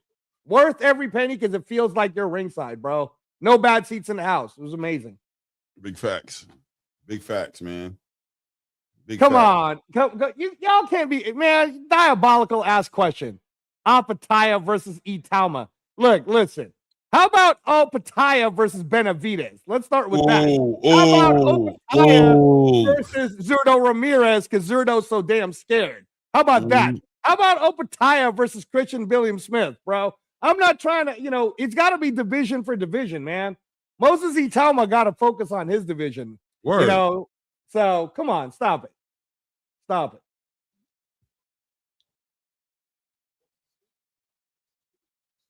We're having trouble. Rel Jones. Yep, we appreciate you, bro. You know what? Talk of SD. We're just really passionate about the boxing. When people are doing good shows, like we were bragging about the Matchroom show on Friday. I don't know how many of you guys watched that. That Matchroom show that Eddie Hearn put together. Oh my gosh. Pat Brown. Let me tell you something right now, Vidal Riley, because I know you're hella high on winning the European title. You better never get a chance to fight Pat Brown, because Pat Brown might knock you out, bro. I'm just telling you. Oh, Pat what Brown. Do you think, Clay? Pat Brown versus Vidal Riley. What do you think? Pat Brown's fight. Oh man, that's a good fight. Low key. That's low key. That's hold on a second here. That's a good fight, low key, but Pat Brown gonna knock him out. See, even you believe it, dude. Even you believe it's a dangerous fight for Vidal Riley, and you like Vidal Riley. Man, Tank Davis has filed for Chapter 13 bankruptcy in Baltimore. Say it ain't so. Hey, listen, Childish Gambino, bro. Jake Paul got to worry about that jaw. What Jake Paul needs to do is just be happy with all the money he's making. Continue to promote women's boxing the way he's doing it. Do your thing, bro. Good luck on the Netflix MMA card, man. Good for you. And just be happy. Be happy that you got a gold medalist for fiance, bro. That's going to be your future wife. So she a gold and a silver medalist. So yeah, that's what Jake Paul needs to do. Live his best life. But if he wants to get back in the ring, Deontay Wilder's looking for a sparring partner. So Wilder, Jake Paul, Clay. Wilder, Jake Paul. What do you think? Jake Paul might clip him. Oh no! All right, you keep playing. You keep playing. You keep playing. So, oh, stop you keep it, playing, guys! bro. Get Clay for this one, guys. Hey, bro. He's talking crazy. Hey, He's bro. talking crazy. Am I talking crazy, Angelo? Am I? Oh, come I on, talking man. crazy? I don't know, bro. Oh, you're I don't crazy, know. bro. Am I talking crazy? I don't know. Man, you got to stop doing this to me, man. Just because I told you Deontay Wilder could have done what Tyson did in the 80s doesn't mean you got to hate on him all the time. Hey, bro. Hey, Stop bro. doing it to me, man. Is it crazy? Oh. I don't know, man. Man, over 800 people in the building right now, man. Man, people on the YouTube. Yo, hit the like button, subscribe to the channel if you haven't done it, man. Hit the like button, subscribe to the channel, man. Show some love, man. Support the channel, man. Subscribe. Hit the like button. right. We're about to jump into the first fight of the main card here. The prelim card was 100% fire, fuego. You know what I'm saying? So let's see what the main card has to do. So the pressure's on the main card right now, Angelo, because I told you this is going to be the. I mean, I might be wrong though now because of that knockout. The prelim put the pressure. And actually, fight of the night so far is the Robert Merriweather, Tony Hirsch fight. Yeah, that's the fight of the night. Yeah, yeah. But I'm telling you, bro, 37-year-old Crazy A. Come on, baby. There's my old mentor right there, Freddie. Come on, baby. Let's do it, Azat. Let's do it, baby. Let's do it. Come on, Hovenesian. Come on, Freddie. Y'all can do it. Get a knockout. Get a knockout for your old buddy Angelo. Come on, baby. Let's do this. Let's do this. Crazy A. Look at all the fans for Crazy A, bro. Azat Hovenesian.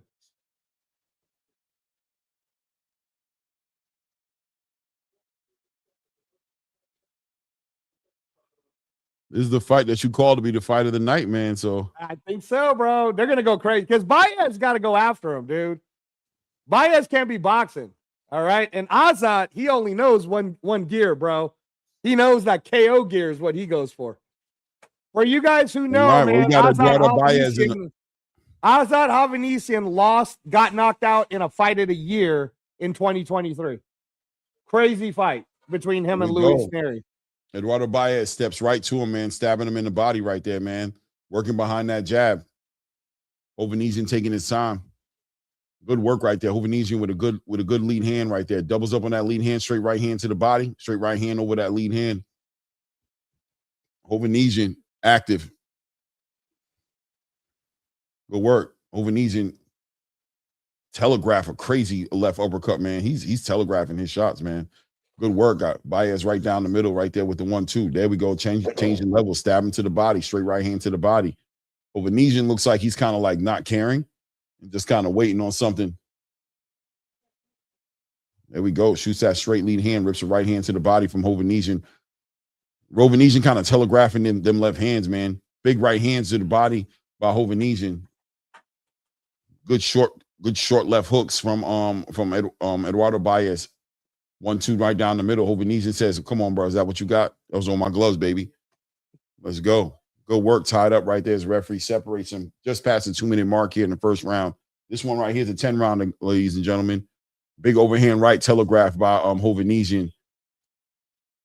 He's telegraphing a lot of his shots. I can tell you that right now. Eduardo Baez kind of shooting to the body. Hovenesian shoots a shot right over that lead hand, hits him in the back of the head. Referee warns him about hitting in the back of the head. Hovenesian looks at him like, you crying? It's early. It's just the first round. You crying already. Good work by Hovenesian, stabbing him to the body. Ties him up. Referee calls for them to separate, brings him right back to center of the ring. Check left hook for Hovenesian. Eduardo responds with his own lead hand and comes over, follows it up with a right hand. Right behind that lead hand, doubling up on that, shoots that right hand over that lead hand of Hovenesian. Still continuing to shoot that jab out there. Really slow pace, taking his time. Overhand right by Hovenesian. Doubles up on that jab. Eduardo Baez doubles up on the jab, levels down to the body. Straight right hand to the body, gets in there. Doubles up on the jab again. Shoots that right hand straight to the body. Hovenesian shakes his head as if, what are you doing? It doesn't bother me. But we all know in ATP, this always means this. Eduardo Baez continues to work behind that jab. Hovenesian responds with his own lead hand, stabbing him to the body. Right hand to the body. There we go. Nice uppercut, overhand right by Hovenesian. Straight left hand down the middle. Tries to check him with a very short Check right hook at this point. Hovhanisian has Hovhanisian switched over to southpaw? Or is he a southpaw now? He did. He switched. Okay, there we go. Baez being very active with that lead hand, stabbing him to the body with that right hand, getting up under that lead hand. Straight left hand down the middle.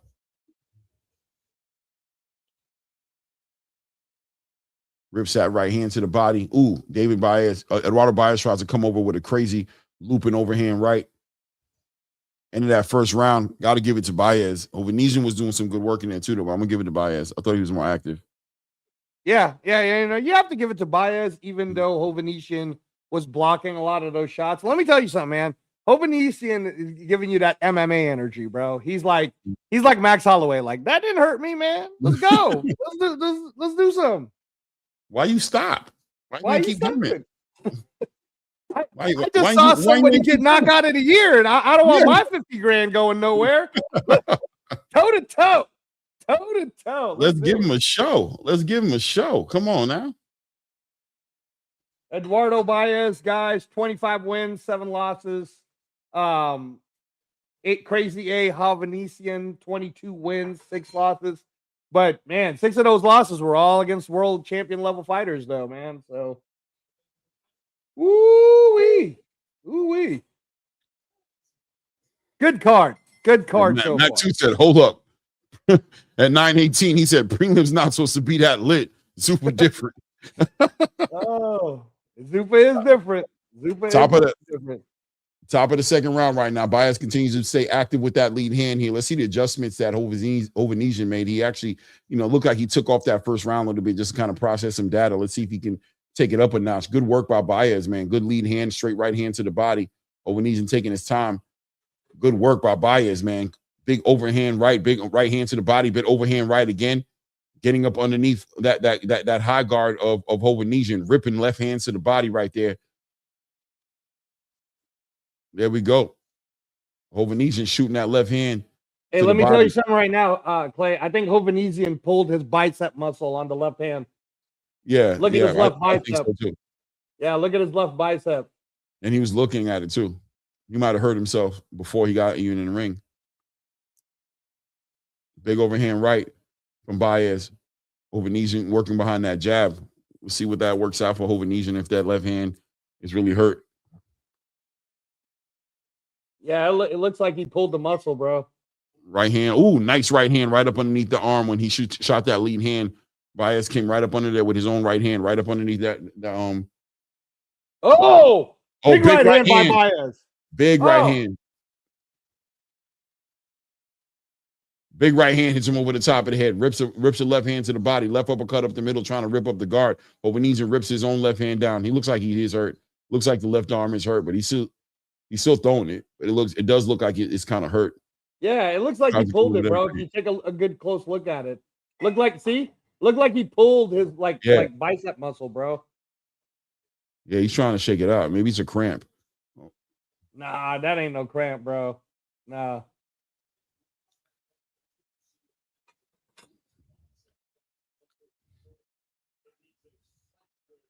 One, two, right down the middle by Baez. Baez, nice. Catches him with a nice check left hook, overhand right by Baez.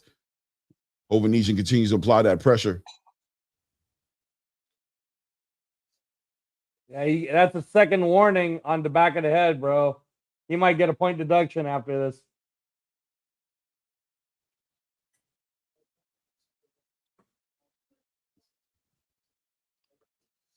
Oh, nice right hand to the body right there by Hovhanisian. But Eduardo Baez also came over with a big overhand right.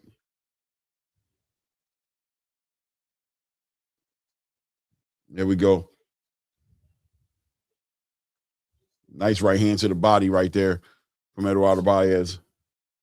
25 seconds left here in this round. Oh, another overhand right by Baez. Nice overhand left.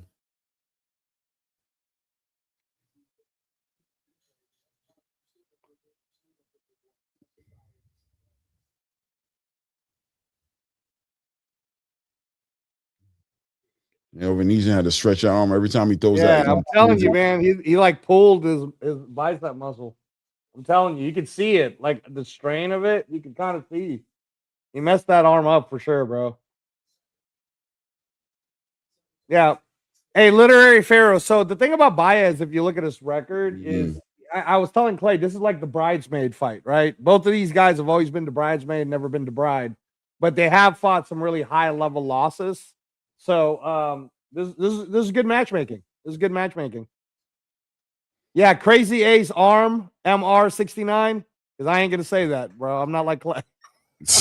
Well, you ain't gonna say I was it. just gonna call you MR69, brother. That's what his name is, bro. I'm gonna tell you right now. I'll say your name if you drop a $100 super chat. I'll say a full name too. MR69. It's crazy, bro. That's a diabolical name, bro. That's a crazy name. That's a crazy name. We're at the top of the third round. Asking what your timestamp is, Clay. Well, now we're at the top of the third round, so top of the third round right now.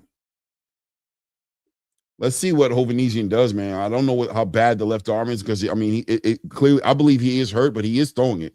He's throwing it, so you know what I mean. He's managing the pain. Yeah, he's gonna have to pull off the Arturo Gatti on this one. There we go. Doubles up on that lead hand, right hand to the body, man. He seems like he's getting more active. Maybe he's not as hurt no more. Maybe it was a cramp. He's not looking at it like he was before, man. He's throwing it a lot more now. Got way more active with that lead hand. Nice overhand right by Baez. Baez level change, shoots that right hand to the body. Big check left hook. Hovhannissian. Ooh, big right hand by Crazy A. Yeah. Hovhannissian looks like the arm is doing good. It doesn't look like it's hurting as much anymore. You think he was playing possum, bro? I don't think he's playing possum. Maybe it was just a cramp. Maybe he was just, maybe he just locked up on him. Maybe he just felt because he's letting his hand go. He's using it. Man, he's trying to land that overhand right like there's no tomorrow, bro. No, he wants to end this now. He wants to get about this situation. Nice body shot by Crazy. Yeah, nice left hand to the body. See, man. but it hurt his left arm when he threw the body shot, Clay. Yeah, he hurt himself when he threw that shot. It hurt him. I'm telling you, man, he's dealing with a strained muscle on the bicep, bro. Yeah, but look at him. He's turning up. He's turning up. Nice uppercut.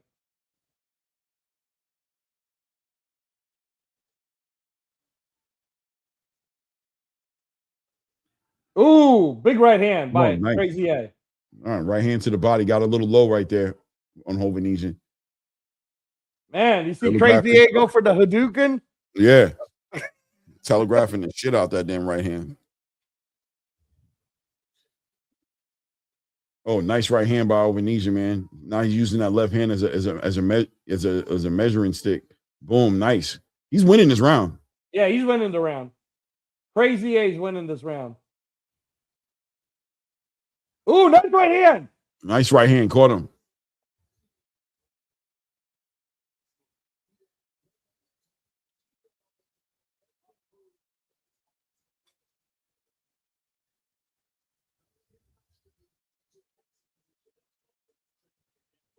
Yeah, doubling up on that right hand.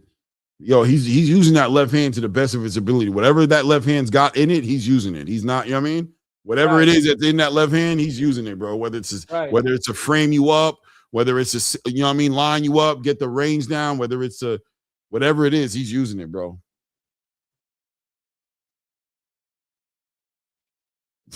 Literally very stupid, bro.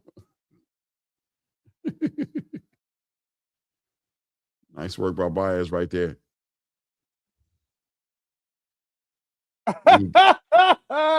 We ain't saying that, literally. We're not putting that up, bro. We're not trying to get in trouble. So.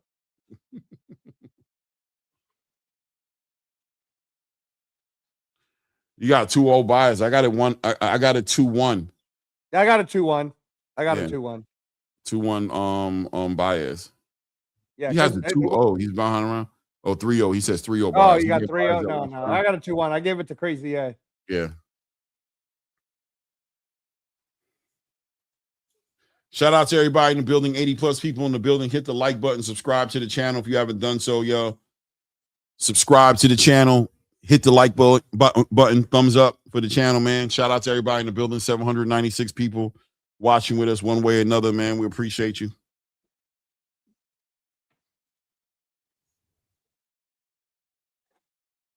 Hit the like buttons, please.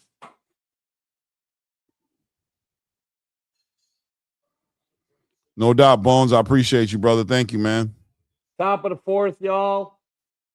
We got a 2-1 for Baez, but Havanesian is putting it together. So let's see. Round 4 of a 10-round fight.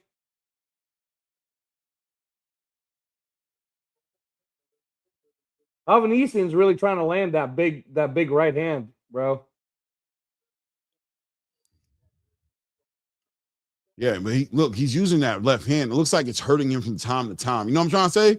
Like, right, I understand. It looks like when he really goes for it, like right there. You see, he shot that left hand. He's shaking it again. Whenever he puts that it's to the body. Yeah, that's why I'm telling you.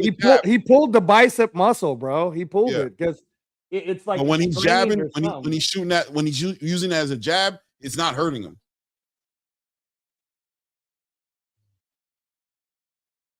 He's crafty enough to throw a counter bomb against Baez, bro. He's got to set it up the way De La Cerda set it up against Irvin Fuller. Good work. Lead hand to the body, straight right hand to the body. Man, he's doing a good job of making use of that left hand. You got to give him his respect. Oh, of course. Without a doubt, whenever he throws like some power, he hurts it, but he just shakes it out and he continues moving forward. He's tough, bro. Right. No, man. Crazy A, bro. I'm telling you. Crazy A. Azat Havanesian.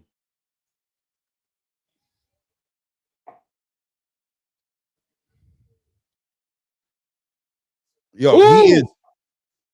He tried to get him right there. Big right hand by Azat. Ooh, right. I think Azat's winning this round, bro. I got Azat winning this round too. But wait a minute. Yeah, here comes Baez. Back, bro. Baez coming back. Baez turning it up, man. Oh, he hit him low. Was that low? No, that wasn't low, bro. I mean, it was, but it wasn't, bro. I have to see the replay. Watch the replay. It's like it hit him on the body, but on the way out, like pulling it out, it kind of like grazed him, bro. He's fronting, bro. Wait till you show the replay, bro. Yeah, boo. Shut up, Max. Back and double up on that jab. I mean, technically it was low. It was technical, but it was like, come on, bro. Look at it. They fight like nothing happened. You see how he reacted, bro? He did a whole LeBron James in the middle of the ring, bro. Oh, man. Oh, LeBron catching strays tonight, man. I'm shocked he didn't roll around on the ground and beat on the ground like a little baby. Hey, you know what I'm saying? Oh, nice overhand right by Baez right there. Nice. Yeah. Free right hand left, followed by that left uppercut. I'm telling you, bro, like Azad Havanesian got a stone face. He ate that right, bro, like it was nothing. He was like, I'm fine. I don't know. That's a hard round to score. It is hard round to score. I have a feeling they gave it to Havanesian because he was the one pressing the fight. That's true. Okay, so then it would be 2-2 on our scorecards. 2-2. Yep. Little Ray Farr says he hit him on the knee. These some wrong turn two looking at. What he said? These some wrong turn two looking ass dudes. Okay. I don't know what they're talking about, bro. Yeah. Rel, what are you talking about? Good show to that TVV, no doubt, man. Thank you, man. Charles Cameron, literary. Do you really have to ask? The phrase rocket comes from Russian saying, referencing how cosmonaut Yuri Gagarin had a bag of meat with him in the space capsule. Nah, bro. You trying to trap us on some weird ass facts. That was deep. That was a real deep story. That was nice. It's kind of believable because that was a whole you know what I mean? Job, MR69. That was nice. That was good. That was good, man. Hey, let me ask you a Russian question. MR69. Do you think Makhmudov got a chance against Tyson Fury? Top of the fifth round, everybody. We're at the 243 mark. Ooh, nice body shot by Azat.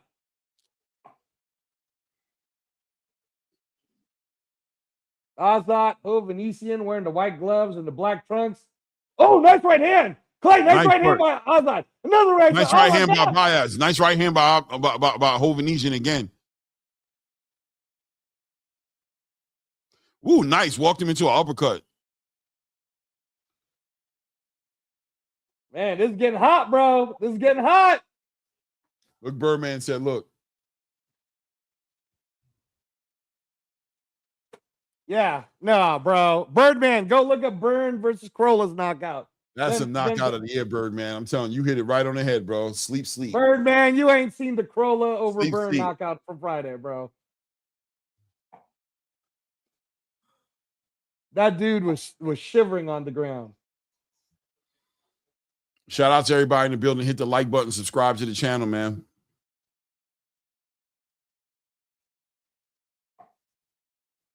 Oh, nice right hand by Crazy A. Nice. Yeah, nice right hand. Good counter punch. Eddie Baez, Eduardo Baez is shooting some big overhand rights, but I don't think people are peeping the game that Hovhannissian's catching him on his glove. Yep. Baez is throwing the big overhand rights. Like, it's making noise and everything, but pay attention. Hovhannissian's catching him on the glove. He's not getting hit by those shots. Look, see? Big right hand came in and put it right on the glove. No, I'm with you, man. I got Hovhannissian ahead on this Me round. too. He keeps looking at that left arm, bro. Nice hard right hand from Baez. Ooh, big overhand right by Hovhannissian. Ooh. Good work by Hovhannissian right there, though, on the breakup. Nice right hand lands for Hovhannissian again. Oh, that's right Big hand. overhand right. Big right hand catches him. Another right hand catches him again. Nice right. Oh, good check left hook to the body. Big overhand right by Baez. Oh, Baez got hit with a left hand. It hurt him a little.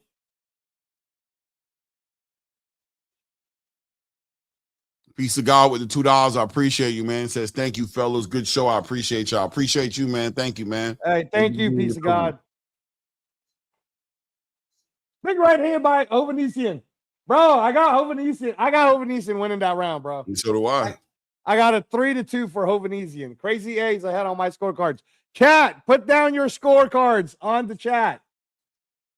Put down your scorecard. We want to know. Damon Lee says, is Zupa the new wave? Yeah. If you like boxing, it is. I'm just saying.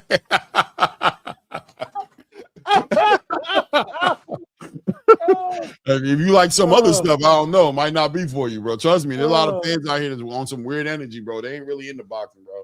Oh, man. We'll answer it this way, New Wave. If you like 50-50 matchups and not have to worry about overmatched people. Yeah, Birdman said he's seen it, man. He said that the dude that got knocked down like 3 times and came back. Yeah, that was yesterday. That was fire. He said, but knockout of the year candidate, bro. That dude was shaking. Yeah, candidate for sure. Candidate for sure. But is it all out the knockout of the year? I don't know, bro, because the one that just happened earlier today got a good argument. He got a good argument. Good argument. Top of the 6th round, big right by Hovhannissian. You can tell Hovhannissian's trying to catch him from back of the ropes, bro. Trying to rope-a-dope him a little. Big A's coming along. Oh, big straight left by Big AK. Oh. You look like he gonna let that left hand rip in a minute. Man, that'd be crazy if he knocks him out with a straight left.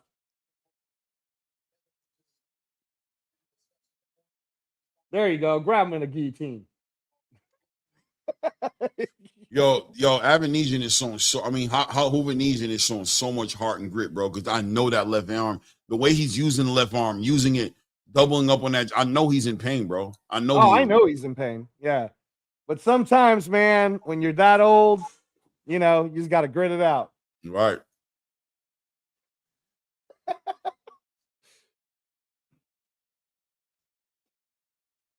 Good work to the body there by Hovhannissian, man. Baez is working too, though, man. He's very active, but when you really think about the fact that this guy's got a left arm that's not really working, good check left hook by Baez. Good work to the body by Baez.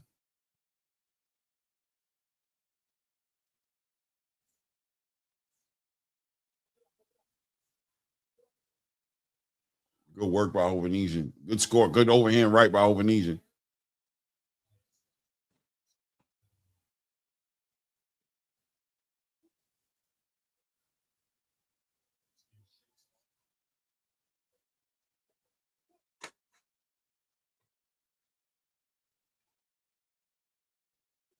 Good left hook to the body.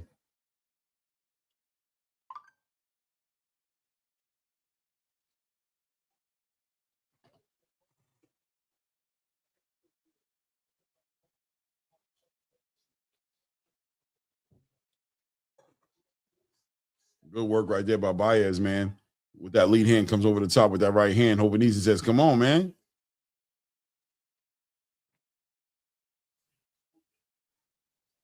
Who are you scoring this round for, Clay? This is a better round for Eddie Baez, but I'm also respecting the fact that Hovhannissian seems to be controlling him with that lead hand, which is crazy because I know his left arm is hurt.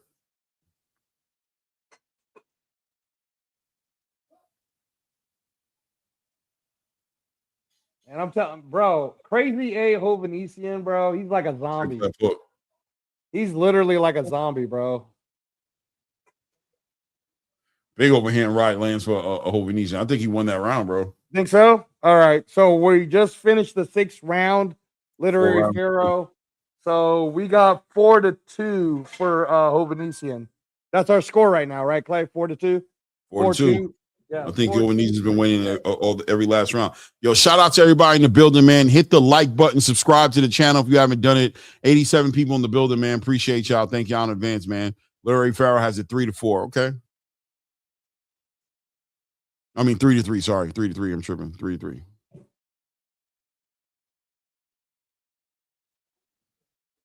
Shout out to my mom, y'all. She just won 3 gold medals in the ballroom competition in the Bay Area. Shout out, Mom. There you go. Mom doing it for the Filipinos, Clay. There you go. Mark Magsayo, bro, you better live up to Mom's expectations, man. Come on.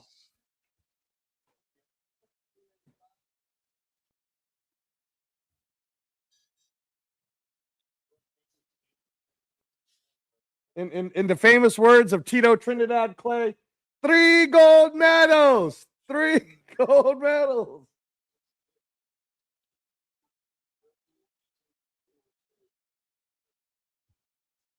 Good work right there. Good straight right hand, man. Good work to the body by Hovhannissian with that left arm. That's crazy. I can't wait to find out at the end of this fight what was going on with that arm, bro. Yeah, it'll be nice.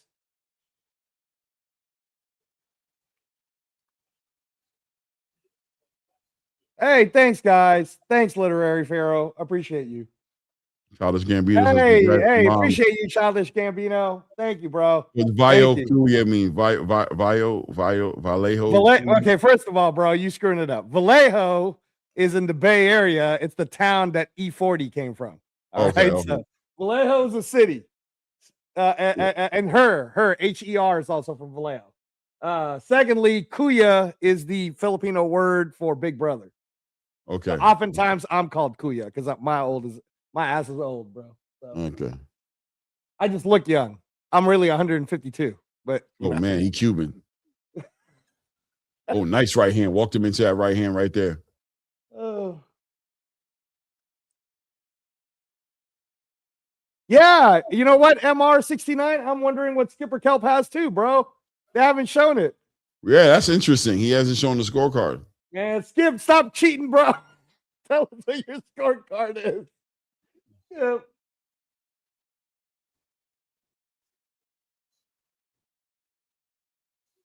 Baez is doing better in this round, bro. Good work to the body coming over the top. Crazy A, though, throwing a lot of scoring punches. Another big right hand by Hovhannissian. Oh, big left hook by Hovhannissian. Yeah. Good check left hook. Big right hand. Oh, my God. Big right hand. Big right hand. And the left hand's working too, by the way. The left hand's in there too. I told you this fight was going to be a crazy good fight, bro. Another right hand.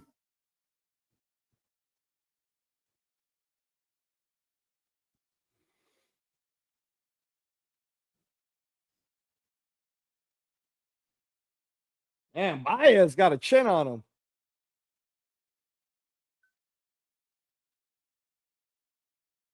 MR, I'm going to tell you at the break right now that I don't think that fight's happening. Yeah, I don't think it's happening either. Damn, Baez coming back, bro. I don't know. This round's a little harder to judge. Ooh, I don't know, Clay. Ooh, nice right hand. Yeah, I'm I gonna give feel that one like to I Baez. want to give the round to Crazy A, but No, I'm Baez giving did it to do Baez. good. You You won that giving it to round. Baez? Yeah, he Okay, did. let's do that. Let's give it to Baez. So 4-3 on our scorecard. It'd be nice Yeah. to see. This fight might end up in a draw. Yeah, it's tough. It's tough. Yeah. So MR69, bro. Let me tell you something. Floyd, he took some money. Now he's acting like it's an exhibition. They're probably gonna figure out a way to sue Floyd and get that money back. In the meantime, I think you'll probably hear about Devin Haney fighting Manny Pacquiao with the spear. I think that's what's gonna happen. I don't think Netflix is gonna pull out of the card. So, hey man, do to Devin Haney, do to Devin Haney. So, you know, I hope he gets it. I hope he gets that fight. I'll co-sign that fight. Hopefully for the Ring Magazine Lineal Championship. That'd be cool. Yeah, Literary Pharaoh. This is a good fight, bro. This is a really good fight. Yep. MR. Crazy A's for sure landing harder. That's why that last round was hard to call. We're at the top of the 8th now. Claymore and I got a 4-3 for Havanesian.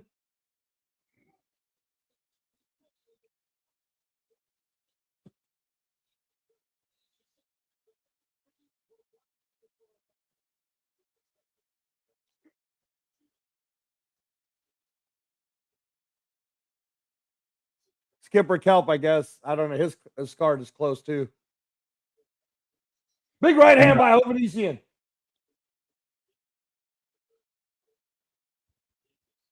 Oh my goodness. Oh, big right hand. Oh, big right hand. Oh, they're going at it, Clay. They're going at it.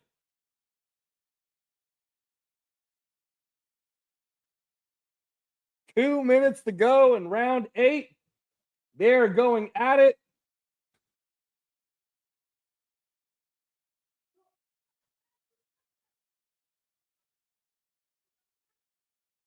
Oh, big jab. Nice jab by Azat. Oh, Baez hitting him in the back of the head.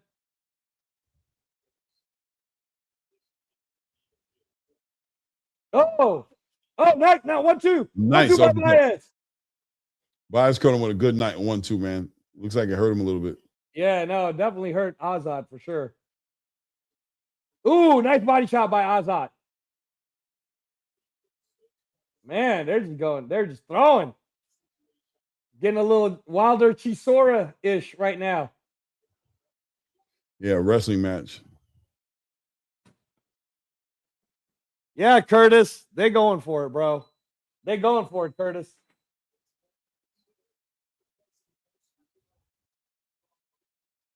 Ooh, pull counter right. Man, Havanesian. I didn't know you had that in the game.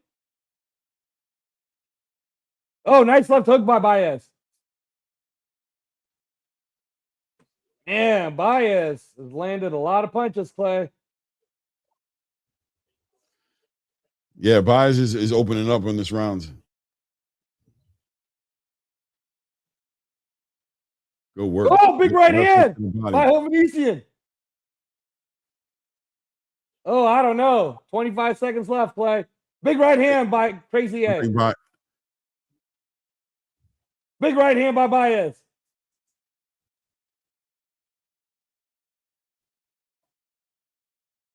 Oh, big right hand. Crazy A. Oh, big right hand by Baez. Oh, they going at it.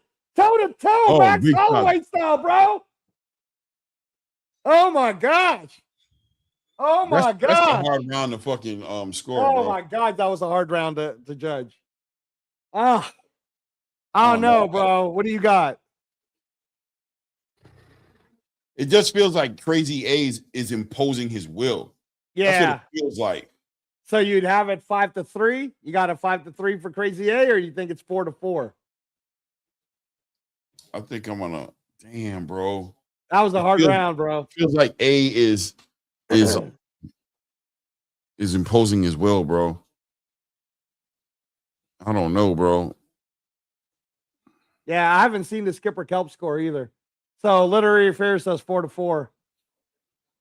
He gave the round to Crazy Baez, bro. He gave it to Crazy B. But if we give it to Crazy A, we got him up 5-3. Yeah, I know. It could be that close, bro. Remember, Patricia Jarman Jarman Manning's the judge. I'm gonna give him that round, bro. I'm gonna give Crazy A the round.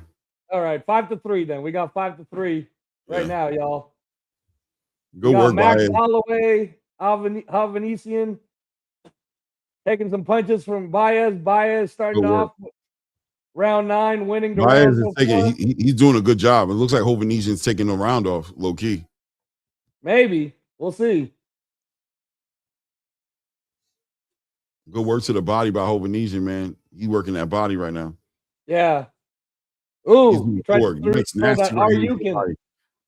he tried to get him. Aryukin.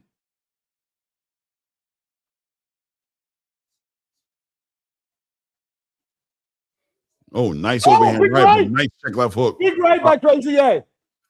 Crazy A. Oh, big right by Baez. Big right by Baez, Clay. Oh, my God.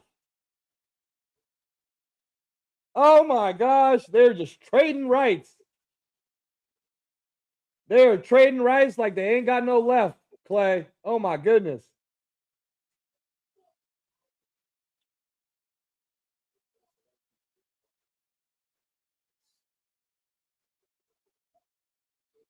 About 1:40 left, y'all, in the 9th round. We got it 5-3 for Azat, but it could be 4-4. It's a very close fight. All right, that was low. Oh, that was low. Oh, yeah, he hit him in the nuts that time. That was ouch. That was low. Hey, MR69. That was a low blow. Yeah, that was low, bro. That was nasty work. That got him in the meat rocket. Yeah, that got him right in the meat rocket, right in the beans. Oh.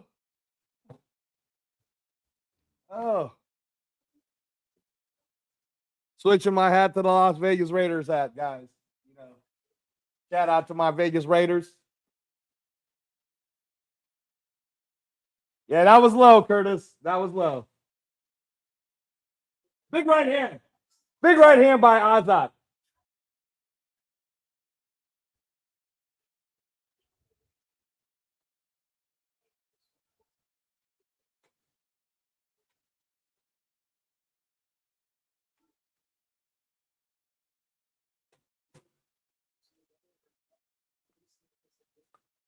Another big right hand. Another big right hand. Another big right hand. He keeps talking about getting hit in the back of the head, bro. Baez coming in with his own overhand right.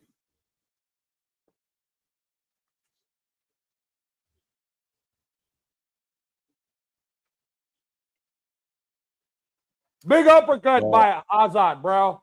Shamas Khan says, who's winning? I think on our scorecards, we got Hovhanessian winning on the scorecards. But it could be 4-4. Right.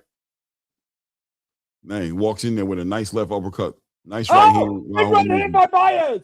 Baez hits him with a big right hand.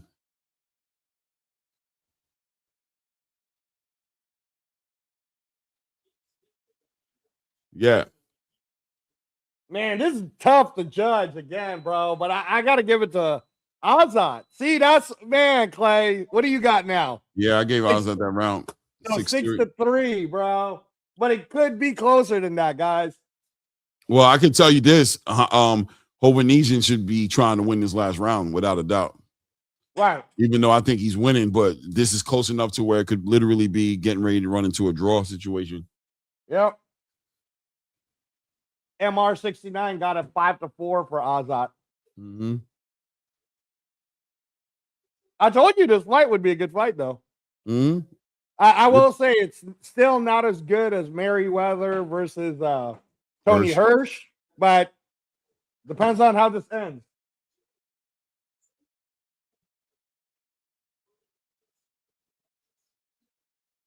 All right, Literary Pharaoh, you got a 5-4 for Hovhanessian.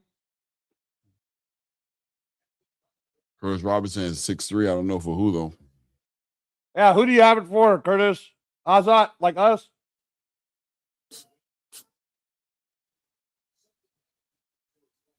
Baez with a big right hand. Check left hook. Top of the final round, y'all. This is gonna get wild. Working to the body. Both. Oh, nice low blow. He hit him with the low blow, bro. They didn't say nothing. Oh, big right hand. Big right hand by Ovanesian. Yeah, Ovanesian coming over the top with a big right hand again. There we go. Catches him with a left hand. Shakes it out. Had to shake out that left arm again. Oh, big right hand by Baez. Oh, big right hand by Baez. Ovanesian hits him with a right hand, sends him back, stabs him to the body. Working to the body right there. Good uppercuts by Ovanesian.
One minute left, y'all. 1 minute left.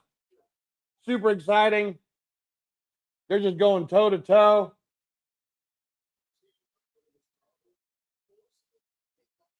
Trading right hands, grabbing each other. This is a bar fight right now. Barroom fight.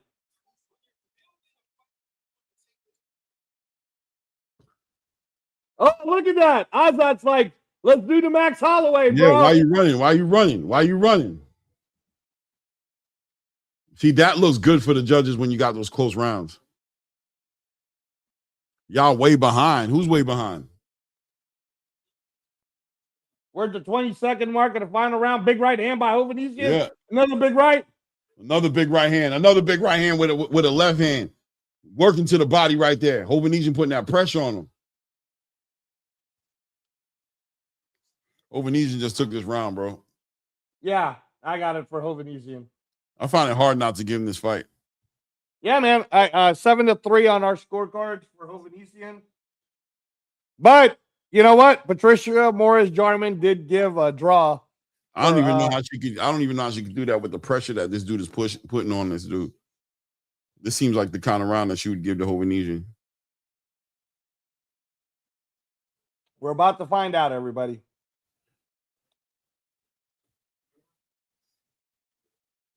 All right, Curtis got it 6-4 for Baez. MR69 got a 6-4 for Azat. I got 97-93 by it. Yeah, we got it 7-3 for Crazy A. We'll find out, guys. Stay tuned.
Oh, look at Boxing Ego put knockout artist Tito Mercado leaves Eddie Hearn's Matchroom boxing weeks after he'd been spotted with Zupa's Dana White. You think?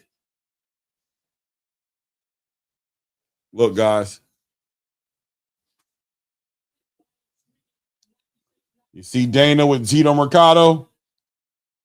You see Dana with Tito?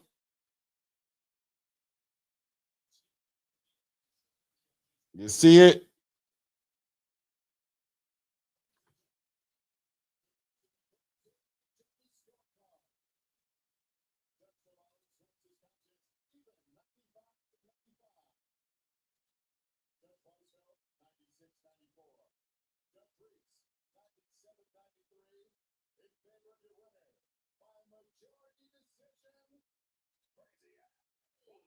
Crazy A wins it. 97. I told y'all.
Yeah, this dude talking his shit. He found a way to get his shit out. He don't care. He gonna talk his shit, y'all.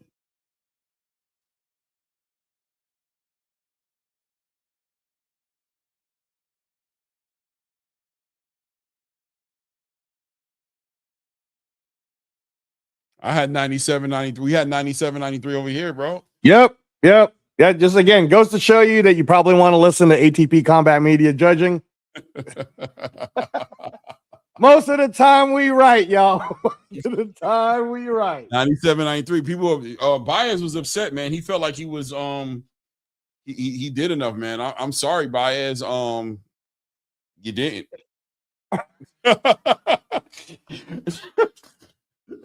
Yeah, you got to work on that, bro. We're just gonna keep it simple for you, Baez.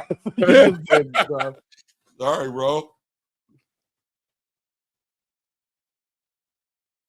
Yeah, Baez, I'm sorry, bro. I mean, I don't know, man. I don't know. Maybe we were wrong, bro. I don't know. Were we wrong? Did we read it wrong? I don't know. Look, man, we got it right. So I don't know what everybody else is mad about. Shout out to everybody in the building, man. Hit the like button, man. Subscribe to the channel.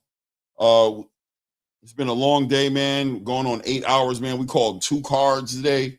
Called the Caroline Dubois card, main card, because we were talking about going up for the prelims, and I had to take off, and I didn't do the prelims. Ooh. Here we are in the main card right now, getting ready to walk Mark Masayo.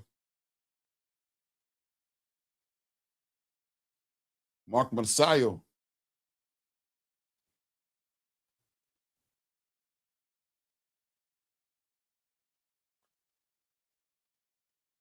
Shout out to everybody in the building, man. Hit the like button, subscribe to the channel. I'm gonna go try to find me a little snack or something to go and F with while Ray has entertained you guys. He's gonna do a little dance, and you know what I mean. He's been working on his little routine. Hey, I ain't doing shit unless we get to 200 likes, y'all. I'm getting tired of you guys not getting us to 200 likes. Come on, man. Have we not given you any? If you're in the West Coast, we've been on the live since I think 11 a.m. Come on, man. Where's the love, y'all? Where is the love? Just hop onto YouTube, all 700 of you. Just press like real quick and get out. You know, I'm not asking you to stay. I'm just asking you to come in. That's all. Look, guys, help us out. All right. Thank you, MR. Thank you. I mean, damn, I think that should be the rule. The rule should be the minute you come into the channel, just press the like button. If you change your mind for some reason and you don't like the show as we're talking, you can always press the thumbs down button. But I think it needs to always be said, y'all need to press the like button first. The thumbs up. We're still not at 200, y'all. Come on, man. Help us out. We're like 15 likes away from 200. All right. Come on, guys. Like, subscribe, share. If you're on the X right now, just jump into the YouTube real quick. Press the thumbs up. If you're on Facebook, you know, come on, guys. Hey, Artist 2C, thank you, brother. You know we've been putting in the work, bro. You know we were calling the all-women fight. Shout out to Jake Paul, Nikisa Bidarian, all-female card in the UK. ESPN Plus, y'all got to work on your streaming service a little bit because there's a lot of pauses. But Sky Sports, I'm sure, was fine. We might have seen a knockout of the year candidate in Della Cerda, knocking out Irvin Fuller III in the prelims. We also saw a great come from behind knockout by Moravillo, stopping Elias Garcia or Elias Diaz. I'm sorry, guys. Great fights. We just saw another great one with Azat Hovhannissian versus Eduardo Baez. And Robert Merriweather, Tony Hirsch fight. Wow. Wow, y'all. That was a hell of a fight. Hell of a fight. I wouldn't mind a rematch. That was a hell of a fight. Hell of a fight. Azat imposed his will. That's why he won. Literary Pharaoh says Baez running in the last round wasn't a good look either. Yeah, that never a good look. Yep, Curtis. Hey, man, Las Vegas continues to rock, brother. Let me tell you something right now for you NFL fans. The draft is coming, and the Raiders, we about to get our quarterback. Unless, by the way, I'm not opposed to if any one of the other teams want to give us 3 first-round picks, 2 second-round picks, a 3rd-round pick. If y'all want to give us a ton of picks, you know, I like Fernando Mendoza, but I don't like him that much. You know, like I like him, but if you're willing to give me 3 years worth of first rounders, 2 years worth of second rounders, a 3rd rounder, maybe a peanut butter jelly sandwich on top of that, y'all, I'll take it. You know, I'll take it. But Fernando Mendoza is looking like the pick. Yep, Academy 4203, man. Zupa Boxing 5 is fire. Can't even hate on it, man. But you know, as the great quote was once said, haters gonna hate and ain'ters gonna ain't.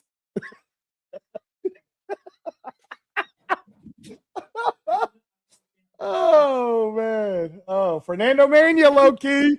Fernando. Oh, if you guys know that ABBA song, Fernando, that's going to be playing all day on draft day, April 23rd. Man, the Ravens, bro. The Ravens did us dirty, Curtis Robinson, but I ain't even mad. I never wanted Max Crosby to be traded in the first place. It was Max that wanted to leave, bro. I just seen Max Crosby at the Commitment to Excellence dinner, right? So I was literally like like 6 feet away from Max, bro. But when I heard him giving a speech, he sounded like he was saying goodbye to all of us, like he was leaving, bro. I never wanted him to leave. We're watching Zupa boxing on Paramount Plus. It's the co-main event right now, and I see my Filipino brother walking down.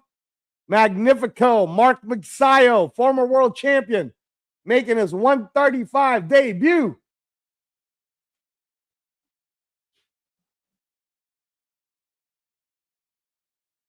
What do we got? What do we got here?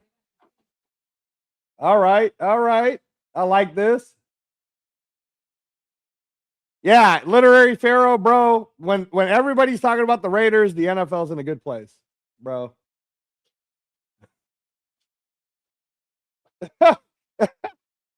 That dude does look like Mike Dunleavy. Shout out to the Portland Trailblazers. He also coached with the Warriors one time, literary pharaoh, I think. Yeah, Academy, man. I really hope he is a Raider for life, bro. He got it tatted on his body. So, Mark Magsayo, 30 years old, 5'6.5". Fear Gold McRory, 33 years old, 5'7". Look what, man. I'm gonna tell you guys right now. This is gonna be a tough fight for Mark Magsayo because Fear Gold McRory finally gets to fill out his body, right? So I don't know, tough fight, but I can't go against my Filipino brother. So Mark Magsayo for the win. Maybe Clay will push back at me because he's just gonna call it straight. I'm not familiar with Fear Gold. He lost to his one loss was to Lamont Roach in DC 2024. Okay, yeah. Man, that's a pretty good loss. Yeah, Magsayo's Filipino, MR. He's at 126? Yeah, no. Fear Gold lost at 130 against Lamont Roach. No, I'm saying with this fight was at 126. This fight right now. Oh, this fight's at 135, bro. It's their 135 debuts. Okay. Yep. Say it loud, Curtis Robinson. Magsayo did do a job on Gary Russell. I'm trying to tell Clay this, but you don't listen to me, bro. Who said that shit? Right there, Curtis Robinson, bro. Put that up. Stop being a hater, bro. Curtis Robinson know what happened. Magsayo did a job on Gary Russell. Gary Russell had one arm in that fight, bro, and whooped that boy's ass. Hey, listen to me. Azad Havanesian had one arm, and he still won 97-93. Stop it, bro. Stop taking it away from us. And so did Gary. Gary won that fight, too. One arm. Let's find out. Taking it away from us, Clay. Look at all the Filipinos. Shout out to my Filipino people at the Meta Apex. They're not in the building like them damn Simones was, though, bro. Oh, yeah. No, that was crazy. They had like a little corner up there in the top of the corner right there, like, I'm gonna tell you right now, the problem is with the Filipino culture, bro, is we're a little cheap. A little thrifty. Just a little bit. A little thrifty. Here we go, y'all. It's gonna be an exciting fight. Ugh. Look at Magnifico, bro. He look ready. There we go. McCrory steps right to him. Working behind that jab. Taking his time. McCrory, a little dude, ain't he? Working behind that jab. Wearing those Cleto Reyes, so those are puncher's gloves, Clay. Yeah. He got a big person's head and a little person's body. McCrory got a big old head, bro. You see that big old head on his? Big old target. Messiah's head is more proportionate to his body, bro. McCrory got a big old head.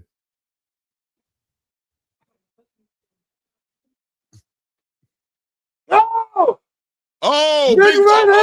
Messiah hit him with the big overhand right. Doubles up on the right and shakes him up. Come on, Mark. Take your time, baby. Take your time, Mark. Be careful. Messiah over there like, yo, you fooled right now. You stepping to me like you really like that. Good jab by Messiah right there. There we go. Big right hand from Messiah hits Corey right on the gloves. Yo, Corey got a big old head, bro. It's kind of hard not to hit him in it. Look at the size of that. He's trying to hide his head up under his shoulder, but your head is huge, bro.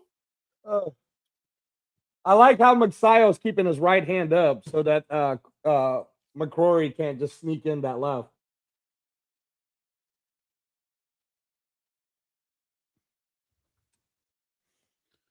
McSio's hitting him is hitting him clean with that lead hand, man. McCrory has got a big head, bro.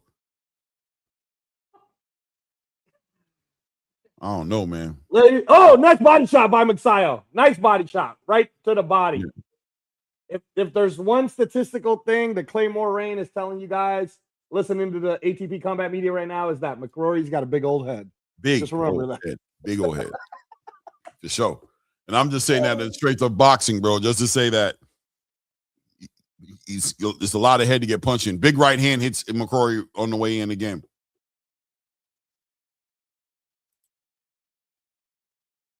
Oh, big left hook by McSio. Mm-hmm.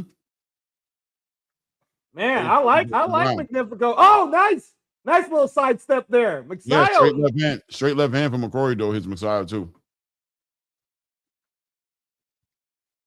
Hey, don't cross your feet, Mark. What are you doing? Don't be crossing your feet, bro. People get knocked out that way. McSio looking like he's kind of being lazy a little bit right now. Yeah. Nice of him. He's been a little lazy. Oh, double right. Right. Doubles up on that right hand, hits him right on the temple, that big old head. I'm just saying, you seen it. You seen it. You can't miss that head. Yo, look, you can't, right, Curtis? All right. You can't miss Curtis, that head, bro. You just gotta let his hand go. Curtis. You know.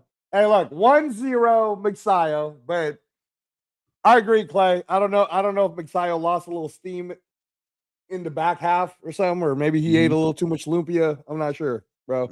But yeah, you stopped out by that. You got to stay away from the greasy fruit, Mark. Come on, baby. You stopped by that empanada spot before you came to the building. Hey, listen, man. Casa de Empanadas in Las Vegas. Shout out to Casa de Empanadas, Las Vegas. Telling you, best Filipino food place you guys are ever going to eat in when you come to Vegas. Casa de Empanadas. Come on over. But Clay's not invited because Clay don't like Vegas. What are you talking about, bro? I love Vegas.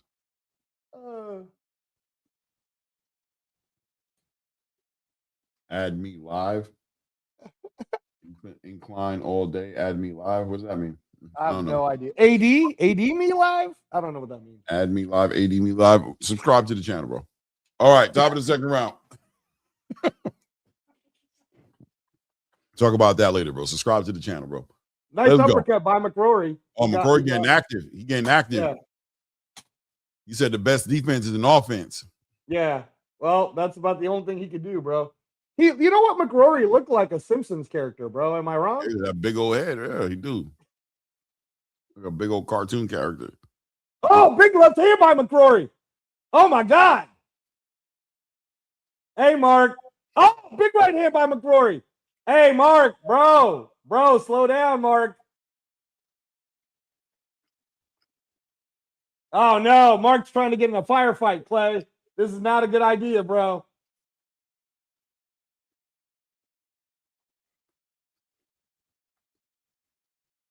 Oh, why look like Mark was not taking knee?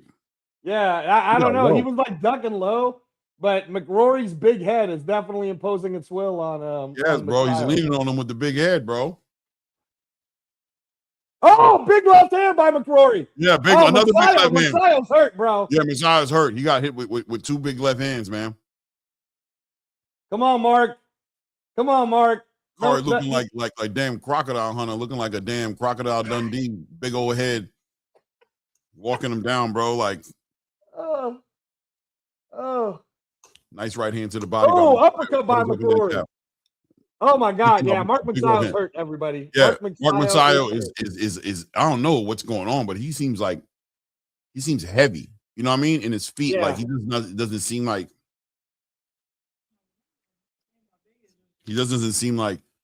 the athleticism's not there. You know what I mean? Like he's not. Ooh, nice combination by Messiah. Yeah, doubles up on the jab and then check hooks him. McRory coming in with that Philly shell forward. Yeah, he's hiding his whole head behind his whole entire shoulder. Just the top of his head is showing. Oh, nice double right hand by Messiah. Oh, Messiah hit him nice. Corey's like, damn it, that hurt my head. Let me see. Mark Messiah working good straight left hand by McCrory. Corey slapping him with that jab. Oh, Messiah almost caught him with that left hand now. Be careful now. Walking him down. This is McCrory round. Yeah, this is McCrory round. 1-1. 1-1, y'all. 1-1. 1-1. Gotta call it how I see it. Come on, Mark. Man, you don't want to lose in Vegas, bro, because Nevada has the highest Asian population in all of Nevada is Filipinos, bro. So you can't lose in front of all the Filipinos. Come on, Mark. McRory looks like that big head defense that you got is working right now. So he's talking that whole thing behind the shoulder. That boy leaning like this. You walk into him like this, nothing but shoulder. That boy head big, boy. Oh man. Oh, that's the type of entertainment you guys get here at ATP Combat Media. Just crazy. Shout out to everybody who's pressed the like button. I'm still mad at all of you guys that we're still not at 200. All right. Damn it. We better be at 200 likes before the main event, man. What is wrong with you guys? Yeah, we almost there. We at 187. That ain't good enough, Clyde. Top of the third. McRory's throwing bombs. Well, they only resting for like a minute between rounds. What the hell's going on? Yeah. It's 1 minute, bro. Ooh, double jab by Messiah. This turned into a scrap. Nice right hand catches McCrory coming in by Messiah. Yeah. This turning into a scrap. I can tell that what McCrory's trying to do is impose his weight on Messiah, bro. You could really tell that McCrory's a bigger body than Messiah right now. Big right hand by Messiah.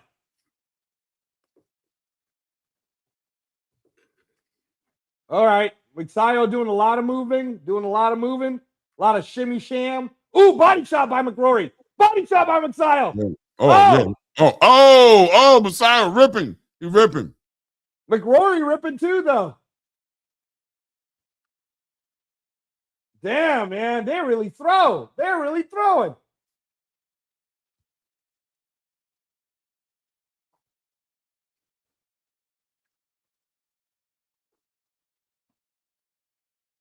Man, somebody Twitter's crazy ass got 2-0 for McRory. It's 1-1. Stop it. Oh, big right here by Messiah. Oh. That was a big right hand. Man. Ooh, big right hand in the body by Messiah. Man, Messiah throwing at him like it's a jeepney, bro. He's just like, bow. Ooh, big body shots by Messiah. Those were kind of big low. Left hook. Messiah is definitely winning round 3 right now with less than a minute left.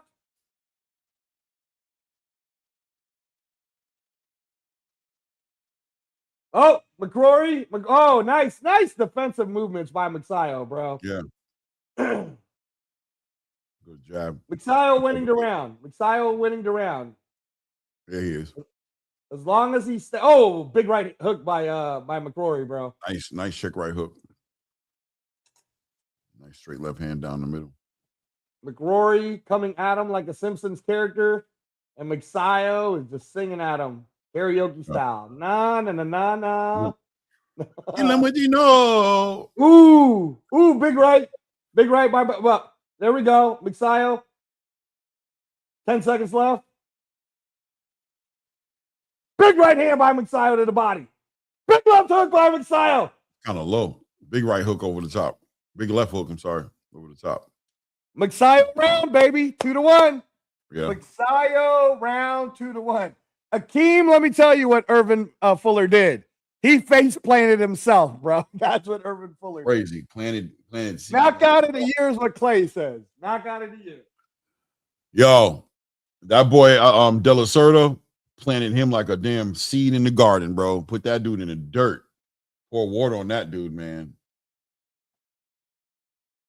Oh yeah, Akeem, yo, crazy shot. Knockout of the year. Knockout of the year, bro. Hey, MR's got it 2-1 for Mixayo. Everybody, put your scores on the chat. Put your scores on the chat, y'all.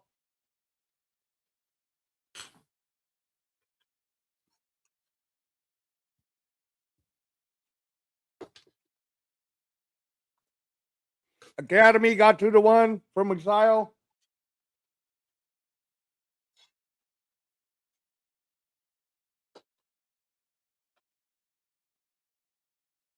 Here we go. Round 4.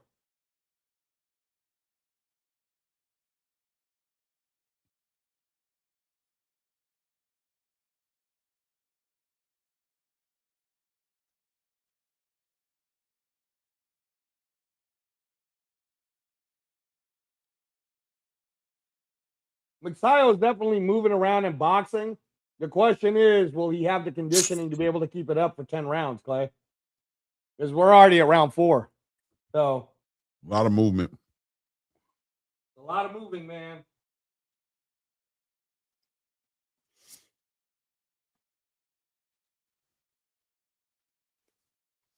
Na na na na na na na na na na na na.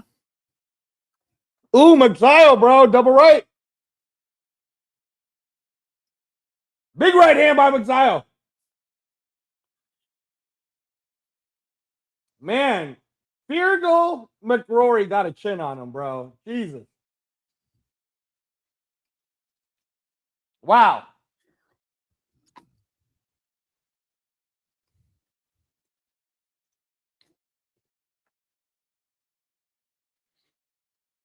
Mixayo can't get careless, Clay. He's winning this round, but he can't get careless.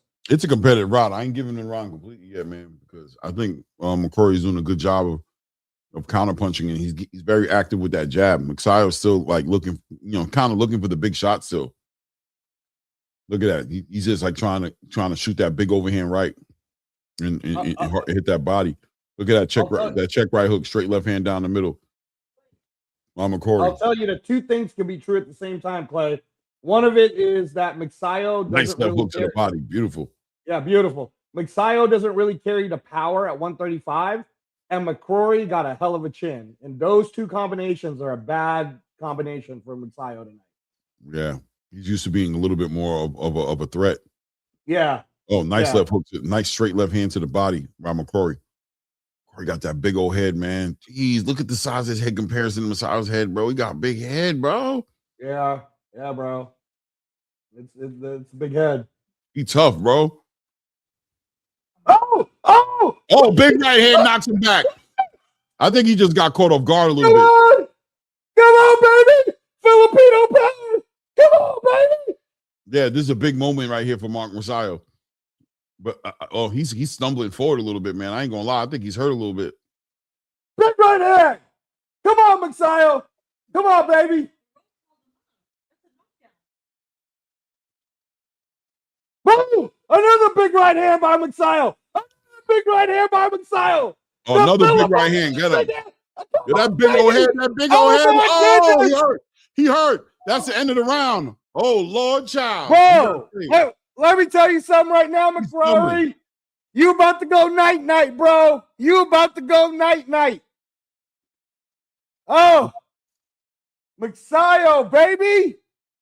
Filipino power. Head, that's 3-1, Clay. 3-1 Mixayo, bro. Yes, it is.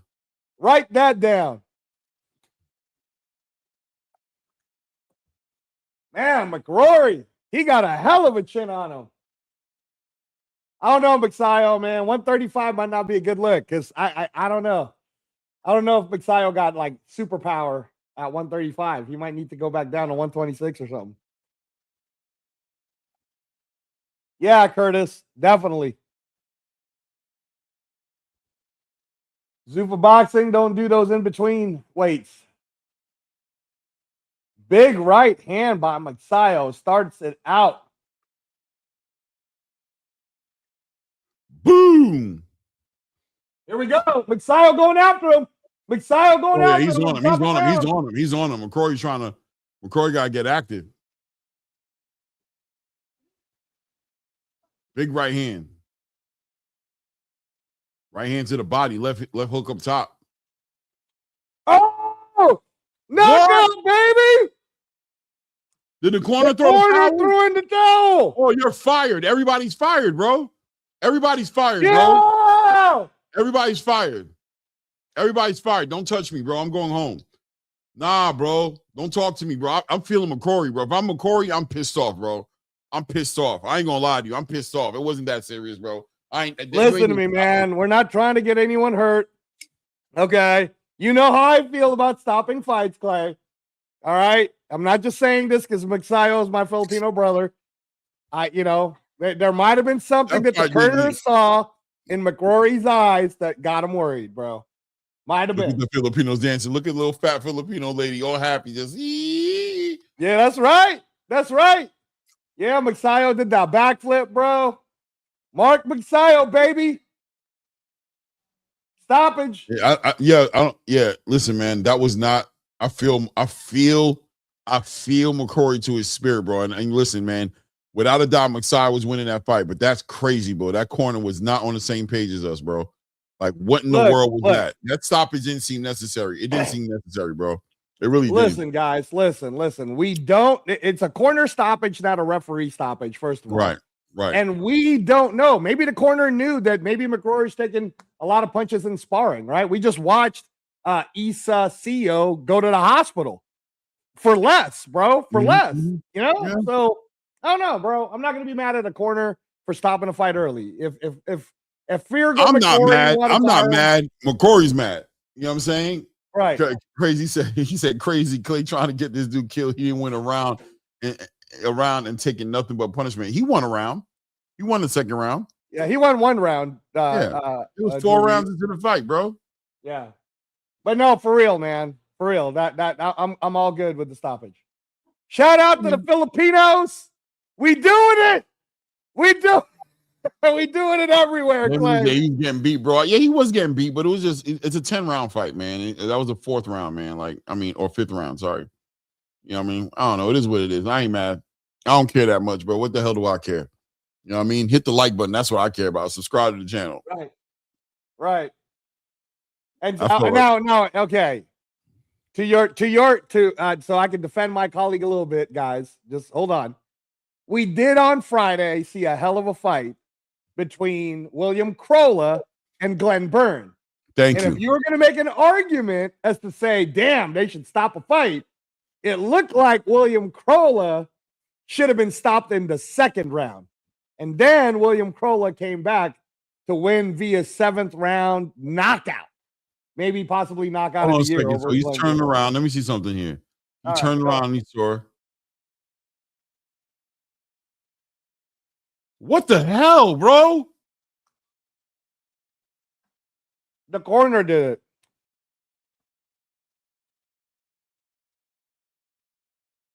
No, I'm firing you guys. I ain't gonna lie. We're done. It's cool. Yeah, we can go our separate ways. We good. We can't be that far that far from each other, bro. And there wasn't even a big exchange going on right there. He was walking him down, as a matter of fact. Whatever. It is what it is. Mark Magsayo was winning the fight for sure, but it wasn't like he was in the middle of getting pummeled, bro.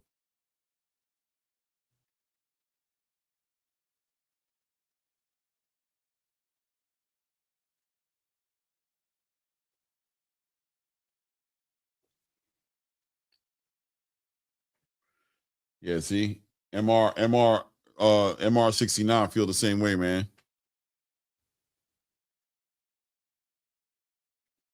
Let me see what they got to say.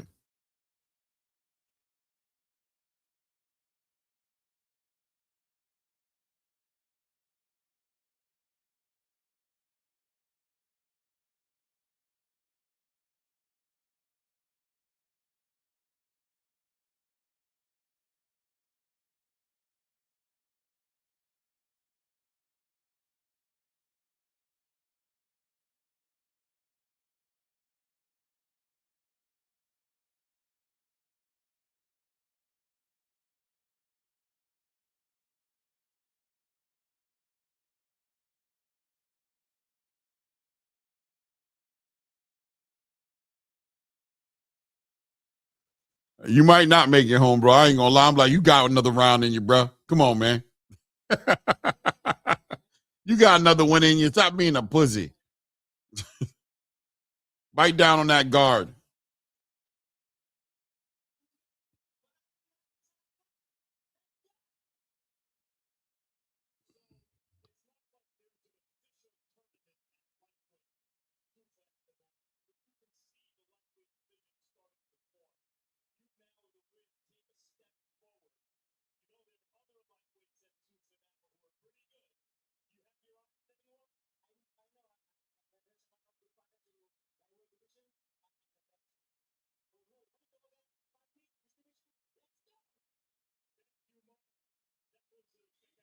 I like his energy, man. Let me tell you something right now, guys. Let me tell you something right now. First of all, let me do a little Tagalog translation on you guys. Mark Magsayo basically said, he asked, is it okay if I speak in my native language of Tagalog? And then he ended up saying, I want to thank all the Filipinos that were here. I want to thank all the Filipinos around the world. And basically he's saying he is the best at 135 pounds. Hey, look, I got a date for you, Clay. July 12th. They already announced it. International Fight Week, Zuffa Boxing Sunday, July 12th. How about we put together Rayo Valenzuela versus Magsayo for the 135 Zuffa belt? Oh, wow. I like it. I like it. I like that. Let's do it. Filipinos and Mexican always get it together. So I like that. I like that. That's a good fight. I like it. Do it, Dana. I might need to make a couple of calls. Do it, Dana. Come on, baby. Magsayo, Rayo. Magsayo versus Rayo. Who will be the first? Everybody in the building? Of course, you already know what I'm going to say, man. Hit the like button. Make sure we get the like. Let's get the likes up to 200, man. Let's do it, man. And subscribe to the channel. You know what, MacTube? That's a good question. I'm going to have to research that out a little bit because I don't know. There's a lot of good Filipinos, man. ProBox got Wiljan Mindoro. He's really good up and coming middleweight. You know, Filipinos in their prime ages. I'll have to do a little bit more research, bro, because we got a couple of Filipino champions at 105. We're 10 likes away from 200, man. Come on, man. Hit the like button. Subscribe to the channel. Hit the like button. Subscribe to the channel. We're 10 likes away from 200. And we're one Curtis Robinson, you got a good point, brother. You got a good point. And Rayo should be the favorite in that fight. It's just, you know, I can feel Mark Magsayo's energy right now, bro. I'm gonna tell you, he had enough energy to still do a backflip at the end. He did a little anime celebration, bro. He probably doing karaoke tonight with all the Filipinos. You know what? I might hit a who doing karaoke in Vegas. I might have to pull up, Mark. I might have to pull up. Where are you guys doing karaoke tonight? Let's go. We're 9 likes away, man. Hit the like button, man. 9 likes away from 200. And we're one subscriber away from 520. Hey, you know what though, Rick Timms, one of the top 10 pound for pound best fighters in the world is Oscar Collazo. He's 105, brother. 105. Grown ass men weighing at 105. They're women bigger than them, maybe. Hey, look, hey, shout out as some women like short kings, bro. I don't know what to tell you. So, you know, not everybody got to be big. You know what I'm saying? Not everybody got to be Clay size. Right? Okay. Last time I checked, motherfucker, Ant-Man is a superhero, and he's small. All right, Ant-Man is small, Clay. He's small when you want to be small, but he get bigger. Well, that's what we say, bro. First of all, extra pause sauce all over that.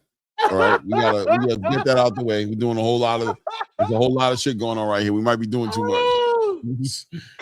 Clay said it, y'all. Clay said it. We might be doing a little much, man. A whole lot.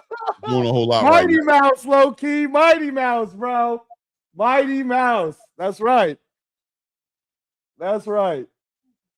Akeem, you know what we're talking about, Akeem. Claymore just told you, man. Some people are growers, not showers.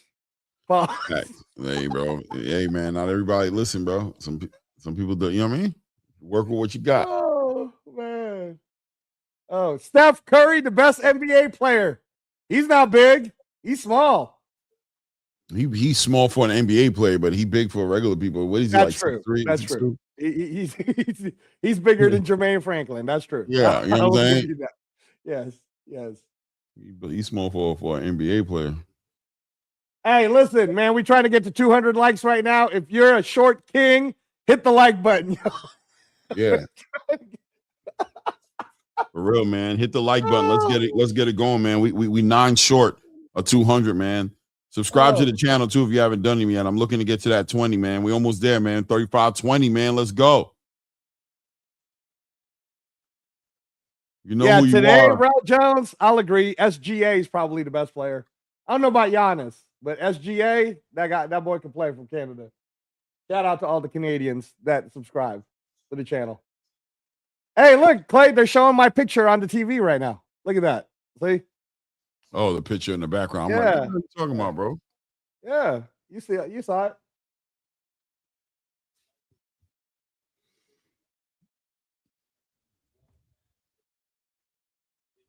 Here we go. Main event. 24-0 undefeated.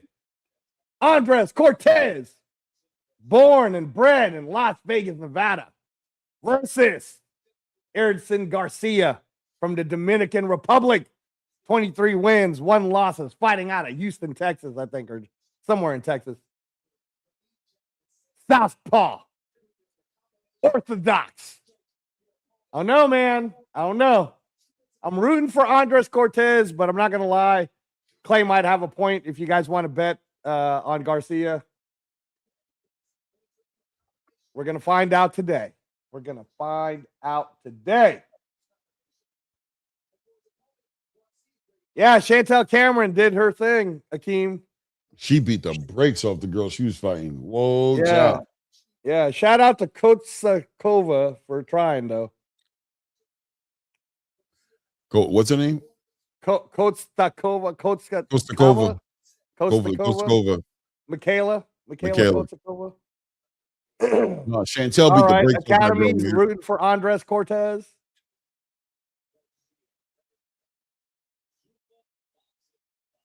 Zupa Boxing 5 has delivered, bro.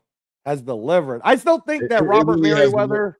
It really delivered on some real levels, man. Like it really did. This one right here was the best one thus far. Really showed what it can be. Yep. Yeah, it's showing you the potential, right? And these are all the light guys. So May 10th is the next Zuffa boxing card, guys, and that's all going to be big boys. 175, 160, heavyweights. So we'll be talking about that real soon. But yeah, man. I'm just saying, bro. All the haters have been quiet about Zuffa Boxing 5. Because you know why, Clay? Haters gonna hate, and ain'ters gonna ain't, bro. Mm-hmm. That's what it is. That's what it is. Mac 2 said Garcia ain't trying to go back to the hood. Hey, everybody gotta get their motivation, man. Hey, look, that big Riyadh season win that Garcia had against Hermanago. Yeah, thank you. That was a big win. That was a big win. Yeah, man, that was a great fight, Academy. Hot Rod knocking out Vosdick. That was a great fight. Is Dubois fighting today? No. Carolyn Dubois already fought earlier today. She beat the hell out of Terry Harper. She did Terry Harper bad. Literary Pharaoh. MacTube, yep. Yes, it is MacTube. It's on Sky in the UK. But it's like 4 in the morning or 5 in the morning in the UK right now. So pretty tough.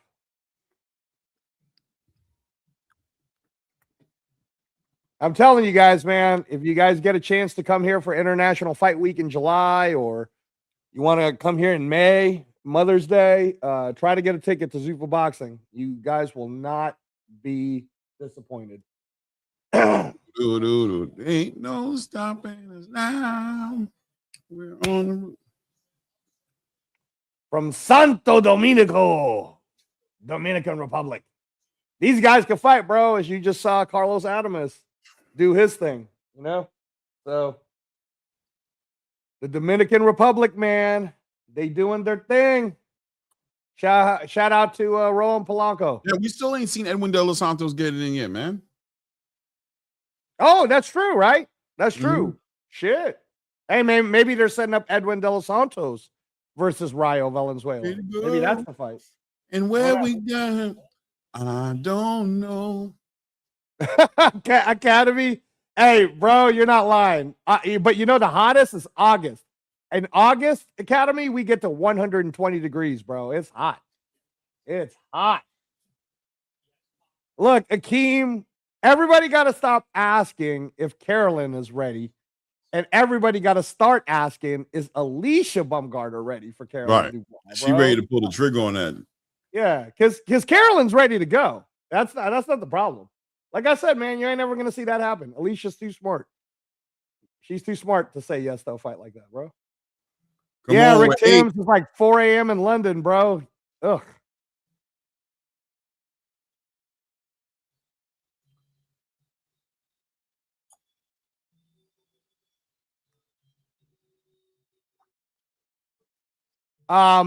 You're talking about Noel McCallan. I keep hearing that Vidal Riley is trying to make a deal with Noel McCallan for a unification for the WBO and WBC. I've also heard that Rozicki, Ryan from the Sixers probably know this better.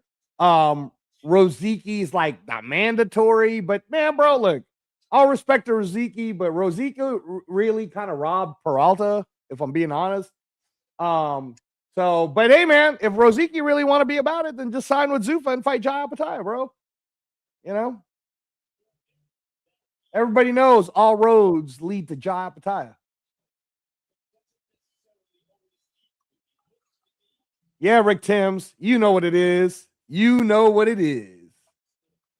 I'm not going to say it, but Rick Timms is saying it, Clay. I'm not going to say it, though. Lisa Duckin. She got a fight coming up, man, on my birthday. So let's see what she does. Yeah, against Bo Ren Mishi. And she better hope. She better hope Korea doesn't upset the apple cart, bro. Y'all used to electric slide to this Mexican music? Is that what you're saying, Alan? I don't know how you can electric slide to this music. I think you're talking about that other song, Ain't No Stopping. Oh, the other song. All right, my bad, bro. I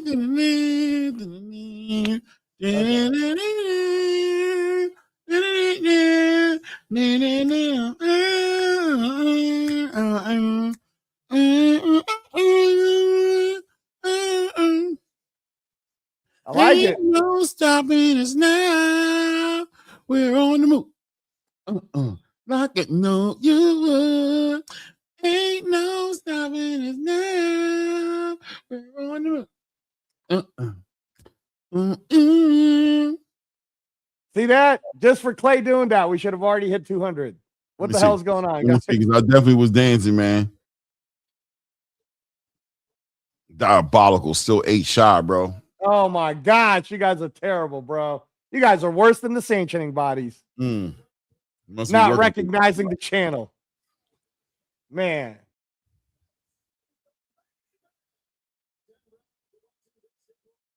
Hey, the production of Zupa, did you notice they haven't made any mistakes, unlike the production that MVP did today? Bro, they were making hella mistakes. Putting the wrong names up during the live fight. Man, I was like, the timer, remember the timer kept going wrong. It's like, what? That's not the right time. Garcia has a 6-inch reach advantage. I don't know. I don't know if that looks good, MR, on your chat, bro. That's crazy. I don't know if we can put that up. Oh man. Oh. Here we go. He's the favorite, dude. Minus 154 favorite.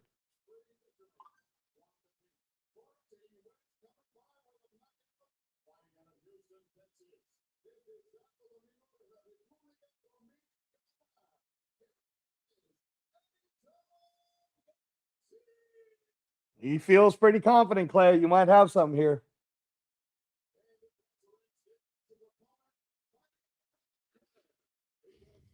Cortez looking to make a statement. He needs to. What's that guy? Skip Bayless or Skipper Kelp? Skipper Kelp? No, the guy in our chat, man. What's his name? Skipper. Oh, Skip Say Less. Yeah, Skip Say Less might be like, he might be telling Cortez, that's what you get. All money ain't good money. We'll see, man. We'll see. Easy blend, salute, man, for sure. Always on the Grizzly, man. Who was more impressive tonight? Messiah or Hirsch? Messiah kind of, didn't make it. He didn't really. Hirsch had a really great. Hirsch was impressive because he came out the gate like beating someone who everybody is expecting to be like one of the really, really strong ones. Yo, you said, bro, I've never had people shit on my username this much. Nothing but love for you, MR. Nothing, it's the 69 that throws it off, I think. It's crazy. And without the 69, Meat Rocket is diabolical, bro. It's just it's diabolical, bro. You know what I'm saying? Hey, look, man. Look, in Russia, it's an honorable name, Clay. No doubt, bro. He gave us the whole story, man. It is what it is, man. Here we go. Top of the first round right now. And Erisland Garcia is holding down the center of the ring right now. He has that 6.5-inch arm reach. So let's see how Andres Cortez kind of adjusts to this right now. You can kind of see it immediately. You see the length of Erisland, Erickson Garcia. Garcia holding down the center of the ring right now, being very patient. And he's going to have to be patient. Oh, man, Andres Cortez cuts the ring off very quickly with that straight right hand, man. Another southpaw versus orthodox fight as well. I like how Andres Cortez is moving right now, man. He seems comfortable. He's using angles. He's staying on his angles. He's not standing in front of Garcia. He's going to force Garcia to do something athletic. He's going to try to meet him, time him. Hey, East Side Easy. Make sure you hit the like button, bro. Yo, Andres Cortez has a very, very, very, very, very explosive first step, man. That first step, he comes right up the middle and he shoots that right hand up the middle. That's what he's doing. He's not trying to win the jab. He's timing out that right hand. Peeping what he's doing. He's got a very quick first step and he's trying to come right up the middle with that right hand. And then he follows it up with combos. Salute, Eastside. What's good, family? What's good, family? Hit that like button, Eastside. We got to be careful, though. With Cortez might run into a straight left, bro. He's got to be careful. And Garcia's wearing Cleto Reyes, so,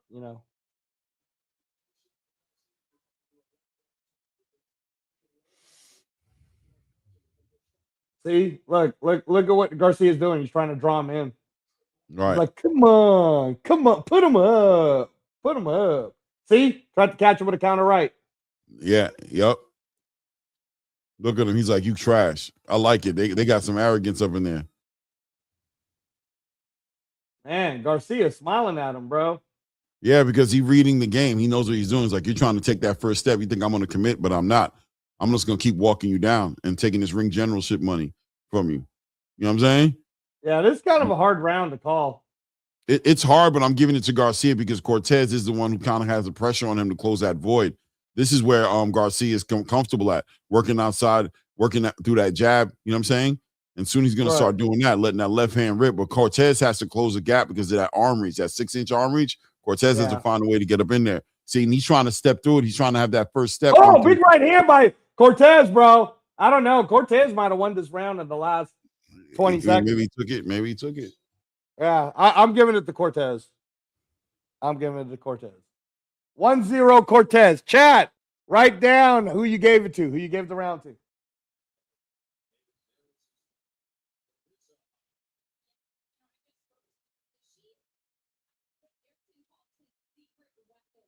Thanks, Eastside Easy.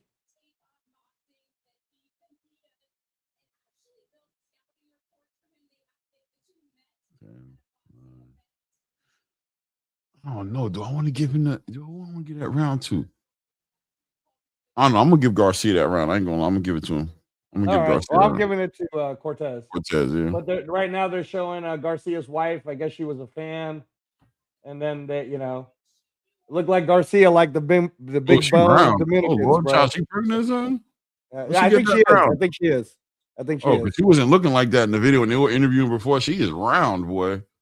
Yeah. Too much makeup on her face, too, man. Well, what are you gonna do, bro? Yeah. She look like she got a whole paint job on her face. Okay, she got. All right, come on. It is what it is, man. Top of the second round.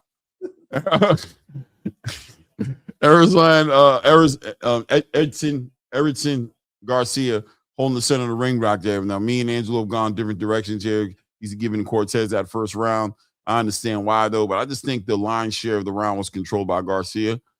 And I don't think Cortez did nothing crazy at the end of the round. But, good work right there by Cortez, man. Look, he's got a very quick first step, man. Gets up in there and lets his hands go. But I think the thing about it is he always ends up standing outside in that, and standing outside that range, outside the range. So he's timing out Garcia, though. Hit the like buttons, y'all. Come on, let's get to 200.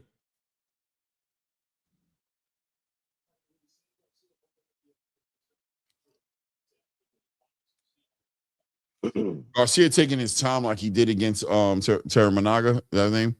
Yeah, Taiga Imanaga. Imanaga. That's it. Yeah. And that's what complaints we had in that first fight. That he was taking so long. He took like damn near the whole first half of the fight off, but then started connecting with some big shots.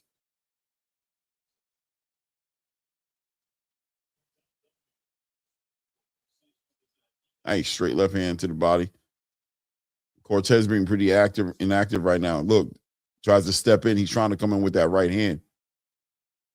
Yeah, but I could say the same about Garcia, though, bro. Garcia's missing a lot too. No, he's missing, but I mean, he's sticking with the right hand. Good left hand to the body. Good left hand to the body.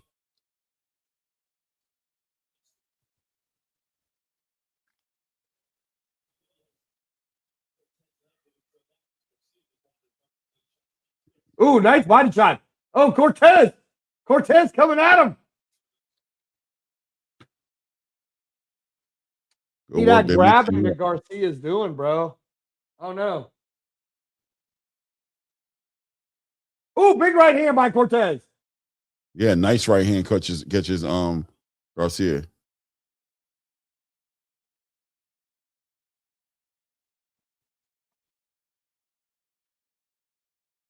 Nice straight right hand by Garcia.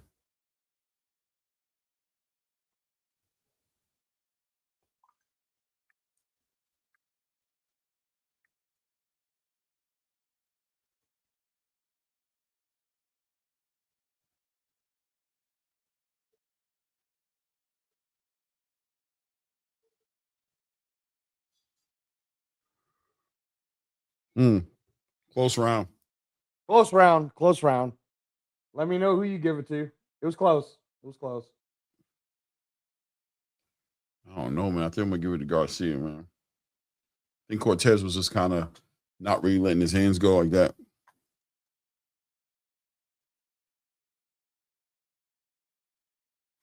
Shout out to everybody in the room. 80 people in the room. Hit the like button. Subscribe to the channel.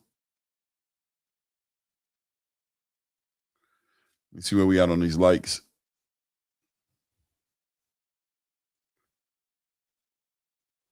We're 5 likes away from 200. And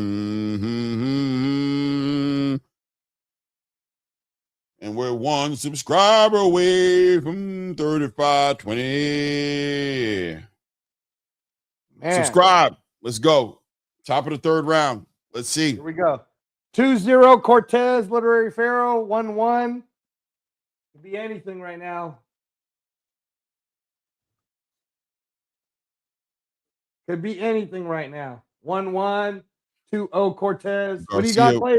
You got 1-1 or you got 2-0 Garcia? I got a 2-0 Garcia. All right. It could be all over the place right now, guys. We don't know. I'm gonna call it 1-1. That was hard. That was hard when What happened to Skipper's scorecard? He don't pop up for the main card. He only does it. I don't know if there's I don't know what's going on. Skipper Kelp was talking on the co-main event, so Right. I don't know.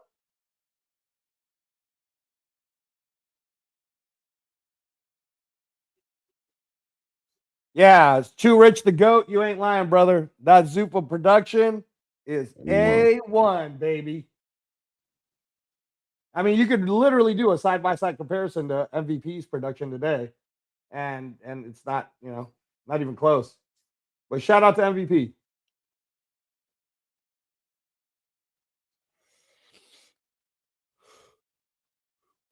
Good work. Push that boy off. Garcia was like, ah. Yeah, Garcia's not letting him just jump up in there and be explosive like he was before. But he's walking him down with that lead hand. Great, walks him right into a left hand. The problem, though, Clay, is Garcia's not really scoring Nice with these type of things. He is. He's scoring. He's touching the body, man. I think he's scoring more than Cortez. I don't think they're both not scoring that much, but he's being offensive, and he's being first in this round. This is like his best round, to be honest with you. Out of all the rounds, this is Garcia's best round so far. Ooh, big left hook by Cortez. Nice check left hook by Cortez. Nice left hand to the body. There we go. He walks in there, ties him up. Now, the thing about what Garcia is doing right now is he's smothering his work when he jumps in too hard. Like, see, he's trying to get up in there. Yeah. Work. I see it. I like the aggression, though. I like Andres Cortez's aggression, bro. This might be a Cortez round for me. Because you can't win, Garcia, just throwing them jabs like that, bro. You got to do more. Andres Cortez doing his Vegas thing. Ooh, big right hand. All right. Oh, nice left hook. Andres Cortez definitely winning on activity.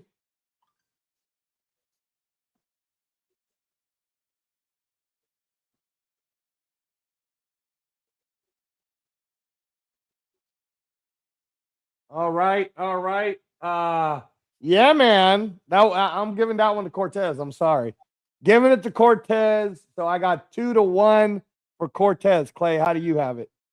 I don't know. That round was close, man. It's hard, man. I think Cortez is doing, but I honestly, I feel like towards the end of the round, Cortez started to kick it up a little bit, but I feel like for the most part, Garcia was controlling the pace of that round. I'm gonna give it to You're not about to do a 3-0 Garcia. I'm gonna start calling you Claymore Patricia Jarman. Man, hey, I've been right so far. All my cards have been on point. All my scoring been good. So let me see. 3-0 Cortez for Curtis. 2-1 Cortez. Oh no, man. Hey, shout out to the champ, bro. Jaleel Major Hackett is on the chat. Hey guys. Jaleel is the champ. Oh, the champ is in the building. See if the champ can hit the like button, guys. What's wrong with you? Hey, man, the card is on fire tonight, man. We seen some upsets tonight. Knockout of the year candidate on the card tonight, Jalil. You might have a new 160-pound guy coming up there to join you. He got a victory, blew the weight, but he got a comeback victory. Great card, Maravio? Yeah, I don't know. I mean, he weighed 149.5, so if he could figure it out, he could stay at 47, but we'll see. Cortez looking like he hurt Garcia or something. Is Garcia hugging him, bro? See, he's getting a warning for hugging. Oh, -1, Clay. -1. Big point. That's a big point. See, you can't be hugging that much, bro. You stop hugging. Yeah, they took that point. They wanted to make a statement very early. This might become a 10-8 round, bro, if Cortez wins the round. I got a 2-1 for Cortez right now, but, depending on what happens in this fourth round, y'all, Remember that -1 in the fourth. Man, all the love for Big Jaleel, overhand bro. left. Everybody's looking forward to seeing Jaleel back in Zupa boxing. Jaleel definitely a Zupa boxing star, so expect to see him coming to a Paramount Plus near you soon. Hopefully. I got Good work Cortez by winning this Garcia. round, bro. Garcia's doing the work right now, man. I got Cortez winning the round, bro. He's more accurate.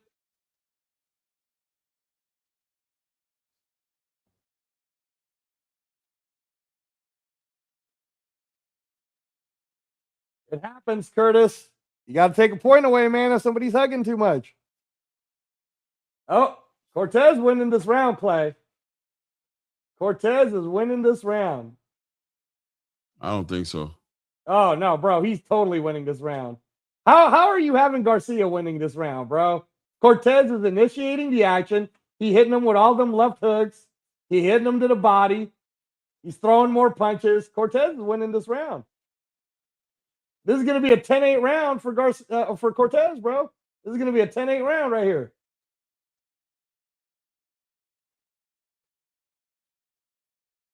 $10-8 round for my Las Vegas guy, Andres Cortez, y'all.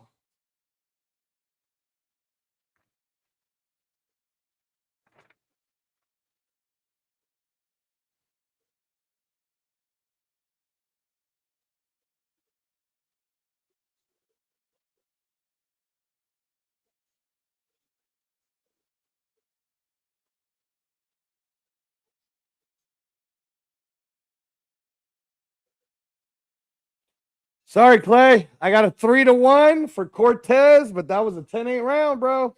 I'll give him that round. That'd be you got to write down as a 10-8, though, because of the -1 deduction.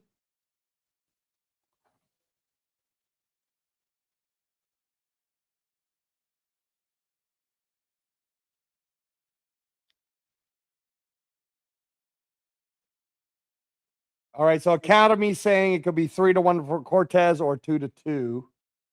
Curtis is saying 3-1 Cortez. Literary Pharaoh saying 3-1 Cortez. All right, man.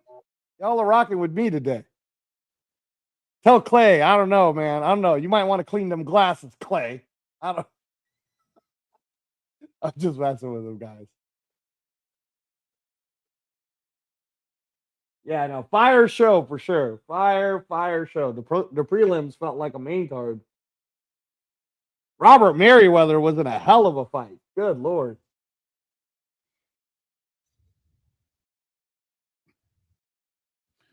Let's see if Garcia can step it up. Working on that jab, walking him down behind that lead hand. He has to take some charge here. Cortez is loving it now, though, because now Garcia is pressing the action. So this is what Cortez wants, because he needs to be able to close that void. I'll tell you, So Garcia was probably Garcia's holding behind on the cards, Clay. He might be. He might be.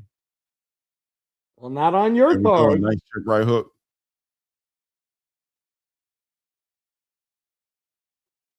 Working him to the body right there. Cortez is doing a good job of just being patient.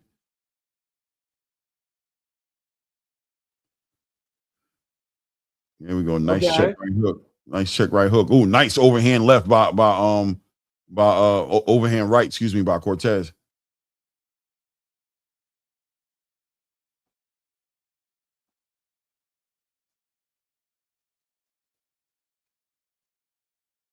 Hey, working to the body right there. Nice straight left hand to the body by Garcia. Ooh, big left hook. On the inside, man. Cortez is throwing them left hooks. Body work by Garcia. Nice work to the body by Garcia. Working behind that lead hand. Let's go. There we go. Stabbing him to the body. You got to be first, Garcia. You got to be first. Yeah, nice. see. That's a hard right hook. That's a hard short right hook by Cortez. You got good short. Has it 3-1 right now for Cortez too.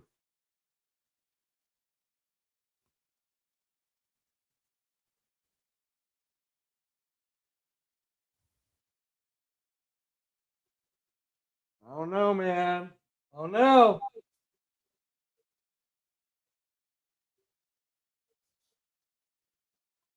There we go. Nice work to the body. Watch out for the back of the head.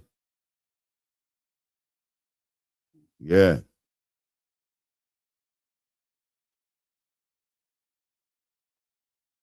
Dre's kind of seen it my way a little bit, man.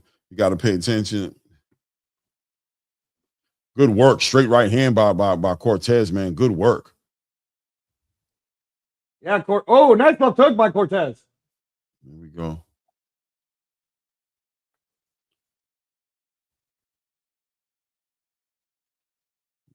Good work right there to the body by Garcia.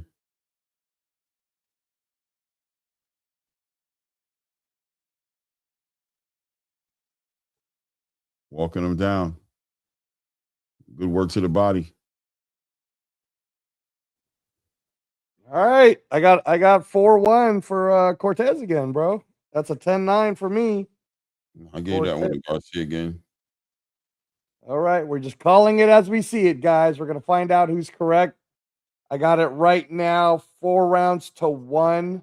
Literally fair. I'm not overthinking. I'm watching the connection. I'm counting. You know what I'm saying? I'm looking at the connection, bro. Cortez is having moments without a doubt, but this is going to be one of those fights where it depends on how the judges see the fight. If they're looking at the aggression and just looking at the explosive, aggression of a fighter, they might be looking at Cortez because he has his moments. But who's controlling the fight, who's pushing the pace of the fight, who's walking down, who's who's scoring, I don't know. If you guys are seeing it as Cortez, I see it, we'll find out, but I also see Garcia controlling a lot of it, stabbing him to the body. A lot of that is being smothered. A lot of Cortez's work is being smothered. Yeah, when he comes in with a very explosive shot, usually a very short right hand, he'll come in there with, or a short left hand, but then he's tied up, and the referee has to end up separating him. So I don't know how the judges are looking at that. You know what I mean? Top of the 6th round, everybody, right now. Top of the 6th. Let's see. Garcia back on that front foot. I don't know how the judges are reading that. You know what I'm saying? I don't know. We'll see. Staying active with that jab a little bit right there. Cortez is trying to rush in there, but there it is.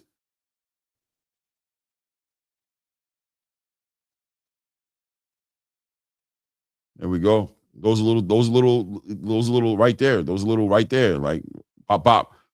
Little 1-2. And then Cortez is back outside. Also, what are the judges thinking about what Cortez wants to do versus what he is doing? Does he want to be fighting long? Does he want to stay behind the guy with a 6-inch arm reach, or does he want to close that gap and make it uncomfortable for Garcia? Should he be pressing Garcia? Should it be looking like him walking down Garcia, or should it be looking the other way? I don't know. There is good work by Cortez right there. Crosses the void right there, shoots a straight right hand. Good work. Garcia scoring on those stabbing him to the body. Nice check right hook on the way coming in there. And every time he sets Cortez back, when he hits him with something and Cortez gets back out, is that because Cortez, is that ineffective for Cortez, or is that what Cortez wants to do? I don't know what the judges are reading. Minute 30 seconds left here in the 6th round.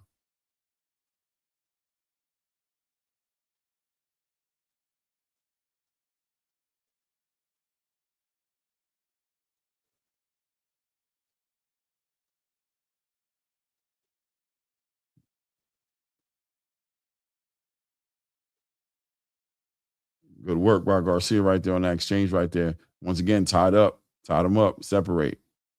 Cortez pressing him right now, though. He's definitely pressing him. He's feeling it. He's doing the right thing. He's pressing him.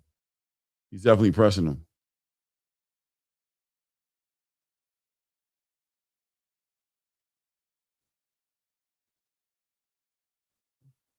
Oh, nice combination by Cortez, bro. Nice combos. Oh, Cortez is winning this exchange right here.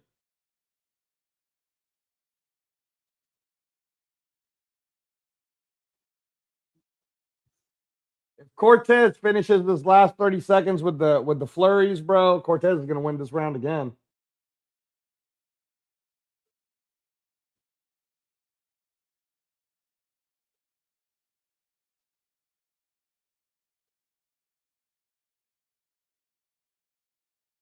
Ooh, big right hand.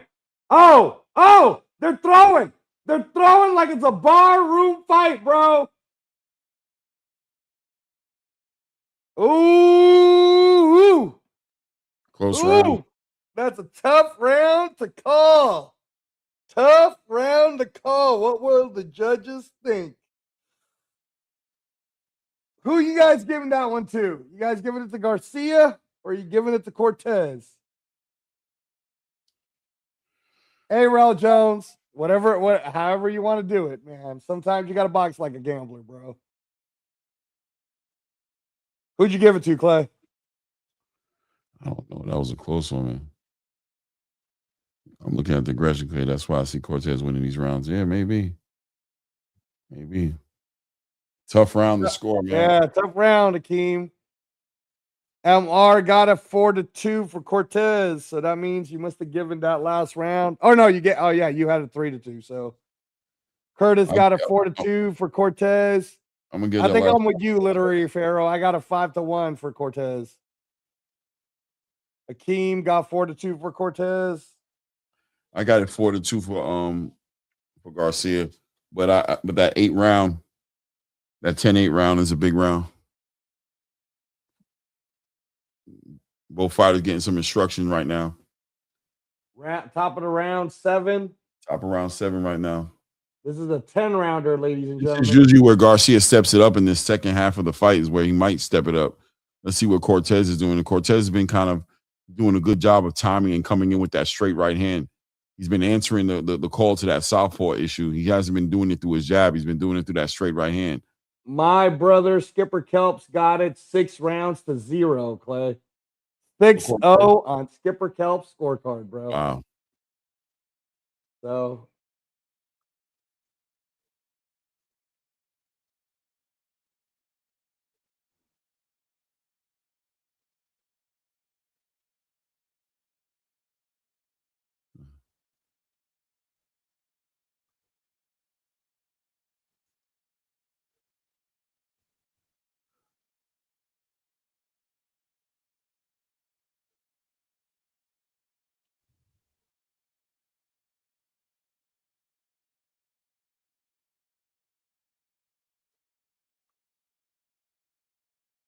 Good work by Cortez. man, this is interesting. Very tactical. Very technical. Very technical. Big left hand for Garcia. And Cortez, man, remember De La Hoya Trinidad, bro. You don't want to do that. You don't want to act like you got a 5-round lead. You got to throw, bro. Good work to the body by Garcia. Little mouse developing on Cortez's left eye, Claymore.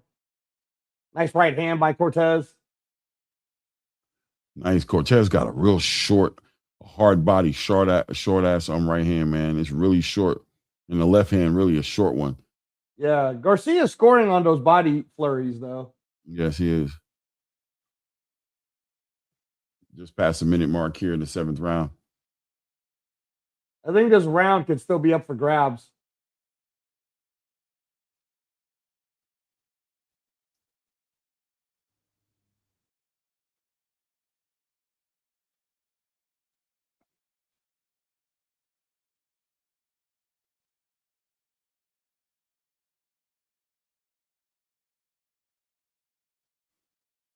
Good work, Garcia. 20 seconds left, y'all. 20 seconds left. Oh, big right hand by Cortez.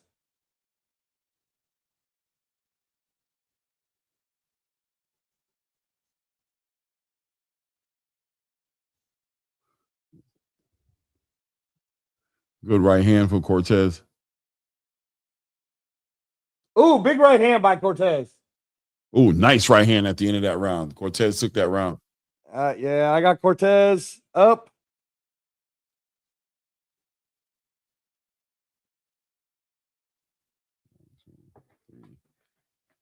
Got 6 rounds to 1 for Cortez, y'all. Put on the chat when you got it. 5-2? Okay, Curtis Robinson.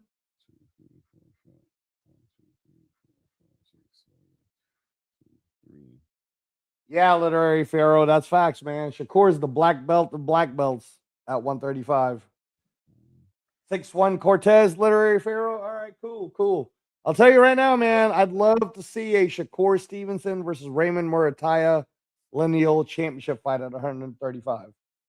So low key, yep. Cortez is cooking for sure. He's cooking with grease, Clay. But on Claymore's card, how do you have it scored? 4-3. For Garcia? Yeah. You got a 4-3 Garcia? Mm-hmm. I got it 6-1. That big overhand right. Garcia needs to do something about that big overhand right that keeps hitting his ass. Boy, I'll tell you that right now. Uh-oh. Cortez is doing the De La Hoya Trinidad. Uh-oh.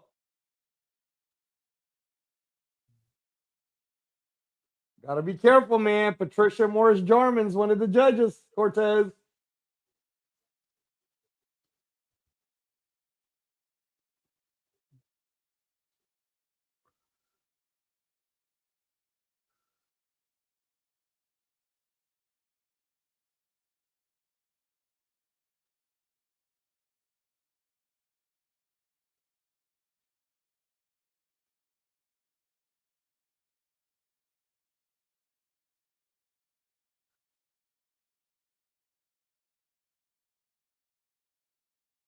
Ooh, big right hand. Big right hand by Cortez. That straight right hand's been finding him all night. That's what he's been using as his lead hand. Yep. Garcia's being more aggressive right now. Probably knows he's behind, bro. There we go. Garcia throwing it a body.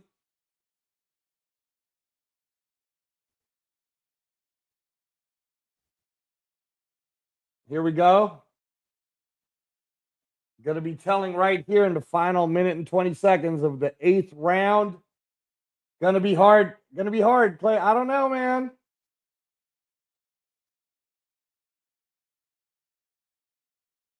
See, Garcia's looking for like a perfect shot, bro. And if he's behind on points, that's not going to work. Nice right hand. Nice right hand by Cortez.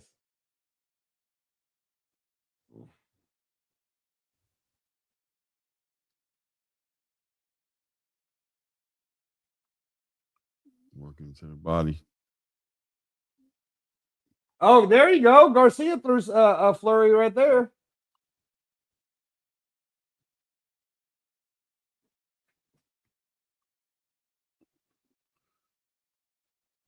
Nice right hand. That right hand coming over. Now working his own jab now. Cortez finally getting his jab active.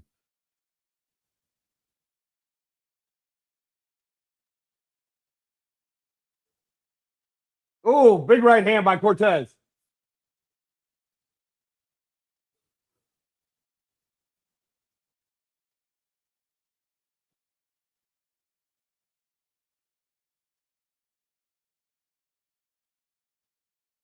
Yeah, this is the most dominating round for Cortez for me. Yeah. Cortez won that round. I got it 9-1 for Cortez, y'all. But like I said, I had pretty much a shutout for Troy Nash, and crazy ass Patricia Morris Jarman called that a draw. So anything can still happen, y'all. That's why if you want to make sure you won 4 rounds up, then you do what Alexis De La Cerda did. Man, that was rough. Jaleel, that was rough, man. Maybe you can mentor Irvin Fuller III. That was tough. That was a tough way to lose your first loss, getting knocked out like that. But I think he's going to be all right.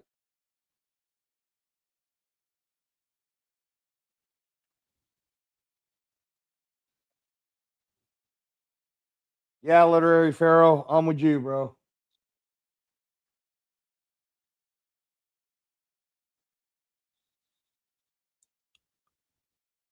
Seven to 1 for Cortez on my scorecard. Guys, put down your scorecards on the chat.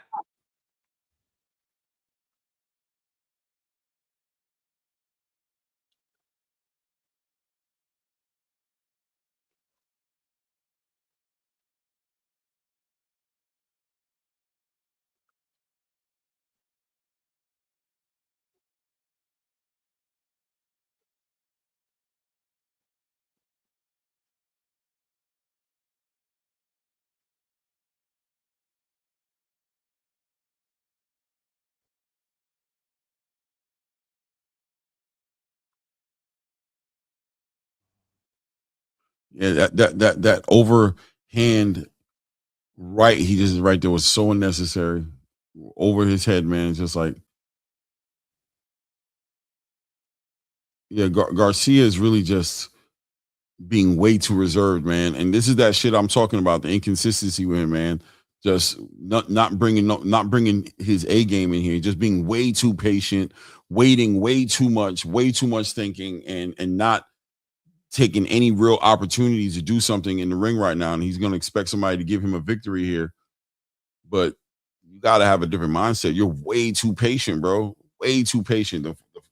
It's the 9th round right now. You got 2 rounds and you're just still like stalking this dude. What are you looking for? What exactly is the game plan? Are you going to knock him out tonight? Is that what the game plan is? Or are you going to score? Like, what you doing? Big right hand by Cortez. Yeah, big right hand by Cortez. We're at the minute and 20-second mark right now. Yeah, I mean, Garcia is definitely losing even this round. He's not fighting desperate enough, bro. No urgency.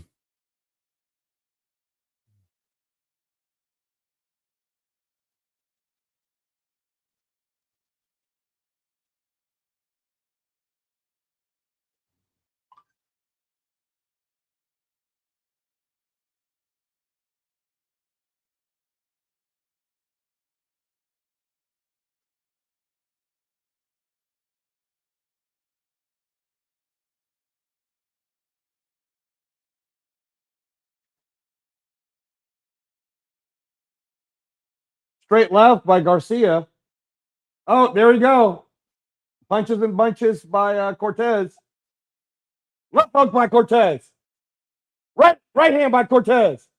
Cortez is definitely winning the final 20 seconds of this round right here. Look, oh, big right hand by Cortez. Right hand to the body by, oh, left hand. Left hook by Cortez. Cortez imposing his will on Garcia, Claymore. You have to have Cortez ahead on your scorecard by now, bro. Come on. No, he's up. I've only given 1 round to Garcia. Cortez, in my scorecard, is clearly ahead. And he's trying to close the show. He's trying to close the show, which you always got to try to do.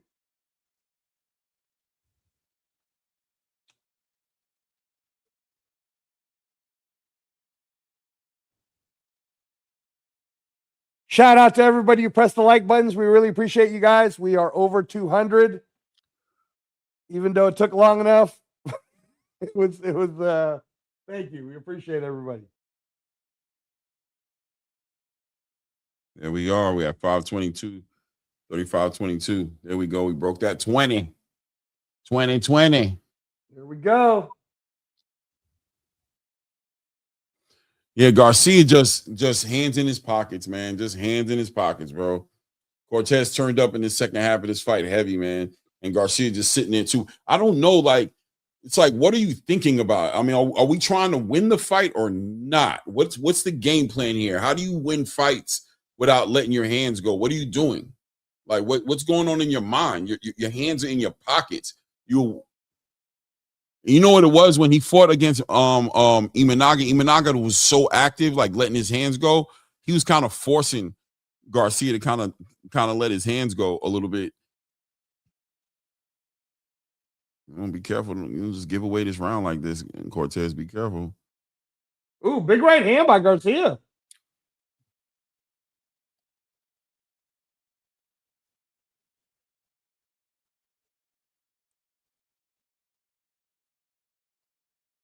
Some people have it 87-83 for Cortez, but everyone has Cortez up. Big right hand by Cortez. Straight right down the pipe. Nice body shots by Garcia. There we go. Good All shot, right, this is the time for Garcia to go after him. Big left hand by Garcia.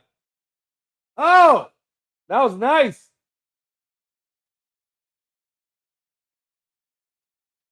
Another big left hand by Garcia.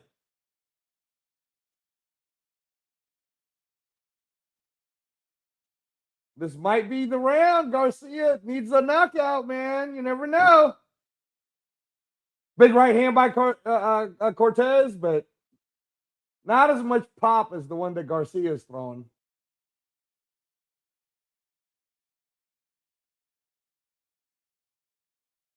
Yep, Garcia is definitely more aggressive on this round.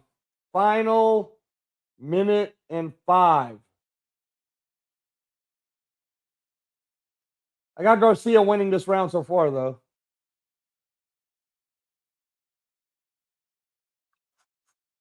One, two to the body. Garcia. Cortez, left hook. All right. A little off balance. A little trippery there. 45 seconds left in the final round. Here we go. Here we go. Claymore, y'all, is stunned silent at the domination that Cortez has shown all night. I'm stunned silent. Hey, boy, listen. They know how to sell a movie, bro, and the trailer's fire. He's speechless, ladies and gentlemen. Speechless. I got Garcia winning this round so far, though. Yeah, with 10 Garcia seconds winning left. this round. Let's see what happens. Cortez playing it careful. Garcia tries to throw a big right, and it's over. Cortez knows he won. I gave that round to Garcia. And on my scorecards, my score is 10 rounds to, 8 rounds to 2. Let me do the math.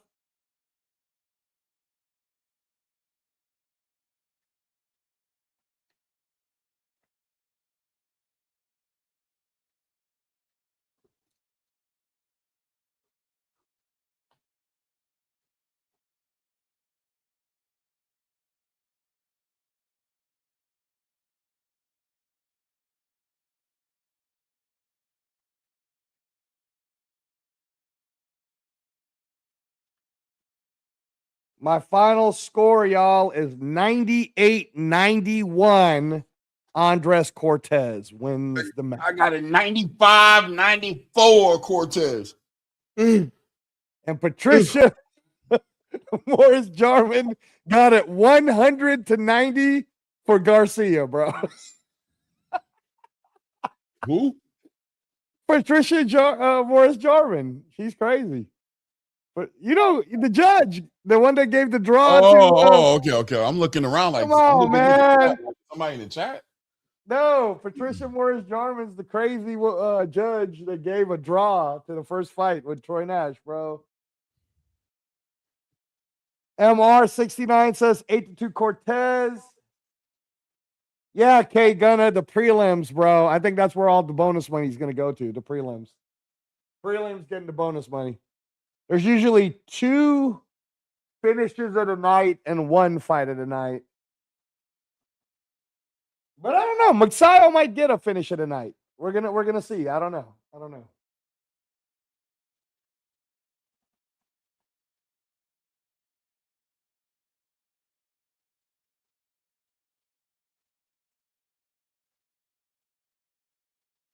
Hey, let me tell you guys something right now, man. Claymore does it again. 2 judges had it 95-94 for Cortez. 1 judge had it 97-92. Man, me and Skipper Kelp were wrong, bro. I scored these rounds, bro. But I mean, Cortez definitely won the fight, man. But Garcia, man, could have done so much more, man. Just disappointed in his performance in general. And once again, the inconsistencies with him, man. The inconsistency, bro.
He calling out for Mark Masagi.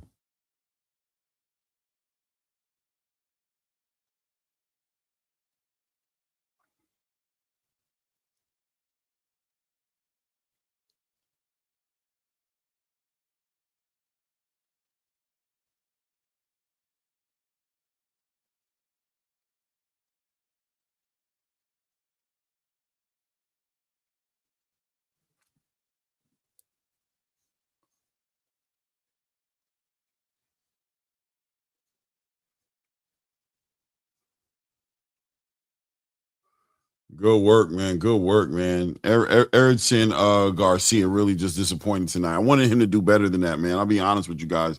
I didn't care if he won so much, but I wanted to see him. I wanted to see him put his best foot forward, man. Really kept his hands in his pockets.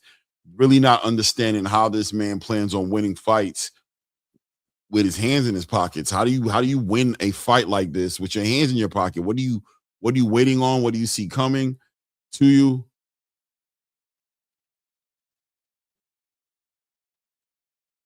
So the most entertaining part, as you all know, of Zupa boxing events is the press conference. I'm going to see if my brother Claymore would like to go ahead and go to MMA Junkie because they're the ones that cover it the best.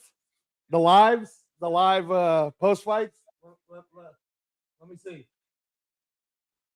Well, they don't cover it on the Zuffa on here? They do, but sometimes Zupa be like clicking on and off. And I want to see the whole thing. I want to see all of it. So, man, hell of a fight night, by the way, man. Best card yet for sure. Big facts. Okay, let's talk about bonuses, Clay. You got to give one for sure to Alexis De La Cerda. That's a fight of the night performance. Or a performance of the night for the knockout, KO of the night. Who do you give fight of the night to? Are you giving it to Merriweather, Tony Hirsch, or are you giving it to Crazy A? No, fight of the night is Mayweather, Merriweather, and Hirsch. Okay, so both of those guys will get 50s.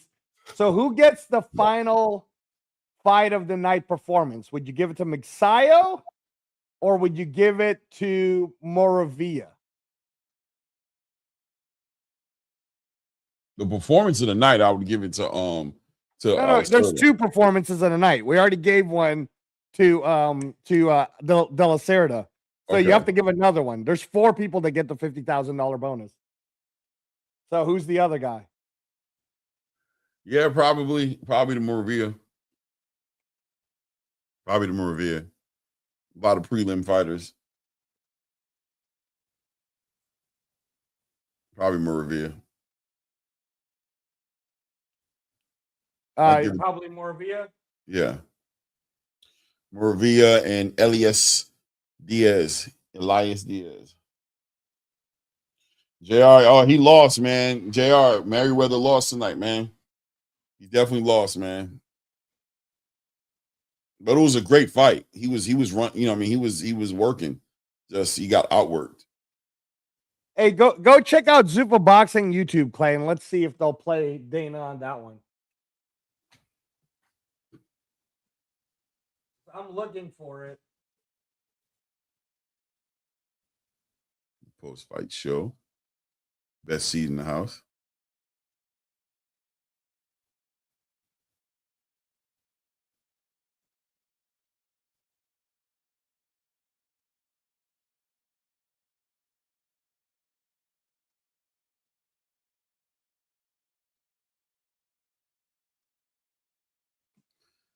Antonio Tarver has never gotten comfortable with standing there in front of that camera. Like he just looks out of his element. But when he's talking, he's great. When he's breaking down the fights and he's the one talking, he does a good job. When he has to kind of sit there and just be like a part of the just be a supporting member, he's just smiling too much. He looks uncomfortable. Maybe he's looking a little fake. I don't know what the word is to describe it, but let me see here. Shout out to everybody who subscribed tonight, man. We had a great night. Shout out to everybody who hit the like button. Is Zupa Boxing YouTube showing the Dana White yet, Clay? Yeah. Yeah, it just started. Can we share it, or are we gonna get in trouble? I think we were in trouble. I would think they would be. You think so? Yeah, I'm pretty sure we would. Pretty sure they would demonetize it.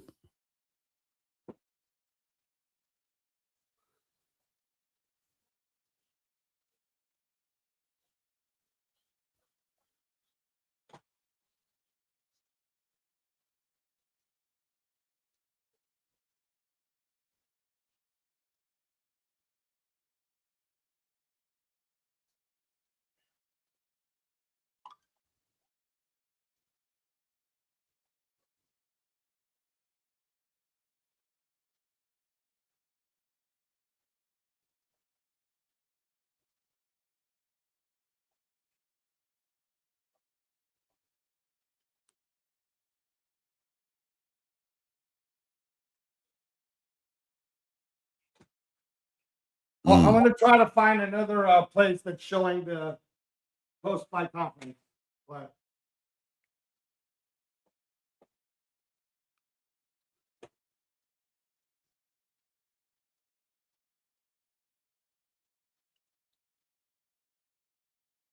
if one of the other dudes are showing it live, that would be awesome.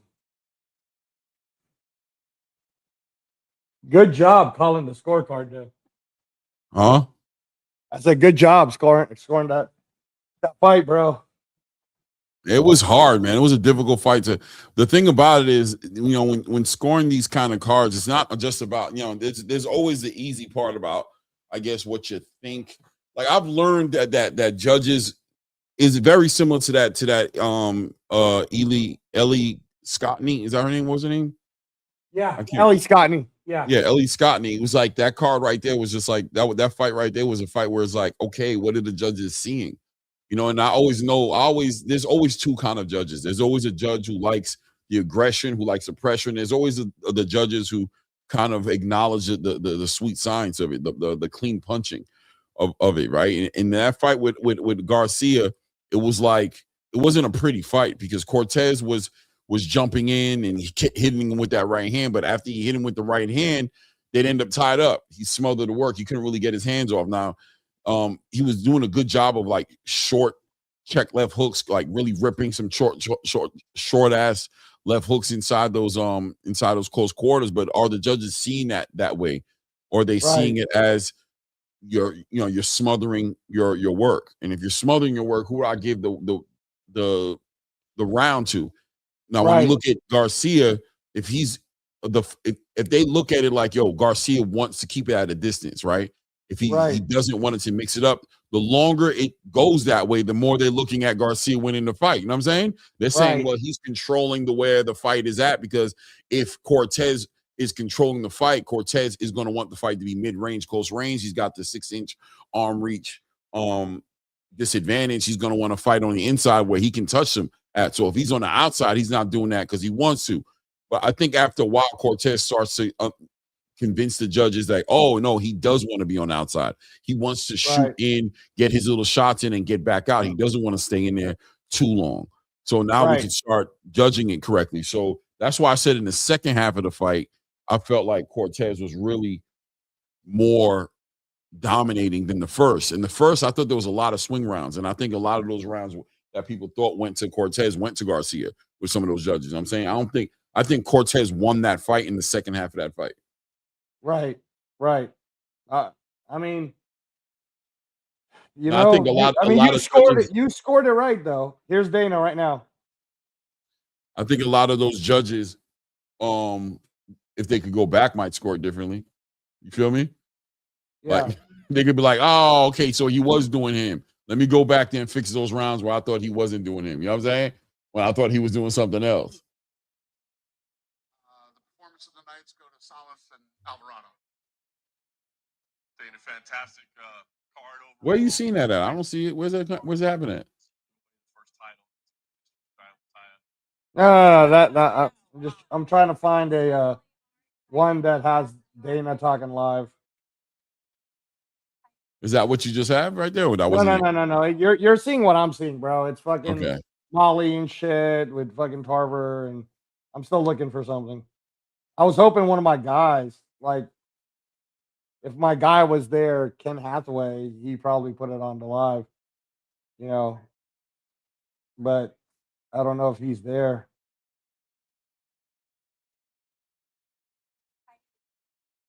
Because right now it's just because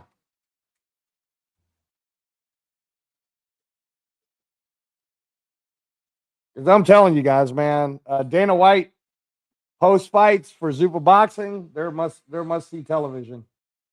It's funny as hell.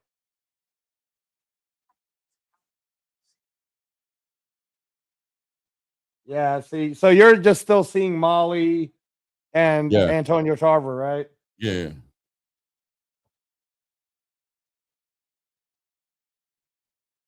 Them Dana White ones, the Paramount Plus, they don't like to show all of the Dana White ones because Dana goes off the rails sometimes.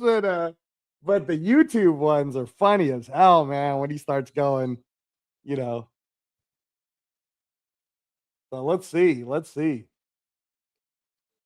Molly got a straight paint job on her face, man. Damn, Clay. Hey man, everybody's catching strays from Claymore today. Yo, these movie stars, man, they be, Tarver's Claymore's attacking a pregnant woman earlier, bro. Shout out to I wasn't attacking her. I'm just saying she was round. Garcia's wife, man. Come on, Clay. She was round, bro. She was round, man. And shout out to, and she had a lot of makeup on her face too, man. Oh man. Especially when the camera went right up in her face, it was like she has a whole layer of. These girls be having so much makeup on their face, it'd be a literal mask. Like, it literally don't be them. Like, it literally be a different face on their face. Like, you know what I'm saying?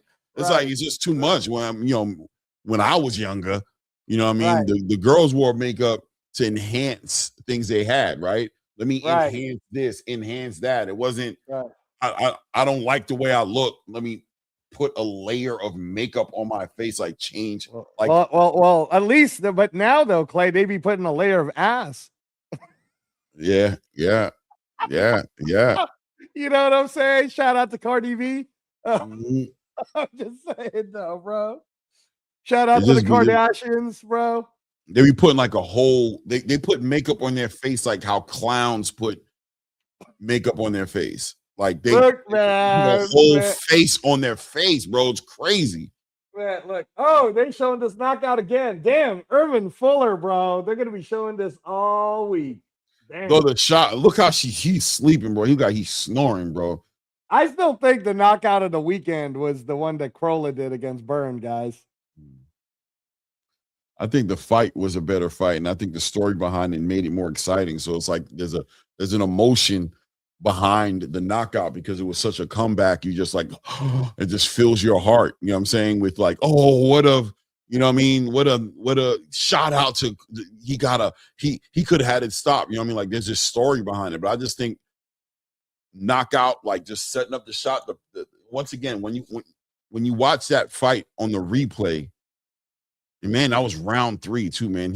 When you watch that fight on the replay, you're gonna see Alexis De La Cerda setting up that shit from the jump. You know what I'm saying? Like he was setting it up. He was taking advantage of the aggression of Irvin Fuller. Irvin Fuller just throwing all these shots, trying to be aggressive, trying to like intimidate this dude. When you think about the fact that this dude comes off short, you said like he pretty much was a replacement, right? Like they just called him, right? 2 weeks. 2 weeks notice, short notice, and he was able to just manage all that aggression and be like, you know what? I'm just a better boxer than you. So if you're going to be aggressive, I'm going to use that against you. And he's Mexican, so in his heart, he wanted to just fight the shit out this dude. But no, he's like, nah, bro, I'm actually I got a high level pedigree, and I could take advantage of this. Fuller, who was just trying to rush and get those headshots in there, was getting hit with clean shots, man. Good body work. He was just setting him up, man, and just timing out that cadence. By the third round, he already had broke down what that guy was going to do and executed his game plan what a nasty shot, hit him right on the chin and put him right to sleep. And if you didn't put him to sleep, I saw it coming. If you didn't stop him then, he was going to stop him sometime during the fight, because unless Fuller was going to calm down and stop all that aggression, that shot was coming, man. That shot was coming. Hey, they're announcing May 10th, bro. Shane Mosley Jr. And Sergey May Boachuk. 10th. Sergey Boachuk. Shane Mosley Jr. versus Sergey Boachuk, May 10th. Plus Julian Rodriguez versus James Perella and Misael Rodriguez versus Andres Katsarukas. I told y'all Katsarukas was signing. May 10th, Paramount Plus, Mosley Boachuk, Perella Julian Rodriguez, Misael Rodriguez versus the Greek monster, Andreas Katsarakis. Bring it in! Bring it in! Bring it in! That's going to be a good fight. That Marcelo Rodriguez fight is going to be good. Hey, listen, though, Akeem. Respectfully, Mosley Jr. gave Jesus Ramos a good run for his money, man. And Jesus, that was for the WBC interim championship. You know what I'm saying? He made Jesus Ramos look like regular, bro. Yeah. It's Zuffa, Akeem. It's Zuffa.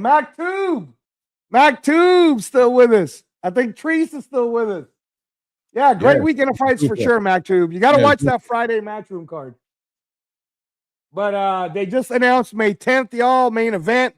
Shane Mosley Jr. versus Sergey Boachuk. So you can see the format: winner against new guy.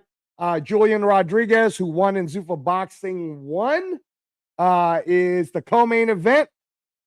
Fighting James Perella, 21-0. And really tall dude. And then Misael Rodriguez, who also fought on Zuffa Boxing 1, is getting a chance to fight. Who did they say, Clay? I already missed it. Misael Rodriguez is fighting.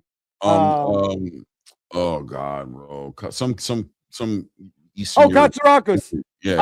Andreas Katsarakis, who, if you guys want to see some of his fights, he was fighting on OTX, which doesn't exist anymore. OTX got absorbed by the Zone USA. So the former president of OTX now works for the Zone USA. But Andreas Katsarakis and Shane Mosley Jr. making their Zuffa Boxing debuts May 10th. Mother's Day.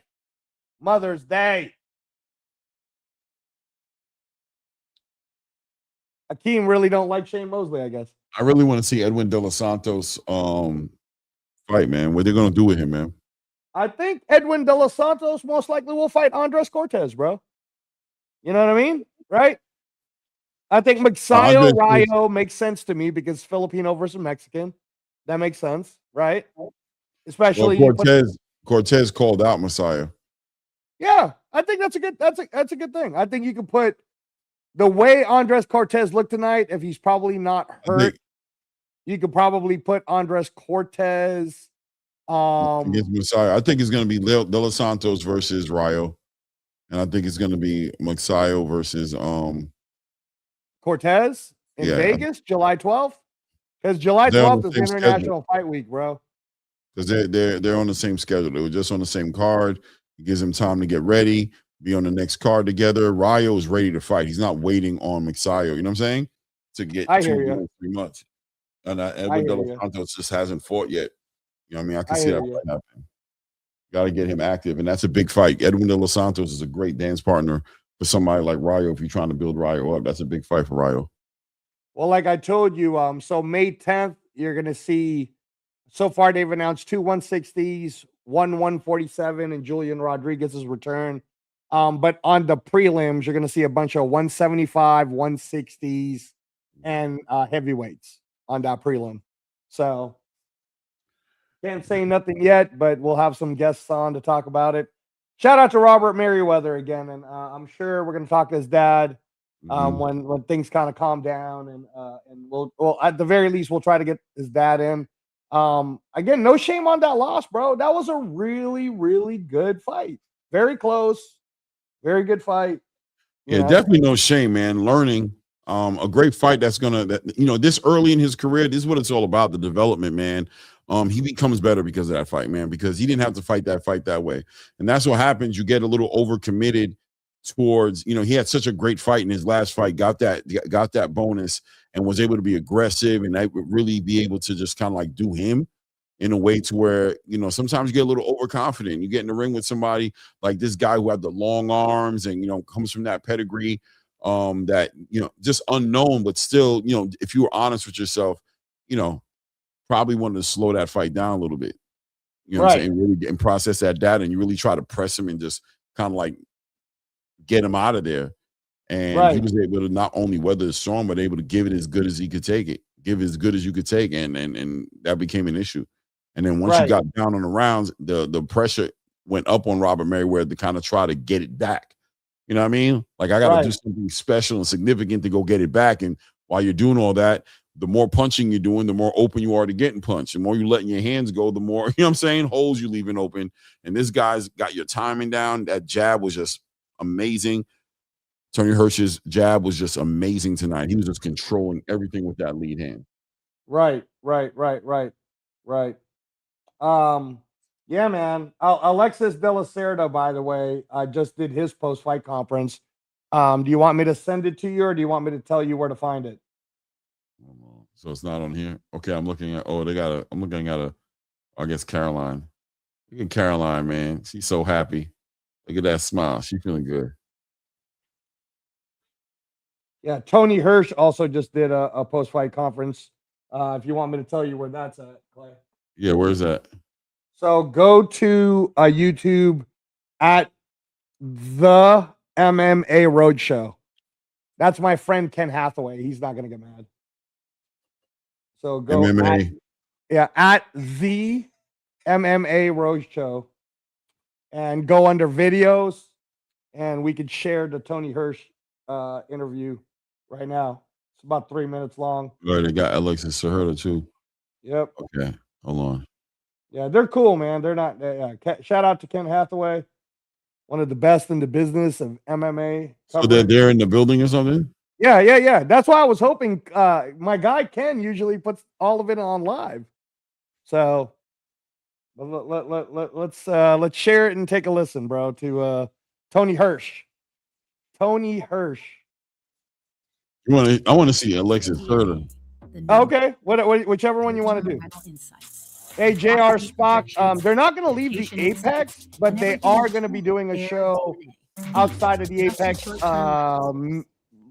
third week of May. How you feeling, man? Man, I'm feeling good. Super thankful to God. Without God, I wouldn't be here. It was a great fight, a great opportunity for me. I was called on a late notice, and I was just in the gym. I was ready for it, and like I said, if it wasn't for God, I wouldn't be here. So I'm super happy. And I can't be more thankful. Yeah. So when you talk short notice, right? We've seen some times where guys, just waiting for a call, right? So they see it as more of like a one long camp. Did you see it that way, or did you, see it as it is, short notice? Well, I fought in February, exactly 2 months ago today.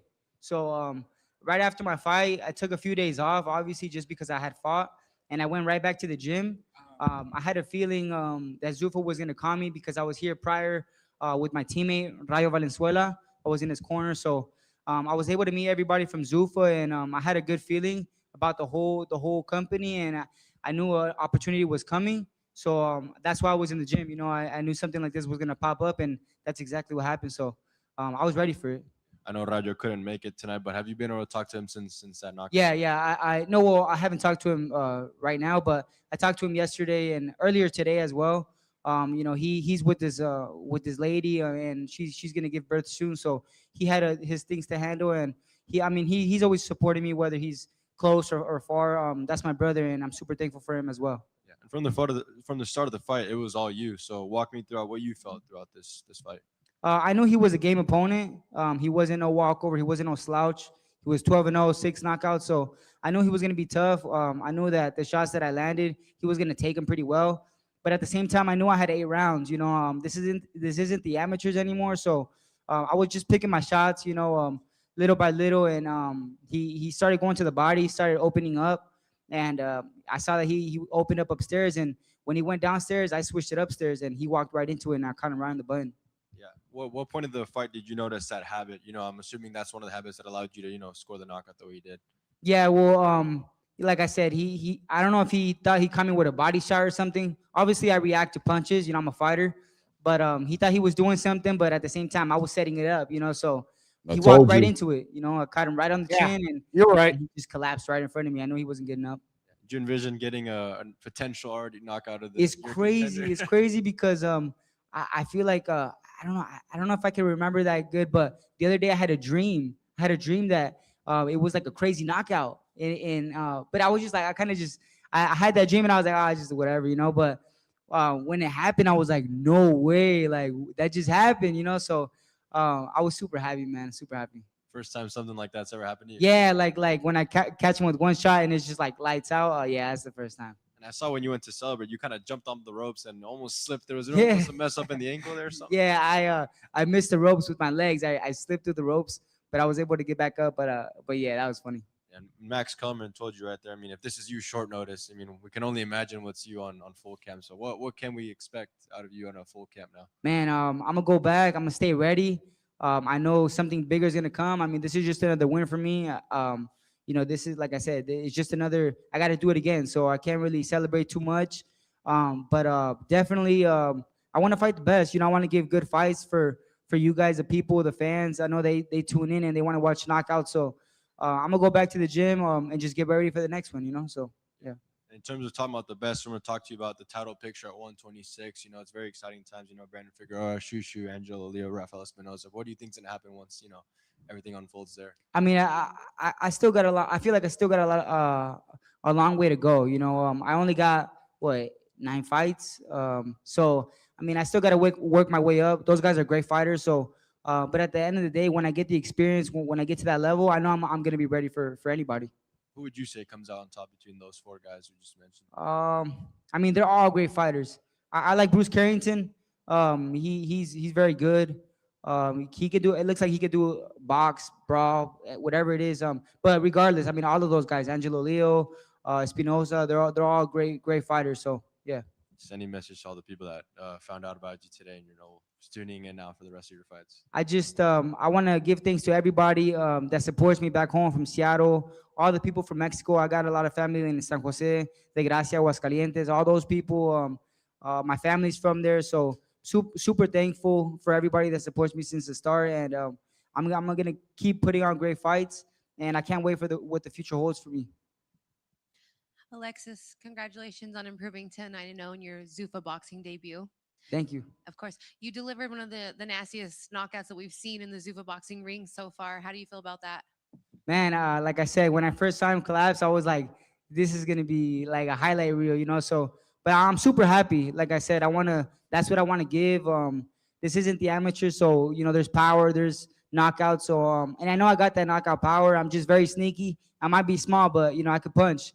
But yeah, I'm just super happy that I put this type of performance because this is what the people want to see. So yeah. 100%. You said that you knew you were coming into this, and he was not a slouch. What were you expecting coming into this fight? Did you see the knockout coming other than the dream? Nah. I mean, I never expect the knockout. I just I go in there, I try to do my fight, I try to pick my shots, and if the knockout comes, then it comes. So that's what happened. I was taking my time. Picking my shots. Every shot that I was throwing, I was throwing it with power, So, but like I said, I knew he was gonna take it, but there's just those shots that you don't see, and if you don't see it, they catch you. It's lights out, and that's what happened. Making a statement like that in your debut, what do you want the rest of the division to take from this performance? I feel like with every fighter is different. So at the end of the day, this knockout was this knockout. Whoever they put in front of me, it's always gonna be a different fight. Like I said, if the knockout comes, then it comes. But every fighter is different. Every fight is different. So, like I said, this is just another victory for me, and I got to keep working, and I got to keep improving. Just to keep putting on great fights. Amazing. And how quickly would you like to get back in there?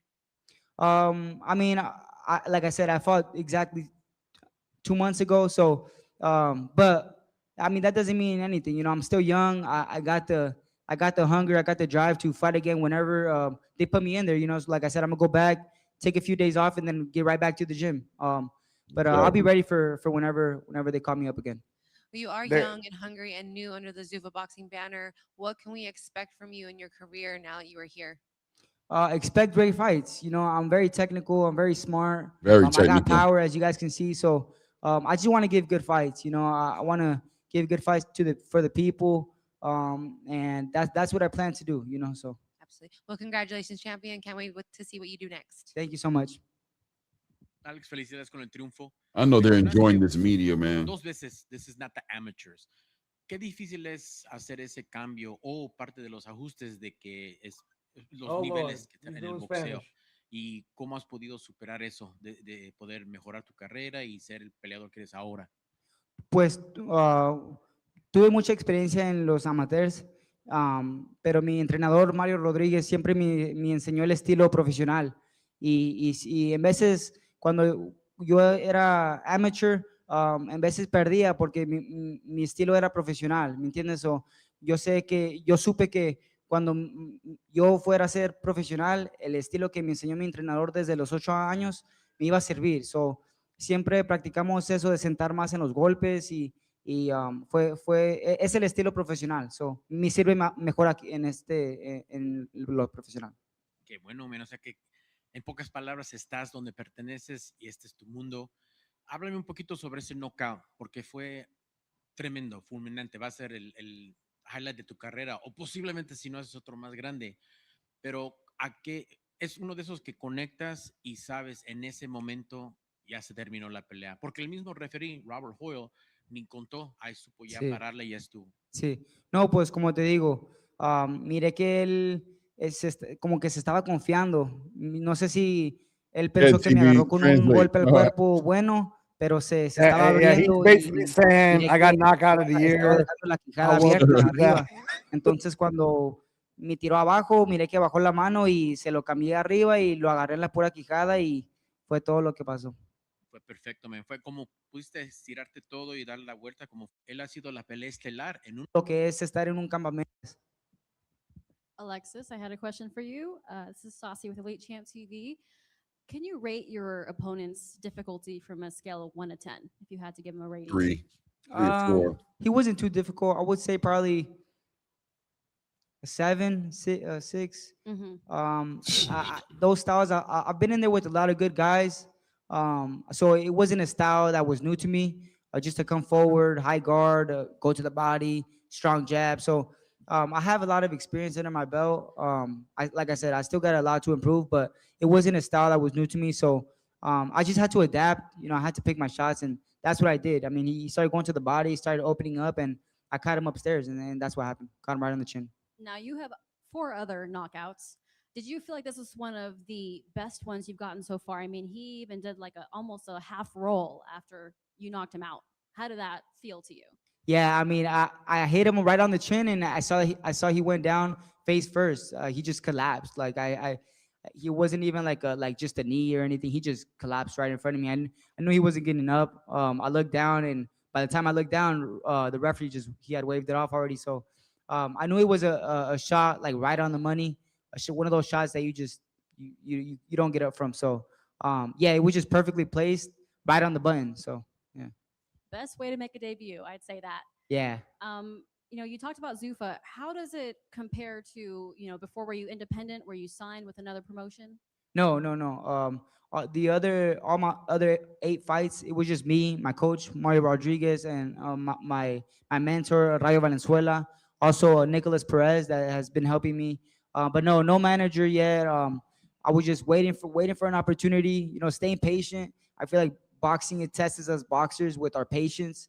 You know, a lot of young fighters, they sign whatever. You know, they get handed a paper and they're just like, yup, sign it, and then they get trapped in for a lot of years. But like I said, Rayo Valenzuela was one of those guys that was like, be patient, bro, be patient. Your time will come. And that's what I did. You know, I was just staying patient, staying ready for any opportunity. And, you know, thank God that Zuffa reached out to me for this opportunity. And I took it, and I'm here now. So, yeah, I'm super thankful. Congratulations.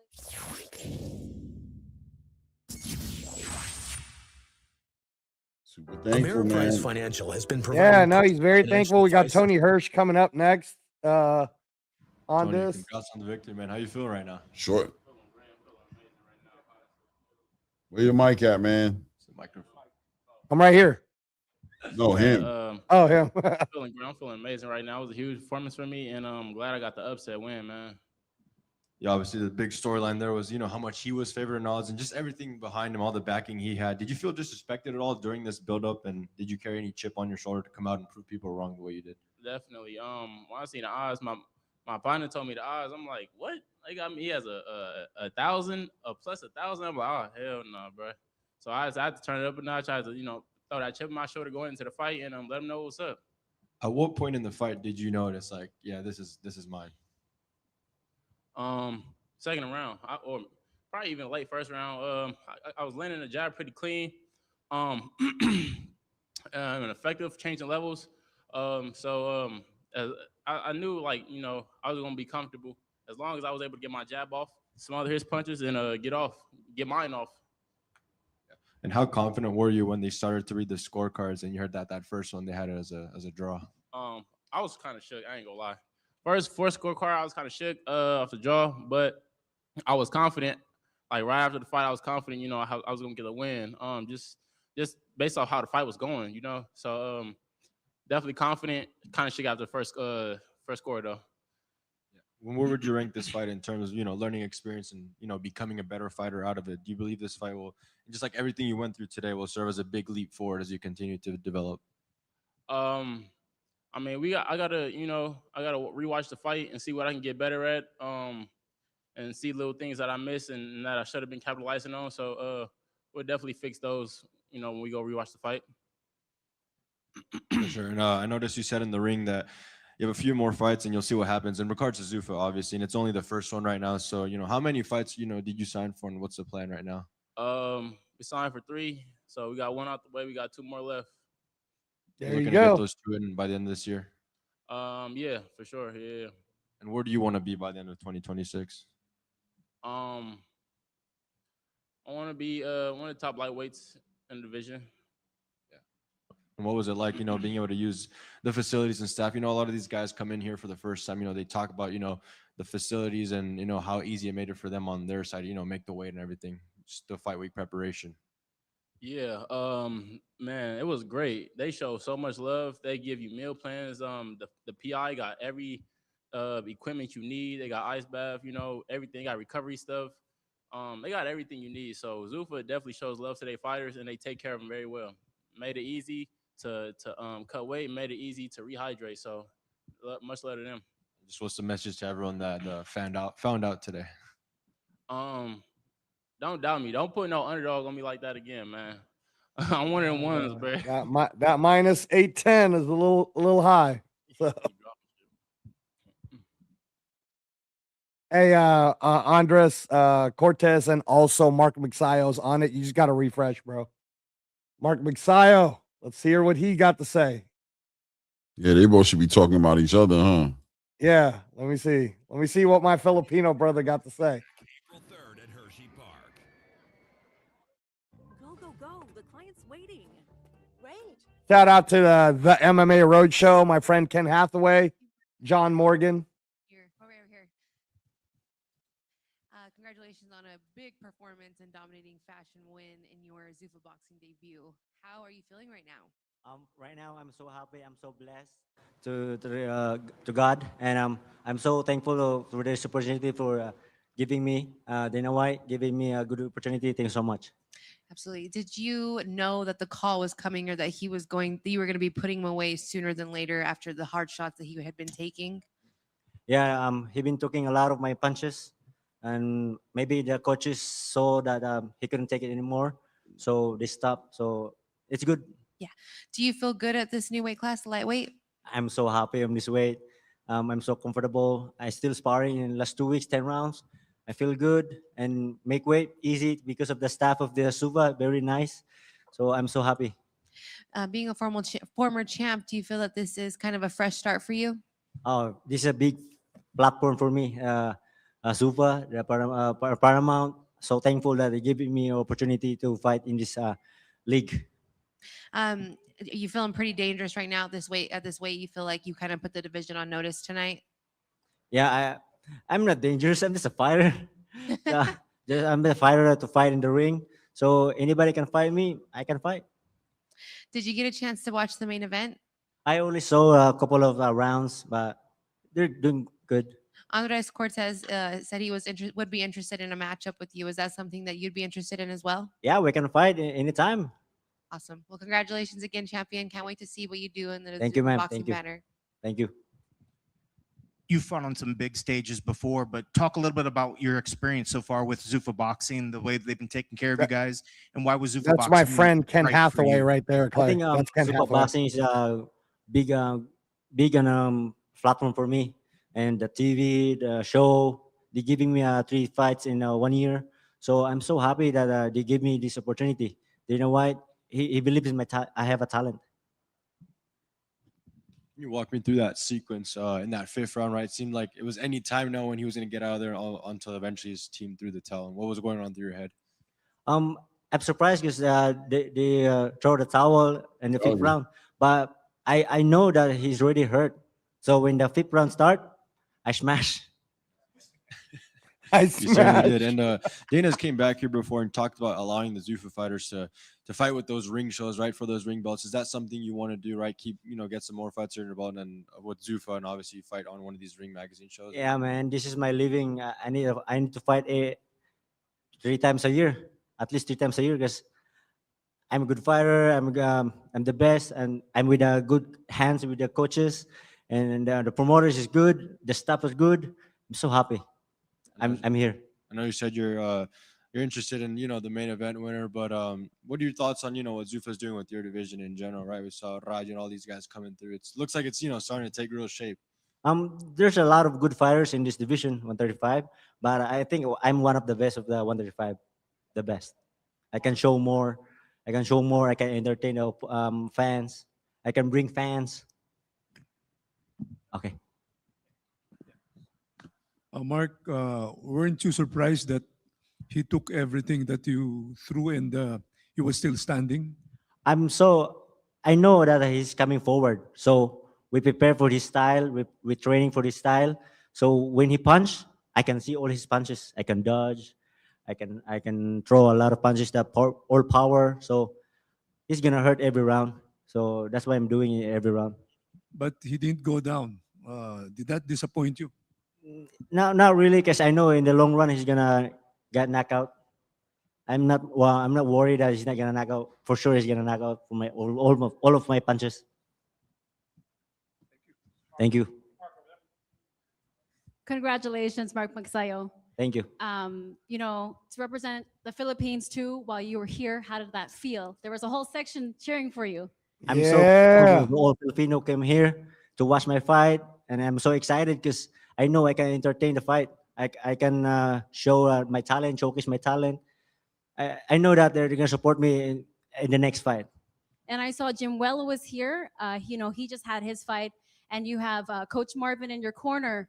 How does that feel? Does that give you more Hey, confidence? Pacquiao's son was at the You have that Apex, Clay. pedigree around Oh, you. Jimmy Pacquiao he's my training buddy in the gym. We train every other day in the weight room. That means Manny in the Pacquiao might be sparring. going I to help Zupa, him. bro. So we help each other. So he's my little brother in the wildcard gym. I love that. What are your next goals in terms of being signed with Zuffa? How has that elevated your career? It's a good that I've been fighting. I've been busy this year. I signed three fights a year. I'm so happy that they're giving me opportunity. This is my living. I'm a boxer. I need to fight. So Hey, man, see? You're speaking the truth, bro. And this is a guy who was signed to PBC, Clay. Well, congratulations, champ. Thank you. Thank you. Messiah, right? Mark, well done tonight. Yeah. Awesome performance. The footwork was there, the movement, setting up the shots. It seemed like you were really enjoying yourself. But if anything, the conditioning really seemed on point. What have you done different or anything that you incorporated in this camp? Because it seemed like you were ready to go 12 rounds if needed. I work my ass in every day in the gym with Coach Marvin, Coach Pedro, the conditioning. He give me a strong core, body training. He give me a lot of, every time I train, different style, different ethics, different workout in the gym. So I'm surprised that when I get a hit in the body shot, I didn't feel anything. it worked. The work hard paid off. Awesome, man. And last for me, you've been in big events. You know what it's like to fight in Las Vegas, another day at the office, but it's Easter weekend, big TKO. You're back. People are gonna, just start to want to see you more. How do you celebrate this victory this weekend? I'm so happy that God give me these skills, good mind. I'm so happy and this it's a blessing for me, and it's a happy Easter everyone. Yeah. Thank you, sir. Well done. Salamat po. Thank you. Oh, he said salamat po, bro. That's awesome. The reporter. Shout out to the reporter. Hey, yeah, I guess my friend Ken Hathaway, shout out to the MMA Roadshow. He said Dana just left, so he's not going to be Old talking Spice tonight. Swagger But Spray let's see provides the Andres ridiculously Cortez. long-lasting freshness. Ridiculous.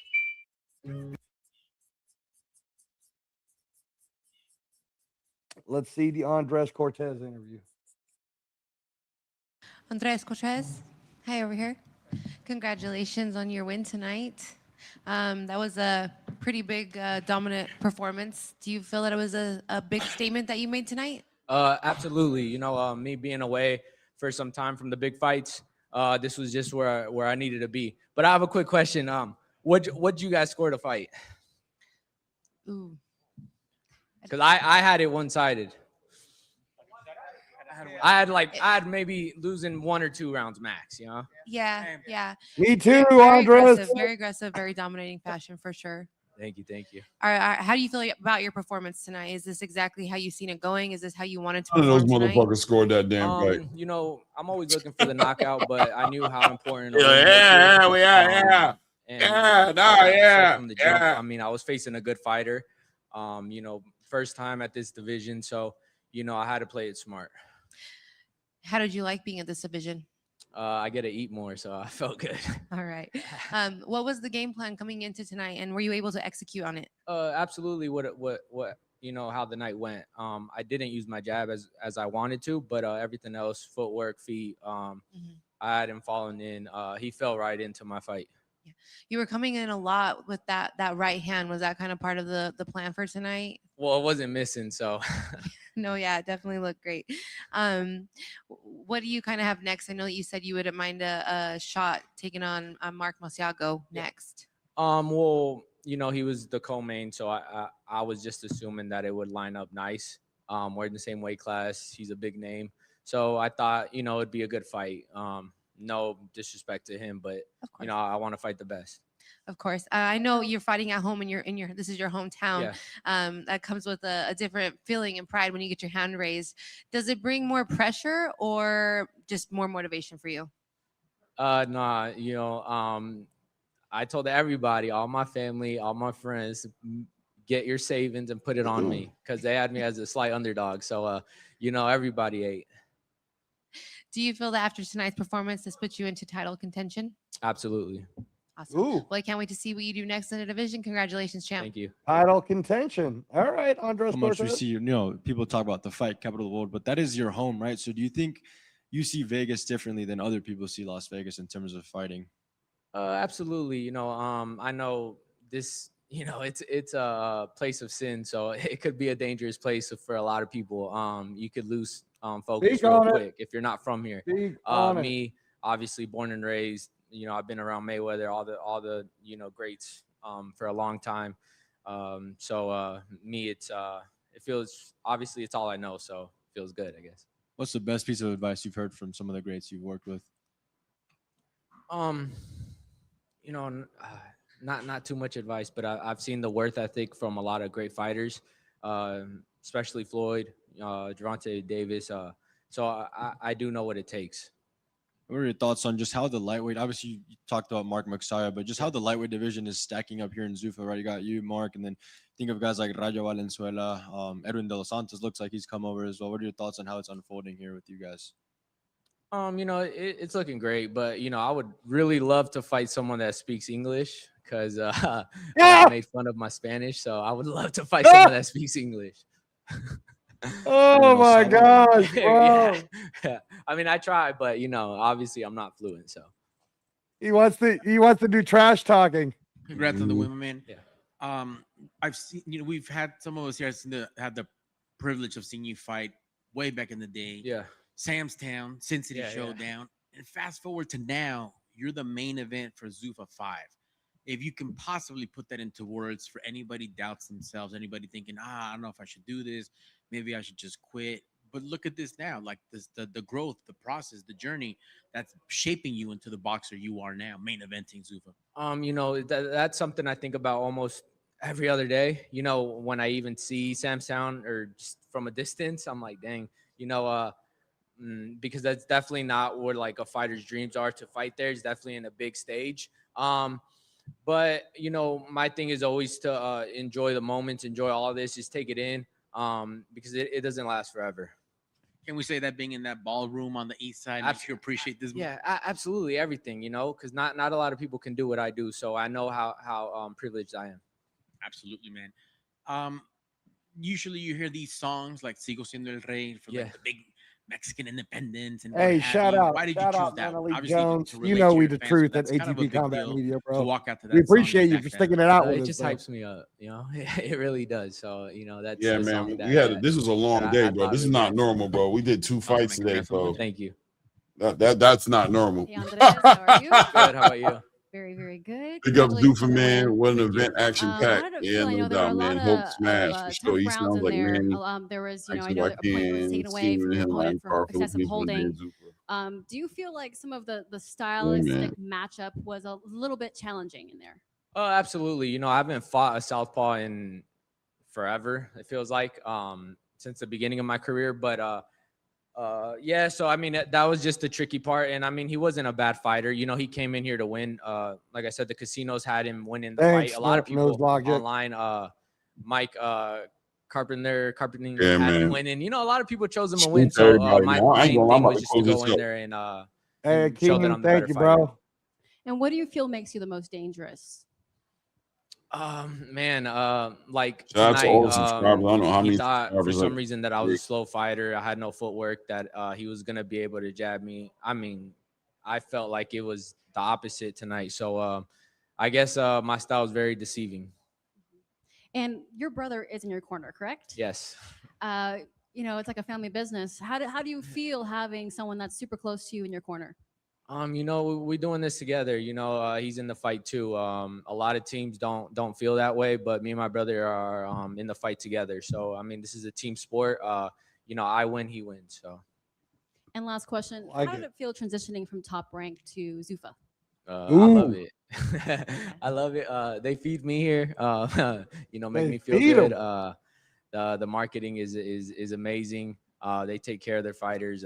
You know, I really have zero complaints. If it feels, I mean, I really can't say anything bad about Zuffa, and that's from me just being honest. Awesome. Yeah. Thank you so much, and congratulations again. Thank you. Just one more. Did you happen to catch that one fan that was supporting you, just kind of talking trash to your opponent the whole day? Yeah, and I think I know who that is. Yeah, you know, everyone's just having fun. You know. Is that a friend or family or? I'm not quite sure on who exactly it is, but I'm pretty sure I know who it is. Yeah. Thank you. Hey, man. First of all, can I just say thank you to my friend Ken Hathaway? Shout out to the MMA Roadshow, guys. If you like true, honest, they're like ATP Combat Media, Clay. Like when it comes to just being down the middle, talking facts on MMA. Ken Hathaway, John Morgan. You guys should follow that show. That's a very underrated YouTube channel, but those two guys just do it out of love. And shout out to you guys for covering boxing. I mean, think about that, Clay. Think about how cool of a journalism they are, where their show is called the MMA Roadshow, and they're covering Zuffa boxing all the time. And they try to get it out to us, all the weigh-ins, all the stuff. So shout out to those guys. Yeah, Clay, before we close it out, let's just do a quick summary. Hell of a weekend. Matchroom Friday. Chisora, Wilder, craziness at the O2 Arena Saturday. Tim Zoo doing Tim Zoo shit. Yeah, Tim Zoo. Hey, man, it's going down. Tim Zoo and Errol Spence. That's the fight. Favoring Errol Spence. I mean, that's the one. That's what they're gonna make happen. PBC gonna make sure that fight happens. That's the fight for Errol Spence. Hopefully Tim didn't show enough wrinkles in his game to be a real threat to Errol Spence. That's gonna be the fight. It's gonna be the fight. All right. All right. And then Unless yeah, Errol man. just don't come back. If Errol just don't want to fight because they can't offer him enough money, then that's different. That's a different story. But if Errol's gonna come back, Tim Tszyu's a perfect opponent for him to come back. Listen, guys, you guys are gonna have to hear. It might be a Claymore Rain report, or it might be a Zuffa boxing, or I mean, my bad, a Read the Ring episode. But y'all are gonna have to hear from this channel the PBC financial perspective on things, because Claymore's had it right from the beginning, bro. Matter of fact, I did a couple little shorts on it, you know what I mean, real quick, but I definitely want to do a full show on it. Yeah, I mean, people are going to be upset about it, but it is what it is. It is what it is, man. It's like they were upset with us pumping up Zuffa last year, and look what's happening now. You know, so it is what it is. But you know, the pay model is outdated. It's it doesn't make sense. And big stars, big fighters who have any kind of brand about them aren't going to sign that right now. I think Blue Blood literally just posted a video right now. If you can see right here, there it is right here. Where he's saying, what's good, YouTube? It's your boy, Blue Blood Sports TV, and I'm back at y'all with another one. So the details have been revealed. The details, how they say, the devil's in the details. I told you guys, Premier Boxing Champions, better known as PBC, doesn't have a budget. They don't have the money, period. This is why all their fights is going to be on pay-per-view until they make a move to the zone eventually. With that said, first ballot Hall of Famer, undefeated 3-division world champion, former undisputed lightweight, former WBC junior welterweight, and reigning WBO welterweight world champion, Devin the Dream Haney. 33 wins, no loss, no draw, 15 wins by way of knockout. Devin Haney was willing to concede to face off against their 2-division world champion, star boxer Rolando Rolly Romero, who has 17 wins, 2 losses, no draws. No, 17 wins, 3 losses, I believe. He lost to Isaac Cruz, he lost to Tank Davis, and he should have lost to Ishmael Barroso. But nonetheless, he has 2 losses, 13 wins by way of knockout. He's a WBA champion by default. So they wanted to make this unification. They never wanted to fight Devin Haney to begin with. The only reason they jumped into negotiations for Devin Haney and Rolly was due to the fact that Gayasov is the WBA, World Boxing Association mandatory challenger. They are going to win the purse bid. He's his mandatory, and Gayasov is probably going to beat Rolando Rolly Romero for peanuts. And so the only way they could avoid that was to go into a unification bout. But guess what they did? They waited. They went into these negotiations. Devin Haney conceded. They pulled the okie doke on Devin Haney. Yep. Decided that 50-50. First of all, Rolly's going on platforms and doing on his social media talking about, I offered Devin Haney 50-50. First of all, reality is you can't offer Devin Haney anything because you technically are not the A side. But Devin Haney, due to the fact of legacy and stay busy, he was willing to take the fight with Rolly Romero. Rolly ain't never been nowhere close to being bigger or on the same planet as Devin Haney as far as status goes and drawing power. Never. That's just the facts, right? But nonetheless, Devin was willing to concede for legacy purposes to become a unified champion at 147. Blue driving around Vegas, bro. The PBC dragged this out, knew they was waiting and dragging it out so that way Gayasov can move on. Gayasov decided to make a fight now with Jack Catterall. And the moment that they make the fight with Jack Catterall, right, now they're like, hey, listen, you know, this is what we offering. And you know, pretty much take it or leave it. So father training manager, CEO of DHP Devin Haney Promotion, Bill Haney, he was like, listen, I can't go back to Devin Haney with this offer. No, I don't feel comfortable. So they're moving on. But the PBC waited They understood. waited They for waited. to get the fight with Catterall. Gaiusov signed that contract to fight Jack I Catterall. knew it. That's exactly and what they guess did. what? And then they fumbled. They fumbled it because Now Rolly is not on the hook to fight Gaiusov right now because Gaiusov is fighting Jack Catterall. So with that said, right, Devin Haney explained that they wanted him to take no guarantee purse, right? They expected the fight to do $6 million on the back end and split the $6 million 50-50. And they wanted, PBC wanted DHP to put up Devin Haney's portion because they don't have the sponsors.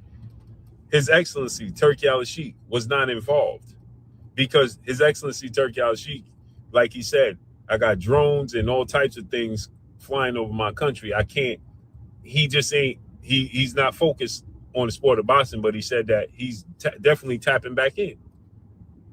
So like Bill said, shouts out to Champside, my brother Champside. Bill was on Champside and he explained there's no sponsors. PBC doesn't have any sponsors. They don't have anybody back in the fight financially, right? And so due to that, they can't guarantee purse. This is everything I told y'all. I told y'all this is what was going on. And yet they still trying to run the same play with Sebastian Fedora. I was the one who was saying that because they need the money to circle within their community before they allow it to leave out. That's why they never wanted to make the Rolly fight with Devin Haney. Ever. So it's like I told you guys, right? They never. Your perfect domain. There. Go to Wix. Yeah, I don't know if it got. What happened? That was going good, bro. What happened? I don't know. He cut it. Oh, Blue, you cut it. That was good. That was getting good. It is what it is, man. But That I was mean, getting good, Blue Blood. Hey, check that one out. You missed it, bro. Carolyn Dubois straight up called Alicia a drug cheat. That's what she is. She can't deny that. She can't deny that. I don't even know what, I heard the rumor some dude shot her club up, had some shit in his system, but anyway. But I mean that's what it's always been, and now it's clearly that. So, the fans have to, and I say the fans because the people who are the fans of the PBC and the fans of, all these narratives and everything have to deal with the reality that that's what the condition and that their promotional company that they love is in. That's a condition that they're in, you know what I'm saying? That they can't put together these events. They can't afford to pay for these events. And these this back end money shit is the reason why Errol Spence hasn't fought Jamal Charlo hasn't fought. A lot of these fighters are not fighting because they're not doing that back end money. It doesn't work. You know what I'm saying? That's why Errol Spence is going to fight Tim Tszyu in Australia. That's the only fight that makes sense for Errol Spence because No Limit will pay for it. And that's the only way he can get the guarantee money. That's why I know he's either fighting Tim Tszyu next or he's not fighting nobody. Right. Or he's just going to retire because the PBC can't put up the money for him. And even if the PBC could put up the money for him, they're not going to be able to put up the money for the other dude. So whoever he's going to fight is going to have to hear that nonsense. People asking earlier today on Ness's show, we were talking about, Ness was kind of like in the dark about like why Devin, had told the world that he had a solid deal from the PBC. You know what I'm saying? To fight, why he had a solid deal for the PBC to fight Rolly. Why would he say that? And now, the deal is not solid. It's because the PBC told Devin $6 million. That's what they told him. That's and what we got. Then they lied, basically. They lied. They switched up and said, that's what we're expecting to make now. And then they flipped it on him. And the split was crazy. The 50-50 split was like, well, I'm going to split. First of all, the $6 million is not even guaranteed because you just thinking that's what it's going to make. Right. You don't even know that's what it's going to make. Not to mention the track record you guys have on how long you take to pay back end money. You guys have a crazy track record with fighters. Fighters are waiting. I'm hearing fighters are having money owed to them so long, they're forgetting they have money owed to them. They're How about forgetting. Caleb Plant then? They probably owe Caleb Plant money, Charlo's money. Why do you think Jamal Charlo, anyway, why do they think Jamal Charlo is like, no, in the last minute? Like, nah, I'm not doing the fight. Because you guys kicking the can down the road with these motherfuckers. You're stacking up debt and putting them in fights, and they're not even paid in the fights they were supposed to be paid before. And you try to jump into other fights. So they're stopping. Like, nah. So Errol's waiting for his checks to clear, man. He's waiting for his bag to clear. He couldn't even. That's why I think the whole Derrick James thing blew up kind of weird, because with the whole Derrick James thing, it was like, the money. I ain't got that money yet. Right. Money. Right. You count my pockets before the money even hit my own pockets. I mean, this, along with reports of that the money manager for Gervonta Davis was really Al Heyman, and he had to ask for permission to buy certain things, and then the Floyd having to sue Showtime for the $300 million because he couldn't really show. I'm hearing Tank Davis is anyway. I'm hearing rumors about Tank Davis and bankruptcy rumors, so I don't know. Oh yeah, that's right. You mentioned that. And guys, look, we're on the live right now, coming off of back-to-back. I'm tired, exhausted. Today. Right. Clay's tired, but we're not trying. Like, we normally don't even talk about this shit because we don't care. We just care about fights, and we try to give you guys factual reports on what's going on in the sport of boxing, and we just want to talk to you about the matchups and all the great boxing that's coming our way. But yeah, man, it's hard to avoid the PBC controversy. It's just hard, and there's a lot going wrong there. So shout out to everybody. Shout out to all of you guys who stayed it out. Y'all are true hardcore fans. Well over 200 likes, which is great. Shout out to, I'm just thanking my friend Ken Hathaway right now for the amazing post-fight conference videos. We appreciate you, brother. We appreciate you. He was saying, I guess there were 2 other post-fight fighters, but he didn't get to shoot them yet, or he didn't get to shoot them. So I'll see who the other 2 fighters were that might have done it. But yeah, happy Easter to everybody who celebrate Easter Sunday. And next one coming up, Claymore. Are we doing it? Are we doing it for the people? April 11th, Netflix. We'll see. I'm not gonna be here. I ain't gonna lie. I'm for the next 4 weeks. I got my Saturdays are gonna be tied up in the daytime. So well, there you go, guys. You just heard that for the month of April, your guy Claymore Rain will now be doing no watch parties. No watch parties. It's crazy. I'm not doing anything in the evenings, anything after in the evenings. Oh, okay, gotcha. So as long as it's a Saturday night, the UK cards are going to be the ones that are going to have a hard time getting called. Right. I got you. So anyway. There you go. You heard it first from the host. But he more than made up for it by doing the double today. So that was great. Hopefully we get to that 5,000. I get a good feeling that we're gonna get to the 4,000 subscriber mark in the month of April. What do you think? I think we're gonna get to 4,000. We'll see, man. Never knew. You never knew. Shout out to everybody, guys. Shout out to everybody, man. Thank you guys again, man. Hit the like button, subscribe to the channel if you haven't done it, man. Until the next one, man. It's that ATP Combat Media Show, man. That was fun. Yeah. At this point, we out.